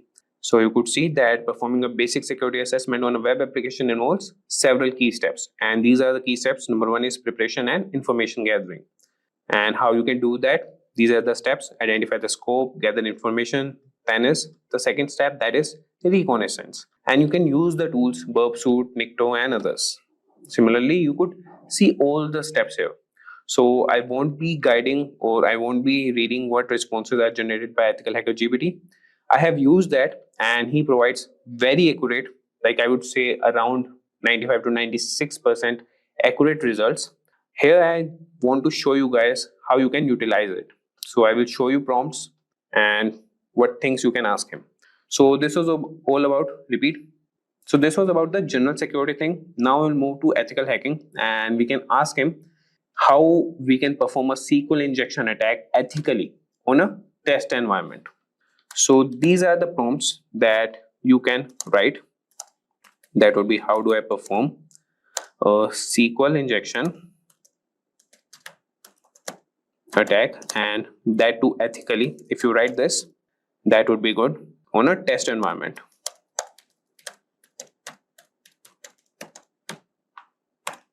And if I tell you guys, so SQL injection is one of the most common web application vulnerabilities, and understanding how to perform a SQL injection attack ethically on a test environment can help you identify and mitigate this risk in your own applications. And you could see he has responded, and he has provided you the steps that you can set up a controlled test environment first thing, then preparation, and you could use these tools. Then you have the manual SQL injection testing. So these are the methods that you could use, that is or 1 equal to 1 for the database, and automated SQL injection testing. So this is the command for that, and you could verify vulnerability, documentation, reporting. So you could see that this GPT is capable of answering the basic questions, as we have discussed the basics question till now. Now we'll move to scripting and automation. So here you could see how he respond to this. So we'll ask him, can you provide a Python script to scan open ports on a network? So let's see what he provides. Provide a Python script, and that too to scan ports on a network.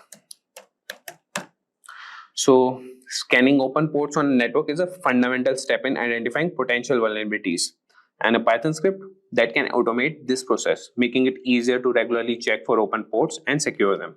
So this is the Python script. You can use any ID and run on that, and you could see that he's explaining the code also. Yeah, you can ask him like, can you explain the code line by line, and this Hacker GPT will do that for you. And how to run the script, that also he has provided you. And similarly, we can also ask him that how we can write a bash script to monitor and log unauthorized login attempts.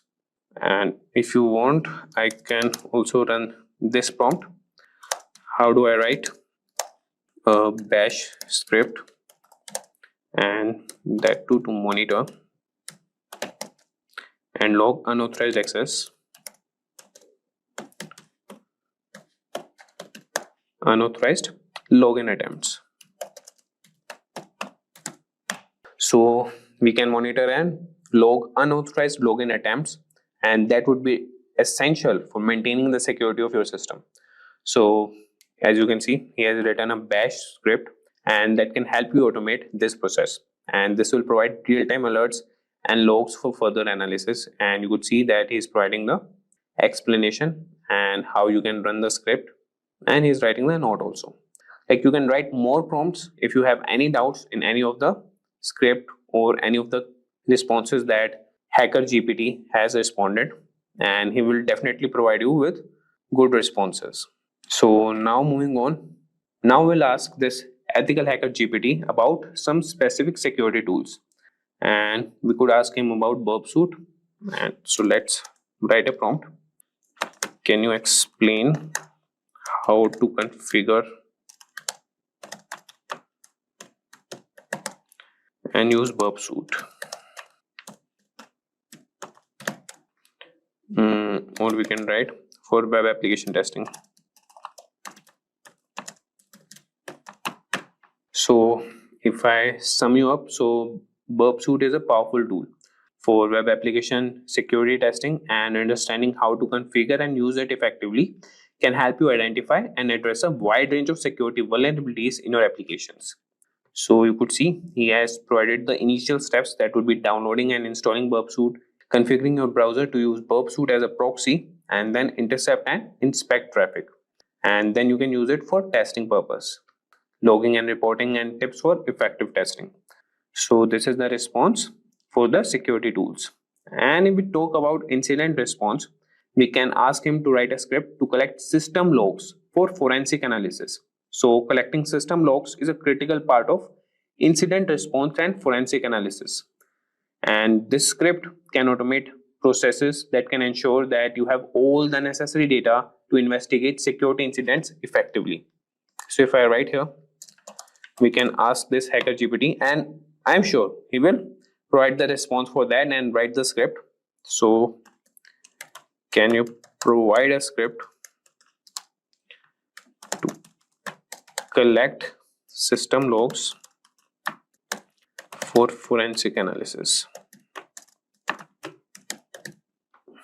So as I told you, this is the critical part of incident response, and we have covered about the tools, that is burp suit. We have asked him about the automation process, general cybersecurity question, ethical hacking, that would be SQL injection attack, and the Python script to scan open ports on a network. So he can write scripts also, automation tasks, and he could respond with the general cybersecurity questions also. And if you see here, for the incident response, he has written the script to collect system logs for forensic analysis.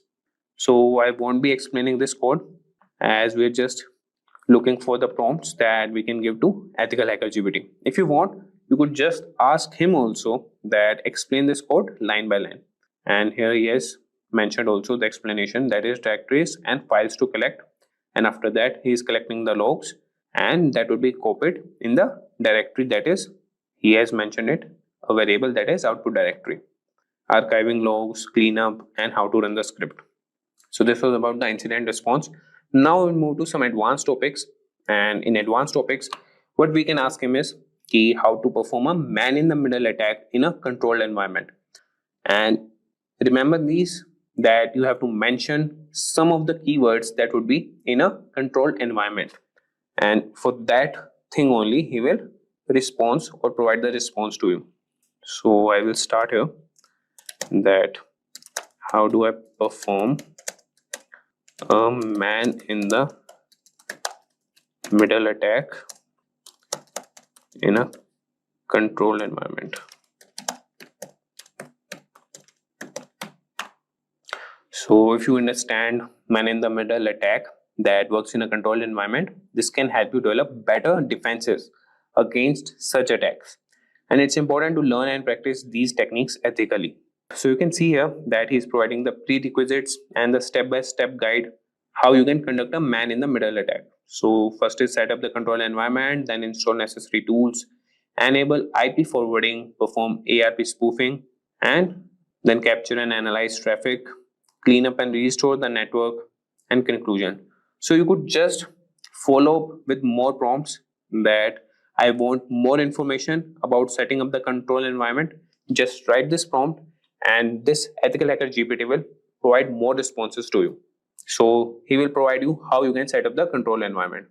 So now moving on, we will ask some more prompts, and that could be about the reverse engineering. So we could ask him that, can you explain the processes of reverse engineering a malware sample?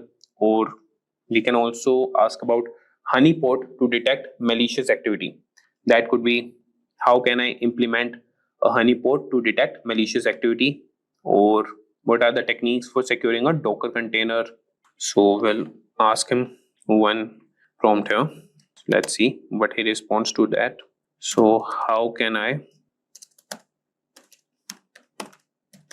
implement a honeypot to detect malicious activity?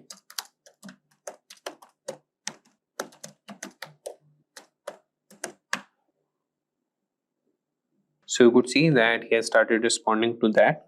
And if I tell you the sum, so a honeypot is a security mechanism set to detect, deflect, or in mechanism to some manner, and it counteract attempts at unauthorized use of information systems. Implementing a honeypot can help you monitor and understand attack patterns. And this is the step-by-step guide to implement a honeypot. You can choose the type of honeypot, prepare your environment, install and configure the honeypot software, and these are all the commands how you can configure it. Then you can monitor and analyze the honeypot and regular maintenance and updates. And this is the simple honeypot using honeyd. You could install that and run these commands. So with that, guys, and in the last we will also cover cybersecurity policies and compliance. So he could also answer to those prompts also, that you can ask him that what should be included in a company's cybersecurity policy, and you could mention which type of company you are running. So I will ask him that, so you could ask him that what should be included in a edtech company's cybersecurity policy.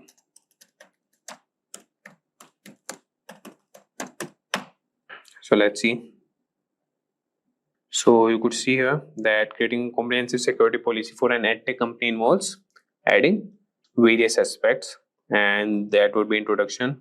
First is the purpose for cybersecurity policy, scope, roles and responsibilities, data protection and privacy, network security, application security, user security awareness and training, incident response and management, compliance and legal requirements, physical security, device and endpoint security. So similarly, you could ask him that draft me the company's cybersecurity policy and start with the introduction. So he will provide you all the introduction points, and then you can ask him that draft roles and responsibilities. He will draft that also. So you could like break it into parts and ask the EthicalHacker GPT, and he will respond to you, as it has some limitations of some words and some of the responses. So you could ask him in the breaking parts and he will respond to you. Do you know, friends, that Wireshark is a powerful network protocol analyzer that helps you capture and analyze network traffic in real time? It allows you to deep dive into data packets traveling through your network, giving you insights into network performance, security, and troubleshooting. In this tutorial, we'll guide you through the basics of using Wireshark, from setting up your capture environment to interpreting the data. By the end of this tutorial, you'll have a solid understanding of how to navigate Wireshark interface, set of filters, and analyze the network traffic for different use cases. So guys, let's get started. So guys, let us start first by understanding what is Wireshark. So guys, Wireshark is a comprehensive open source network protocol analyzer that basically allows user to capture and analyze the data traveling over the network in real time. It is widely used by network administrators, security professionals, and also developers for various purposes. For example, guys, like network troubleshooting, where you have to identify and resolve network issues by examining the traffic patterns and diagnosing the connectivity problems. The next one is network analysis, which we'll also be doing in our hands-on, where you have to understand and optimize network performance by analyzing data flows and interaction between network systems. The third one is security auditing. You will also have to detect and investigate unusual or potentially malicious network activities such as unauthorized access or data breaches. And finally, you have a protocol development, where you can debug and develop network protocols by capturing and analyzing protocol messages and behaviors. The key features of Wireshark are: the first one is packet capture. Wireshark captures packets of data transmitted over the network. Each packet contains a wealth of information, including source and destination addresses. And also you get protocol, types, and payload data. So as you can see all over here, I've already downloaded Wireshark, and I'll guide you also how to download it. But as you can see, these are the lines that shows that the Wi-Fi packet graph is showing that this is how the packets are transmitting. So this is basically the real-time analysis what you can get through in Wireshark. Next one is you get a detailed inspection. Guys, Wireshark also decodes and displays data at various protocol layers. Example, you can get Ethernet, IP, TCP, HTTP, which allows for detailed examinations of network communications. You can also perform filtering and searching. Then you'll also get a chance to do data visualization, which includes features for visualizing network traffics such as flow graphs, as you can see all over here, and also statistics, which can help in understanding network behavior and performance. Wireshark is available for multi-operating systems, like for Windows, Mac OS, Linux, and many more. Now, there are certain scenarios where network security engineers use it.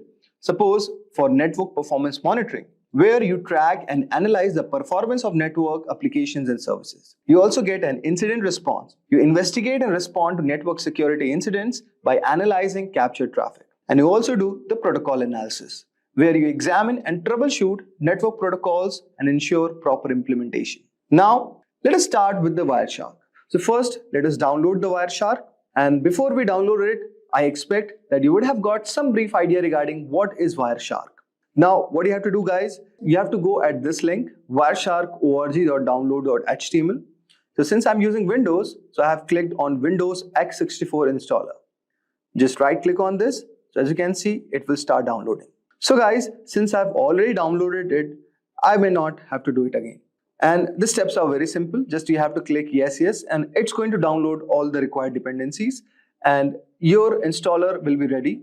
And after clicking all the OKs, you are going to get something like this. So this is your entry of the Wireshark network analyzer. Now, so as you can see all over here, you can capture the network packets from these interfaces. So you can see local area connection 10, adapter lookup, traffic capture, Bluetooth is there, then you have the Ethernets, okay? So let us choose the Wi-Fi as a network interface, okay? And just click on this. So as you can see all over here, so many of the packets have started running up, okay? And this is a shark icon. So basically, it is doing the real-time packet capturing where you have all these things. So now, let us try to understand what is there in Wireshark. So you can see you have file. Basically, for managing files, you have open, save, export. Okay, so these kind of options are there. You can also export the TLS session keys. Okay, you can export the objects, and you can do print, quit. Then here in the edit, so edit, you can modify the preferences, settings, and profiles. If you talk about view, you can adjust the layout all over here of Wireshark. If you talk about go, you can navigate through the packets all over here. Then here is a capture. you can start or stop all over here. You can restart it. Then next is analyze. So as you can see all over here, you have display filters, display filter macros, display filter expressions, and many more. Okay.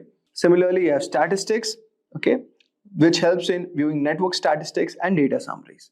Here you have telephony for using these kind of protocols. Okay. Then you have wireless. Okay. Then you have tools all over here, firewall, ACL rules, MAC address. Okay. And there you have the help icon. So this is a very basic overview of this application. Now, let us do some basic exercises first. So let us try to capture a traffic first. Okay. So since I've already selected our network interface as Wi-Fi, and let us restart it. So you can just go on capture and just start the restart. Okay. So this has started. Now go to your browser and just type, say, HTTP. Okay. And say bin.org is the file. So guys, this is a basic website that we have requested on our browser. And let us go to our Wireshark and stop this for a moment. So as you can see all over here, this icon shows applying a display filter. Now go all over here and type the filter, say HTTP. Okay. And you can say our filtering would be done. So as you can see, here you have the source, you have the destination, here you have the time, here you have the number, here you have the length of the packets, okay, and this is the info, okay. So now let us do the general analysis of the Wireshark output. So as you can see all over here, the first one is HTTP requests and responses. So as you can see, this is our source, okay. We are sending a request to the destination address with 44.219.81.240. The protocol is HTTP and the length of the packet is 480. And it is basically a GET request, okay. So get HTTP/1.1. Now there is a reply from this destination all over here and to the destination at our source. The protocol is still HTTP. Now the length of the packet is increased, it's 887. And what we are getting, guys, all over here, that the status is 200 and it says okay. Now, as you can see, what we are getting basically an HTML file all over here. Okay. Now, similarly, we are again requesting and we are getting a JSON file all over here. Now, getting a specific JSON HTTP 1.1 and similarly reply is coming. So as you can see, it's a to and fro motion where we are requesting to a destination, which is the browser with the protocol HTTP. And similarly, we are getting a reply from our destination. So guys, this is our device and this is the given resource we are trying to access on our browser. So basically, now we can see these are the content types, which is text HTML for the HTML structure. Okay. And also you can see all over here, this is a JSON type. Okay. And these are the type of the content we are trying to access it. Okay. And this is the request what we have done to our destination, which is the browser. Okay. With the bin.org, and it is returning a text.html file. I hope so guys, you would have got a brief idea like how you can do the general analysis of the Wireshark output. Now let us try to do one more example which will make our concepts more clear. Now guys, I will show you one more use case of this, that you can diagnose the network issues with ping and trace command. Okay, so with the help of Wireshark, this can also be done, guys. So what you need next is you can open a terminal, okay, and just right click all over here. And now in this, what we are going to do, guys, we are going to generate an ICMP traffic. So with the help of ping command. Okay, so now what we do, we type ping, say google.com.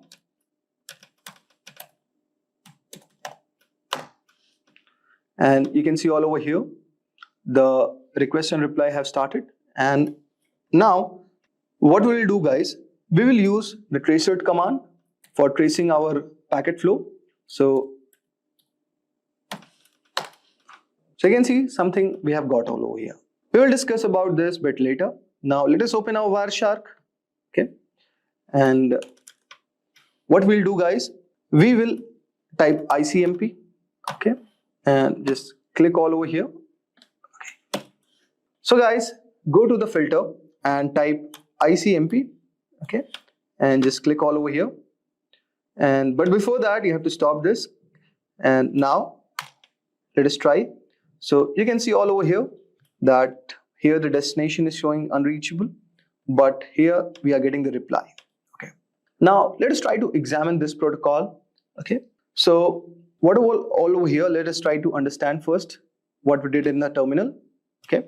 So guys, when we are typing the command ping google.com, this command is basically testing the reachability of google.com by sending the Internet Control Message Protocol or ICMP echo request packets and waiting for the replies, which is echo response. Now guys, let us break down the ping results. So first 3 replies, we are going to see that each reply shows the IP address of 142.250.193.110, which is one of the Google servers. And you can see the round trip time latency for the packets. For the first time, it is showing around 76 milliseconds. For second round trip time, it is showing around 88. Then third is 99, and fourth one is 30 milliseconds.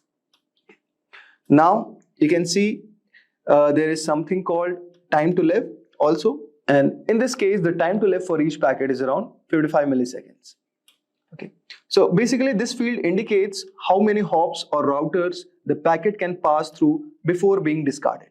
Okay, now you can also see the request timeout.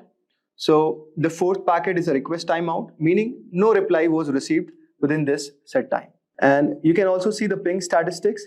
So you can say here sent 4 packets, received 4 packets, and there is no loss. Okay, so this is one thing. And also approximate round trip in milliseconds, you can see minimum is 30 milliseconds and maximum is 99 milliseconds. Average is calculated 73 milliseconds.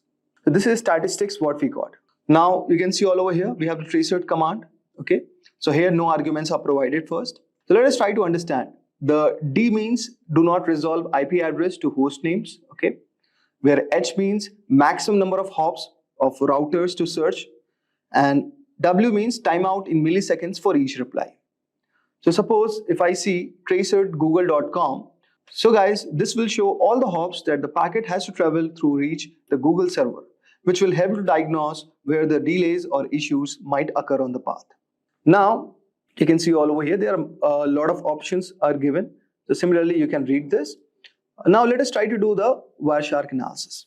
So you can see all over here with our source 10.101.5.118, and we are sending the request to the Google server, and this is Internet Control Message Protocol. So you can see all over here this is echo, this is a ping request with ID 0x001, and we can see the sequence is also given, the time to live, and we are replying in 7641 milliseconds. So this packet is basically what we are doing, guys. We are saying 7630 is our packet number, and this is what we are sending as a request. Then 7641 is a reply from the Google server with the given ID, okay, the sequence number of this and the time to live, and it is also giving the request one. Now what you can do, guys, you can also apply one filter all over here. We can, okay, now with the help of this you can just see there are a lot of options as a filtering. Okay, so you can read the documentation for this, and whenever it is turning red, guys, it is showing something as error. Okay, and now let us do this and let us type our IP address, say 101, okay, 1.5.118. Okay, so this is also one of the way you can apply the filter. Okay, so it's going to filter out the IP address. Okay, say let's do this. So it is going to filter out our IP address, which is basically the same which is sending, because we have not given any other ping request. So guys, here what we can see, so this is kind of the analysis what we are doing basically. Okay, so guys, this was a Wireshark analysis for diagnosing the network issues with the help of ping and trace commands. And you can do a lot more other things with the help of Wireshark. Basically, these tools are used by network administrators, hackers, and also network engineers to understand the network performance, diagnose the network issues. Okay, so this was a short exercise which I've shown you about the basics of Wireshark. I hope so you would have enjoyed our today's video. Today, we will see the starting journey in cybersecurity. That is super exciting, but can be a bit daunting. So to help you out, we are going to talk about some common mistakes that beginners often make and how you can avoid them. If you're just getting started or looking to improve your skills, this guide will set you on the right path. So let's dive in and make sure your cybersecurity career gets off to a strong start. So let's get started, and we'll see the worst beginner cybersecurity mistakes everyone makes. And we'll start with the number one point, that is ignoring basics. So many beginners rush into advanced topics without mastering the basics, which can lead to confusion and frustration later on. It's essential to build a strong foundation before diving into complex subjects. If we talk about number one is understanding networking. Networking is the backbone of cybersecurity. Learn how data travels across networks, different types of networks like LAN and WAN, and basic networking protocols. Knowing how network protocol functions help you understand how attacks occur and how to defend against them. Then comes mastering operating systems. So operating systems are another critical area, whether it's Windows, Linux or Mac OS. You need to know how different OS work and learn about file systems, user management, and basic command line skills. So this knowledge is crucial for tasks like malware analysis and system hardening. Then comes the basic coding skills. So coding is an invaluable skill in cybersecurity. You can start with a simple language like Python and learn how to write scripts to automate tasks, analyze data, and understand the logic behind software vulnerabilities. So basic coding skills will help you comprehend how attacks are carried out and how to develop countermeasures. So taking the time to master these basics will make advanced topics much easier to understand and will set a solid foundation for your career in cybersecurity.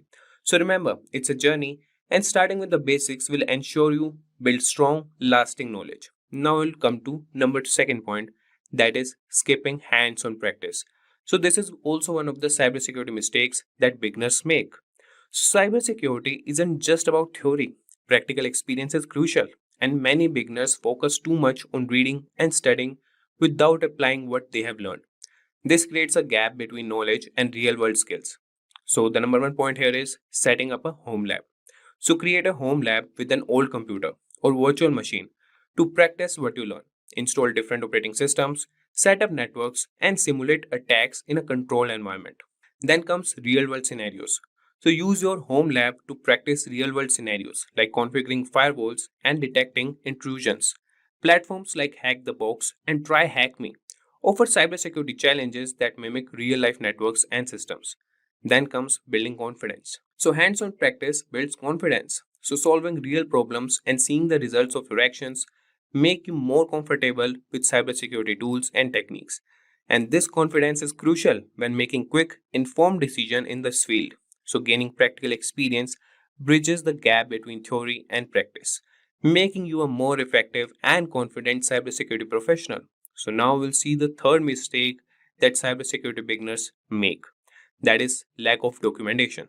So documenting your work is a crucial yet often overlooked aspect of cybersecurity. Many beginners focus solely on learning new skills and solving problems without keeping track of their progress.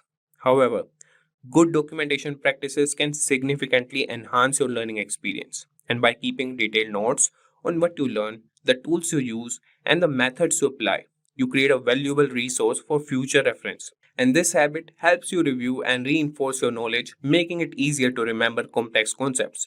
Additionally, well documented work allows you to share your insights and solutions with others, whether through blogs, presentations, or team collaborations. It also helps in troubleshooting, as you can quickly revisit your steps to identify where something might have gone wrong. So, in the professional world, documentation is essential for maintaining clear and efficient communication within a team. And by starting this practice early, you will develop a habit that will benefit you throughout your career. And now we'll move to the fourth cybersecurity mistake for beginners, that is waiting too long to start applying for jobs. So, a common mistake many beginners make is waiting until they feel perfectly qualified before applying for cybersecurity jobs. This approach can be counterproductive. The truth is, you might never feel completely ready, and waiting too long can cause you to miss out on an valuable opportunity. So start applying for jobs early in your learning journey. The process of applying and interviewing is a learning experience in itself. It helps you understand what employers are looking for and it can highlight areas where you need to improve. So early job applications also provide you with real-world feedback and networking opportunities. Remember, many entry-level positions are designed for people who are still learning and growing in this field. So employers often value enthusiasm, willingness to learn, and problem-solving skills as much as they do technical knowledge. So by starting early, you can gain experience and build confidence, even if you are not yet perfectly qualified. And then comes the next mistake, that is trying to qualify for all jobs. So in the vast field of cybersecurity, trying to qualify for every job out, there is a common but misguided approach. Cybersecurity encompasses a wide range of specialties, from network security and ethical hacking to incident response and security analysis. Instead of spreading yourself thin trying to learn everything, focus on a key few areas and become proficient in them. Specializing in special fields make you more valuable to potential employers. It's better to be an expert in one or two areas than to have superficial knowledge in many. So by focusing on specific skills, you can develop a better understanding and expertise that sets you apart from others. So this focused approach also makes it easier to stay updated with the latest trends and advancements in your chosen areas. Remember, depth of knowledge often outweighs breadth when it comes to career advancement and job satisfaction. So, this was all about trying to qualify for all jobs. Now, we'll see the biggest mistake, that is IT foundation fallacy. So, many aspiring cybersecurity professionals believe they need a deep IT background to start their career. This is same as the number one point, but this is a misconception. While having a solid foundation in IT can be beneficial, it's not a prerequisite for success in cybersecurity. What you need are the specific skills and practical experience. Focus on learning about networks, operating system, and security tools. Engage in hands-on practice through labs and simulations to build real-world skills. Cybersecurity is a field where practical knowledge and the ability to apply concepts matter more than theoretical IT knowledge. And many successful cybersecurity professionals come from diverse backgrounds, including those with minimal IT experience. So they succeed by continuing learning and adapting to new challenges. So don't let the lack of deep IT foundation hold you back. Concentrate on gaining the skills and experience that are directly relevant to the cybersecurity roles you are interested in. Now moving to number 7, that is not attending cybersecurity events. So attending cybersecurity events is one of the best ways to stay updated and connected in the field. These events, including conferences, webinars, and meetups, offer a wealth of information on the latest trends, tools, and threats in cybersecurity. They provide a platform to learn from experts, gain insights into industry developments, and discover new technologies. Additionally, these events are excellent networking opportunities, meeting other professionals that can lead to job opportunities, collaborations, and mentorship. Building a network within the cybersecurity community can provide support and guidance throughout your career. And many events also offer hands-on workshops and training sessions that can enhance your practical skills. So by actively participating in these events, you can demonstrate your commitment to continuous learning and professional development. Make it a habit to attend cybersecurity events regularly to stay engaged and informed. So this was all about number 7 point, that is not attending cybersecurity events. Now moving to number 8, that is obsessing over which specialization to choose. So when starting a career in cybersecurity, many beginners obsess over which specialization to choose. This can be overwhelming and counterproductive. Instead of stressing about making the perfect choice, allow yourself the freedom to explore different areas of cybersecurity. The field is diverse, with specializations like penetration testing, incident response, security analysis, and more. Take the time to experiment with various topics and see what interests you the most. This exploration phase is valuable for gaining a broad understanding of this field. So, over time, you will naturally gravitate toward areas that align with your strengths and interests. So, remember, your specialization can evolve as you gain more experience and insights. Early in your career, focus on building a solid foundation and gaining exposure to different aspects of cybersecurity. This approach allows you to make an informed decision about your specialization when the time comes, ensuring you choose a path that truly excites and motivates you. Cybersecurity is not just a job, it's a war zone where organizations fight daily to protect their most valuable assets, data and systems. The stakes have never been higher and the demand for skilled professionals is rapidly growing. A trusted survey predicts that millions of cybersecurity job openings in India alone by next year. But here's the harsh reality. Most candidates lack the skills and the industry demands. This is where certifications comes in. You have probably heard people ask, why do certifications? Why not just get a degree? Wait, let me tell you the truth. College programs often fail to keep up with the fast changing demands of cybersecurity industry. Certifications, on the other hand, are laser focused on the skills you actually need. They are faster, more affordable, and targeted. So, whether you're a fresher or a professional looking to climb up the ladder, certifications are your best bet. Let's explore the top 5 certifications that can give you an edge to help you land that dream cybersecurity job.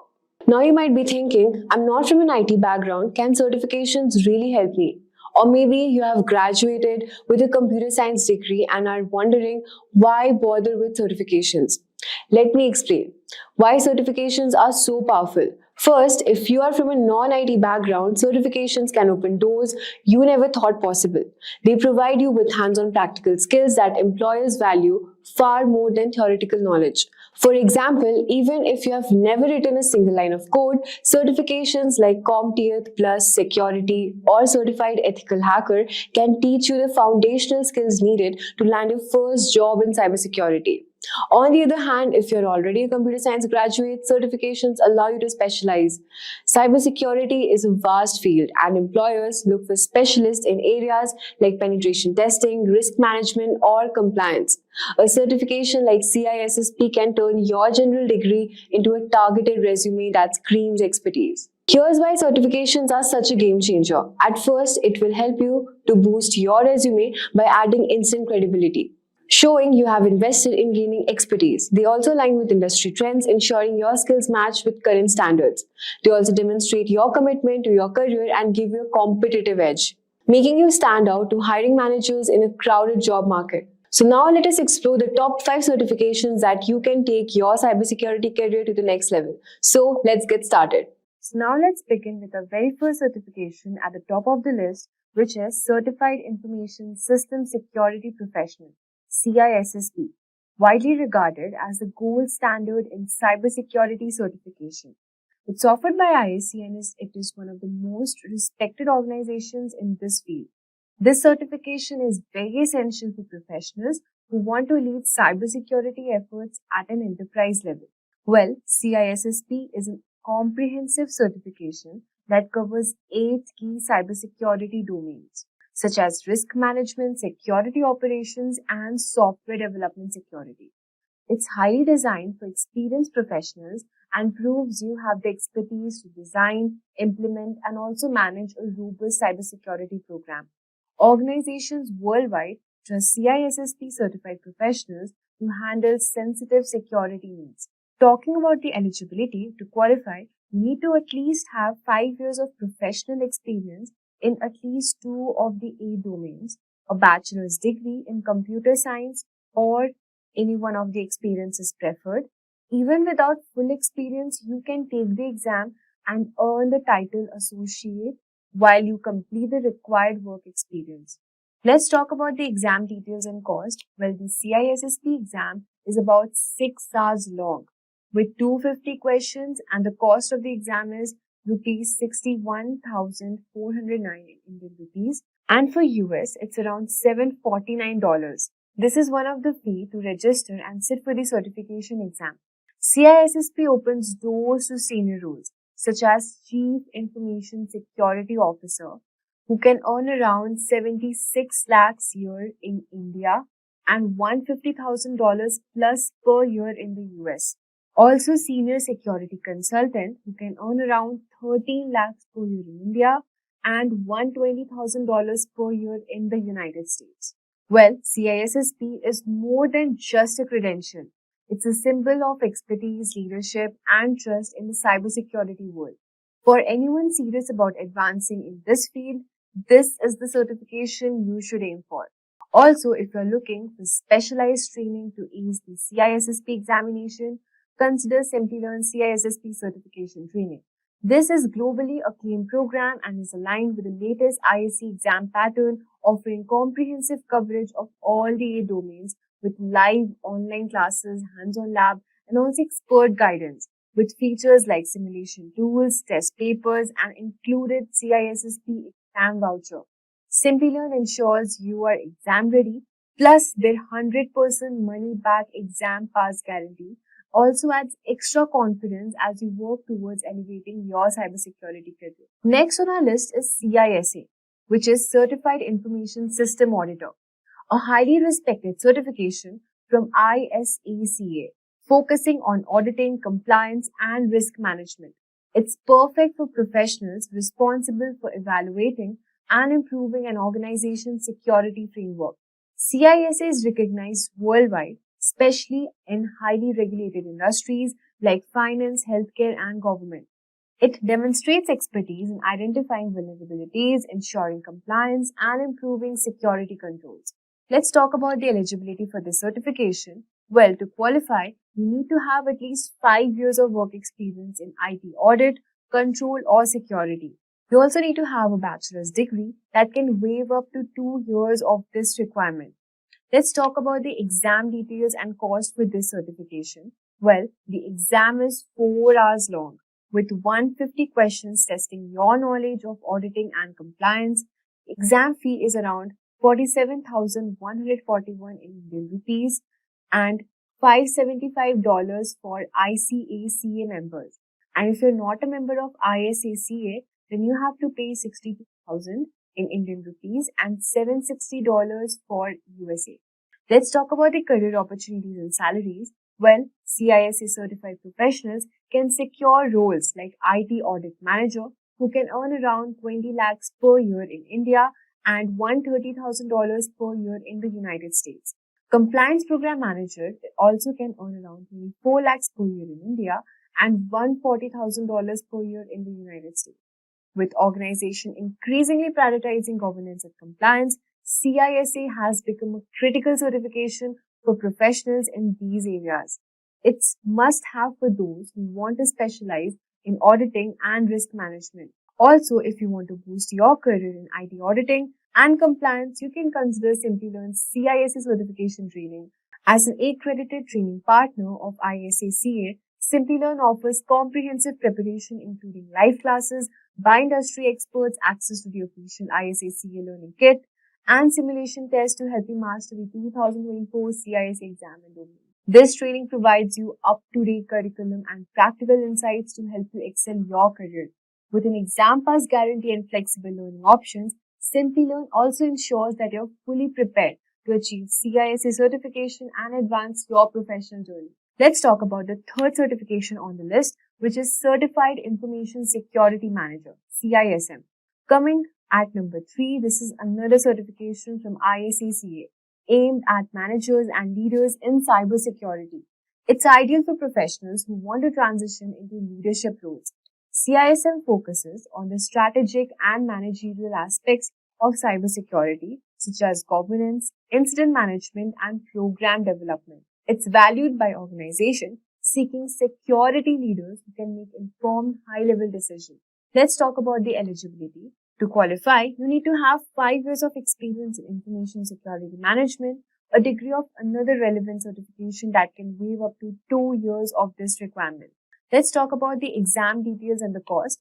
Well, the exam is 4 hours long with 150 questions assessing your strategic thinking, and the cost is 47,000 rupees and $575,000 in United States for ISACA members and 62,000 rupees in per Indian currency, and for non-members it is around $760,000. CISM certified professionals often step into leadership roles such as Director of Information Security, who can earn around 37 lakh per year in India and 160,000 per year dollars in the United States.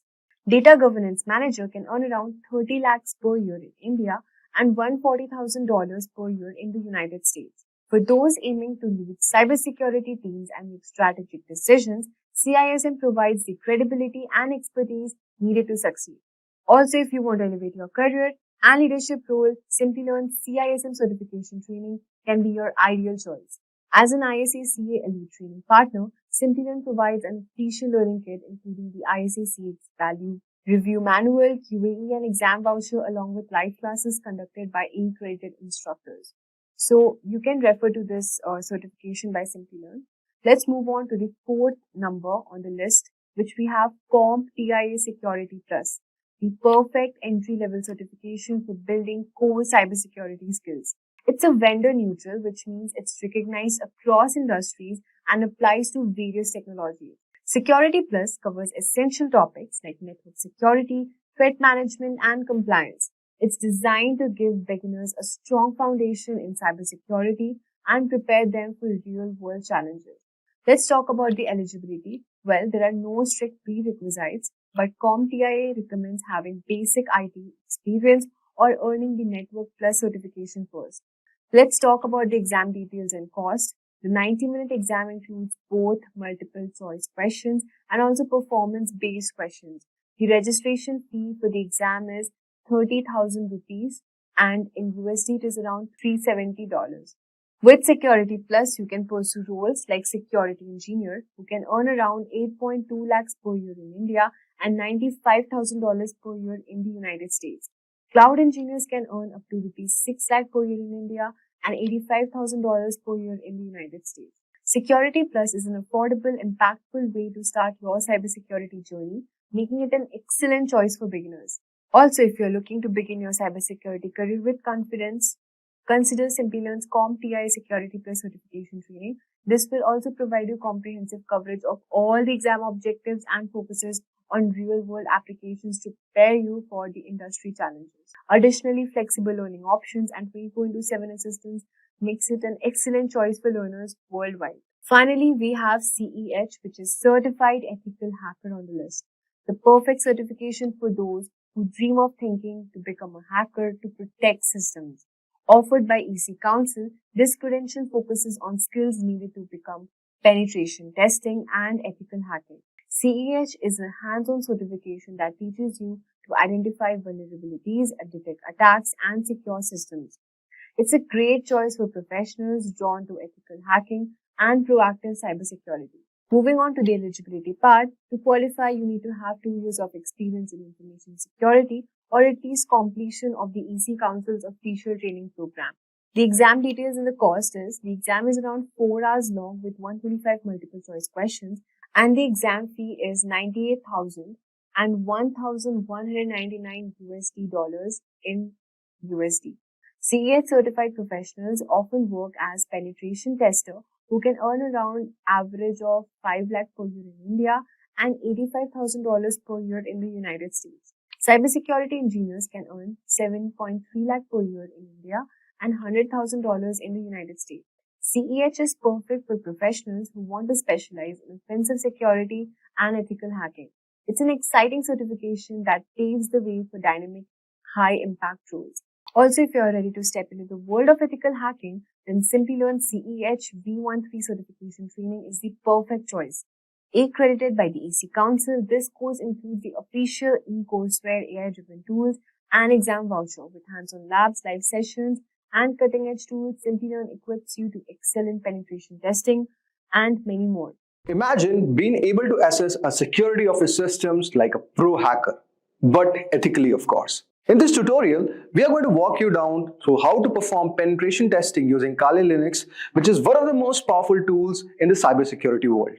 Whether you are a beginner or a tech enthusiast, you're going to learn the basics of pen testing with essential tools in Kali Linux and how to identify vulnerabilities in your network. By the end of this video, you're going to have a strong foundation on how to start your ethical hacking journey. So first, let us try to understand what exactly is penetration testing. Penetration testing or pen testing is a simulated cyber attack which is conducted by ethical hackers to evaluate the security of a system, application, or even a network. The goal here is to uncover vulnerabilities, weak points that attackers could exploit, and provide actionable recommendations to secure the systems. Unlike regular vulnerability assessments, penetration testing goes a step bit further by actively exploiting the vulnerabilities to understand their impact. Now, you'd be wondering, why do we do penetration testing? So, penetration testing serves several critical purposes. First of all, like identifying the weaknesses. So, you could just write over here. Okay. Now, let us discuss about this point. So even the most secure systems have vulnerabilities, and these can stem from outdated software, misconfiguration, or even a human error. Now, penetration testing uncovers these weaknesses before they are exploited. Suppose I'll give you an example. You have a web application that uses an outdated version of a PHP. A penetration test could reveal that this version has known vulnerability, allowing remote code execution. Okay, so for this purpose, you could use penetration testing. The second point is testing incident response. A penetration test doesn't just highlight vulnerabilities, but it also assesses how your systems and team respond to simulated attacks. This helps their organizations identify gaps in their incident response plans. Suppose during a test, an ethical hacker deploys ransomware. The security team speeds and efficiency in detecting the containing the attack determine their readiness for the real incident.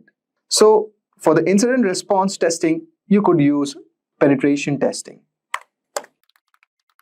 Now the third point could be meeting the compliance standards.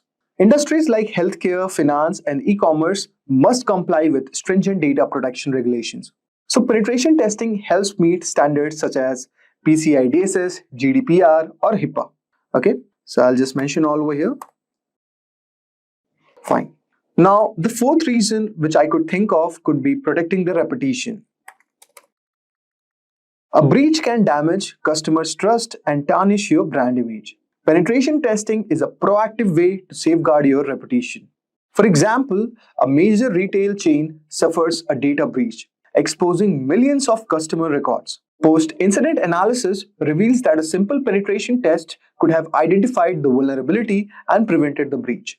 Now, let us discuss about types of penetration testing. So, penetration tests can be categorized based on their scope and the level of information shared with the tester. On the basis of that, I have mentioned three of the penetration testing types.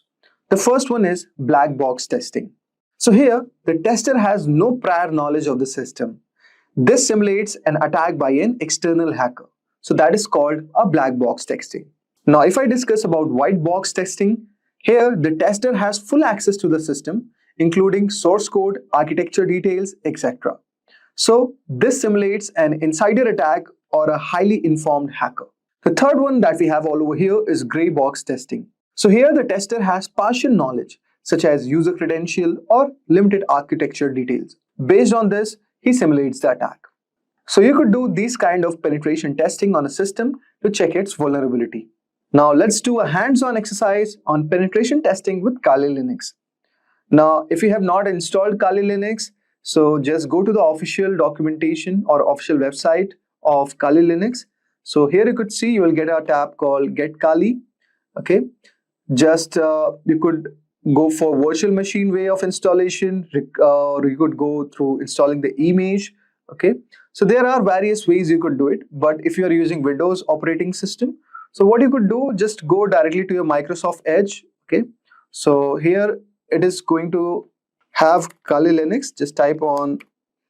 Okay, so you could see this app is there, and you could install this directly. So you could see I have installed it directly. So let us open the terminal. Okay, and the process of installation is very simple. Now on Kali Linux, you have to install some additional tools to perform penetration testing. So now let us try to set up the tools. Okay.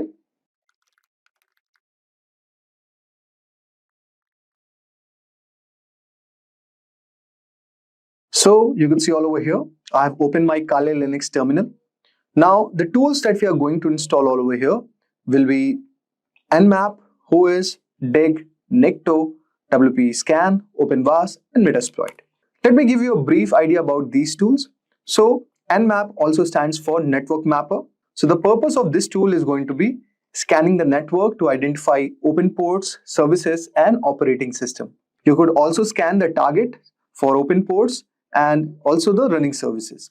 Next tool will be Whois. Now, Whois is going to provide you domain registration details and ownership information.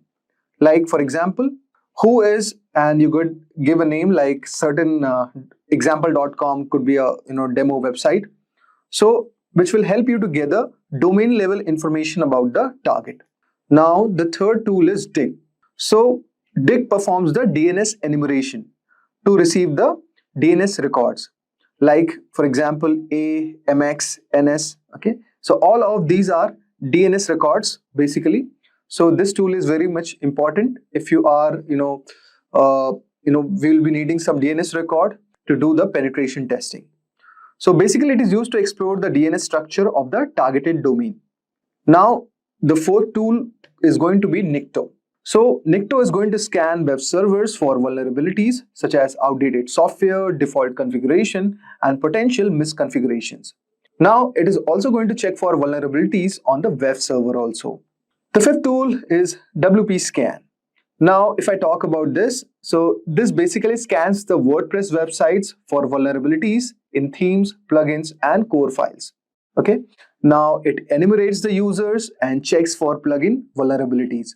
So WP Scan requires an API token which can be obtained from this website. So type wp-vulndb.com. So you could get it all from here. Okay, so this is certain additional requirement. Now let us talk about the next tool that we have is OpenVAS. Now if I talk about OpenVAS or Greenbone Vulnerability Manager, so this provides a comprehensive vulnerability management system. Okay, so basically it performs scans to detect vulnerabilities across the target. Finally, we have the Metasploit. If I talk about Metasploit, then it is basically used to exploit development and execution for identified vulnerabilities. Now, before updating it, you have to type certain thing like this, sudo apt update.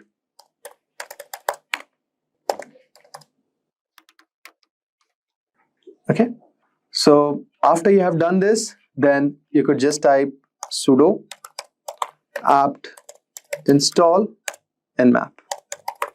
Now since I've already installed nmap, okay, so I don't need to do it, but you could do it with this command. So now let us check the version of nmap. For that purpose, you could type nmap and type version. So you can see I have 7.94 version, okay, and this is the official documentation of nmap. If you want more information about this tool, you could refer this documentation. The next tool is Whois. Same thing we have to do, sudo apt update.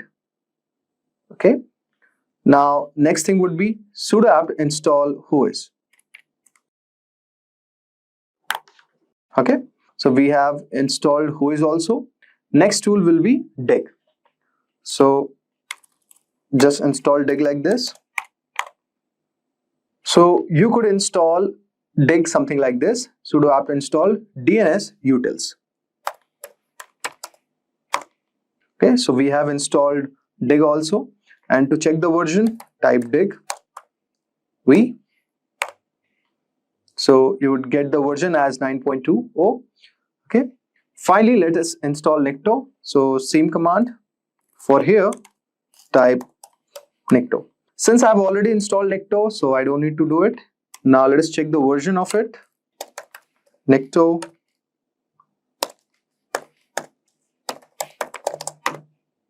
So you can see I have version of Nikto all over here. Now fifth tool will be WP Scan. So same thing. So you could see it has installed WP Scan also. Now after installing, register at WP Scan and copy the generated API token. So guys, as you can see all over here on your WP Scan / profile, you are going to get an API token. Now guys, let's move ahead.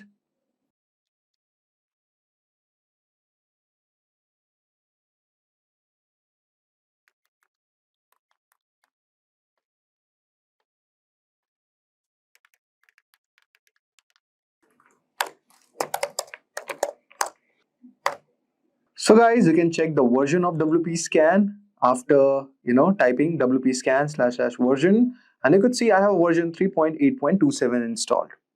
Now let us install OpenVAS. So for installing OpenVAS, type sudo apt install and then type OpenVAS. So you can see all over here that our installation is in progress and it is installing this tool. So guys, you could see all over here, we have installed this tool. So guys, next step is installing Metasploit. So type sudo apt install Metasploit framework. Now, since I've already installed this, so I not need to do it, but you can type this command and you could download it. Okay, so there is one error in this. Okay, now it's fine. Now let us check the version of it. So type msf console and next would be version. So you could see I have 6.4.34 version. Now we have installed all these tools and checked the version also. Now let us proceed for penetration testing. Okay guys, so we'll be using this demo website to do the penetration testing. So you could get the link all over here. So it is a juiceshop.herokuapp.com. Okay, I will mention it in the link. So you could access this website to learn how to do penetration testing. But one word of advice, before you are doing penetration testing for any other application, just get a written permission of it. Without their permission, you cannot do the penetration testing of any official website. So because the idea is hacking ethically, okay? So unethical practices is not permissible. Now, let us open our Kali Linux. Okay. So here we are going to open the Nmap and we are going to run a scan on this website, the same website which we have opened, which is http juiceshop.heroku.com. So just copy the link. Okay. So type nmap ss a and give the name of the given website. And so you could see now it has started scanning. So basically this is going to reveal the open ports, services, and possibly underlying technology of the web application. So guys, it might take some time. Just wait for a few moments.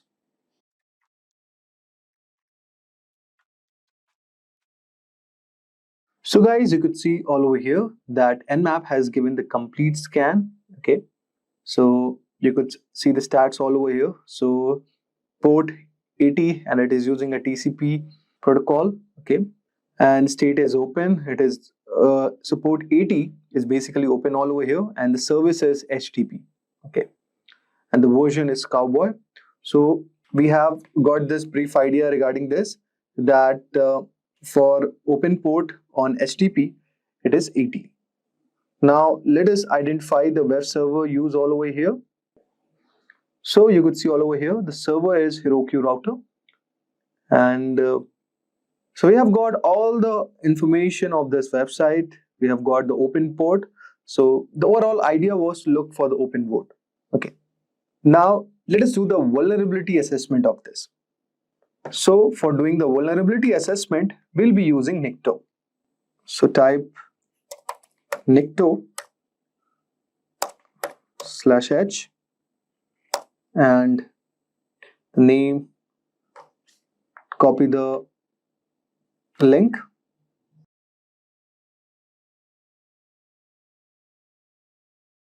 Now in this, we are going to look for misconfiguration or outdated server version or exposed directory and files.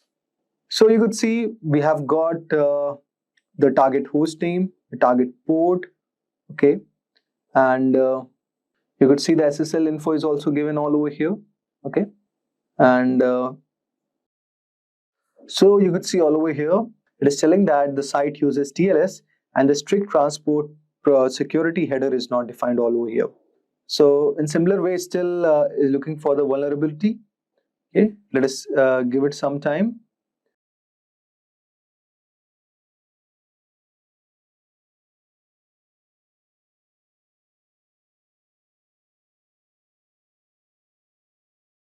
So guys, you could see all over here that Nikto has given a lot of vulnerability assessment. So let us try to look at first.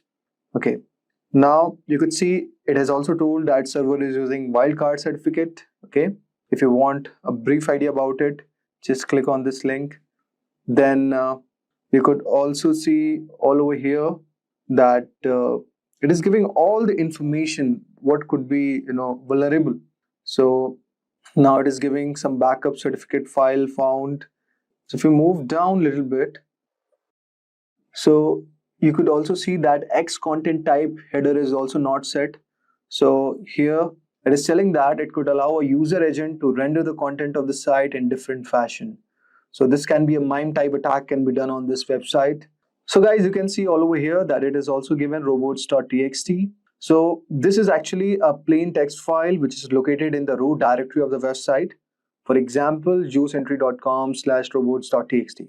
The primary purpose is to instruct web crawlers such as search engine bots or who are interacting with the website. It can release sensitive information, making it significant for both web security and SEO perspective. So guys, you could see all over here, we could manually check for robots.txt file. So give the link of the given website for which you're doing the pen testing and give /robots.txt. Now you could see in the output it's given user agent star disallow FTP. Now what is user agent? So this is a directive which applies to all the web crawlers and the bots. So asterisk is a wildcard, meaning it is intended for every bot that visits this website. Example, it could be a Google bot or Binge bot, etc. Now, what is it is disallowing? So disallowing it is this directive is telling that bots not to crawl on the index of the FTP directory of the website. Okay, so bots should keep they should skip this FTP and avoid listing its content in the search engine. However, this does not restrict manual access by the users or attackers who can directly visit the /FTP URL in their browser, or they could use a tool like curl. So what is the significance of these configuration? For example, with the web crawlers, search engines and bots will respect this directive and avoid the crawling of the /FTP directory. It is helping optimize the crawling by excluding unnecessary sensitive path. For the security perspective, the presence of /FTP in robots.txt can be a security risk because it is revealing the existence of potentially sensitive directory. Attackers may manually navigate to the /FTP to check for files or vulnerabilities. Third, if we talk about with the respect of penetration testing, the FTP entry can serve as a clue for ethical hackers or penetration testers to investigate. Okay, so you can check the /FTP directory for sensitive files like backups, configurations, or credentials. Okay, now if you want to look for the hidden files, so you could use tools like derb. Okay, so you could go for the directory enumeration for the same. Just type derb, give the link and /FTP. So you might be able to access some hidden directories under /FTP. So I hope so you would have got a brief idea regarding /FTP, and do check for these files in a given website. It's very, very important process of penetration testing. Now, let us finally proceed for the SQL injection. So guys, SQL injection is a technique which is used to manipulate a website database by injecting malicious SQL code into the input field. So the steps involved are as follows. So first of all, go to the login page. So you could see account all over here. Go click on login. Now here enter the following user credentials. You could give for username as say 1 equals 1. Okay, or you could give any password or you could leave it blank. Okay, now you could see all over here that we have injected a payload 1 equals to 1 or something like this.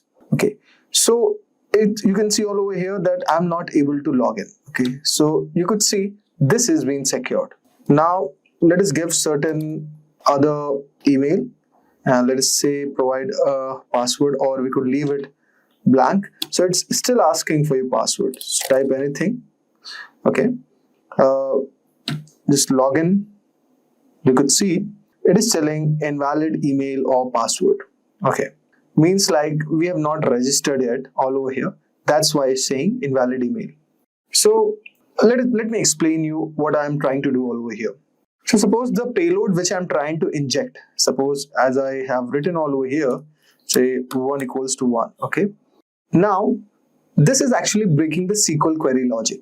For example, if you are typing select star from users where username equals to this, or 1 equals to 1 minus minus, and password could be anything. Okay, So this OR condition always evaluates true. So let me show you.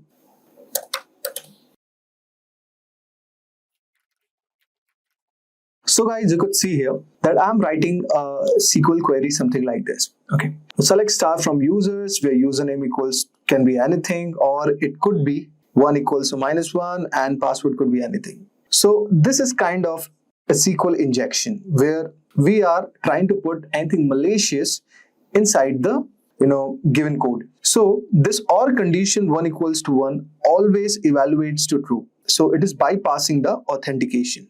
So the minus sign is used to comment out the rest of the SQL query, ignoring the password checks. Okay. Now, if you successfully log in without valid credentials, then you could say the application is vulnerable to SQL injection. But you can see all over here that this condition is not happening. Okay. And if you even try to leave out the password, it is not showing anything for login. So this is actually not vulnerable to SQL injection. Now let us try to do cross-site scripting. So guys, cross-site scripting or XSS is an attack that injects malicious script into the website, which are then executed in the browser of unsuspecting users. So steps to test XSS. First, you have to identify the input fields, okay? Search bar, it could be, or a feedback form like on this website. And you could enter a payload, certain thing like this. So first of all, let us try to go all over here in the search bar, click on inspect. Okay.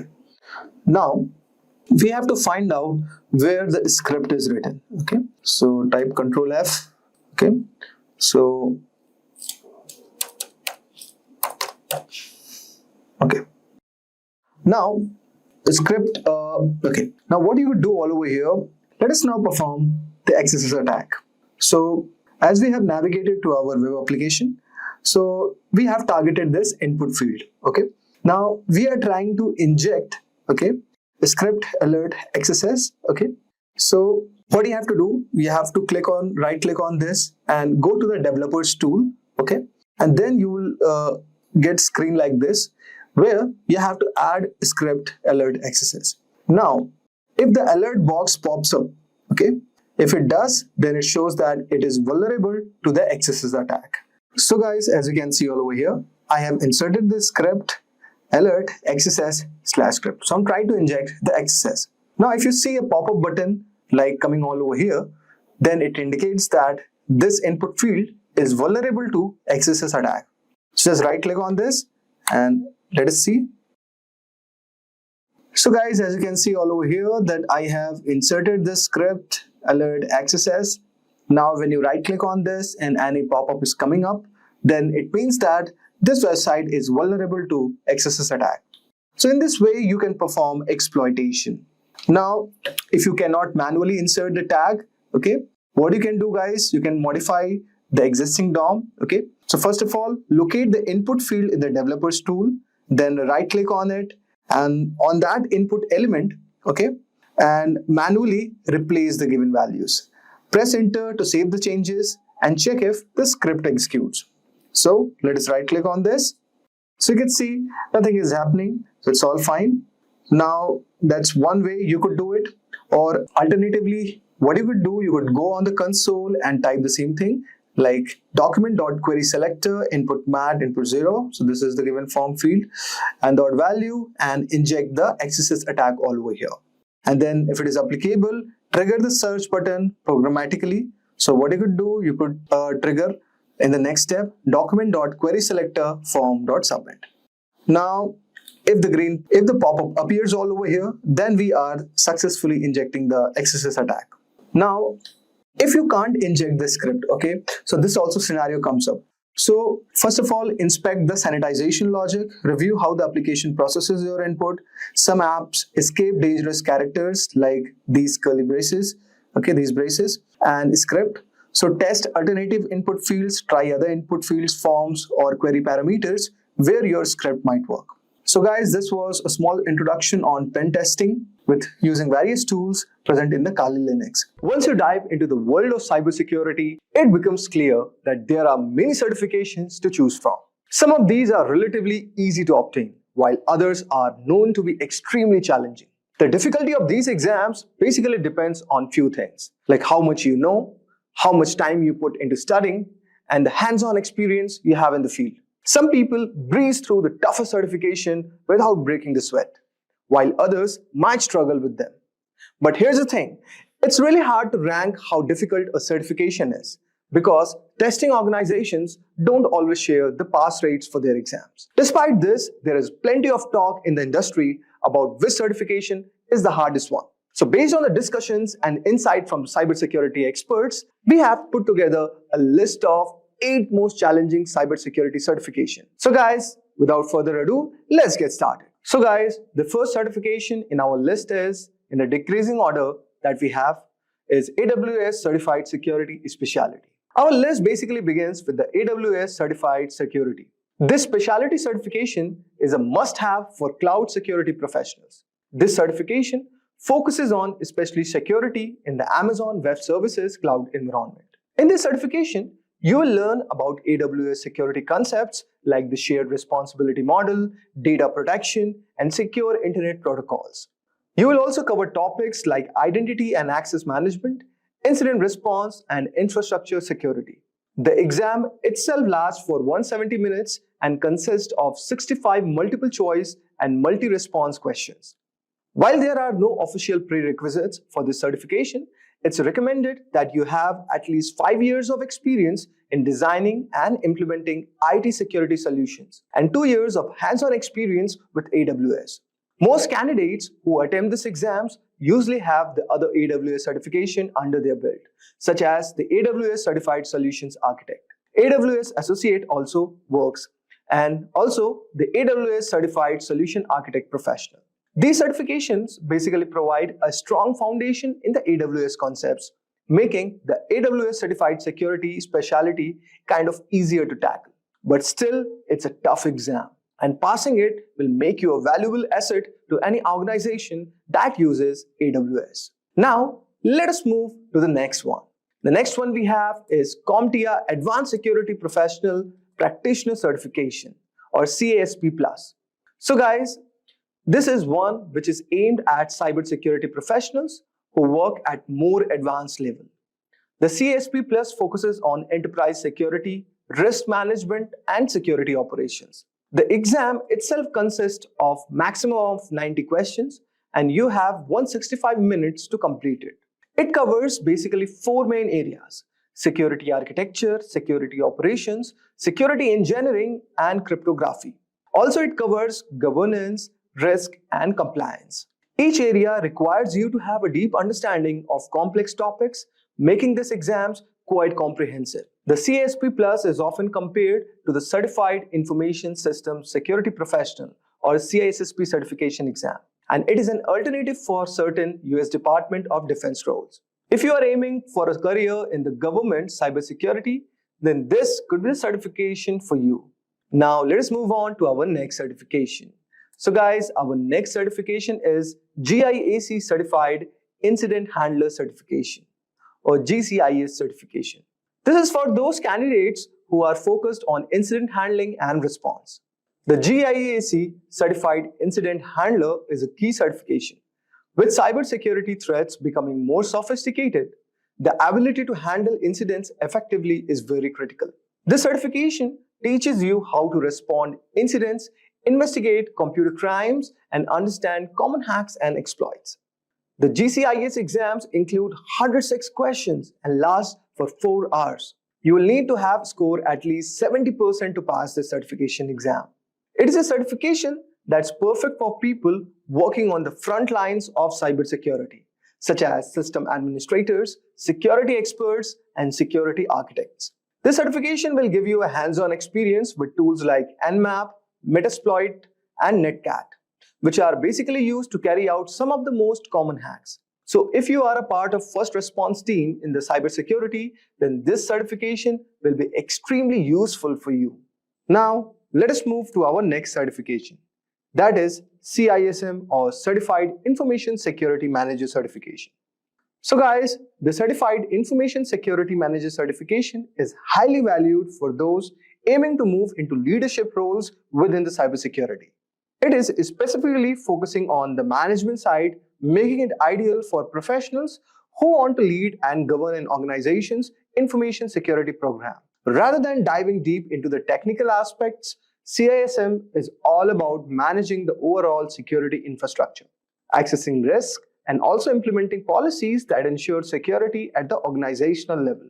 To earn the CISM certification, candidates must have at least 5 years of work experience in the field of information security, with at least 3 years of those as an information security management role. The exam is going to test your knowledge in the 4 key areas: information security governance, risk management, information security program, and incident management. This ensures that you are well versed in both designing security systems and managing them within a real-world business environment. The exam consists of 150 multiple choice questions, and the candidates are given 4 hours to complete it. The scoring system is based on a scale of 200 to 800, and you will need to achieve at least 450 to pass this exam. This means that not only do you need to be well prepared, but you will also need to manage your time efficiently to complete all the questions within the allocated time. Although guys, the CISM focuses more on the management side than the technical cybersecurity. The experience required to even sit for these exams makes it one of the most challenging certification exams to earn. You will need to demonstrate your ability to assess risk, develop comprehensive security strategies, and manage a security program in a business context. For those aiming for a higher level of management role, this is a must-have certification that you should go for. Now, let us move to our next certification. That is Certified Information Security Professional Certification. The CISSP certification is often considered the gold standard in the field of information security. It is one of the most respected and recognized certifications worldwide, both in the private sector and within the government institutions.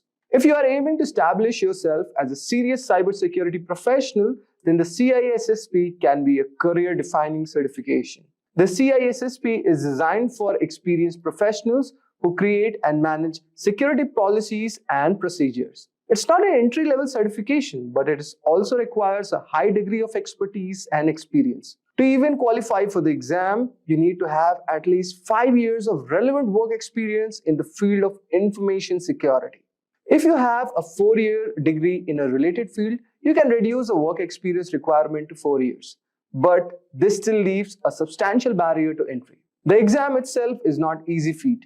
Okay, so it uses basically computerized adaptive testing format and can range from 100 to 150 questions, which you must complete in 3 hours. The questions are drawn from 8 different domains, covering a wide range of topics from security and risk management to security operations. To pass this exam, you need to score at least 700 out of 1000 points. So guys, passing the exam is just the first step. After earning your CISSP, you need to maintain it by completing 120 hours of continuing professional education in CPE every 3 years and paying an annual fee of $135. This commitment to ongoing education ensures that the CISSP holders stay current in a rapidly evolving field.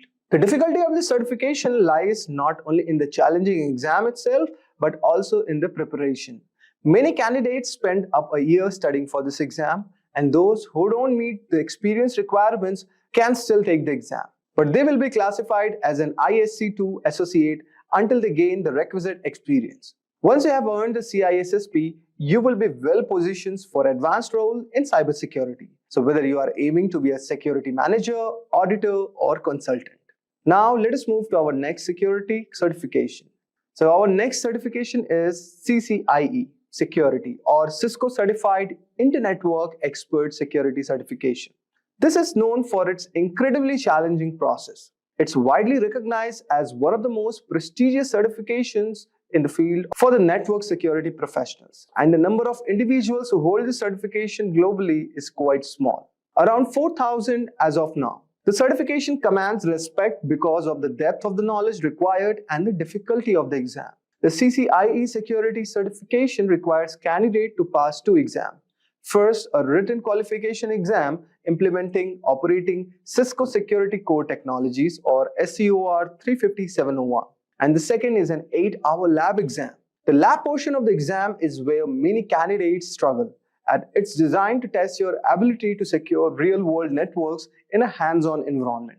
You will need to configure and troubleshoot a series of complex networks using Cisco core security technologies. The lab exam is grueling, lasting an entire workday and testing not only your technical knowledge but also your ability to work under pressure.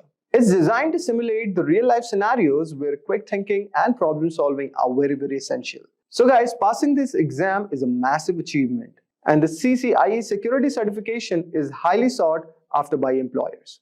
Due to the difficulty of both written and lab exams, the CCIE security certification is generally aimed at high experienced professionals who have extensive knowledge of Cisco technologies. So guys, for those who are looking to specialize in network security and are prepared for rigorous challenge, the CCIE security certification career can be a very defining achievement for your next role. Now, let us move to our next certification, which is Offensive Security Certified Professional Certification, or OSCP. For those interested in penetration testing, Offensive Security Certified Professional Certification is one of the most respected and challenging certifications available. The OSCP is unique because it focuses on practical, hands-on skill rather than just theory. During the exam, candidates must hack into a series of virtual machines to demonstrate their ability to exploit vulnerabilities and securing systems. The exam itself lasts 23 hours and 45 minutes with an additional 15 minutes of proctoring. Candidates are given access to a virtual environment where they must identify vulnerabilities, exploit them, and then provide detailed reports on how they did it. To pass this, you need to score at least 70 points out of 100. So guys, before taking this exam, candidate must complete the Penetration Testing Kali Linux or PEN 200 course, which teaches them the necessary skills for the OSCP exam. This course is intensive, covering topics such as buffer overflows, web application attacks, and privilege escalations. It is designed to prepare candidates for real-world penetration testing scenarios, which makes the OSCP one of the most hands-on certifications available. So guys, let us move to our next certification, which is GIAC Security Expert Certification. At the top of our list is the GIAC Security Expert Certification, which is often described as most difficult certification to earn in cybersecurity. As early of the 2024, fewer than 300 professionals worldwide held the GCAC certification, which speaks to the difficulty and the prestige. The GSC certification requires candidates to pass a challenging multiple choice exam, submit a research paper, and complete 2-day hands-on lab exam.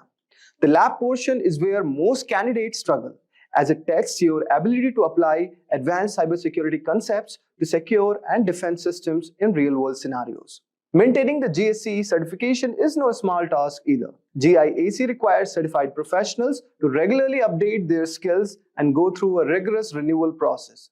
This makes the GSC not only tough to earn but also tough to keep. However, for those who do, it's a symbol of expertise and dedication to cybersecurity. So guys, these were some of the top 8 toughest cybersecurity certification which one can pursue for. And we all know that there's no doubt that the demand for cybersecurity professionals is growing, and certifications are one of the great ways to prove your skills. So we covered 8 of the toughest cybersecurity certification which you can pursue, each with its own set of challenges. In this tutorial for today, we will explore the most frequently asked and important interview questions and answers for cybersecurity for all the different levels of proficiency, starting from freshers to experienced. Cybersecurity is crucial in today's digital world, protecting sensitive data from cyber threats and attacks. As cybersecurity risks grow, businesses are investing heavily in security measures, creating a surge in cybersecurity job openings. Roles in security analyst, ethical hacker, and SOC analyst are in high demand across all the industries. Professionals with skills in network security, penetration testing, and cloud security are highly sought after. Preparing for cybersecurity job interviews require knowledge of key topics like encryption, firewalls, threat detection, and risk management. Having a strong list of frequently asked questions will help you boost confidence and readiness. Strong cybersecurity awareness also helps individuals and organizations stay safe in evolving threats. Now, without further delay, let's get started with the cybersecurity interview questions and answers. That said, if these are the type of videos you'd like to watch, then hit that like and subscribe buttons and the bell icon to get notified. Now, let's begin with the first question. What is the role of DNS in cybersecurity? Now, the answer for this question is DNS, or also known as the Domain Name System, translate domain names into IP addresses.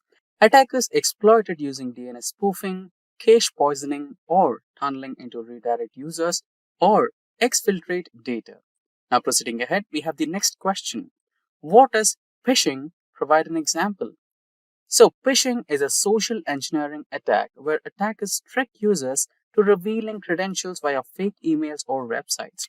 For example, a fake email from PayPal asking login details, or an email claiming to be from a bank requesting the recipient to provide their login credentials by clicking a link that leads to a fake website. Now, the next question is how encryption is different from hashing. Encryption converts data into ciphertext and can be decrypted back. Hashing is a one-way function that transforms data into a fixed-length hash, which cannot be reversed. Now, question number 4. What is a firewall and why is it used? A firewall monitors and controls incoming or outgoing network traffic based on security rules preventing unauthorized access and cyber threats. Now, proceeding to question number 5. What is a three-way handshake? It's a TCP process where a client and server establish a connection using SYN, ACK, and ACK packets, ensuring reliable data transmission. So basically, the client sends SYS, or also known as synchronized packet, to the server to check if the server is up or has open ports. The server sends SYN ACK packet to the client if it has open ports. Lastly, the client acknowledges this and sends back an ACK or acknowledgement packet back to the server. Proceeding ahead, we have the sixth question. What is a VPN and why is it used? A VPN, or also known as the Virtual Private Network, encrypts internet traffic, ensuring secured remote access and protecting data from interception. Now, the seventh question. What are the common techniques for securing a computer network? Techniques like firewalls, IDS or IPS, strong authentication, encryption, patch management, network segmentation, and endpoint protection are a couple of common techniques that can be used to secure a computer network. Proceeding ahead, we have the eighth question. Define the terms encryption and decryption. So the answer is, firstly, encryption. Encryption converts plain text into unreadable ciphertext. So the other end is the decryption, which reverses the process using a key to restore the plain text. Proceeding ahead, we have the ninth question. What are cookies in a web browser? So you can consider cookies as some specific details that are stored by the website to help you navigate to the website when you revisit the same website. So the answer is cookies are small data files stored in the browser to track users' session, preferences, and authentication. Malicious cookies can be exploited for tracking and session hijacking as well. Now, proceeding ahead, we have the 10th question, which talks about what is the difference between IDS and IPS. So firstly, IDS.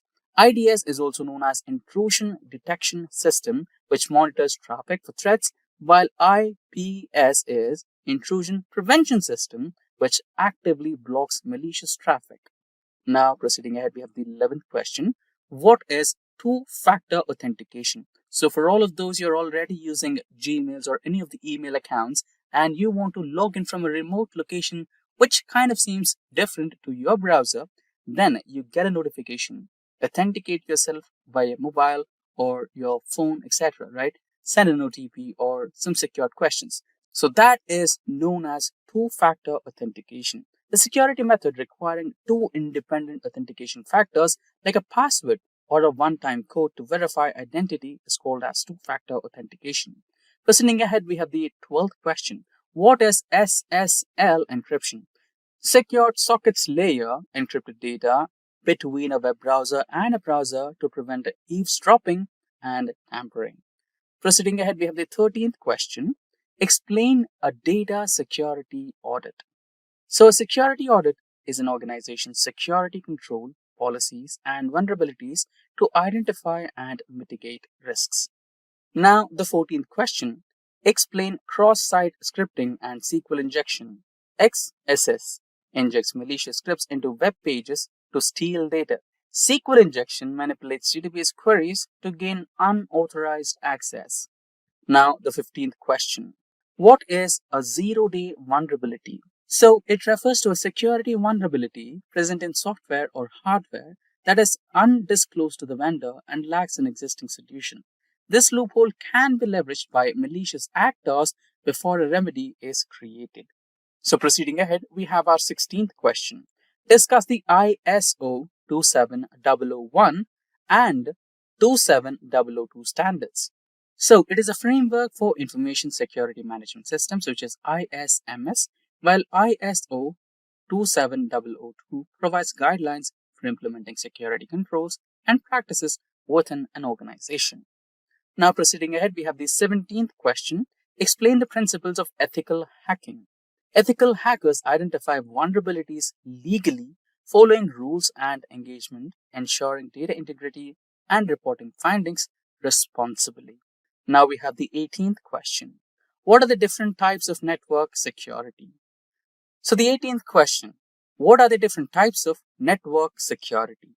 So the different types of network security includes firewalls, IDS or IPS, encryption, VPNs, endpoint protection, network segmentation, and access controls. Proceeding ahead, we have the 19th question. So moving ahead, we have the 19th question. Discuss the concept of risk assessment in cybersecurity. Risk assessment evaluates threats, vulnerabilities, and potential impacts to prioritize security measures. Now, moving ahead, we have the next question, which is, what is the incident response and how is it managed? So the answer is, incident response is handling security breaches using a structured approach, which is detection, containment, eradication, recovery, and lessons learned. Now, moving ahead, we have the 21st question, which talks about what is the CIA triad in cybersecurity.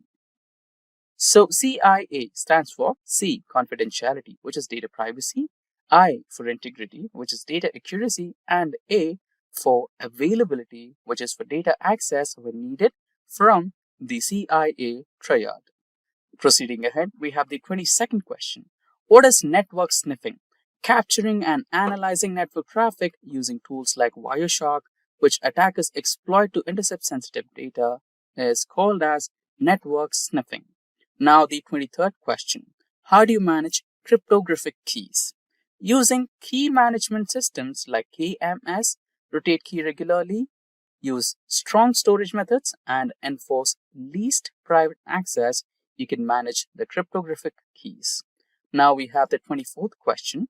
Define the terms virus, malware, and ransomware.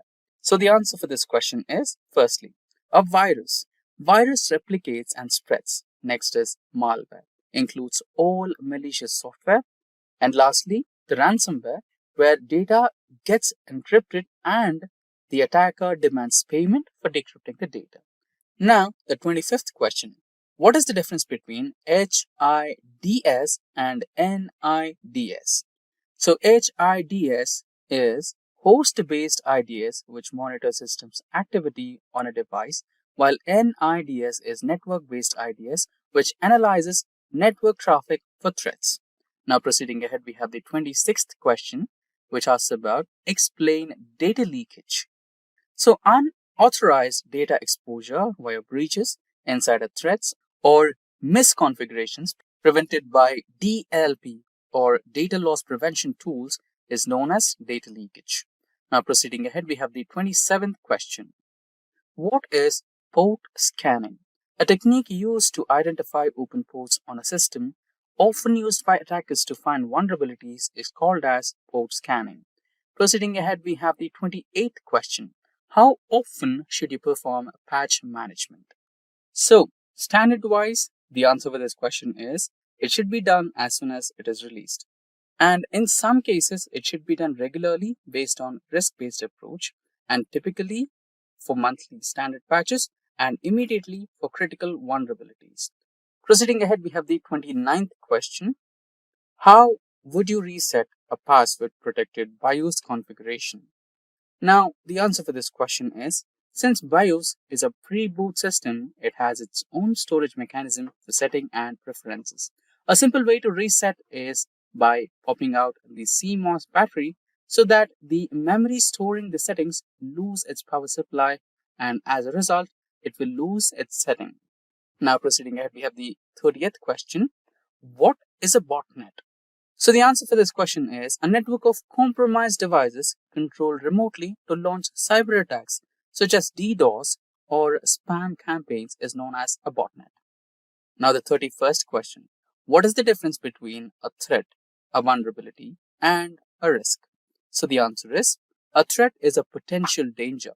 A vulnerability is a weakness. And lastly, a risk is a probability of exploitation. Now 32nd question. What is cognitive cybersecurity? AI-driven cybersecurity that uses machine learning and natural language processing to detect and respond to threats is known as cognitive cybersecurity. Now, the 33rd question. What is a block cipher?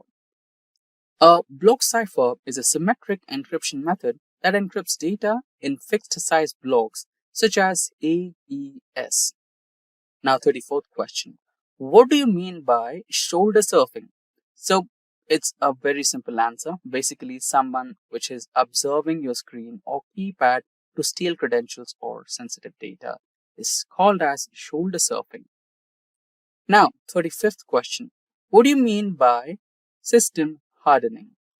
So the answer for this question is strengthening a system's security by removing vulnerabilities, disabling unused services, and enforcing strict policies is known as system hardening. Now, the 36th question for the day. How to prevent MITM? So the answer is, to prevent MITM, you have to use SSL or TLS VPNs, multi-factor authentication, and avoid untrusted networks to prevent man-in-the-middle attacks. Now, 37th question is, what is a ransomware? So, the answer for this question, before we get started, we briefly had a discussion about ransomware in our previous questions. Now, let's have a detailed explanation for this one. Ransomware is a type of malware that encrypts data to make it inaccessible to computer users. Cybercriminals use it to extort money from the individuals and organizations as well that hack the data and hold the data hostage until a certain amount of ransom is paid. Now, proceeding ahead, we have the 38th question. What is public key infrastructure? So, the PKI, or also known as the public key infrastructure, issues digital certificates to secure communication, protect data, and provide unique identities. It uses public-private key pairs, requiring a strong infrastructure to safeguard public keys from the attackers. Now, 39th question. What is a proxy firewall? A firewall that filters traffic at the application layer, acting as an intermediary between users and the internet, is called as the proxy firewall. Now we have the 40th question. What do you mean by penetration testing? So a penetration testing is a simulated attack on systems to identify vulnerabilities before real attackers exploit them. Now the 41st question. Explain what a cybersecurity policy is. So basically, a cybersecurity policy is a set of rules and guidelines to protect an organization's information and systems. Now, 42nd question.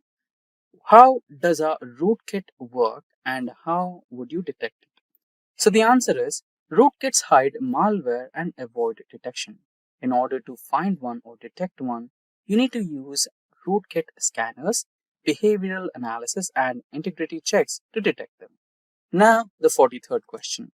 Explain the principle of least privilege. So, the users and processes should have the minimum permissions needed to perform their tasks to reduce security risks. So, this particular principle is known as least privilege. Now, 44th question. What are the key elements of a strong security policy? So, the answer for this question is access control, encryption, incident response, audit logging, risk management, and compliance requirements. So these are the key elements for a strong security policy. 45th question. Explain the concept of a digital signature. A cryptographic method ensuring the authenticity and integrity of digital messages using public key encryption is known as a digital signature. Now, the 46th question. What is a honeypot in cybersecurity? So the term honeypot is self-explanatory. So in terms of cybersecurity, it is a decoy system designed to attract the monitor attackers, helping identify the attack methods and also sometimes observe their behavior in order to understand what are their intentions. Now, 47th question. What are the common cybersecurity threats today? So some of the common cyber threats today are ransomware, phishing, DDoS attacks, insider threats, zero-day exploits, and supply chain attacks. Now, 48th question. How can you prevent a man-in-the-middle attack or MITM attack? So for that, you need to use encrypted communications like TLS or SSL, use VPNs, strong authentication, and avoid unsecured networks. 49th question. What is a DDoS attack and how does it work? So the answer for this question, firstly, DDoS, it is called as distributed denial of service, and DDoS overloads a system with excess traffic using a botnet, causing service disruption. So basically, it's kind of blocking the service. And with this, we come to the final question of today's session, which is, what is the difference between black hat, white hat, and gray hat hackers? So the answer for this question is, let's begin with the black hats. Black hats are malicious hackers. They exploit vulnerabilities for illegal purposes. And then we come with white hat. So ethical hackers who help to identify and fix vulnerabilities, who have positive ethics, are called as the white hat hackers. And gray hat, a kind of a mix and match between the both black hat and white hat. So these hackers help identify vulnerabilities without malicious intent, but may not always have authorization. That's a wrap on our full course. If you have any doubts or questions, you can ask them in the comment section below. Our team of experts will reply you as soon as possible. Thank you and keep learning with Simplilearn.